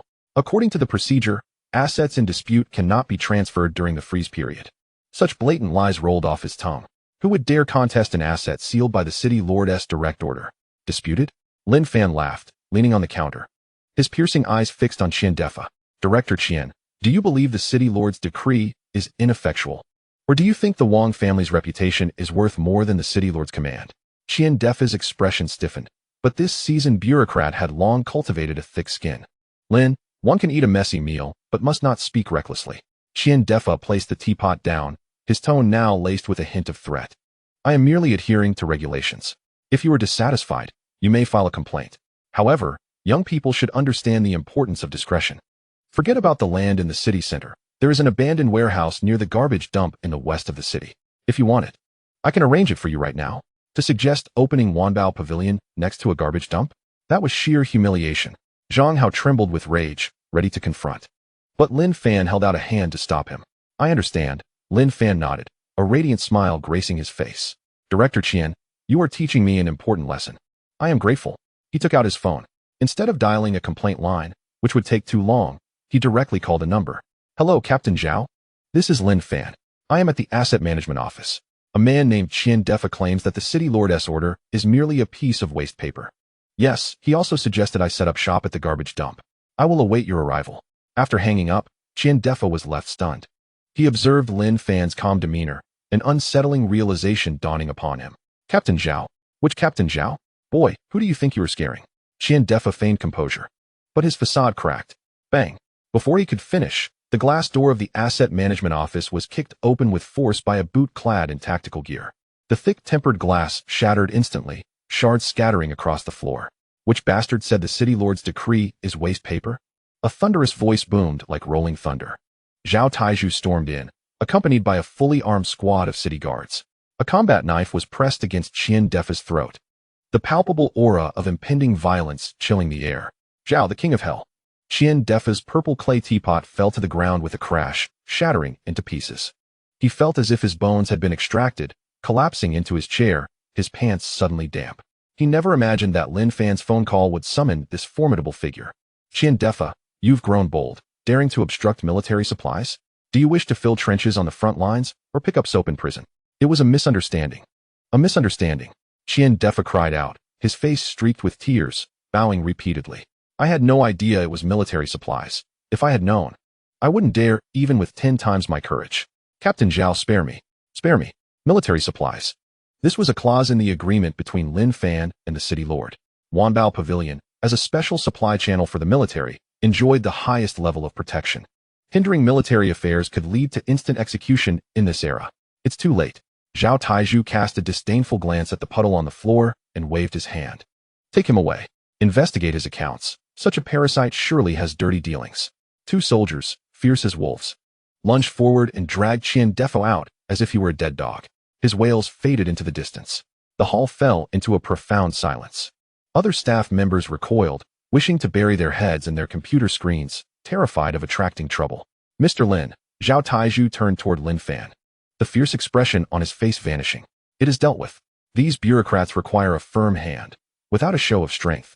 They will never learn how many eyes the king of hell possesses. Thank you, Captain Zhao. Lin Fan smiled, offering a cigarette. There is no helping it. The king of hell is easy to meet, but the little ghosts are a handful. I shall need to rely on Captain Zhao to maintain order in the future. Agreed. Zhao Taizhu accepted the cigarette and tucked it behind his ear.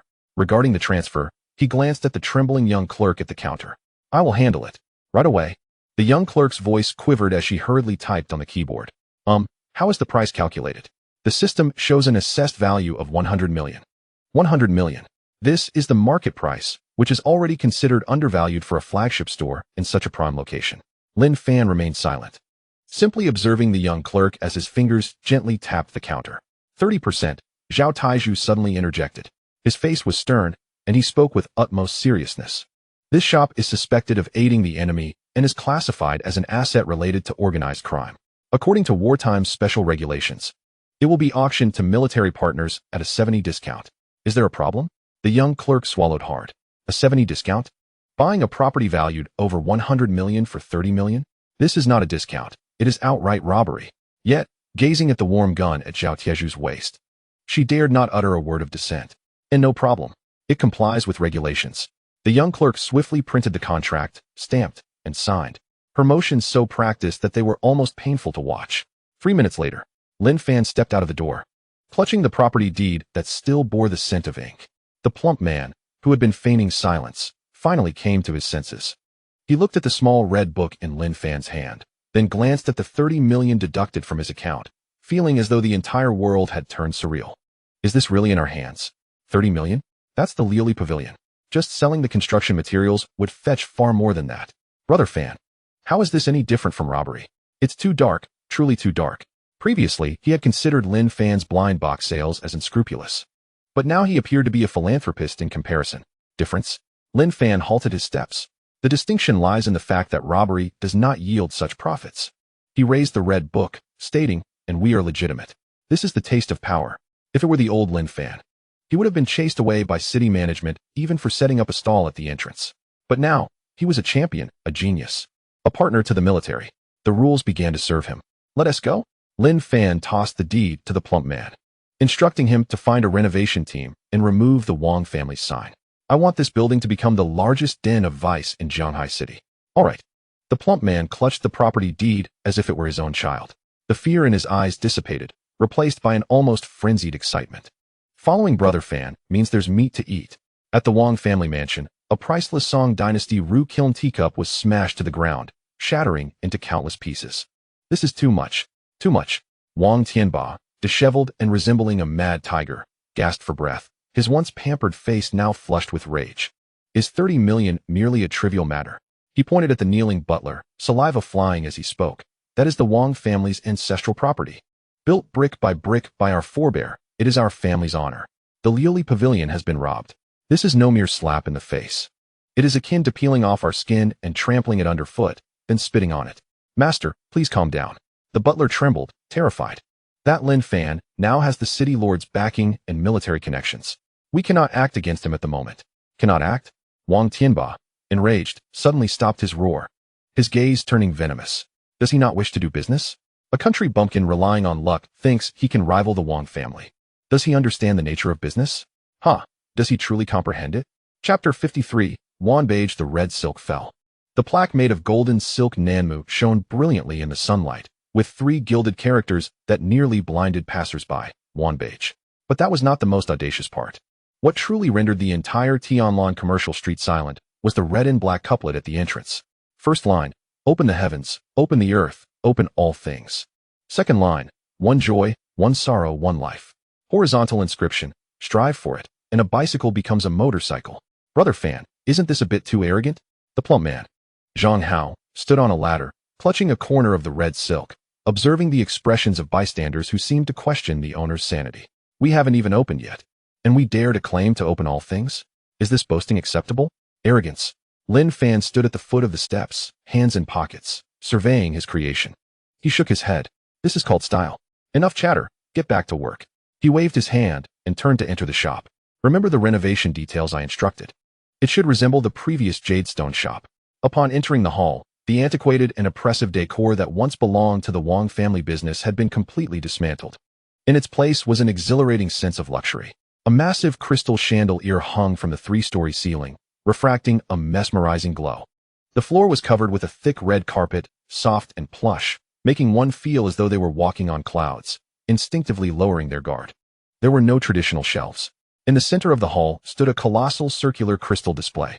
Inside the display, hundreds of pitch-black blind boxes were neatly arranged, emitting an alluring sense of mystery under the spotlight. Surrounding the display was a circle of genuine leather sofas and a complimentary beverage area. This was no mere weapons shop. It was evidently a den of indulgence. Brother Fan, is the lighting too dim? The plump man rushed in, wiping the sweat from his forehead. What if customers can't see the patterns on the blind boxes? Precisely because they can't see. Lin Fan approached the crystal display, gently tapping the surface. If everything is too clear, rationality will dominate. What we aim to sell is not merely a product, but a thrill. The plump man nodded, seemingly grasping the concept, though still somewhat confused. By the way, has the marketing plan been sent out? Lin Fan inquired. It has. Upon hearing this, the plump man immediately perked up, his round face brimming with excitement. I've hired thousands of internet trolls on the Shanghai forum, and now everyone is discussing our unparalleled divine weapon. I've even had some images edited, claiming that someone has achieved an S-level beast soul here. The post has already climbed to the top 3 of trending topics, creating a buzz. In this era of information overload, even the finest wine fears being hidden in a deep alley. First, we must ignite the hype and arouse curiosity. Come opening day, even if it's a pile of dung, it can be sold at a golden price. Well done. Lin Fan nodded in approval. However, mere hype is insufficient. There must also be barriers to entry. Remember those 3 rules. Of course. The plump man replied eagerly. Firstly, each customer can only buy 1 ordinary blind box per day. Hunger marketing, I understand. Secondly, entry requires a martial artist certificate. No ordinary folks allowed. Third, the plump man paused, hesitating. Brother Fan, isn't this membership system a bit too exploitative? A prepayment of 1 million is required to become a silver member and enjoy early access to new products. 1 million. That's enough to buy half a piece of top-tier equipment. Who would be foolish enough to pay that? 1 million for a right to advance notice? To the plump man, it seemed akin to robbery. Foolish? Lin Fan chuckled. He walked to the floor-to-ceiling window, gazing at the bustling crowd outside. You must never underestimate the anxiety of the wealthy. For those martial artists stuck at a bottleneck, or the eager young scions desperate to grow stronger, exchanging $1 million for an opportunity is far too cheap. Before he could finish, a fiery red sports car roared up, executing a perfect drift before stopping steadily at the entrance of Wanbage. The door swung open, revealing long legs stepping out first.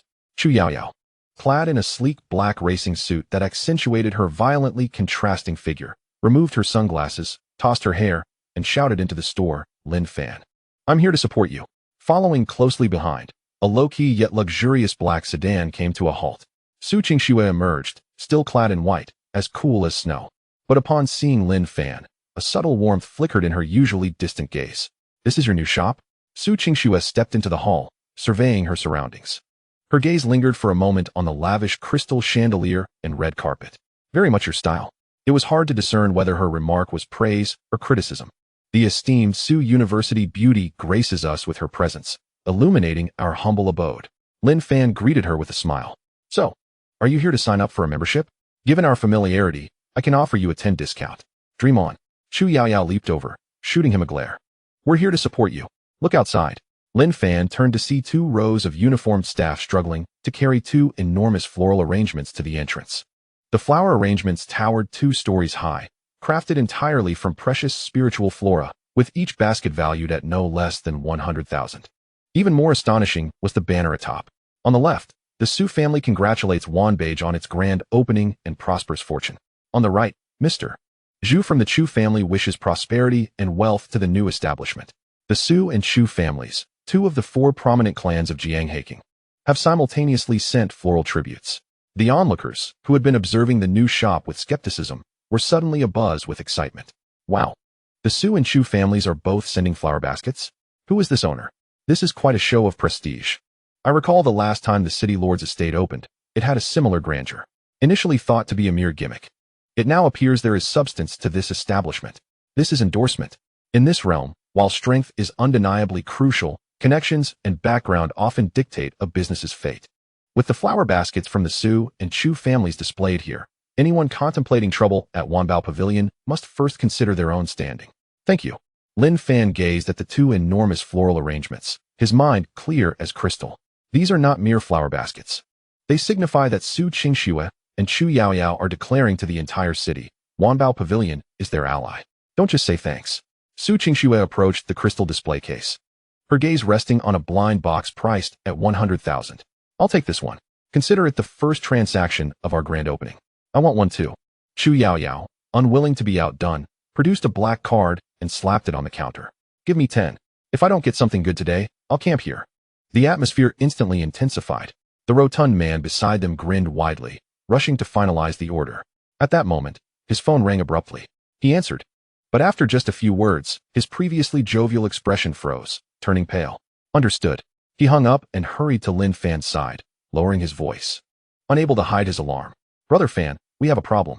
Chapter 54, Grand Opening, Citywide Queue. The brother responsible for fetching goods from the acquisition station just called to say there's no stock left. Lin Fan's smile remained, though his gaze sharpened slightly. No stock. The entire city's acquisition stations are empty? Empty. Not a single item left. The rotund man was agitated, stamping his feet.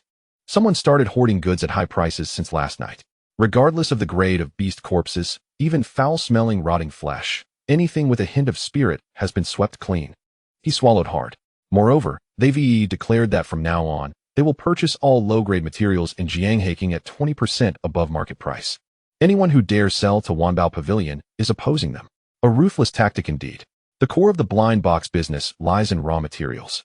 Without beast corpses, Lin Fan's system is merely an ornament, and Wanbao Pavilion becomes a hollow shell. Who is it? Su Qingxue, having overheard their conversation, furrowed her brows. An undercurrent of coldness radiating from her. In Jianghaking, few would dare to monopolize so brazenly. Who else could it be? Lin Fan chuckled softly, retrieving a coin from his pocket and skillfully flipping it between his fingers. Aside from the Wang family patriarch, who recently lost his son, oh no, rather, he has incapacitated his son. Who else would harbor such animosity towards me, wishing to dismantle my establishment? Wang Tianba.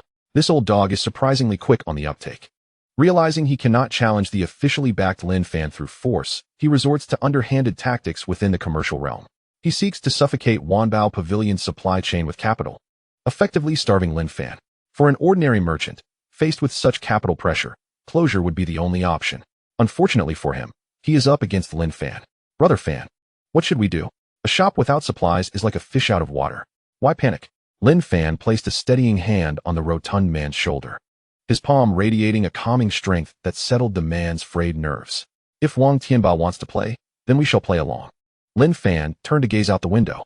In the distance, the Wang family's tall building, although sealed, cast a formidable shadow in the sunset. Does he think cutting off the supply of low-grade materials leaves me helpless? The smile on Lin Fan's lips deepened. A hunter's mockery as he observed his prey fall into a trap. Prepare the vehicle. Where to? The rotund man was momentarily taken aback. Lin Fan adjusted his collar and strode toward the entrance. The sunset elongated his shadow, like a blade poised to be drawn. To collect goods. A batch of top-tier items that Wang Tianbao will never be able to purchase, nor dare to. Meanwhile, outside the city, on a transport route designated for the 3rd Field Army, a heavy truck laden with the scent of blood and chaos roared through the twilight, speeding toward Wanbao Pavilion. Don't push. If you do, I'll treat you all like beasts and cut you down. The squad leader of the City Defense Army's 3rd Team bellowed hoarsely, his alloy blade crashing against the barricade. It was futile. There were too many people. As dawn broke, the queue at Wanbao Pavilion had already stretched to the adjacent block. Traffic was utterly paralyzed, the honking of hover vehicles creating a cacophony that could not drown out the fervor building among the crowd. Lin Fan stood at the 2nd-floor window, cradling a cup of freshly brewed tea. The emerald brew reflected the faces below, twisted, yearning, some even streaked with blood. Madness. Su Qingxue stood beside him, her cold gaze sweeping over the throng. Among them were many low-tier warriors unable to afford their rent. They had risked everything for a minuscule chance. To clarify, Lin Fan blew away the foam from his teacup, speaking in a calm tone, it is a 1% chance. My conscience weighs more than that of capitalists like the Wang family, who devour without remorse. The auspicious hour has arrived. The rotund man's voice boomed like a broken gong. The previously raucous crowd fell silent, their necks craning as if pulled by invisible strings, fixated on the slowly opening glass doors. There were no firecrackers, only 2 rows of fully armed city defense soldiers marching in unison from the end of the street. Leading them was Zhao Taizhu, holding a plaque wrapped in red silk, his expression solemn as if escorting a nuclear button. Behind him, 2 soldiers carried a banner embroidered with golden characters, military-civilian integration, fortifying our Great Wall. Is that the plaque from the city lord's estate? Someone gasped among the crowd. Zhao Taizhu reached the entrance and abruptly tore away the red silk. The 4 gilded characters shone brilliantly in the morning light. Integrity in business. Signed, Jiang Haking City Lord. Li Zhen. Boom. The crowd erupted. This is official endorsement. In these chaotic times, what could be more formidable than a master's handwritten endorsement? It signifies that Wanbao Pavilion is no longer a mere speculative venture, but a registered establishment. Following this, 2 luxurious extended limousines came to a halt. Su Xiaodian, head of the Su family, and Chu Yunfei, head of the Chu family, 2 elusive figures who rarely made public appearances, simultaneously emerged from their vehicles. They exchanged no more than smiles as they accepted the golden scissors handed to them by the rotund man, snipping the red silk with a crisp sound. The Su family orders 5 silver membership cards, Su Xiaodian said, his voice low yet resonant, echoing throughout the venue. The Chu family orders 5 silver membership cards. Chu Yunfei followed suit. 1 million. In just 2 sentences, 20 million in cash flowed into the establishment. The spies from the observing aristocratic families turned pale, frantically pulling out communicators to report this disheartening news to their respective masters. The momentum of Wanbao Pavilion is now unstoppable. Open the doors and welcome our guests. Lin Fan's voice echoed through the loudspeaker. The doors swung wide. The first to rush in was a middle-aged man with a scruffy beard, his tattered leather armor indicating years of struggle as a lone hunter. I want one, just one. The man trembled as he placed a bag of blood-stained coins on the crystal counter. This is everything I've accumulated from a week of hunting the corrupted wolves. Give me the best you have. The hefty merchant grinned as he accepted the pouch, casually retrieving a dark blind box from the counter. Good luck, brother. The man took the blind box, his hands shaking, his breath quickening like a bellows. A crowd had gathered around, countless eyes fixated on the box as if it contained their very lives. With a snap, the box opened, unleashing a blinding silver light that pierced through the dimness of the room. Inside lay a pair of boots, gleaming silver-white. Their aerodynamic shape seemingly embodying the rhythm of the wind, with faint runes swirling on the surface. Item: Gale Boots, C-grade alloy. Attributes: increases movement speed by 30. Includes the skill Blink. By the heavens. C-grade alloy gear. This is worth at least 200,000 on the market. This guy hit the jackpot. It really exists. No deception. The uproar nearly lifted the roof. The middle-aged man, cradling the boots, knelt and wept uncontrollably. With these boots, his survival rate in the wasteland would double. This was a genuine second chance at life. Lin Fan observed the scene as the reputation points on his system panel soared. Ding. Customer has opened C-grade equipment, triggering a 100-fold return. Congratulations. Host has obtained A-grade equipment, Voidwalker boots, capable of short-distance spatial jumps. What a delightful sensation. This was the pleasure of growing stronger effortlessly. At the Wang Trading Company. The top-floor office. What did you say? Wang Tianba sprang from his chair, crushing his cigar into powder. Military supplies? That old curmudgeon Li Jun actually handed military spoils directly to that little brat. The steward trembled before the desk, unable to lift his head. Yes, master. 10 whole trucks filled with C-grade and above high-quality goods. Now, Wanbao Pavilion has already launched the military-grade quality banner. And all the customers who were queuing here have rushed over. Wang Tianba felt a wave of nausea, nearly spilling blood. He had spent 3 billion. An entire 3 billion in liquid capital, overpricing to acquire a warehouse full of low-grade beast corpses, thinking he could strangle Lin Fan's business. But it turned out, Lin Fan didn't bite on that bait. He feasted on special supplies. Now, he was left with a stockpile of these low-grade goods that couldn't be fashioned into high-end equipment and were too overpriced to sell. They were like a heap of rotting meat, a complete burden on his hands. Lin Fan, gripping the desk edge, dug his nails into the expensive mahogany, producing a sound that grated on the nerves. What a cunning maneuver. Truly a brilliant tactic. This is to force my Wang family to the brink. Chapter 55. The school celebrity at Jianghai City's third high school. Pushing open the back door of class 3-2, a rotund figure on the podium was passionately speaking. So, our Wanbao Pavilion is officially certified. Whether you seek C-grade alloy equipment or pills to break through bottlenecks, you can count on me, Zhang Hao. The hefty Zhang Hao thumped his chest loudly, the oversized school uniform straining at the seams. As the vice master of Wanbao Pavilion, I can assure you, the internal slots are limited, first come, first served. Just recharge to become a regular member, and I, Zhang Hao, will personally reserve a spot for you. Vice master? A lazy voice interrupted Zhang Hao's speech. He jolted around, his arrogance instantly replaced with a servile grin, his expression changing as swiftly as a master of Sichuan opera. Brother Fan, you're here? Hurry, I've wiped your seat 3 times. It's absolutely dust-free. Lin Fan tossed his backpack onto the desk and sat down. Keep talking. Don't stop. He pulled out a martial arts theory book from the drawer, not lifting his head. If today's revenue didn't meet expectations, the vice master would be scrubbing toilets. Zhang Hao's face contorted with anxiety as he leaned closer, lowering his voice. Brother Fan, rest assured, business is booming. Reservations are booked until next month. Just now, Xiao Li from the neighboring class nearly emptied his father's secret stash for a reservation number. The air in the classroom thickened. The classmates surreptitiously regarded Lin Fan. Their gazes mixed with reverence and envy. At that moment, a waft of cool fragrance approached. Su Qingxue arrived at Lin Fan's desk. Today, she wore a well-tailored white trench coat instead of the school uniform, enhancing her already aloof demeanor. Here, a thick black notebook was placed on the desk. Supplementary notes?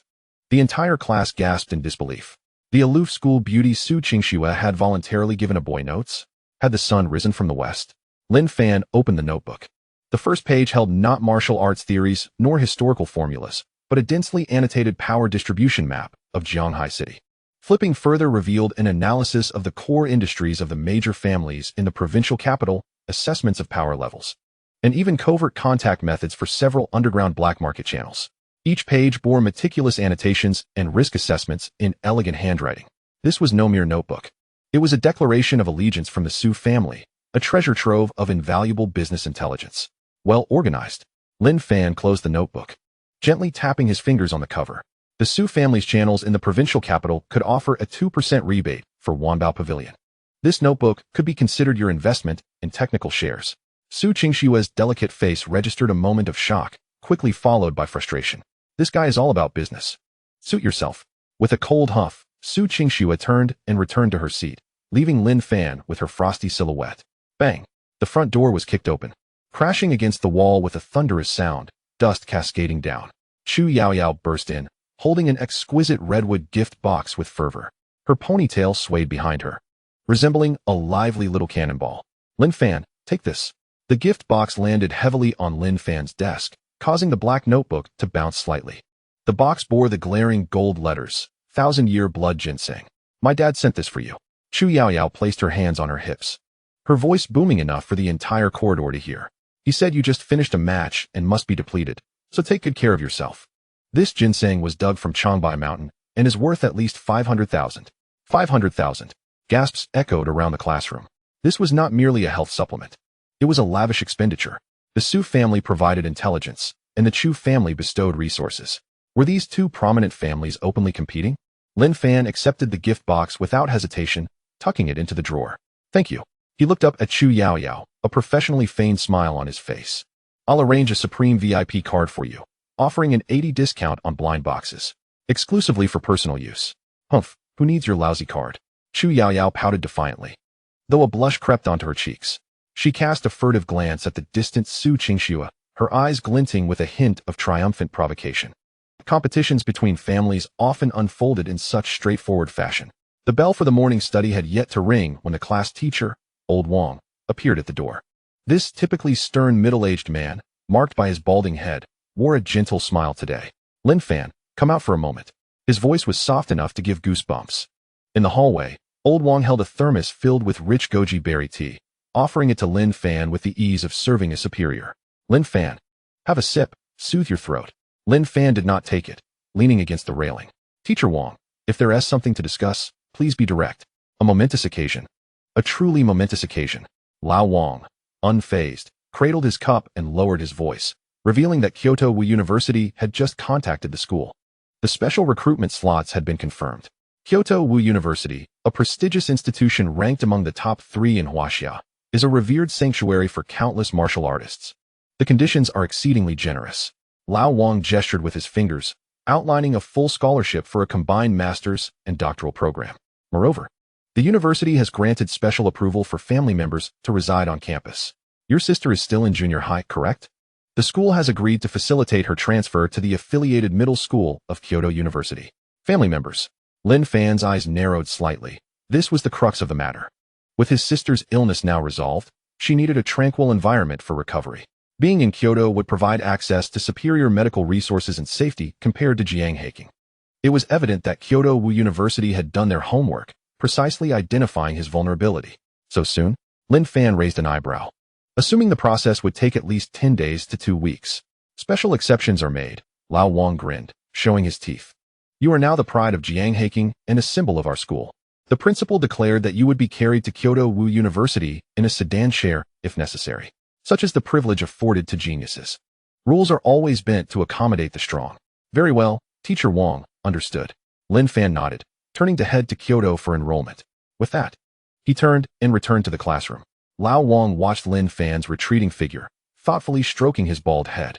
This young man is destined for greatness. During lunchtime, the cafeteria buzzed with noise. However, when Lin Fan appeared with his tray, the clamor diminished by half. Approaching the counter, he found the cafeteria lady, renowned for her tremors due to Parkinson's, surprisingly steady today. Shaolin, eat more. You look so thin, she said kindly, piling a generous portion of braised pork onto his plate, even selecting lean cuts. And here is a chicken leg, on the house. A glistening chicken leg was placed atop the pork. Lin Fan turned, his heavy tray causing the once crowded aisle to part, creating a wide vacuum around him. The surrounding students instinctively stepped back, maintaining a 2-meter distance, their eyes averted as if they were gazing at a tiger that had intruded upon a flock of sheep. Lin Fan found an empty seat. Around 3 tables, not a soul dared approach. They would rather stand or huddle in a corner than come near this formidable presence. Fangu, that chicken leg smells amazing. A chubby classmate called out, obliviously attempting to reach for the meat on Lin Fan's plate. On the rooftop, the wind was brisk, causing the school uniforms to flap. Lin Fan stood at the railing, surveying the entire campus. The figures racing across the playground appeared as insignificant as ants in his eyes. He retrieved a coin from his pocket, flipping it between his fingers. The events of the morning had sharpened his awareness. The information from the Su family, resources from the Chu family, the special recruitment from Kyoto Wu University, and the respect of the entire school community. All of this was contingent upon his martial prowess. Should he falter one day, or if the blind box system failed him, those smiling faces would quickly transform into menacing fangs. Making money is essential, Lin Fan murmured to himself, flicking the coin into the air, where it shone with a golden glimmer in the sunlight. Yet, strength is the foundation. He caught the coin, and a translucent light blue panel materialized before him. Host, Lin Fan. Realm, martial artist 1 star. Talent, A-class glazed gold body, S-class eye of true sight. S-class, divine flame. Available assets, 1, 5 billion liquid funds. This was the yield from the lines formed throughout the city yesterday. It was sufficient. Currently, he lacked neither talent nor resources. Given time, breaking through to the Grandmaster level, or even achieving the legendary Martial King status, would not be an insurmountable challenge. Chapter 56. Buying a villa for his sister at the First People's Hospital of Zhanghai City, the sterile smell of disinfectant was finally dispersed by the breeze from outside. Lin Fan, carrying various bags, walked lightly, while his sister, Lin Xiaoya, trailed behind, her worn canvas shoes barely brushing against the polished floor as if she feared damaging it. Brother, Lin Xiaoya tugged at Lin Fan's shirt, her voice as soft as a whisper. The head nurse just said we don't need to pay the medical fees. Is there a mistake? What if we have to pay a late fee later? Her pale little face reflected the lingering weakness from her recent illness, and her eyes were filled with trepidation at the prospect of unexpected expenses. To her, even 100 yuan was a substantial sum that would require them to scrimp and save for a long time. Lin Fan paused, turning to look at his sister, who was his only companion. She had lost weight. Her already petite face now appeared even smaller. There's no mistake, he assured her, shifting the bags to one hand while gently ruffling her hair with his free hand. The director personally approved it. Your brother is now a public figure. I still have some influence. Lin Fan lied with a steady heart. Lin Xiaoya bit her lip, clearly unconvinced. She glanced at the passing onlookers, sensing their scrutinizing gazes laden with judgment. Where to? He hailed a taxi, pulling open the door. Home. Lin Fan helped his sister into the back seat before taking the passenger seat himself. Driver, to Longhu number 1. The middle-aged driver, sipping tea, nearly choked at the mention of the location. He glanced at the 2 students in their school uniforms through the rearview mirror. Longhu number 1. The most elite neighborhood in Zhanghai City, where even the cheapest homes start in the millions, is a haven for the wealthy. What could these 2 children possibly want there? Delivering takeout would seem too shabby for them. Young students, taxis aren't allowed in there. How about I drop you at the nearest subway station instead? The driver suggested kindly. No need. Just take us there, Lin Fan replied, leaning back in his seat, his tone indifferent. The driver shook his head, refraining from further persuasion. Nowadays, students are often overly concerned with appearances, likely to be going there to film short videos portraying themselves as socialites. As the car started, the radio played a segment on Zhanghai News. Mr. Lin Fan, a prominent entrepreneur in the city, has established Wanbage, a new business model that has sparked citywide discussions. It is reported that the city lord's office has conferred upon him the title of special advisor. The driver paused, momentarily taken aback. Lin Fan. He instinctively turned to glance at the boy in the passenger seat. The sharp lines of his profile and calm demeanor began to resemble the young man in the news photos, standing triumphantly on stage. Goodness. The steering wheel trembled slightly in his grasp. Are you, Lord Lin? The driver's voice rose an octave, trembling with excitement. The Lin Fan who defeated Wang Tung in one punch. Lin Xiaoya in the back seat flinched, curling up like a startled rabbit. Lin Fan turned his head, placing a finger to his lips. Shoo, don't scare my sister. The driver nodded vigorously, his face breaking into a grin that resembled a blooming flower. He hurriedly turned off the meter, even contemplating spitting out the tea he had just drunk as a gesture of respect. No charge, it must be free, the driver exclaimed, overwhelmed with excitement. Lord Lin is in my car. That's an honor. This will give me plenty to boast about in the future. Can I ask for a favor? Speak. My son is also a martial artist, but has recently hit a bottleneck. Could you please bless him with a fortunate draw next time he opens a blind box? In this city, Lin Fan's words held more weight than those of a temple deity. All right, he replied casually. Have him go to Wanbage and mention my name for a discount. Thank you, Lord Lin. Thank you. The car stopped in front of the grand entrance of Longhu No. 1. Lin Fan and his sister alighted, and the driver sped away, eager to avoid any awkwardness. Gao Lin Xiaoya gazed at the resplendent 10-meter-tall gilded gate before her, flanked by 2 imposing white jade lions at the entrance. Her legs trembled slightly. Had they perhaps ventured into the wrong place? It seemed the security here was armed. We have not erred, Lin Fan assured, taking her icy hand in his and striding purposefully toward the sales center. What we once knew was mere survival. From this day forth, we shall embrace true living. Inside the sales center's grand hall, opulence reigned supreme, akin to a royal palace. A magnificent crystal chandelier hung from above, casting a dazzling light that dazzled the senses. A group of affluent ladies, draped in fur coats and adorned with jewels, clustered around a model display, critiquing various villas. This one won't do. The garden is too small to accommodate my Tibetan Mastiff. That one is also unsuitable. It's south too close to the artificial lake, too damp. Their voices, sharp and laced with an air of superiority, pierced the air as Lin Fan and Lin Xiaoya entered. Their school uniforms stood in stark contrast to the luxurious surroundings. Lin Xiaoya, particularly, was an eyesore with a plastic bag emblazoned with a hospital logo in hand. Despite Lin Fan's newfound wealth, he remained a high school student, accustomed to the simplicity of his previous life and indifferent to the allure of extravagant embellishments. A moment of silence enveloped the room as the wealthy ladies paused their chatter, their gazes scanning the siblings like a scanner, revealing unmasked disdain. What is wrong with the security nowadays? One woman with voluminous curls frowned, fanning herself with her handheld fan. They let anyone in. This is Longhu number 1. Not a shelter. Another chimed in. Just out of the hospital, I presume? Let us not bring any germs in. The remark stung, and Lin Xiaoya lowered her head further, yearning to withdraw her hand from her brother's grasp and escape the suffocating atmosphere. Yet Lin Fan's grip remained firm, warm, steady, and reassuring. Sir, Miss, a property consultant approached them.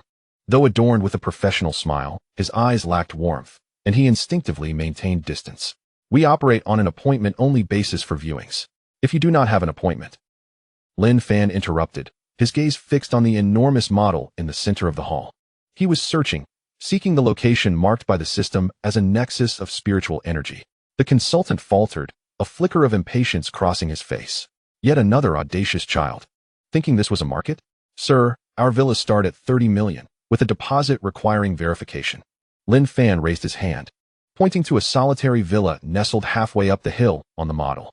It was the crown jewel of Longhu No.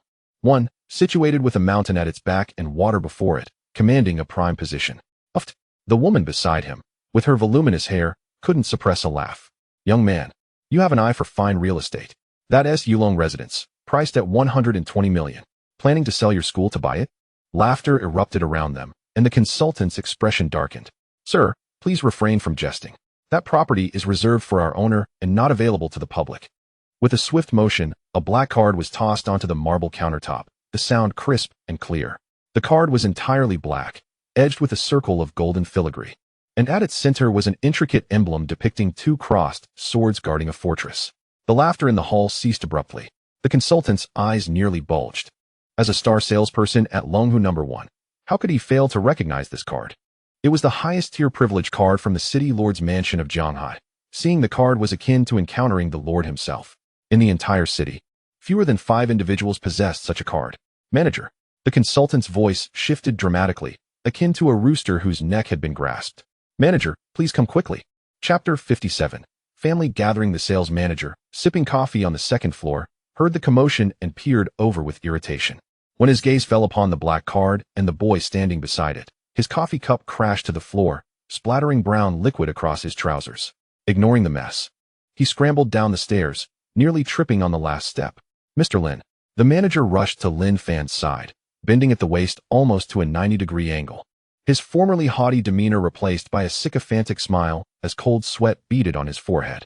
I am Wang Chong, the person in charge here. I was unaware of your esteemed presence. Please forgive my lack of hospitality. Lin Fan. The name reverberated like thunder in the hall. The expressions of the affluent ladies who had been watching the spectacle froze in shock. Head of Wanbage, partner of the city lord's mansion, who claimed this was a shelter moments ago. Lin Fan ignored the manager's bow, his gaze coolly sweeping over the wealthy ladies. His eyes were tranquil, yet bore an undeniable weight. The woman with the voluminous hair turned pale, feeling as if a primordial beast had set its sights on her. The primal dread rendering her legs weak. No misunderstandings, merely misunderstandings. She stammered, attempting to muster a smile, though her facial muscles betrayed her. Clear the area, Lin Fan commanded, his voice steady and authoritative. Yes, at once. The manager, as if granted a reprieve, straightened up and turned to the affluent ladies, his expression morphing into one of cold indifference. I apologize, but today Longhu number 1 has a distinguished guest, and we must suspend all viewings. Please return another day. On what grounds? We are clients too, someone muttered defiantly. Because he is Lin Fan, the manager retorted icily. If you are dissatisfied, you may lodge a complaint at the city lord's mansion. An oppressive silence enveloped the hall. No one dared to utter another word. In Shanghai City, opposing the city lord's mansion was tantamount to courting death. The affluent ladies departed, their spirits dampened. As they left, the woman with the voluminous hair cast one last fearful glance at Lin Fan, a flicker of regret mingling with her terror. Had she known of his identity, she might have summoned her 18-year-old daughter for a chance encounter. Swipe the card, Lin Fan instructed, gesturing to the black card. Yulong residence, full payment. The password is 6/8. Understood. The manager's hands trembled as he took the black card, though the villa was reserved for the owner. If it was the young master's desire, the owner would undoubtedly acquiesce. I will handle the paperwork immediately. Please hold on. Half an hour later, at Yulong residence. This was a sprawling traditional courtyard covering 3 acres, where pavilions and towers presented a picturesque scene at every turn.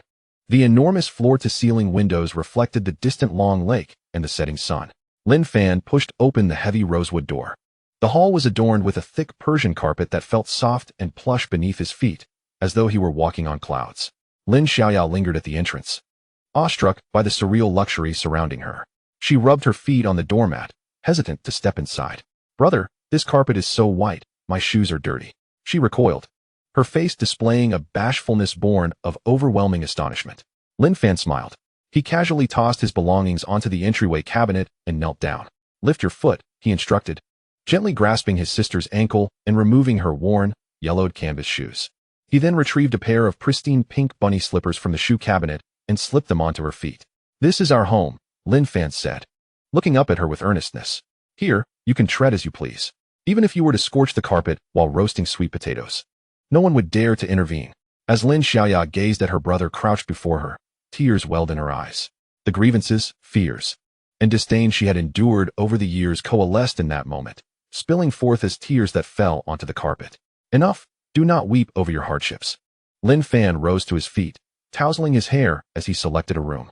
The largest one on the second floor with a balcony is yours. After sending his sister away, Lin Fan's smile faded. Boss, the goods have arrived, bellowed a hefty voice from outside. Several trucks emblazoned with the Wanbao Pavilion logo were parked in the yard, while a group of uniformed employees busily unloaded boxes, not of furniture, but of sealed containers filled with cultivation resources, exotic beast meat, high-purity nutrient solutions, and alloy training equipment. The stocky man directed the workers, perspiration glistening on his forehead, yet his face radiated with excitement. Be careful. That box contains blood swallow for little sister Xiaoya to restore her health. If you break it, you won't be able to pay for it even if you sold yourselves. Lin Fan approached the enormous floor-to-ceiling window.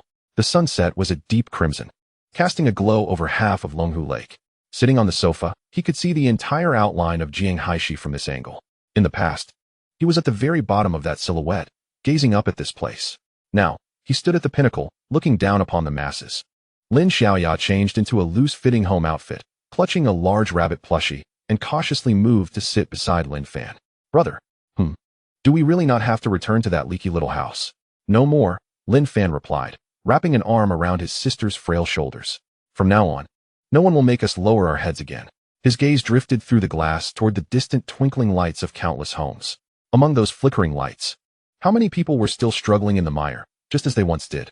But this damned world is just like that. If one does not wish to be an ant, one must become a dragon. System, Lin Fan silently chanted in his mind. He contemplated what enhancements the system space could offer.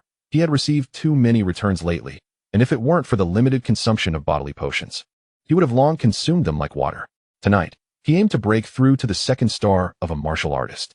The broth in the copper-hot pot bubbled vigorously, white steam swirling beneath the crystal chandelier, blurring the luxurious decor of the villa's dining room. The aroma of lamb mingled with the pungent spice, filling this house, which had just begun to feel like home. Brother Fan, I toast to you. Zhang Hao, the hefty man, blushed, holding up a nearly empty bottle of Mao Dai, his tongue tripping over itself as he declared, to follow you in this life is a blessing from my ancestors.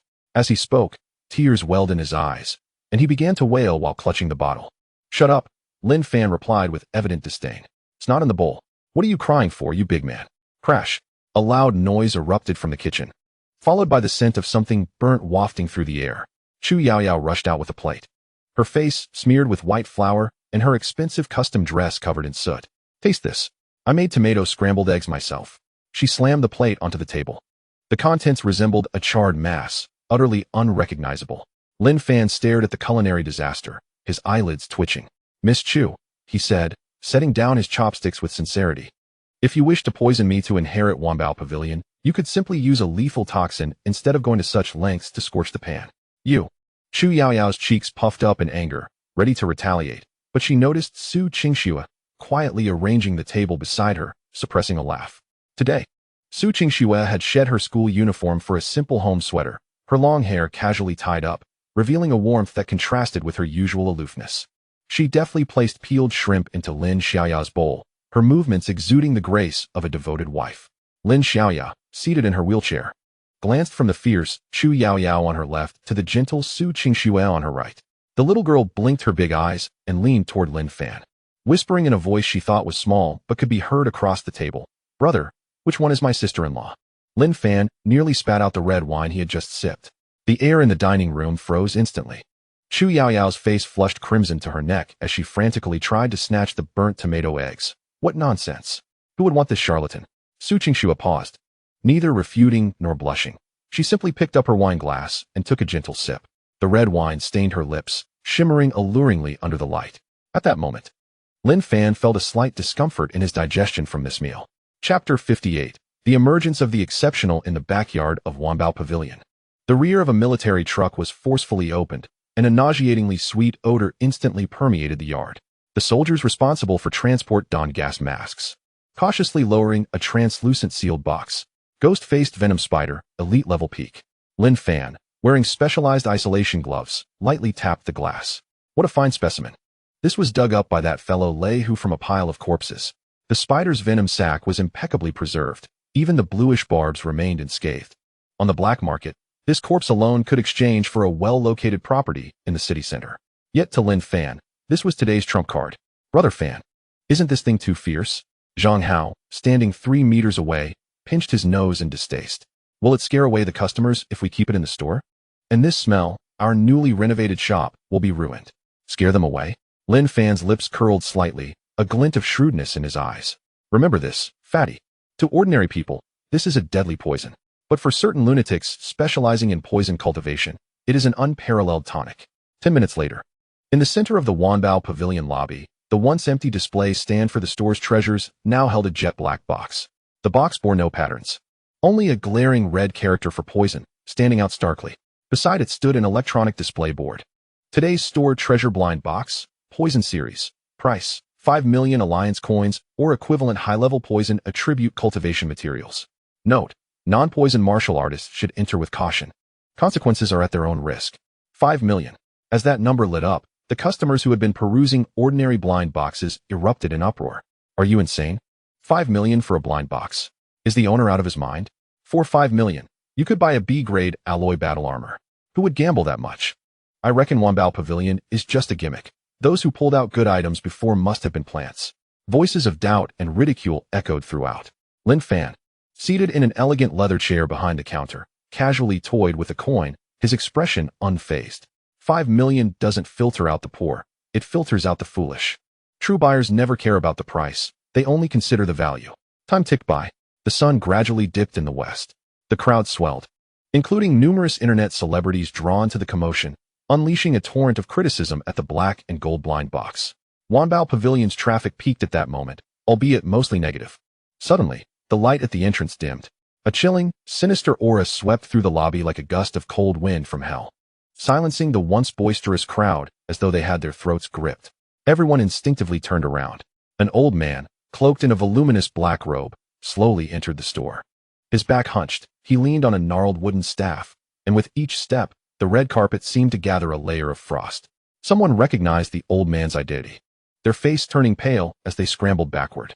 It was Ouyang Li, the notorious poison master, a peak martial artist wanted for his nefarious deeds. In the underground black market of Jianghaking, a notorious figure known for his unparalleled mastery of poison is infamous for his erratic and violent temperament. It is said that those who fall victim to his hands leave behind nothing but remnants of their bones. How could such a ruthless individual possibly appear here? The rotund man's calves began to cramp, and he wished to press the alarm, only to find his trembling hands utterly unresponsive. Ouyang paid no heed to the terrified gazes surrounding him. His murky, yellowed eyes were fixated on the black gold blind box upon the display. From the depths of his lifeless gaze, a fervent greed unexpectedly erupted. What pure poison! His voice emerged hoarsely, akin to the grating sound of corroded metal scraping against metal. Ouyang advanced to the counter. I'll take it. A crumpled check was slammed upon the crystal surface. 5 million. Not a penny more, not a penny less. Lin Fan glanced at the check without verifying its authenticity. He merely retrieved a specially crafted alloy key from beneath the counter and tossed it over. You're welcome. His tone was as calm as if he were selling a bottle of mineral water, devoid of any tremor despite the presence of a notorious criminal. Our shop has a policy. Once you leave the counter, we bear no responsibility. Kindly proceed. Ouyang regarded Lin Fan with unexpected intrigue. This lad possessed a modicum of courage. He grasped the key and turned towards the display. The crowd had already retreated to the corners, holding their breath in fear of inhaling even a whiff of poison that might lead to their immediate demise. With a click, the key turned. The lid of the black gold blind box slowly sprung open. In the next instant, boom, a ghastly green beam surged forth, akin to a volcanic eruption, breaking free from the confines of the blind box and shooting towards the ceiling. The temperature in the entire hall plummeted, and an oppressive, saccharine aroma pervaded the air, rendering it almost suffocating. Within that green luminescence, the spectral visage of a colossal, ghost-faced venomous spider flickered, its ghastly mandibles opening in a silent roar before it abruptly collapsed into a thumb-sized, emerald orb, quietly suspended within the box.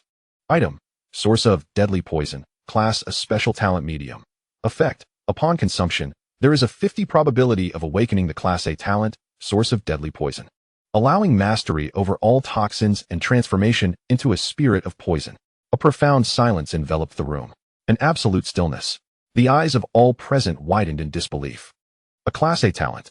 It was indeed a Class A talent. In an era where Class C talents abound and Class B talents are considered prodigious, what does Class A talent signify? It heralds the potential to surpass even the masters. 5 million. This item, if taken to auction, would fetch upwards of 50 million amidst fierce competition. Ha ha ha, splendid, splendid. Ouyang erupted into a raucous laugh reminiscent of a night owl. His hands trembled as he seized the orb, not sparing it a glance, and swallowed it whole. Boom. A terrifying aura erupted from within him. The long-standing bottleneck he had faced at the pinnacle of martial prowess began to show signs of loosening. His black robe billowed without wind, and green veins danced beneath his skin. I've hit the jackpot. This is truly a life-altering opportunity. Ouyang cast a lingering gaze at Lin Fan, tossing him a black iron token. Consider this a favor owed to you. Should you encounter trouble, bring this to the mass grave in the west of the city to find me. With that, he vanished in a flash, transforming into a wisp of black smoke. Disappearing into the dusk, only a room full of astonished customers remained, along with the still trembling black iron token. By heavens, it's truly a Class A talent. Who just said 5 million was too much? This is practically a gift. Boss, I want to buy one too. Are there any more of these blind boxes? I'll offer 6 million. No, I'll sell my house. The crowd erupted into chaos. The earlier doubts and mockery evaporated in an instant, replaced by sheer frenzy and avarice. Countless individuals brandished cash and bank cards, surging towards the counter like a horde of zombies besieging a city. The stout man was nearly suffocated in the throng, yet his face beamed with joy as he shielded the cash register, shouting, "No shoving. Form a line. There's enough for everyone." Meanwhile, Lin Fan, seated in the boss's chair, appeared unfazed on the surface, yet within his mind, a far more tumultuous storm raged. Ding. Congratulations, host. Customer Ouyang has opened the blind box and acquired the class a special talent, source of deadly poison. Triggered system crit return mechanism. Congratulations, host, for obtaining the Class S talent, body immune to poison. Boom. A warm current suddenly manifested within Lin Fan's body. This warmth was not oppressive but rather imbued with a refreshing comfort. It swiftly coursed through Lin Fan's limbs, penetrating every cell. He could distinctly sense that his blood had undergone a transformation. A faint golden glimmer now danced within the previously crimson liquid. Lin Fan gazed at his system panel. Host: Lin Fan. Realm: 8-star martial artist. Talents: 1. Class A glazed golden body. Exceptional defense. 2. Class S. true vision, perceive illusions. Identify all. 3. Class S, divine flame of ashes. Incinerate all, refine impurities. 4. Class S, body immune to poison, immune to all toxins, can freely manipulate toxins. Blood can neutralize hundreds of poisons or kill thousands. With such a formidable array of talents, if others were to learn of this, they would likely resort to surgical dissection to study him. Brother Fan. The stout man gulped nervously. That scene just got recorded and posted online. The entire internet is searching for Wanbao Pavilion. Our reputation has truly skyrocketed. We transformed from a somewhat interesting internet celebrity store into a sanctuary for life-altering opportunities. This was precisely the effect Lin Fan desired. Calm. Chapter 59. Detoxification at midnight. Lin Fan returned to the underground chamber to commence his study of the new talent. His once fair skin now radiated a faint, jade-like luster, a manifestation of his enhanced physical strength. Let us test the potency. He casually grasped a vial labeled with a skull from the table. This was a refined liquid extracted from the blue-ringed octopus, procured at a premium from the black market specifically for crafting poison-themed blind boxes. Any ordinary martial artist who merely touched a drop would find their nervous system completely paralyzed within 3 seconds. He uncorked the vial, tilted his head back, and gulped down the entire bottle of lethal liquid as if it were mere water. The liquid slid down his esophagus, and contrary to expectations of corrosion and agony, it instead brought forth a refreshing mint-like coolness. The poison was instantaneously decomposed and absorbed, transforming into a pure form of spiritual energy that merged with his dantian. Burp. Lin Fan let out a satisfied belch, smacking his lips. A tad sweet, reminiscent of blueberry-flavored sports drink. Such was the dominance of Class S talent. Poison, merely a supplement. The following morning, before Wanbao Pavilion's doors had even opened, urgent knocking nearly shattered the roller door. Lin Fan yawned as he opened the door. Standing outside was the usually aloof Su Qingxue, but her expression was fraught with urgency. Her typically clear eyes were bloodshot, and her hair appeared unkempt, indicating a night devoid of sleep. Lin Fan, help. There were no pleasantries, only those 2 words, delivered in a hoarse voice tinged with a barely perceptible tremor. Come in. Lin Fan stepped aside to grant her entry, casually pouring her a glass of water. Don't panic. If the sky falls, there's a tall person to bear it. If the Su family is on the verge of bankruptcy, I could consider a low-price acquisition. Su Qingxue had no patience for his banter, grasping the water cup tightly. Her knuckles turned white from the strain. It's my grandfather. Last night, while inspecting the family's mineral veins outside the city, he was ambushed by a mutated frost scorpion. It's a lord-level beast. Frost poison attacks the heart. Su Qingxue's voice trembled with the threat of tears. All the renowned doctors in the city have examined him, even military medical practitioners, yet they are helpless. They say the frost poison has already infiltrated his heart veins. And unless one possesses an extraordinary treasure of supreme heat, or an S-class or higher detoxification talent, expert intervenes. Su Qingxue abruptly lifted her head, gazing intently at Lin Fan, her eyes reflecting the desperation of a drowning person grasping at a final straw. I know your methods are unconventional, and your blind boxes contain all manner of things. Lin Fan, do you have a solution? If you can save my grandfather. The Su family is willing to pay any price. The phrase any price held immense weight for the Su family, one of the 4 prominent families in Zhanghai City. Lin Fan lightly tapped his fingers on the table. Cold frost scorpion venom. Highly toxic, with an extreme chilling attribute. Until yesterday, I had no means to help. Although the blind box could yield an antidote, it is a matter of chance. Time is of the essence, and I cannot afford to gamble. However, now with S-grade Goddess Flame, which specifically targets coldness, and S-grade immunity to all poisons, which can devour toxins, this opportunity is simply fortuitous. The notion of a price seems overly formal. Rising from his seat, he casually donned the coat hanging on the rack. We are partners, and your grandfather is like my own. Oh, by the way, the consultation fee is additional. Su Qingxue froze momentarily, then her eyes sparkled with uncontainable joy. You have a way. Let us go? At the Su family mansion, the atmosphere was suffocating. Outside the master bedroom, the core members of the Su family crowded together, their faces grim as they engaged in hushed conversations, each harboring their own thoughts. The elder Su was the backbone of the family. Should he fall, the Su family's status in Zhanghai City would undoubtedly plummet, risking division and encroachment by the other 3 families. Why hasn't she returned yet? A middle-aged man in traditional attire glanced at his watch, irritation etched on his features. She claimed to seek help, yet it has been an hour. I suspect she is merely grasping at straws. What can that blind box seller accomplish? Su Zhonghe, Su Qingshua's second uncle, had long coveted the position of family head. You shouldn't say that, a nearby young man interjected sarcastically.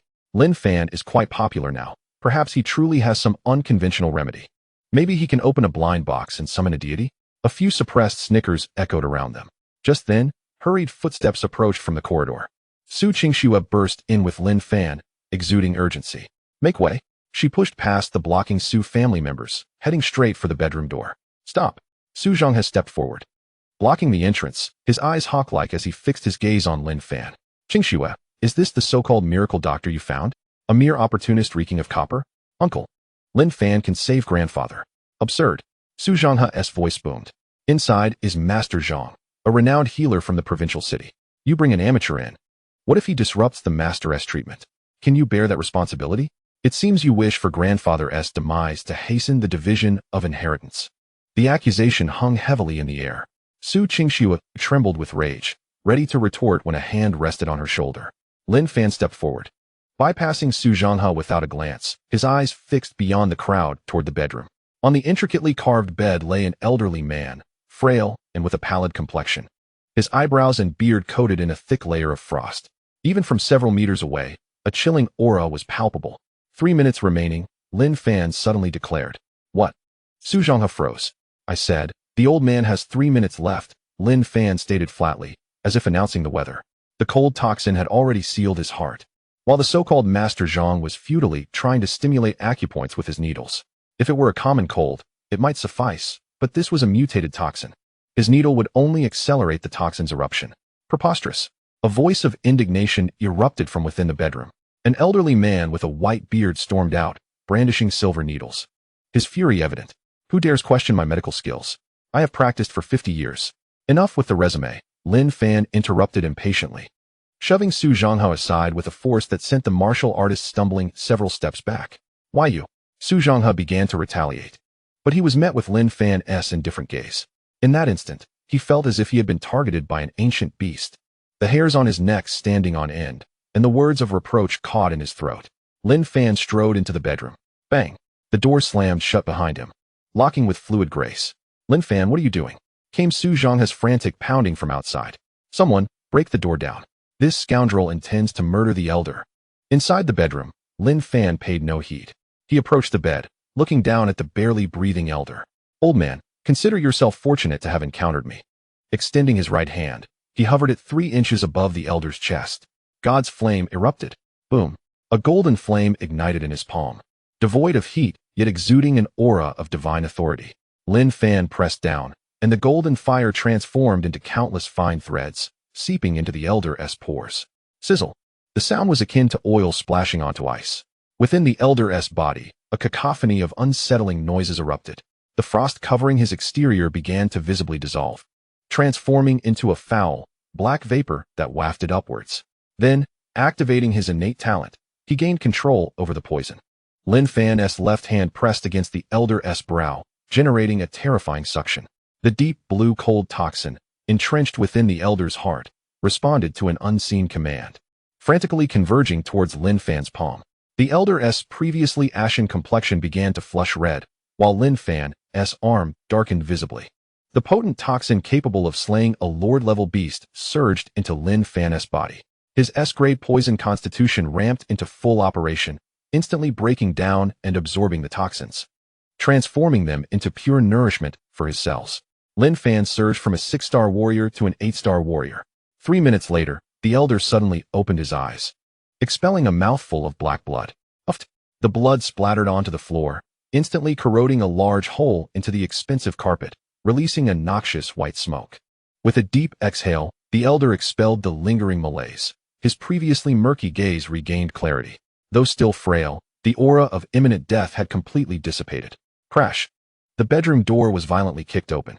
Su Zhonghe, accompanied by a group of guards wielding battle blades, charged in, faces twisted with fury. You little wretch! I will take your life. His roar was abruptly silenced, as if the breath had been choked from him. Everyone stood frozen, eyes wide. They beheld the elder, now seated at the head of the bed. Color returned to his cheeks as he breathed deeply, and they saw Lin Fan leisurely wiping his hands with a tissue beside him. Grandfather? Su Qingxue gasped, covering her mouth as tears streamed down her face. What is all this commotion?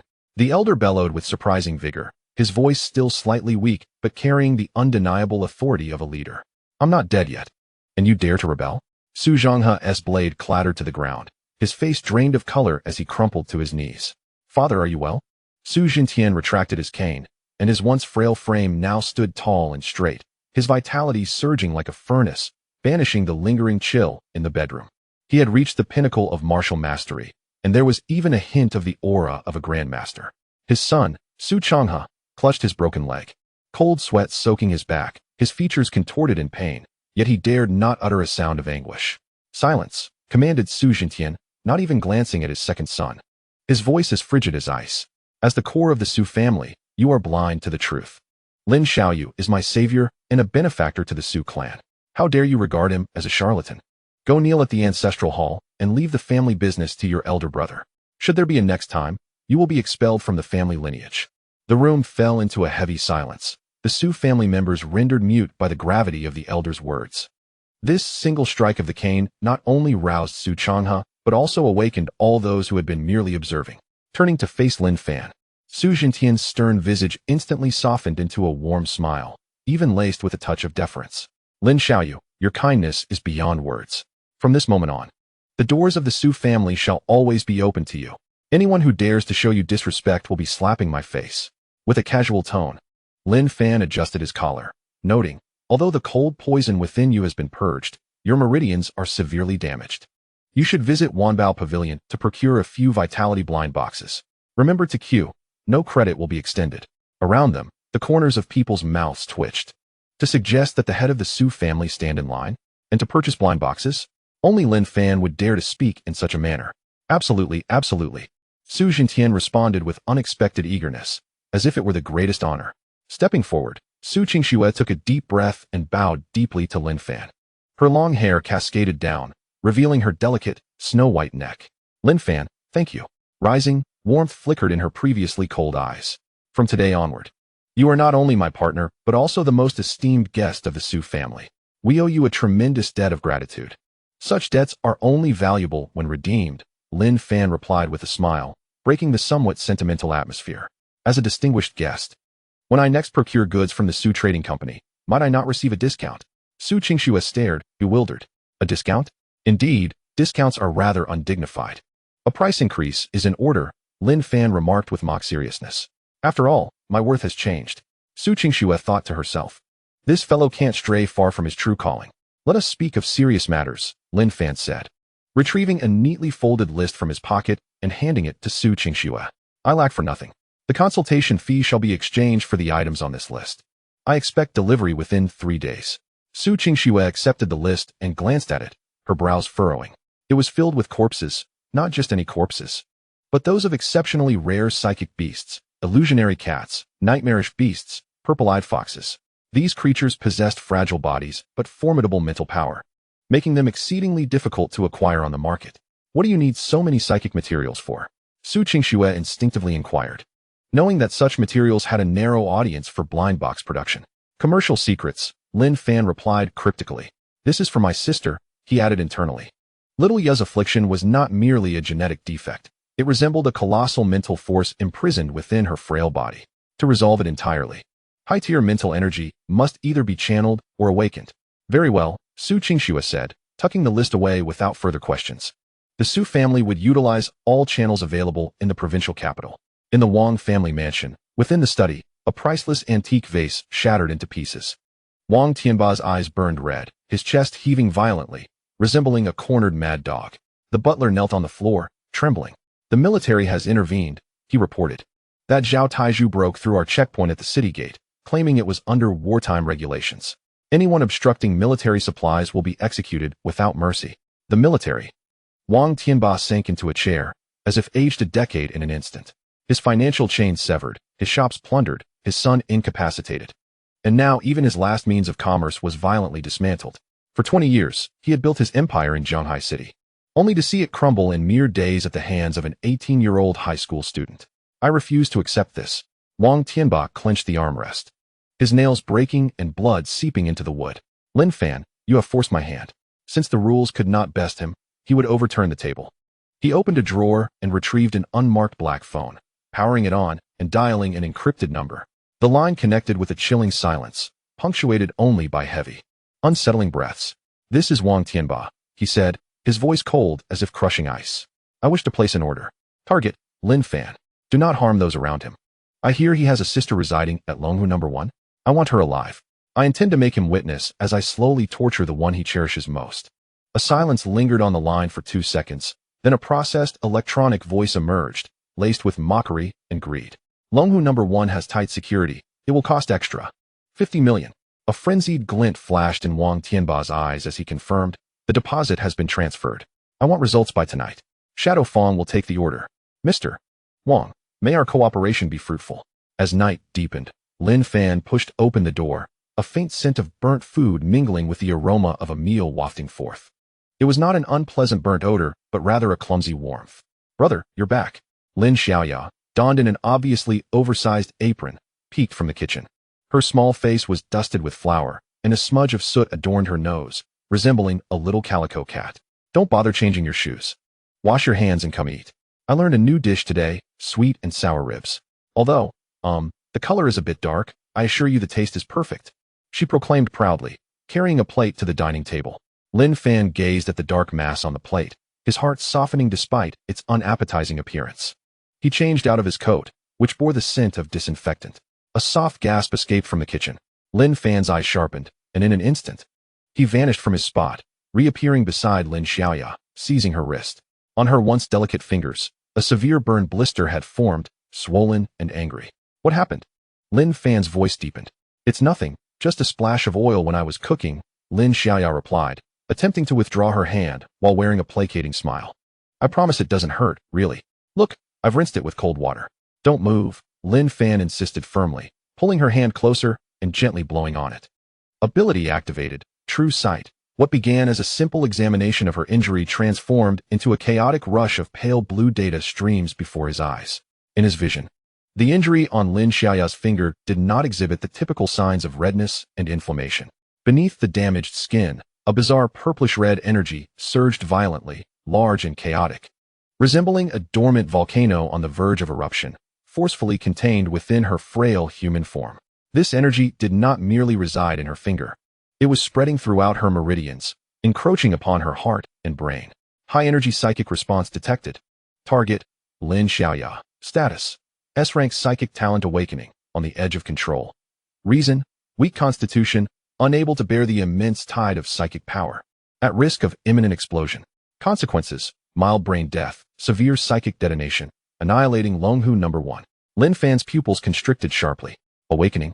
An imminent explosion? "Brother, what's wrong?" "You're scaring me," Lin Xiaoya said, sensing the rigidity in his grip, her voice trembling. "Is it infected? Will it cost a lot of money?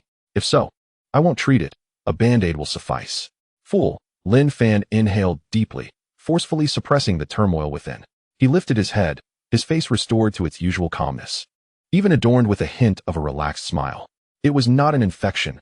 Rather, it was your exceptional talent, destined to transform you into a superwoman."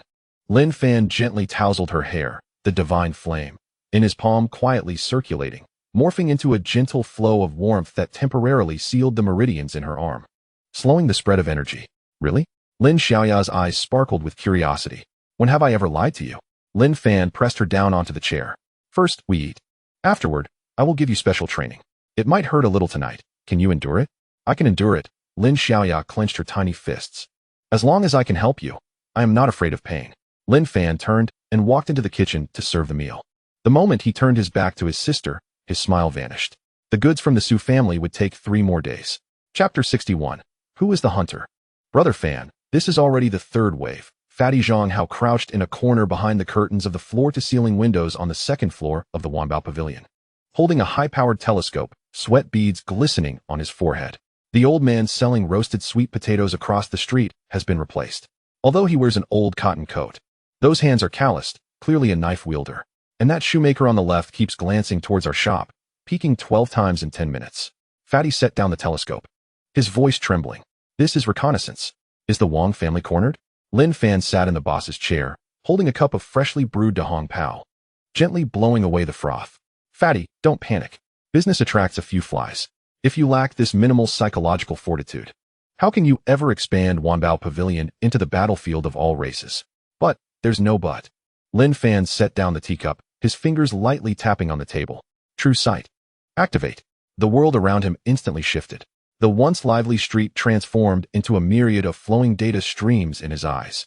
Across the street, the old man flipping roasted sweet potatoes radiated a glaring red light from his head. Target, Zhang San, alias, identity, wasteland mercenary, affiliated with the Shadowfang mercenary group. Realm, martial artist, 9 stars, status, murderous intent locked. Equipment, concealed E-grade poison dagger. Homemade psionic grenade at the waist.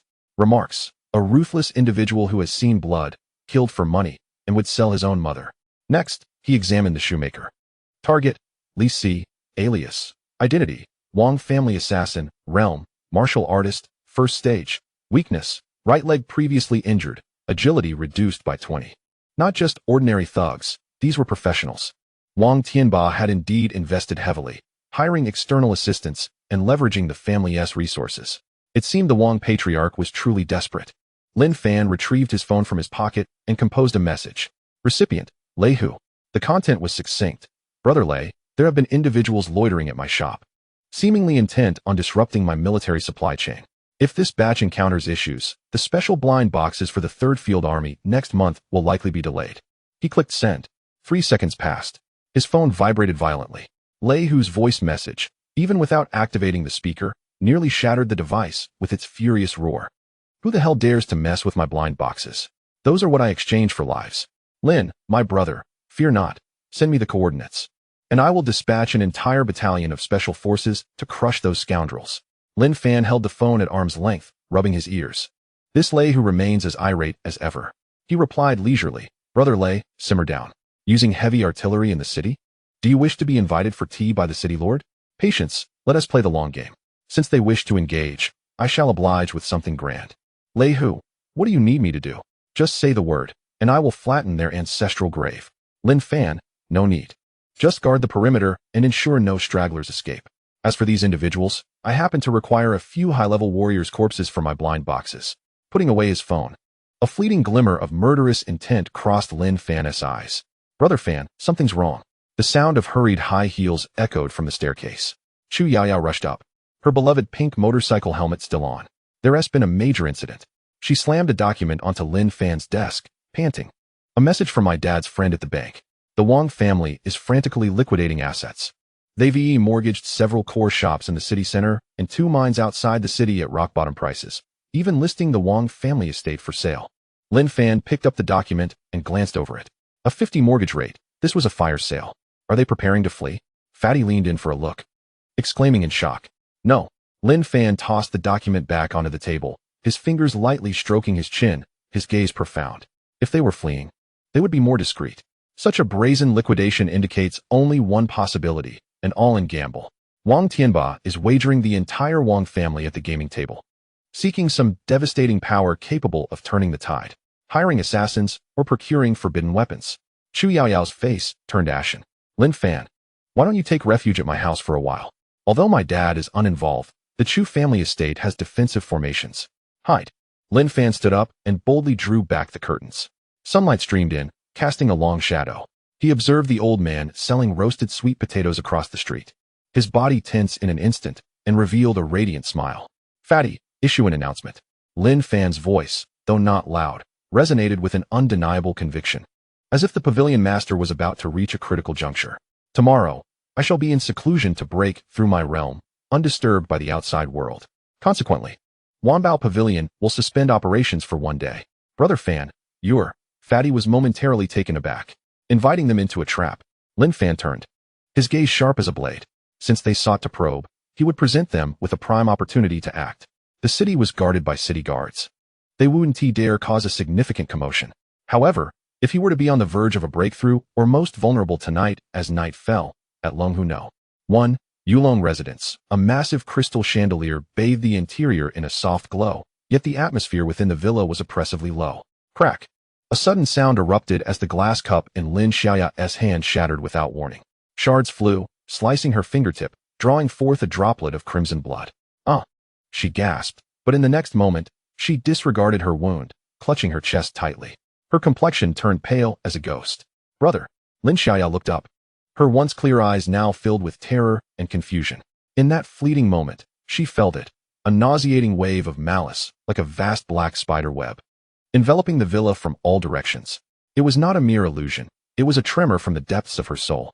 S-rank talent, mind sovereign stimulated by external malice, triggering a stress response. Lin Fan's figure appeared beside her in an instant, a warm hand covering her head. Divine flame, suppress. A surge of warmth flowed in, forcibly quelling the turbulent mental energy. "Do not fear." Lin Fan's voice was tender beyond measure as he crouched down, carefully wiping the blood from his sister's fingertip with a tissue. "Have you been studying too hard lately? Are you seeing things? It's not an illusion." Lin Xiaoya clutched Lin Fan's sleeve tightly, her knuckles turning white. "Brother, there are so many people, armed with knives and blood. They want to kill you. Brother, let us run. Please, we must escape." Her premonition had never been so intense, so suffocatingly strong. Lin Fan hesitated momentarily. The intuition derived from an S-level psychic talent is indeed terrifying. Even before its full awakening, it can already detect murderous intent from several kilometers away. "Xiaoya, look at me." Lin Fan cradled his sister's small face in his hands, compelling her to meet his gaze. "Do you trust me?" Lin Xiaoya nodded through tears. "Then be obedient.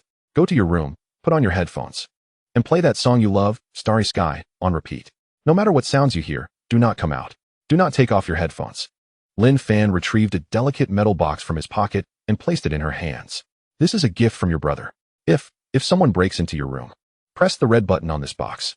It has been modified into a high-explosive grenade using the crystal core of a flame demon lion." Lin Xiaoya trembled as she accepted the box. Being intelligent beyond her years, she understood the gravity of the situation. "Brother, you must be careful. Go." Watching his sister retreat into her room, glancing back 3 times before shutting the door, Lin Fan's tenderness evaporated in an instant, replaced by an icy demeanor.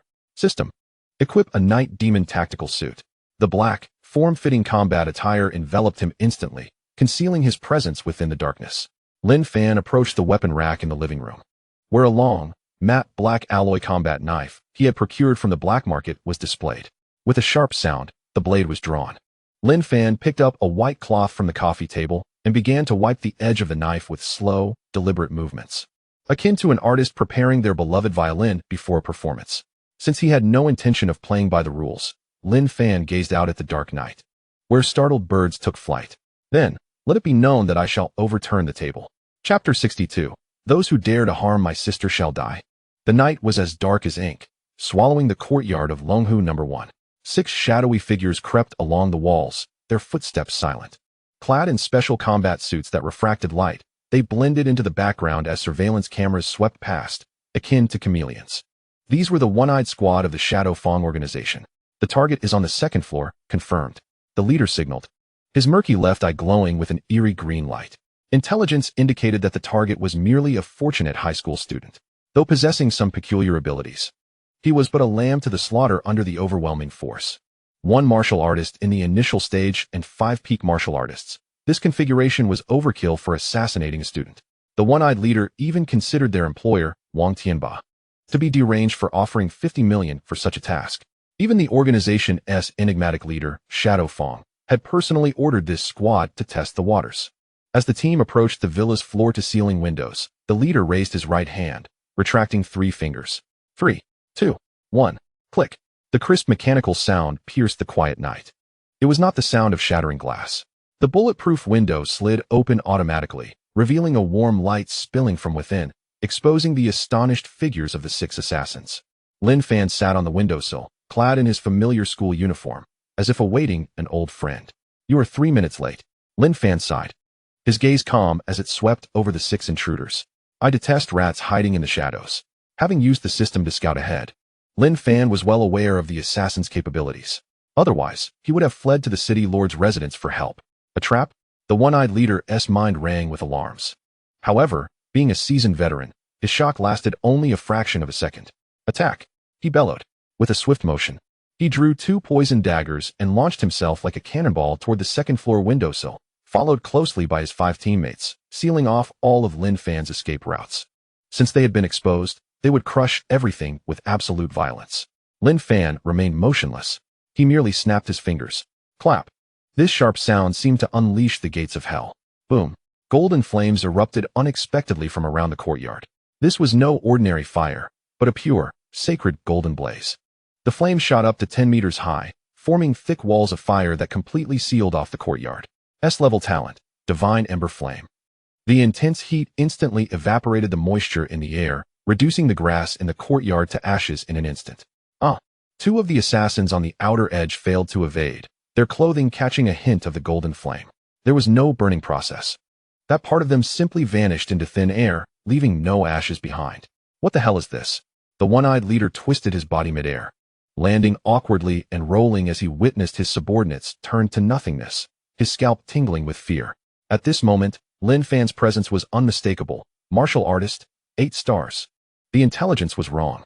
This was not a mere fortunate student. He was a monster. How could there be an 8-star martial artist in Zhanghai City? Even the scions of prestigious families in Kyoto were not this formidable.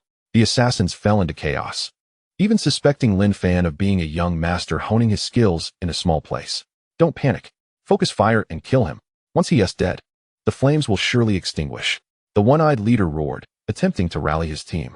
The remaining 3 assassins gritted their teeth, their alloy knives slicing through the air as they lunged toward Lin Fan's throat, heart, and groin, cunning and vicious.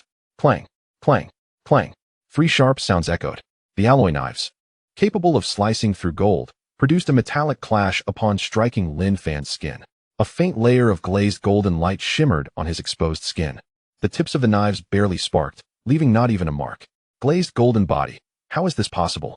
One assassin felt his grip on the knife shatter as his hand was violently recoiled, terror etched on his face. He glanced at the already stunned assassin beside him, realizing that in the world of assassination, technique was paramount. Boom. Lin Fan unleashed a straightforward punch. The air exploded with a deafening sonic boom as his fist crashed into the assassin's chest. Crack. The rib cage shattered, caving in to form a terrifying indentation. The assassin had no time to scream before he was sent flying into the golden firewall behind him, instantly vaporized. So weak. Lin Fan shook the blood from his hand, his tone indifferent. At this level, even being made into a D-grade blind box would be a waste of space. The courtyard had become a purgatory. The one-eyed leader looked at Lin Fan, who resembled a demonic god, his mental defenses crumbling completely. He could not win. It was impossible to win. This was a wild beast clad in human skin. Flee. The one-eyed leader's gaze darted wildly before finally locking onto the living room on the first floor. That sickly sister. The intelligence indicated that Lin Fan cared deeply for her. If he captured her, there would be a chance for survival. Lao San, Lao Si, hold him off. The one-eyed leader shouted, pushing 2 subordinates toward Lin Fan, while he himself turned and charged toward the first-floor window. Crash. The glass shattered. The one-eyed leader tumbled into the living room, bloodied and with a fierce expression. Come out. You little wretch, come out. He resembled a cornered mad dog, desperately searching for his only lifeline. However, there was no trembling girl hiding in the corner. In the center of the living room, Lin Xiaoya stood quietly, clad in a loose rabbit-themed pajamas, clutching the metal box to her chest. But her eyes had transformed. The once clearly defined pupils were now completely filled with a silvery glow. The radiance was cold and indifferent, devoid of any semblance of human emotion, akin to a deity gazing down upon a mere reptile. The single-eyed warrior abruptly halted his advance. An overwhelming dread emanating from the depths of his soul seized his heart. Lin Xiaoya opened her mouth, yet no sound emerged. Only an invisible wave of psychic energy, radiating from her like a fan, spread instantaneously. With an S-level talent, Mind Sovereign, the single-eyed warrior felt as though his brain had been struck by a heavy hammer. Blood gushed from his orifices. His rapidly circulating spiritual energy spiraled out of control, running amok within his meridians. His body became rigid, frozen in the posture of his charge, his eyes bulging from congestion. Unable to move even a finger. His thoughts were forcibly halted. It was an absolute suppression emanating from the very essence of life itself. Who gave you the audacity? A chilling voice echoed in his ears. The space warped, and Lin Fan's figure materialized behind the single-eyed warrior. A long, powerful hand, akin to an iron claw, firmly gripped the warrior's neck, lifting his 180-pound frame effortlessly into the air. Dare to touch my sister? The single-eyed warrior, at the initial stage of martial mastery, found himself utterly powerless against Lin Fan's grasp. This was the advantage of an S-level talent. Lin Fan's voice was devoid of rage, but imbued with a chilling, murderous intent. Desperate, The single-eyed warrior struggled, emitting strange sounds from his throat. In his despair, he recalled the venomous sac within his jaws, the last resort of the Shadowfang team. The deadly poison, if crushed, would ensure a swift demise within 3 seconds. Even in death, he could not fall into the hands of a living hell. With a sudden surge of strength, the single-eyed warrior clenched his jaws. "Wanna die?" Lin Fan scoffed. The S-level, immunity to all poisons, granted him an acute sensitivity to toxins. In the very instant before the warrior's teeth met, Lin Fan's other hand shot out like lightning. Crack! The jaw was dislocated. Immediately, a strange green light flickered at Lin Fan's fingertips, which he pressed against the warrior's carotid artery. Toxin manipulation, reverse flow. The deadly poison within the sac did not erupt, but was instead enveloped by Lin Fan's spiritual energy, flowing backward through the blood and penetrating into the warrior's cerebral cortex. Ah!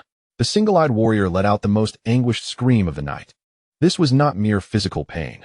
Rather, the toxin directly corroded his sensory nerves, amplifying the agony 100-fold. "I will not allow you to die.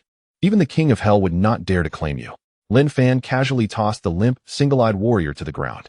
The battle was concluded. The golden flames in the courtyard gradually extinguished, leaving behind scorched earth and the acrid scent of charred remains. Lin Fan turned and gazed at Lin Xiaoya. The silver glimmer in her eyes was fading, her body swayed, and she collapsed weakly. Lin Fan stepped forward and caught her securely. Her breathing was steady, but she had succumbed to exhaustion from overexertion of her mental energy. He gently laid his sister on the sofa and covered her with a blanket. Then, he took out his phone. The cold light of the screen illuminated half of his blood-stained profile as he dialed a number. Beep, beep. "Hello, Brother Lin?" came the rugged voice of Lei Hu, booming even at this late hour. "Lei Go," Lin Fan interrupted, his tone unnervingly calm. "There has been an attack on the families of military supply technicians." Silence fell on the other end of the line, followed by the sound of overturned furniture and Lei Hu's restrained growl of fury. "Who?" Lin Fan glanced at the twitching single-eyed warrior on the ground and the impenetrable darkness outside the window. "Whoever it is, I intend to request a wartime special extermination operation. Anyone connected to this matter, even a dog, I want them dead." Chapter 63.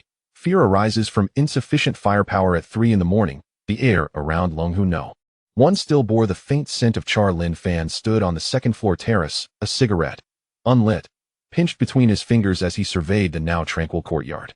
It had been far too easy, not in the sense that dispatching those worthless foes was simple, but rather that the enemy had infiltrated with alarming ease. The so-called security of the affluent district was akin to a flimsy sheet of paper before a true powerhouse. This had merely been a probe, a test stone tossed by the Wang family. Lin Xiaoya remained in slumber, her brow furrowed, seemingly troubled even in her dreams. It appeared that relying solely on official backing could not deter genuine desperados. Lin Fan applied pressure with his fingers, reducing the unlit cigarette to powder. The city lord's insignia could intimidate law-abiding merchants, yet it held no sway over gamblers desperate to win back their losses. Entrusting safety to the deterrence of others was inherently a suicidal endeavor. One must forge their own strength. System, open the warehouse. A pale blue light screen unfolded before him, revealing a dizzying array of items. Over time, he had amassed a wealth of resources through blind box returns.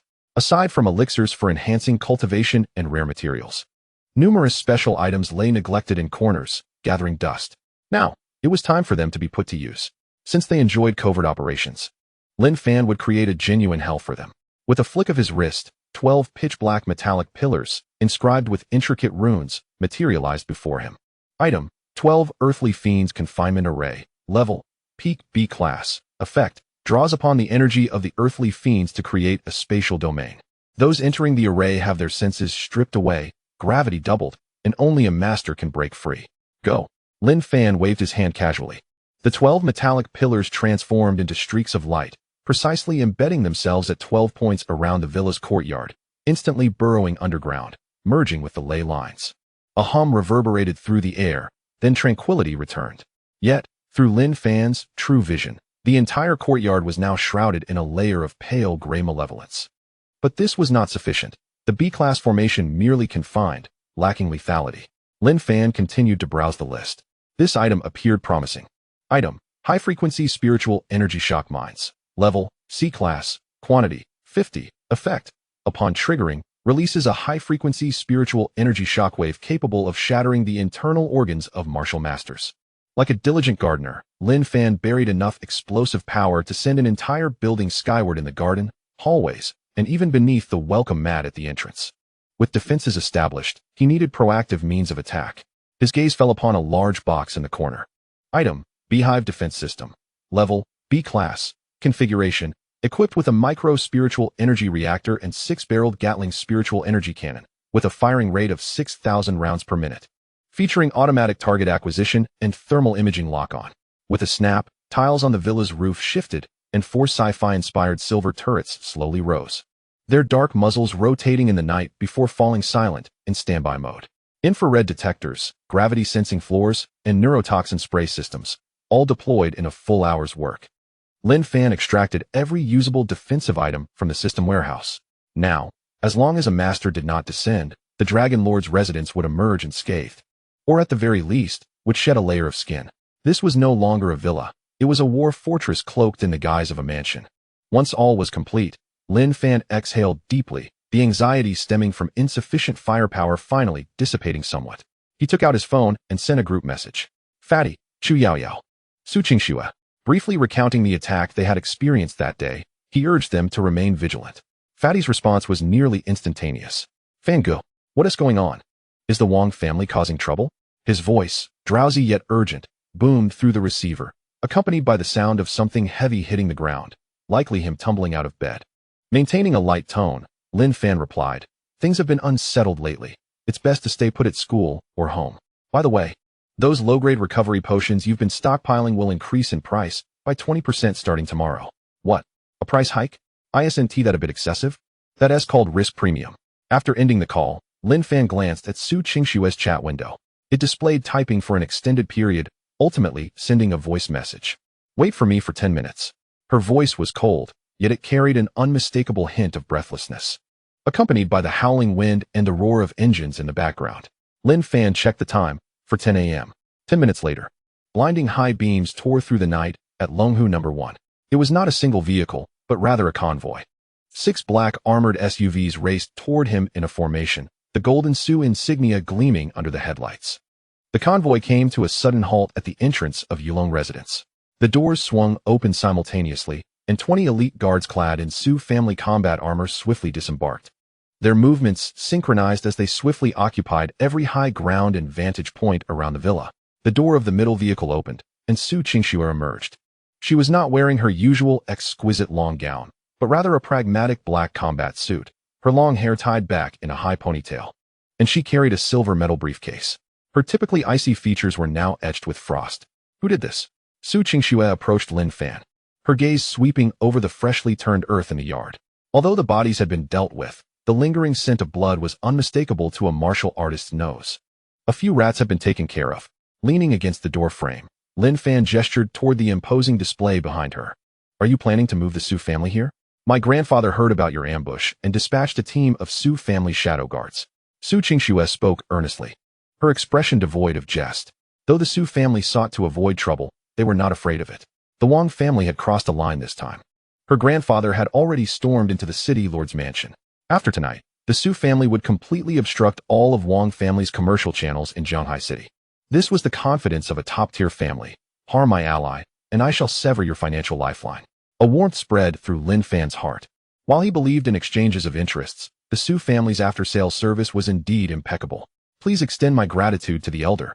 Lin Fan straightened, his gaze falling on the silver briefcase. Did you bring the items? Yes. Su Qingxue handed over the briefcase, her fingers swiftly inputting the code on the lock. This is the psychic beast materials you requested. To gather these, the Su family utilized connections in the provincial capital and even intercepted a batch of goods at high prices from the black market, the eye of a phantom cat demon, the core of a nightmare beast, and this. Su Qingxue opened the case, and a strange wave of energy instantly permeated the air. At the center of the case lay an eerie plant, entirely purple-black and resembling a human brain, with the surrounding air seemingly distorting. Soul-collecting grass. Lin Fan's pupils constricted slightly. This was the main ingredient for crafting an A-grade psychic potion, a treasure of immeasurable worth. This plant is a collection from my grandfather's private stash, Su Qingxue remarked. Looking at Lin Fan, since it is for your sister, it must be the best. One thing is certain, she must be saved. Lin Fan accepted the briefcase. feeling its weight not merely as materials, but as the Su family's significant wager on him. Rest assured, he issued the dismissal, indicating that the current environment was unsuitable for ordinary individuals. Su Qingxue paused. Leave these guards with you. They are all skilled martial masters. No need. Lin Fan pointed to the tiles beneath their feet, and then to the seemingly ordinary eaves above. Trust me, right now, even a fly entering Yulong residence would leave its wings behind.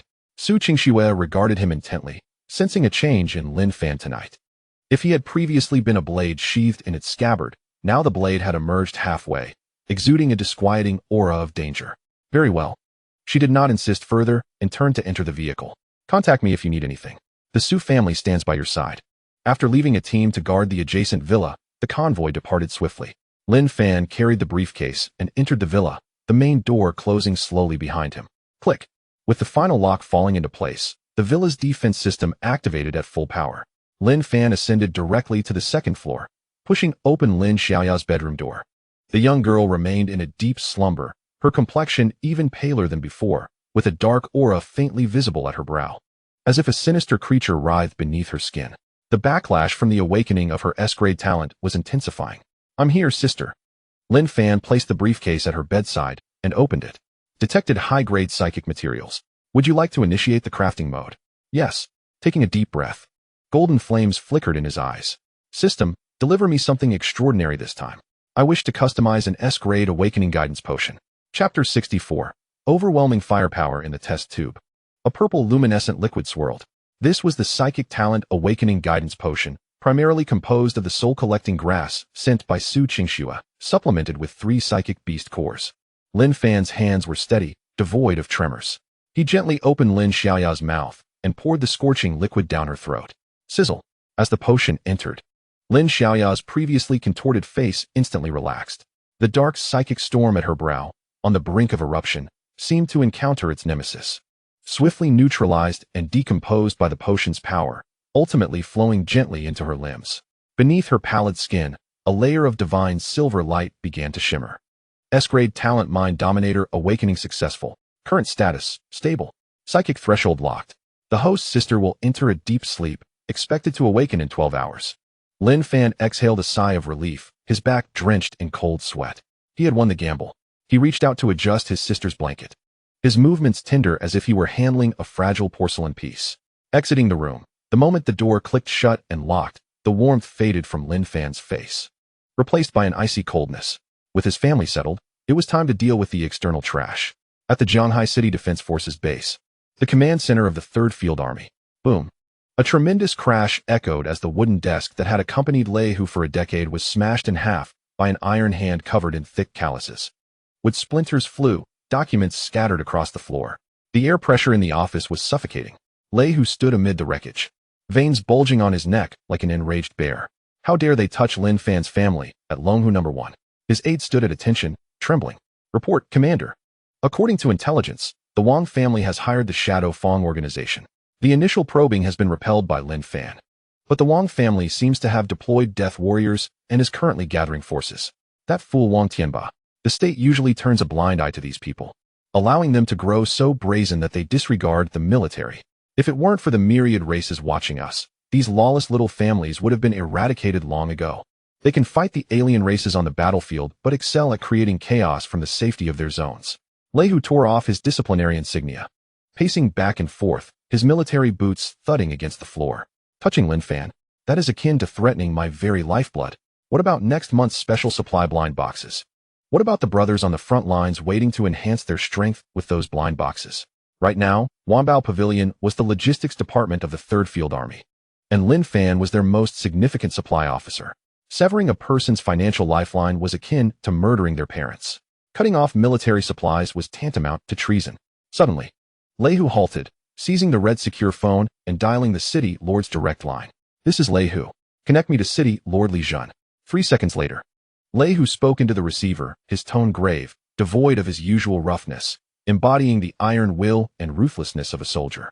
City Lord, I request the deployment of the Special Operations Battalion into the city. Reason? The reason is simple. A terror force has emerged in Zhanghai City, colluding with alien races to attack important military talents. I possess irrefutable evidence implicating the Wang family in collusion with the underground organization known as Shadow Fang, with the intent to sabotage our military logistics supply chain. Indeed, it is a terrorist attack. This is not a mere brawl, but rather an act of war. He hung up the phone. Lei Hu seized the battle knife hanging on the wall and strode purposefully outside. Relay the order. Assemble the entire battalion and prepare live ammunition. Tonight, I shall make the Wang family understand the true meaning of military governance. At the Yulong residence, in the basement, the air was thick with a nauseatingly sweet metallic odor. The one-eyed man dangled from iron chains, his limbs twisted at grotesque angles. He was not yet dead, but his demise was imminent. Lin Fan sat across from him, toying with a dark green test tube, an S-grade mixed toxin recently extracted from his own blood. Ah! The one-eyed man emitted a heart-wrenching wail as Lin Fan delicately flicked a drop of the venom onto his wound. The pain transcended mere physical agony, amplifying as if countless ants were gnawing at his nerves, magnifying the sensation 100-fold. I am in no rush. Lin Fan glanced at his watch. 3 hours remained until dawn. I have ample time to entertain you. Did you know? The human skeleton comprises 206 bones, and I could dissolve each one into oblivion, while you remain fully conscious of the entire process. I'll tell you everything. The one-eyed man's mental defenses shattered completely, under the torment of the S-grade toxin. Even a death-defying assassin had no choice but to divulge information. It was Wang Tianba who offered 50 million and demanded we capture your sister alive. Besides our team, the elite group of Shadow Fang has also arrived, along with Wang's death warriors, 50 in total, armed with heavy weaponry, and they possess prohibited energy bombs. Lin Fan nodded. Excellent. He rose without uttering a word and poured the entire vial of toxin over the one-eyed man. As a parting gift, I send you on your way. After disposing of the body, Lin Fan exited the basement and entered the courtyard. Su Qingxue had left a contingent of Su family guards stationed in the neighboring villa, strategically covering various defensive points while patrolling the area. Upon seeing Lin Fan emerge from his villa, the lead captain nervously saluted. Mr. Lin, we have detected numerous unidentified heat sources approaching the perimeter. The opposing force is heavily armed. We must retreat. Lin Fan waved his hand dismissively. Simply secure the villa entrance. The rest is up to me. The captain was taken aback. Handing it over to a single person? The adversary comprises dozens of fully armed death warriors. At that moment, the ground trembled. A deep, rumbling sound echoed from afar, causing the villa's glass to vibrate slightly. It was not thunder. It was the roar of steel beasts trampling the asphalt. At 3 in the morning, 12 camouflaged heavy transport armored vehicles, like colossal iron beasts, shattered the tranquility of Longhu No. 1. The blinding headlights illuminated the night as the armored vehicles smashed through the community's landscaping, forming a fan-shaped encirclement around the Yulong residence. The heavy machine gun turrets atop the vehicles rotated, their ominous barrels locking onto every shadowy corner. Clunk! The doors swung open. Hundreds of fully armed soldiers leapt from the vehicles, swiftly establishing a defensive line. They were genuine killing machines, each soldier radiating an aura of lethal intent. Lei Hu jumped from the first command vehicle, battle knife in hand, striding up to Lin Fan. Brother, I hope I'm not late? Lei Hu grinned, revealing a set of white teeth that gleamed menacingly in the light. I heard someone dared to threaten my blind box supplier. I've brought the Special Operations Battalion. Lin Fan surveyed the exaggerated display with a smile. Brother Lei, isn't this a bit too ostentatious? Too much? Lei Hu scoffed, turning to gaze into the darkened woods in the distance, where the elite group of Shadow Fang and Wang's death warriors, poised to launch a surprise attack, now stood frozen in place. Faced with a regular army as heavily armored units, the so-called assassin organization appeared utterly ludicrous. Relay my orders. Lei Hu's voice echoed through the night, imbued with undeniable authority. Establish a military exclusion zone 500 meters from the front. Any unauthorized armed individuals entering this area will be treated as terrorists. No warnings will be given. Eliminate them on the spot. Clack. The simultaneous cocking of hundreds of automatic rifles resonated like a whisper from the Grim Reaper. Deep within the forest, the elite assassin Bloodblade of Shadow Fang trembled as he observed the intricate web of firepower ahead. This is madness. This world has gone insane. To kill a high school student, are they really mobilizing a field army special operations battalion? This is not assassination. This is a death sentence. Retreat. Quick, retreat. Bloodblade growled, turning to flee. But since you've come, you shall not leave. Lin Fan's voice suddenly rang in his ears. Buzz. The ground surrounding the villa illuminated with 12 beams of light. The 12 earthly fiends' confinement array, activate. The assassins, initially ready to withdraw, suddenly found their surroundings transformed. There were no trees, no escape routes, only a murky space saturated with malevolent energy, where gravity had tripled in intensity. "Is this a formation?" Bloodblade exclaimed in terror. "Brother Lei, may I borrow your soldiers?" Lin Fan stood atop an armored vehicle, gazing down at the 30-odd assassins ensnared within the great array. Through his true eye, these individuals no longer appeared as threats, but rather as a collection of high-quality blind box materials. This is perfect for crafting a series of killing-themed blind boxes. "Everyone, follow Consultant Lin's orders." Lei commanded with a wave of his hand. Lin Fan raised his hand, his fingertip indicating the center of the array. "Target, 12 o'clock direction, full coverage fire. Open fire." Rat-tat-tat-tat-tat-tat. 12 heavy machine guns erupted simultaneously, unleashing half-meter-long tongues of flame. The metallic storm instantly engulfed the array. This was not combat, it was a harvest. Lin Fan watched as the enemies fell one after another, observing the system's back-end notifications for Material 1, surging wildly. "Wang Tianba, I graciously accept your generous gift. The Wanbao Pavilion shall soon unveil new merchandise." Chapter 65, You are under arrest. The pungent scent of blood permeated the courtyard of Yulong residence, mingled with the acrid smell of charred remains.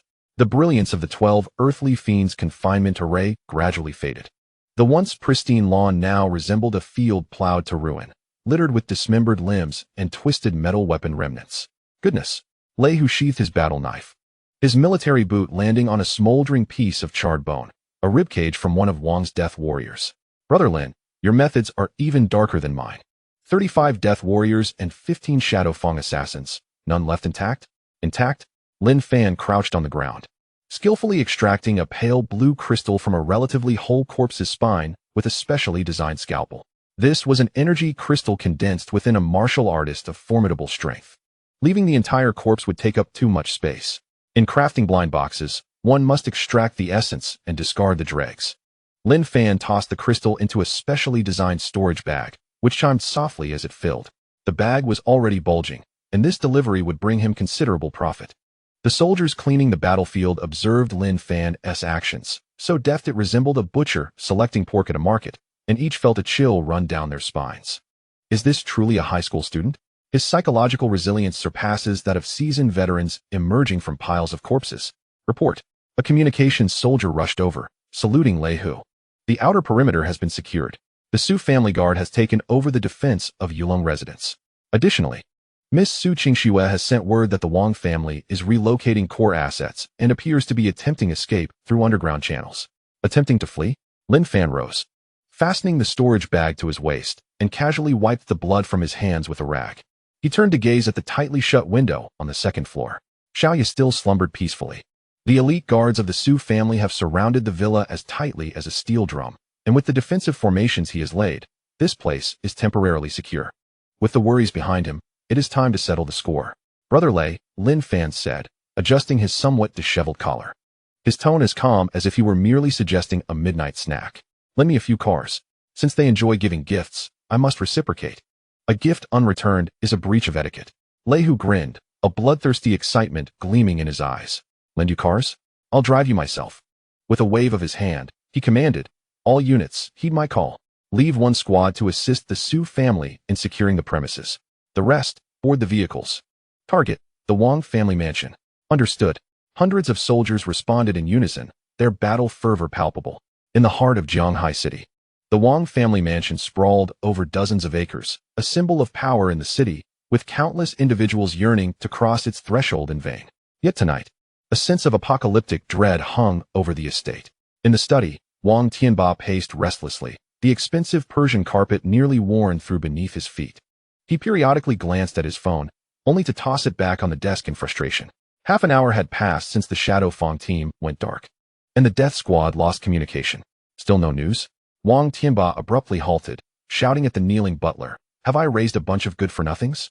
The butler trembled, forehead pressed to the ground, voice quaking with emotion. "Master, we cannot reach anyone. Our inside line with the City Defense Army has also been cut off. Lei Hu's Special Operations Unit is on the move." Wang Tianba felt darkness envelop him, his body swaying as he grasped the edge of the desk to steady himself. The worst possible scenario had unfolded. The military had intervened. "Prepare the vehicles, quickly." Clinging to a lifeline, He frantically stuffed files, seals, and gold bars from the safe into a briefcase. To the west of the city, through the underground passage. Once I reach the provincial capital, I have connections there. Lehu wouldn't dare touch me. As long as I am alive, money can always be earned again. While the Green Mountains remain, one need not fear the absence of firewood. Boom. A tremendous explosion shattered Wang Tianba's thoughts. The entire villa trembled violently, the crystal chandelier above swaying precariously before crashing down. Shards scattering everywhere. What is happening? Wang Tianba screamed in terror. Master! Master! A bloodied servant stumbled into the study, panic etched across his face. The main gate is gone. It's all soldiers. Wang Tianba rushed to the window. By the light of the estate's lampposts, he beheld a scene that filled him with despair. The alloy gate, once a symbol of the Wang family's authority, now lay twisted and warped, flung a dozen meters away, crashing into the fountain. A heavy armored personnel carrier, like a steel beast, belched black smoke as its treads crushed the carefully manicured flower beds. Behind it surged a tide of soldiers, their darkened gun barrels glinting coldly in the night. It was over. Wang family estate. Everyone, take cover. Any defiance will be met with lethal force. Lei, who stood atop the armored vehicle, wielding a large-caliber energy machine gun, his voice amplified through a loudspeaker, reverberating painfully in the ears of all who heard. The once formidable Wang family guards now resembled frightened dogs, stripped of their courage, discarding their weapons, and cowering in submission. Lin Fan leaped down from the armored vehicle. Clad not in battle gear, but rather in a blood-stained school uniform, he nonetheless emanated an aura that overshadowed everyone around him. He strode purposefully toward the main entrance, each step an imprint on the hearts of the Wang family members. Lin Fan. A shrill roar echoed from the staircase. Wang Tianba emerged, supported by the butler. Though pale and disheveled, he struggled to maintain the dignity of his position. Pointing a trembling finger at Lei Hu, he exclaimed, "Lei Hu, have you lost your mind?" Storming a private residence, mobilizing the military to assault law-abiding citizens. I will report you to the city lord. I will take this to the province. I have immunity. I am a major taxpayer in Jianghai City. Lei Hu chuckled derisively, jumping down from the vehicle and regarding him as one would a fool. Report me? Wang family patriarch, are you still asleep? You colluded with foreign factions, hired assassins to attack military consultants, and disrupted wartime supply chains. Just this alone is enough to have you executed 10 times over. Nonsense. That is slander. Where is the evidence? Wang Tianba bellowed, his bravado faltering. Those assassins have nothing to do with me. That is a frame-up. I want to see a lawyer. I demand to see the city lord. You cannot arrest me. He was still gambling, betting on the absence of direct evidence against him, hoping the city lord would protect him to maintain the balance of power. For the Wang family was deeply entrenched in Jianghai City, their influence far-reaching. You want evidence? Lin Fan stepped forward. Colluding with foreign factions, attacking military consultants. The Wang family members, he pointed to his own temple, revealing everything, including the transfer records, phone call recordings, and the illicit arms stored in the underground warehouse in the west of the city. He then tossed the severed head of a one-eyed man at Wang Tianba's feet. Do I need to say more? Wang Tianba's body went limp, collapsing to the ground. It was over. All was lost. Yet he was unwilling to accept his fate. He raised his head, glaring at Lin Fan with venomous hatred. Lin Fan, you little bastard. Do you think you have won? My family still has connections in the provincial capital. My second brother is an official in the Provincial Martial Arts Association. If you dare touch me, he will not let you off. You are abusing your power. This is personal revenge. Wang Tianba struggled to rise, attempting to charge at Lei Hu. Commander Lei, I want to report. Lin Fan is a cultist. His blind boxes are all sorcery. Arrest him. Quickly arrest him. The soldiers stood impassively, their guns slightly raised. Lei Hu frowned, about to speak when a figure stepped in front of him. Lin Fan. He regarded the hysterical Wang Tianba with a face devoid of emotion. No anger. No mockery. Only an indifferent detachment akin to witnessing a dying man. Smack. A crisp slap echoed through the silent courtyard. Wang Tianba spun 2 full circles from the force. Half of his face swelling instantly, a few bloodied teeth flying from his mouth. That single slap silenced his raucous cries and shattered his final vestiges of dignity. Wang Tianba covered his face, incredulous as he stared at Lin Fan. Why you dare to hit me? Lin Fan shook his hand, retrieving a wet wipe from his pocket, leisurely cleaning his fingers. Hit you? Lin Fan tossed the soiled wipe onto Wang Tianba's face. Silence. This is wartime control. Lin Fan stepped forward, looking down upon the wretched creature before him, his voice low yet clear, resonating throughout the area. According to the wartime special regulations, Obstructing military operations and threatening the safety of military officials shall result in immediate execution or confiscation of assets, leading to the exile of the entire family to the wasteland. Wang Tianba, you are under arrest. Take him away. Chapter 66. The Final Rebellion Boom. A crimson mist burst forth in the air. Just as two Special Forces soldiers were about to clasp handcuffs around Wang Tianba's wrists, an unexpected turn occurred. Wang Tianba's previously desolate face contorted into a monstrous grimace. With a sudden surge of power from his concealed left hand, he crushed a dark red pill radiating an evil aura. It was a forbidden drug, an alien beast transformation pill. Die all of you! His roar echoed like a beast's howl, his vocal cords tearing under the explosive force of his surging blood, producing a sound reminiscent of a wind instrument. A nauseating black aura erupted from Wang Tianba, his previously high-level martial artist aura skyrocketing as if propelled by a rocket. Peak martial artist. Crack, crack. The sound of shattering bones filled the air as Wang Tianba's exquisitely tailored suit disintegrated into tatters. A network of black veins surfaced on his skin, resembling countless writhing earthworms beneath the surface. Blackened blood seeped from his pores, and in the blink of an eye, he expanded, transforming into a feral beast devoid of reason. With a roar, his eyes turned crimson, pupils vanishing, leaving only the whites. Two nearby Special Forces soldiers had no time to react. A violent shockwave hurled them away, their tactical vests collapsing inward as blood gushed from their mouths. Akin to kites severed from their strings, crashing into a distant wall. Stop him! Lei Hu's eyes widened in fury. The blade in his hand slicing through the air with a chilling whoosh as he prepared to charge. But it was too late. The distance was too short. The explosion too rapid. At that moment, only one thought resonated in Wang Tianba's mind, an obsession etched into his very marrow. Kill Lin Fan.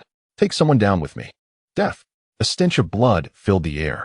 Wang Tianba's figure left behind a dark afterimage, his fingers extending like claws. Nails growing 3 inches and glimmering with a sinister blue toxin, aimed directly at Lin Fan's throat. It was swift, too swift. The desperate strike of a peak martial artist had transcended the sound barrier. Though the soldiers of the Special Operations Battalion surrounded him, they dared not intervene. Lin, brother! Lei Hu bellowed in despair, his form twisting midair, but the claw was less than half a meter from Lin Fan's throat. At this distance, a peak martial artist only needed a mere 0.01 seconds. A certain death. Caught in the eye of the storm, Lin Fan felt his hair whip wildly in the gale. The overwhelming stench of decay and the oppressive sense of mortality caused every cell in his body to scream. An 8-star warrior pitted against a frenzied peak martial artist. Such a disparity in strength meant that contact would spell instant death. Had he been an ordinary person, he would have crumpled to the ground, willingly offering his neck for slaughter. But Lin Fan did not falter. In the split second before the claw made contact with his skin, the world froze. S-grade talent. Eye of true sight, fully activated. A hum resonated as Lin Fan's once black and white eyes were enveloped by a faint golden stream of data. The claws, previously as swift as lightning, now unfolded frame by frame in his vision. The flow of air, the contraction of muscles, the trajectory of spiritual energy, all became vividly clear. His brain calculated in a mere thousandth of a second. His body instinctively obeyed. Lin Fan's form contorted at an unnatural angle, akin to a taut bowstring. With a swish, the claw grazed his nose, several strands of hair drifting away. The blue-glowing nails were less than a centimeter from his skin. He had evaded it. What? Lei Hu's pupils jolted in shock. That was the assured kill of a peak martial artist. Even he, caught unawares at such a close range, would have found it challenging to emerge unscathed. Yet Lin Fan, a mere high school student and an 8-star warrior, achieved the improbable? Lei Hu had already held Lin Fan in high regard. An 8-star warrior in his senior year was a top talent nationally. However, to evade a peak martial artist's ambush not only required innate talent, but also exceptional strength. Although Lin Fan had previously demonstrated prowess against assassins in a villa, that was largely thanks to external forces and various energy bombs. This was a genuine face-off. Was he truly just a student? With the attack missing its mark, Wang Tianba's remaining primal instincts momentarily stunned him. It was in that fleeting instant that life and death were decided. Get down. Lei Hu finally arrived. In his fury, he held nothing back. The 80-pound alloy combat knife, imbued with the force of thunder, struck Wang Tianba's back with resounding force. He used the back of the blade, intent on leaving him alive for interrogation. Bang! A dull thud echoed, like a hammer striking a drum. Wang Tianba was driven into the ground, the cement cracking instantly, debris scattering. With a roar, Wang Tianba struggled, his limbs thrashing wildly as he attempted to rise. Still daring to move, Lei Hu landed heavily, his foot crushing down on Wang Tianba's dantian. Crack! The energy sea shattered. The once surging black, malevolent energy dissipated like a deflated balloon. Wang Tianba let out a piercing scream, his body convulsing violently before collapsing like a lifeless dog, motionless at the pit's bottom. Only the continuous flow of black blood bore witness to the earlier madness. Lin Fan retreated a couple of steps, leaning against the tire of an armored vehicle, breathing heavily. His back was drenched in cold sweat. In that moment, he had truly caught a whiff of death. Had it not been for the rapid functioning of the eye of true sight, and the recent surge in his physical prowess due to various heavenly materials, even a delay of a mere thousandth of a second would have left him as a headless corpse on the ground. He had been careless. Lin Fan touched the red mark on his neck left by the fierce wind, alarm bells ringing in his mind. Recent smooth sailing, gains and achievements had left him somewhat complacent. He thought that with his system, along with the military and the Su family as his backing, he could rest easy. Yet this world was ultimately one where the weak were devoured by the strong. No matter how many trump cards he had, or how broad his connections were, without sufficient strength, he remained vulnerable to disaster. Survive. He mentally chastised himself. Next time he faced such a situation, he would certainly not stand in the front row, but instead shield others before him. If he could strike from afar, he would never engage in close combat. As long as he could endure, with the system's hundredfold returns, he would eventually become invincible. Lin, brother, are you all right? Lei Hu hoisted Wang Tianba like a lifeless dog, tossing him to a nearby soldier before rushing to Lin Fan's side, scrutinizing him. The bulging muscles on his face trembled, clearly shaken. If anything had happened to Lin Fan under his watch, not only would he face military repercussions, but he would also fail to absolve himself. Lin Fan was a treasure of the entire army. I'm fine, brother Lei. Lin Fan adjusted his breathing, reaffixing a calm smile on his face. As if the one who had just danced on the brink of death was not him, merely his hair was a bit disheveled. You brat. Lei Hu gazed at Lin Fan's nonchalant demeanor, filled with admiration. Such mental fortitude was the mark of someone destined for greatness. Take him away. Lei Hu turned, his smile vanishing in an instant, replaced by an overwhelming murderous intent. He pointed at the fallen Wang Tianba, his voice as cold as if it had emerged from the depths of hell. The alien beast transformation pill. What a fine Wang family, what a fine Wang Tianba. Hoarding forbidden drugs from alien races, ambushing military advisors in public. This is no mere economic crime. This is treason. The surrounding soldiers wore grim expressions as they roughly dragged Wang Tianba away. Special alloy shackles pierced through his bones without a hint of mercy. In this era, colluding with alien races was an absolute line that must not be crossed. Wang Tianba, now regaining a sliver of consciousness, was unable to speak due to the excruciating pain from his shattered dantian. He struggled to lift his eyelids, glancing at the youth nearby who was adjusting his collar. That youth was also observing him, his gaze calm, devoid of the victor's mockery or the satisfaction of revenge. It was akin to looking at a bag of non-recyclable trash destined for the bin. Such indifference stung more than death itself. It was over. The Wang family was utterly finished. Not only would their assets be confiscated, but all direct relatives would face the most stringent scrutiny. A century of legacy, destroyed in an instant. Take him away. As Lei Hu issued his command, Wang Tianba was dragged onto the prison cart like a lifeless dog. Meanwhile, within the Wang family mansion, the night air was filled with the sounds of wailing and pleas for mercy. Those once proud members of the Wang family were now being escorted one by one onto military vehicles. Chapter 67. Public trial. The midday sun blazed mercilessly, scorching the marble surface of the central square in Shanghai City. A restless heat wave enveloped the atmosphere. In the center of the square, a hastily constructed platform stood, adorned with a massive holographic projection screen visible from all directions. Thousands of onlookers crowded behind the barricades, while an uncountable number of drones hovered above, their red-lit cameras glimmering like countless prying eyes. The entire city was broadcasting live, not only the large screen in the square, but also every outdoor billboard, shopping mall television. And even the screens in taxi back seats had been forcibly switched to this broadcast. In the center of the screen knelt a bloodied figure, bound tightly, Wang Tianba. Once the formidable head of the Wang family, he now resembled a broken dog, his head drooping helplessly, with only the faint rise and fall of his chest indicating he was still alive. Lin Fan stood opposite him, gripping a microphone in one hand while the other toyed with a syringe filled with a blue liquid. Without any opening remarks or pleasantries, Lin Fan addressed the camera, wearing his signature sly grin. Good afternoon, esteemed citizens of Shanghai City. Today, Wanbage will not be selling blind boxes. Instead, we present to you a free performance titled Who is the Traitor? As his words echoed, the syringe plunged into Wang Tianba's carotid artery. The blue liquid was injected instantaneously. The formerly unconscious Wang Tianba suddenly threw back his head, releasing a piercing scream. His murky eyes instantly filled with blood vessels, his body convulsing violently. Item: Neural Imaging Agent, Improved Truth Serum. Effect: Destroys cerebral cortex defense mechanisms and forcibly guides the subconscious to release information. Side effects: Irreversible brain damage. This drug was a forbidden item on the black market, yet in Lin Fan's hands, it served merely as a tool to pry open mouths. Wang Tianba, look at me. Lin Fan's voice resonated through the loudspeaker, reverberating across the square with an unusual penetrating quality. Wang Tianba's pupils dilated, his mouth uncontrollably agape. Drool trickling down the corners.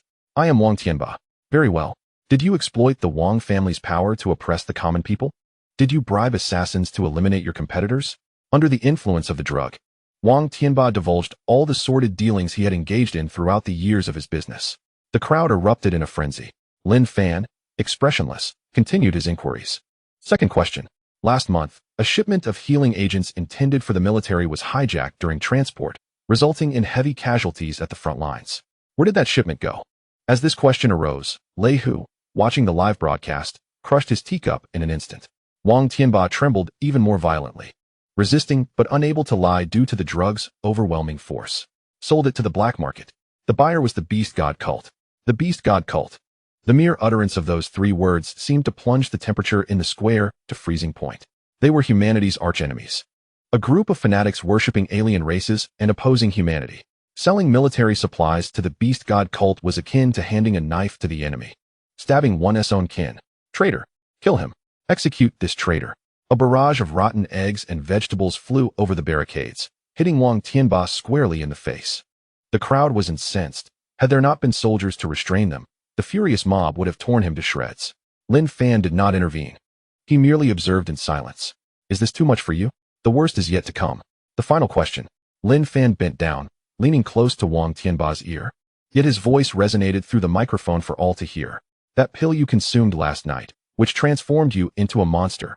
Who provided it? A flicker of sheer terror crossed Wang Tianba's eyes. He was afraid. That fear overpowered the drug's effects, causing him to convulse and foam at the mouth. It was given by the alien envoy. They promised me immortality if I controlled the economy of Zhanghai City. Boom. This revelation ignited a powder keg, colluding with aliens, conspiring against Zhanghai City. This was no mere commercial crime or criminal offense. It was an act of war. This was an attempt to enslave millions of citizens for the alien race. The barrage of comments on the screen surged wildly, filled with red exclamation marks and curses. Kill him. He must face the death penalty. Investigate the entire Wang family. Not a single one should be spared. Such a family is a cancer to humanity. Expel them from Zhanghai City. Public outrage reached its zenith. The first question indicated ordinary lawlessness. The second indicated treason. And the final revelation of collusion with aliens signified betrayal of humankind. Lin Fan stood tall, gazing at the large screen on one side of the square. The moment had arrived. Almost simultaneously, the official account of the city lord's office released the highest level of a red notice. The screen flickered, displaying a document stamped with the city lord's office's crimson seal for all to see. Notice on the seizure of Wang's group and associated enterprises assets. Upon investigation, Wang's group is suspected of severe treason and crimes against humanity. Effective immediately, all assets of the Wang family are frozen, and all direct members of the Wang family are to be arrested. All political rights of Wang Tianba are revoked, with execution to be scheduled. The official designation was as solid as iron. Lin Fan turned, looking at the secondary screen that had initially displayed stock market trends. There. The stock code for Wang's group flashed. Just moments ago, it had plummeted in response to the news of the Wang family's arrest. And now, that red code suddenly flickered, transforming into gray. Puff. Wang Tianba, overwhelmed, spat a mouthful of black blood 3 meters away, his entire being collapsing as if his soul had been siphoned away. This time, he was truly finished. His spirit was extinguished. Lin Fan released his grip, disdainfully wiping his hands on Wang Tianba's tattered suit. He turned around, facing the camera. Lin Fan adjusted his school uniform collar, the fierceness vanishing from his face, transforming back into the sunny, cheerful high school student. Today's program concludes here. Additionally, We have a commercial break. Wanbage will launch a new series of discounted blind boxes tomorrow. All materials are sourced from, well, limited quantities available. First come, first served. Thanks to Boss Wong for his generous sponsorship. Lin Fan waved at the camera and gracefully leaped off the platform. The crowd was left speechless. Is this really the time for advertising? In the backstage lounge, Lei Hu sat on the sofa, smoking, with a pile of cigarette butts at his feet. Upon seeing Lin Fan enter, the burly man sprang to his feet, his expression complex. Cruel. After a prolonged silence, Lei Hu finally uttered, "To kill a man and strike at his heart. Your strategy is 1,000 times more ruthless than simply slaying him. To bring a man to ruin before the eyes of the entire city.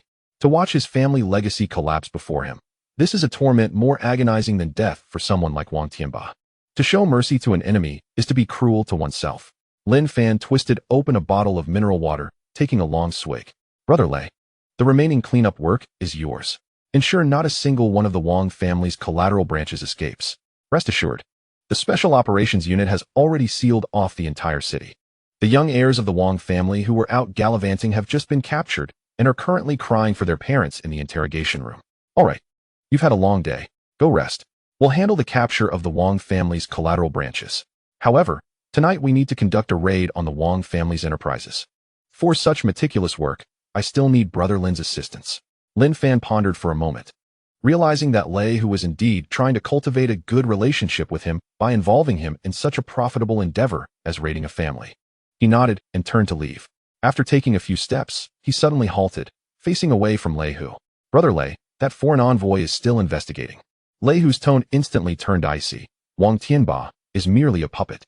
That so-called master is deeply concealed. But fret not, as long as he remains in Zhanghai City. I will unearth him, even if I have to dig 3 feet into the ground." Lin Fan said no more and pushed the door open, stepping outside into the blinding sunlight. The crowd in the square had not yet dispersed. They were still animatedly discussing the recent public trial. Lin Fan lowered his hat's brim, blending into the throng and quietly returning to the Wanbao Pavilion. The plump man was busy directing several staff members in redecorating the storefront.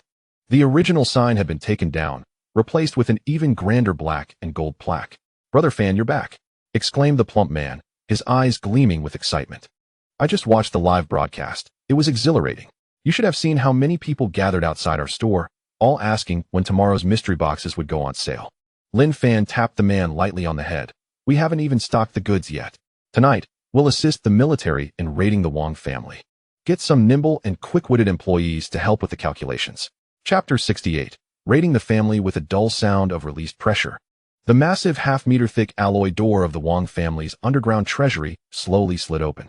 Contrary to expectations of a glitzy display typically associated with the nouveau riche, what greeted the eye was a series of meticulously organized shelves, each stocked with various sealed storage boxes. "Wow!" exclaimed Zhang Hao, the plump man, standing at the entrance with his mouth agape, nearly drooling onto the floor. "Is this what they call raiding a family? This hardly resembles a treasury. It's practically a vast storage supermarket." The shelves seemed endless. To the left were boxes of D-grade beast materials, from claws to hides to bones, piled high. To the right lay an assortment of rare ores and herbs, predominantly C and D-grade, yet abundant enough to satisfy any demand. Lin Fan activated his true sight, swiftly scanning the shelves. Item: Wine Wolf Claw, D-grade, X500. Item: Black Iron Ore, C-grade, X2 tons. Item: Basic Vitality Potion, finished, X1000. Stop dawdling. Lin Fan kicked the still-stunned plump man. "Get to work. The Special Operations Camp brothers are only responsible for perimeter security. This meticulous task falls upon us." "Are the Wanbao Pavilion employees here?" They are. The plump man snapped back to reality, rubbing his hands together excitedly and waving behind him. "Brothers, we've got stock. Remember Brother Fan's teachings. Even if the luminous pearls on the wall can be sold, we must leave nothing for the Wang family." Over 20 employees, clad in Wanbao Pavilion uniforms, streamed in, pushing specialized floating cargo carts, their eyes shimmering with greed.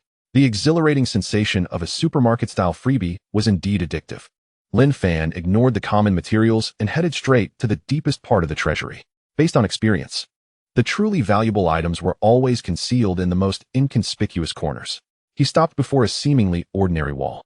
Under true sight, the internal structure of the wall was laid bare. Behind the third blue brick was a sophisticated spiritual energy lock. Well hidden, Lin Fan rhythmically tapped on the wall 3 times, then unleashed his palm as spiritual energy and pressed firmly. With a click, the wall silently rotated, revealing a dark compartment no larger than a foot square. Inside, rather than a mountain of gold and silver, lay 3 solitary items: a yellowed ancient book, a piece of black metal emanating a chilling aura, and a fragmented parchment. Lin Fan reached for the ancient book. Item: Dragon Step. Grade: Sea-level advanced movement technique. Description: like a dragon gliding, leaving no trace on the snow. Those who master it can briefly suspend in midair, making it highly suitable for close-quarters combat. A fine find indeed. While he himself possessed ample resources and techniques through the system, this could prove beneficial for his friends and serve as a face for the Wanbao Pavilion. Next was the piece of black metal. Item: Eternal Deep Sea Cold Iron. Grade: B-level rare material. Description: sourced from depths of 10,000 meters, it is exceedingly hard and possesses frost attributes, making it a premier material for crafting weapons above B grade. This item, if placed in a mystery box, would undoubtedly become a premium offering in a divine weapon series. Finally, Lin Fan picked up the fragment of parchment. The material was peculiar, feeling neither like leather nor paper, but rather exuding a smooth, jade-like texture. It bore some twisted lines and incomprehensible symbols, evidently a fragment of some map. At the moment his fingers touched the parchment, his mind suddenly resonated with the system. Beep. Detected residual high-dimensional energy. Item: Unknown Ancient God Relic Fragment Map. 13. Description: contains a faint breath of law, seemingly pointing to an undiscovered S-grade folded space. Suggestion: host should retrieve it for now. Ancient God Relic. Breath of law. Retrieve. Lin Fan calmly focused his thoughts. The parchment, the deep sea cold iron, and Dragon Step instantly vanished, absorbed into the system space. Such strategic-level resources certainly could not be accounted for publicly. Brother Fan, we struck gold. Truly struck gold. The plump man rushed over, clutching a half-person-high golden-toed statue, his face a picture of joy. Just the raw materials alone are enough for us at Wanbao Pavilion to sell for half a year. Plus, there are several boxes of ready-made C-grade alloy sabers. If we resell those, don't look so wide-eyed. Lin Fan calmly brushed off the dust from his hands, sorting the items. As per his agreement with Lei Hu, all resources would be divided into 3 portions. One for the City Lord's mansion as a venue fee for Lord Lei. One directly sent to the 3rd Field Army Base, as Brother Lei had put in considerable effort, and the remaining portion would be stored at Wanbao Pavilion. The plump man winced slightly. Brother Fan, isn't it a bit excessive to split it into 2 portions? Dear comrade, your awareness needs to be elevated. Our current standing is thanks to the patronage of the City Lord and the support of the military. Wealth is but a fleeting concept, no need to dwell on it. Lin Fan, seeing his lack of understanding, patted him on the shoulder. This is called interest bundling. Wealth is merely a superficial manifestation. Once everyone has taken their share, we will all be family. Understand? Just then, a series of sharp, high-heeled footsteps echoed at the treasury entrance. TSK, Lin Fan. Have you descended like a locust swarm? Chu Yao Yao, clad in a pink tracksuit and sporting a bun, stood there, dramatically covering her mouth as she surveyed the seemingly ravaged treasury. You, the cunning merchant, have stripped the Wang family bare, haven to you? Behind her, Su Qingxue remained in her usual pristine white attire. Her gaze softened imperceptibly as it passed over Lin Fan. Frugality is a cherished virtue of our nation. Lin Fan retorted boldly, casually plucking a handful of jewels from a nearby ornate jewelry box. These were exquisite items from Wang Tianba's collection, each worth a fortune. Everyone shares in this bounty. Lin Fan generously tossed a ruby necklace to Chu Yao Yao, and then picked up an icy blue crystal hairpin, approaching Su Qingxue. This hairpin, crafted from deep-sea ice crystals, possesses a calming effect, quite suitable for your cultivation. Su Qingxue stared at the hairpin, emanating a faint chill in his palm, momentarily taken aback. It was the first time a male had gifted her such an intimate accessory. Thank you. By the way, how did you end up here? Aren't there military personnel outside? Lin Fan inquired, puzzled. The wealth of the Wang family extends beyond mere treasures. It encompasses a vast array of real estate as well. The military has conferred with my grandfather, and we are here to assume control. The specifics were negotiated by them. I am merely the messenger. So it is, Lin Fan remarked, giving a thumbs up. This night is destined to be a sleepless one for Jianghai City. The once illustrious Wang family has, in a matter of mere hours, plummeted from their lofty heights into the depths of despair. The Wang family has betrayed their kin. The head of the family has been apprehended, all members detained, and their assets confiscated. This news spread like wildfire, swiftly reaching every nook and cranny of Jianghai City. Meanwhile, the remaining second-tier families convened an urgent meeting under the cover of night. The discussions were remarkably unanimous. The family heads banged their fists on the table, admonishing the wayward youths present, "Listen closely. From now on, do not provoke anyone from the Wanbao Pavilion, especially that Lin Fan. Anyone who dares to bring misfortune upon our family shall face my wrath. The Wanbao Pavilion has achieved legendary status in battle." At 5 in the morning, the eastern sky began to lighten. Lin Fan stood before the desolate Wang estate, watching the last truck, laden with supplies, depart. After the clamor, an eerie silence enveloped the scene. Lin Fan lit a cigarette, inhaling deeply as the acrid smoke swirled within his lungs. His heart was devoid of turmoil, devoid even of guilt. Had he lost tonight, it would have been he and his sister lying on the ground. This is merely the beginning. Lin Fan gazed at the flickering ember of his cigarette, murmuring to himself, the Wang family is but one of the prominent clans in Jianghai City. To truly seize control of one's destiny, only power, absolute power, will suffice. Simultaneously, in a certain basement in Jianghai City, a screen replayed the footage of Lin Fan evading Wang Tianba's lethal strike in slow motion. Even at 10 times slower, Lin Fan's uncanny backward motion remained astonishingly swift. Intriguing. In the darkness, a figure draped in a black cloak sat languidly in a swivel chair, propping his head with one hand. He was the head of the Shadow Fang organization's Jianghai division, known as Shadow Fang.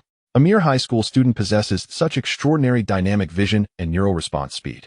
It seems that the one-eyed fool met his demise without injustice. This young man harbors significant secrets. "Boss, should we continue sending people?" a subordinate inquired softly. "Though the Wang family's prospects have dimmed, this lad has slain many of our men. Failing to retaliate would invite ridicule from our peers." "Fool," Shadow Fang snorted in disdain. "The entire city's military is watching him, and that madman Lei who is itching for an outlet for his rage. To act now would be courting disaster." The subordinate, trembling with fear, dropped to his knees. "Inform everyone to halt all assassination operations against Lin Fan." Shadow Fang produced a small knife, meticulously grooming his nails, altering the mission from assassination to surveillance. "I wish to know everything about him. What he consumes, what he utilizes, especially the origins of those blind boxes." Outside the city, in the western outskirts Spotter's Field, a dismal side of the city lay strewn with unclaimed corpses and refuse. A stooped figure stood before a newly mounded grave. It was the old steward of the Wang family. At this moment, he bore no resemblance to his usual obsequious self. Crack, crack, accompanied by the sound of bones grinding, his body underwent a grotesque transformation. His spine protruded, tearing through his clothing, morphing into a row of sharp spines. His fingers elongated, nails transforming into black claws. His face sprouted gray fur, and his pupils morphed into slitted, beastly eyes. He had entered a semi-bestial state. Wretched Wang family. The old steward's voice deepened and grew hoarse, akin to a beast's growl. He had intended to control the Wang family and gradually devise a plan for Jianghai City's defenses. Little did he expect that the fool Wang Tianba would perish so soon. He extended his clawed hand, seizing a handful of earth from the grave, crushing it violently. The plan must be expedited. The old steward turned to gaze at the brightly lit Jianghai City in the distance, his beastly eyes glinting with cruel intent. "Lin Fan, you have thwarted my grand design, and you shall pay dearly for it. When the moment arrives to seize Jianghai City, I shall personally extract your heart. The heart of a human prodigy should prove quite delectable." "Ha ha ha."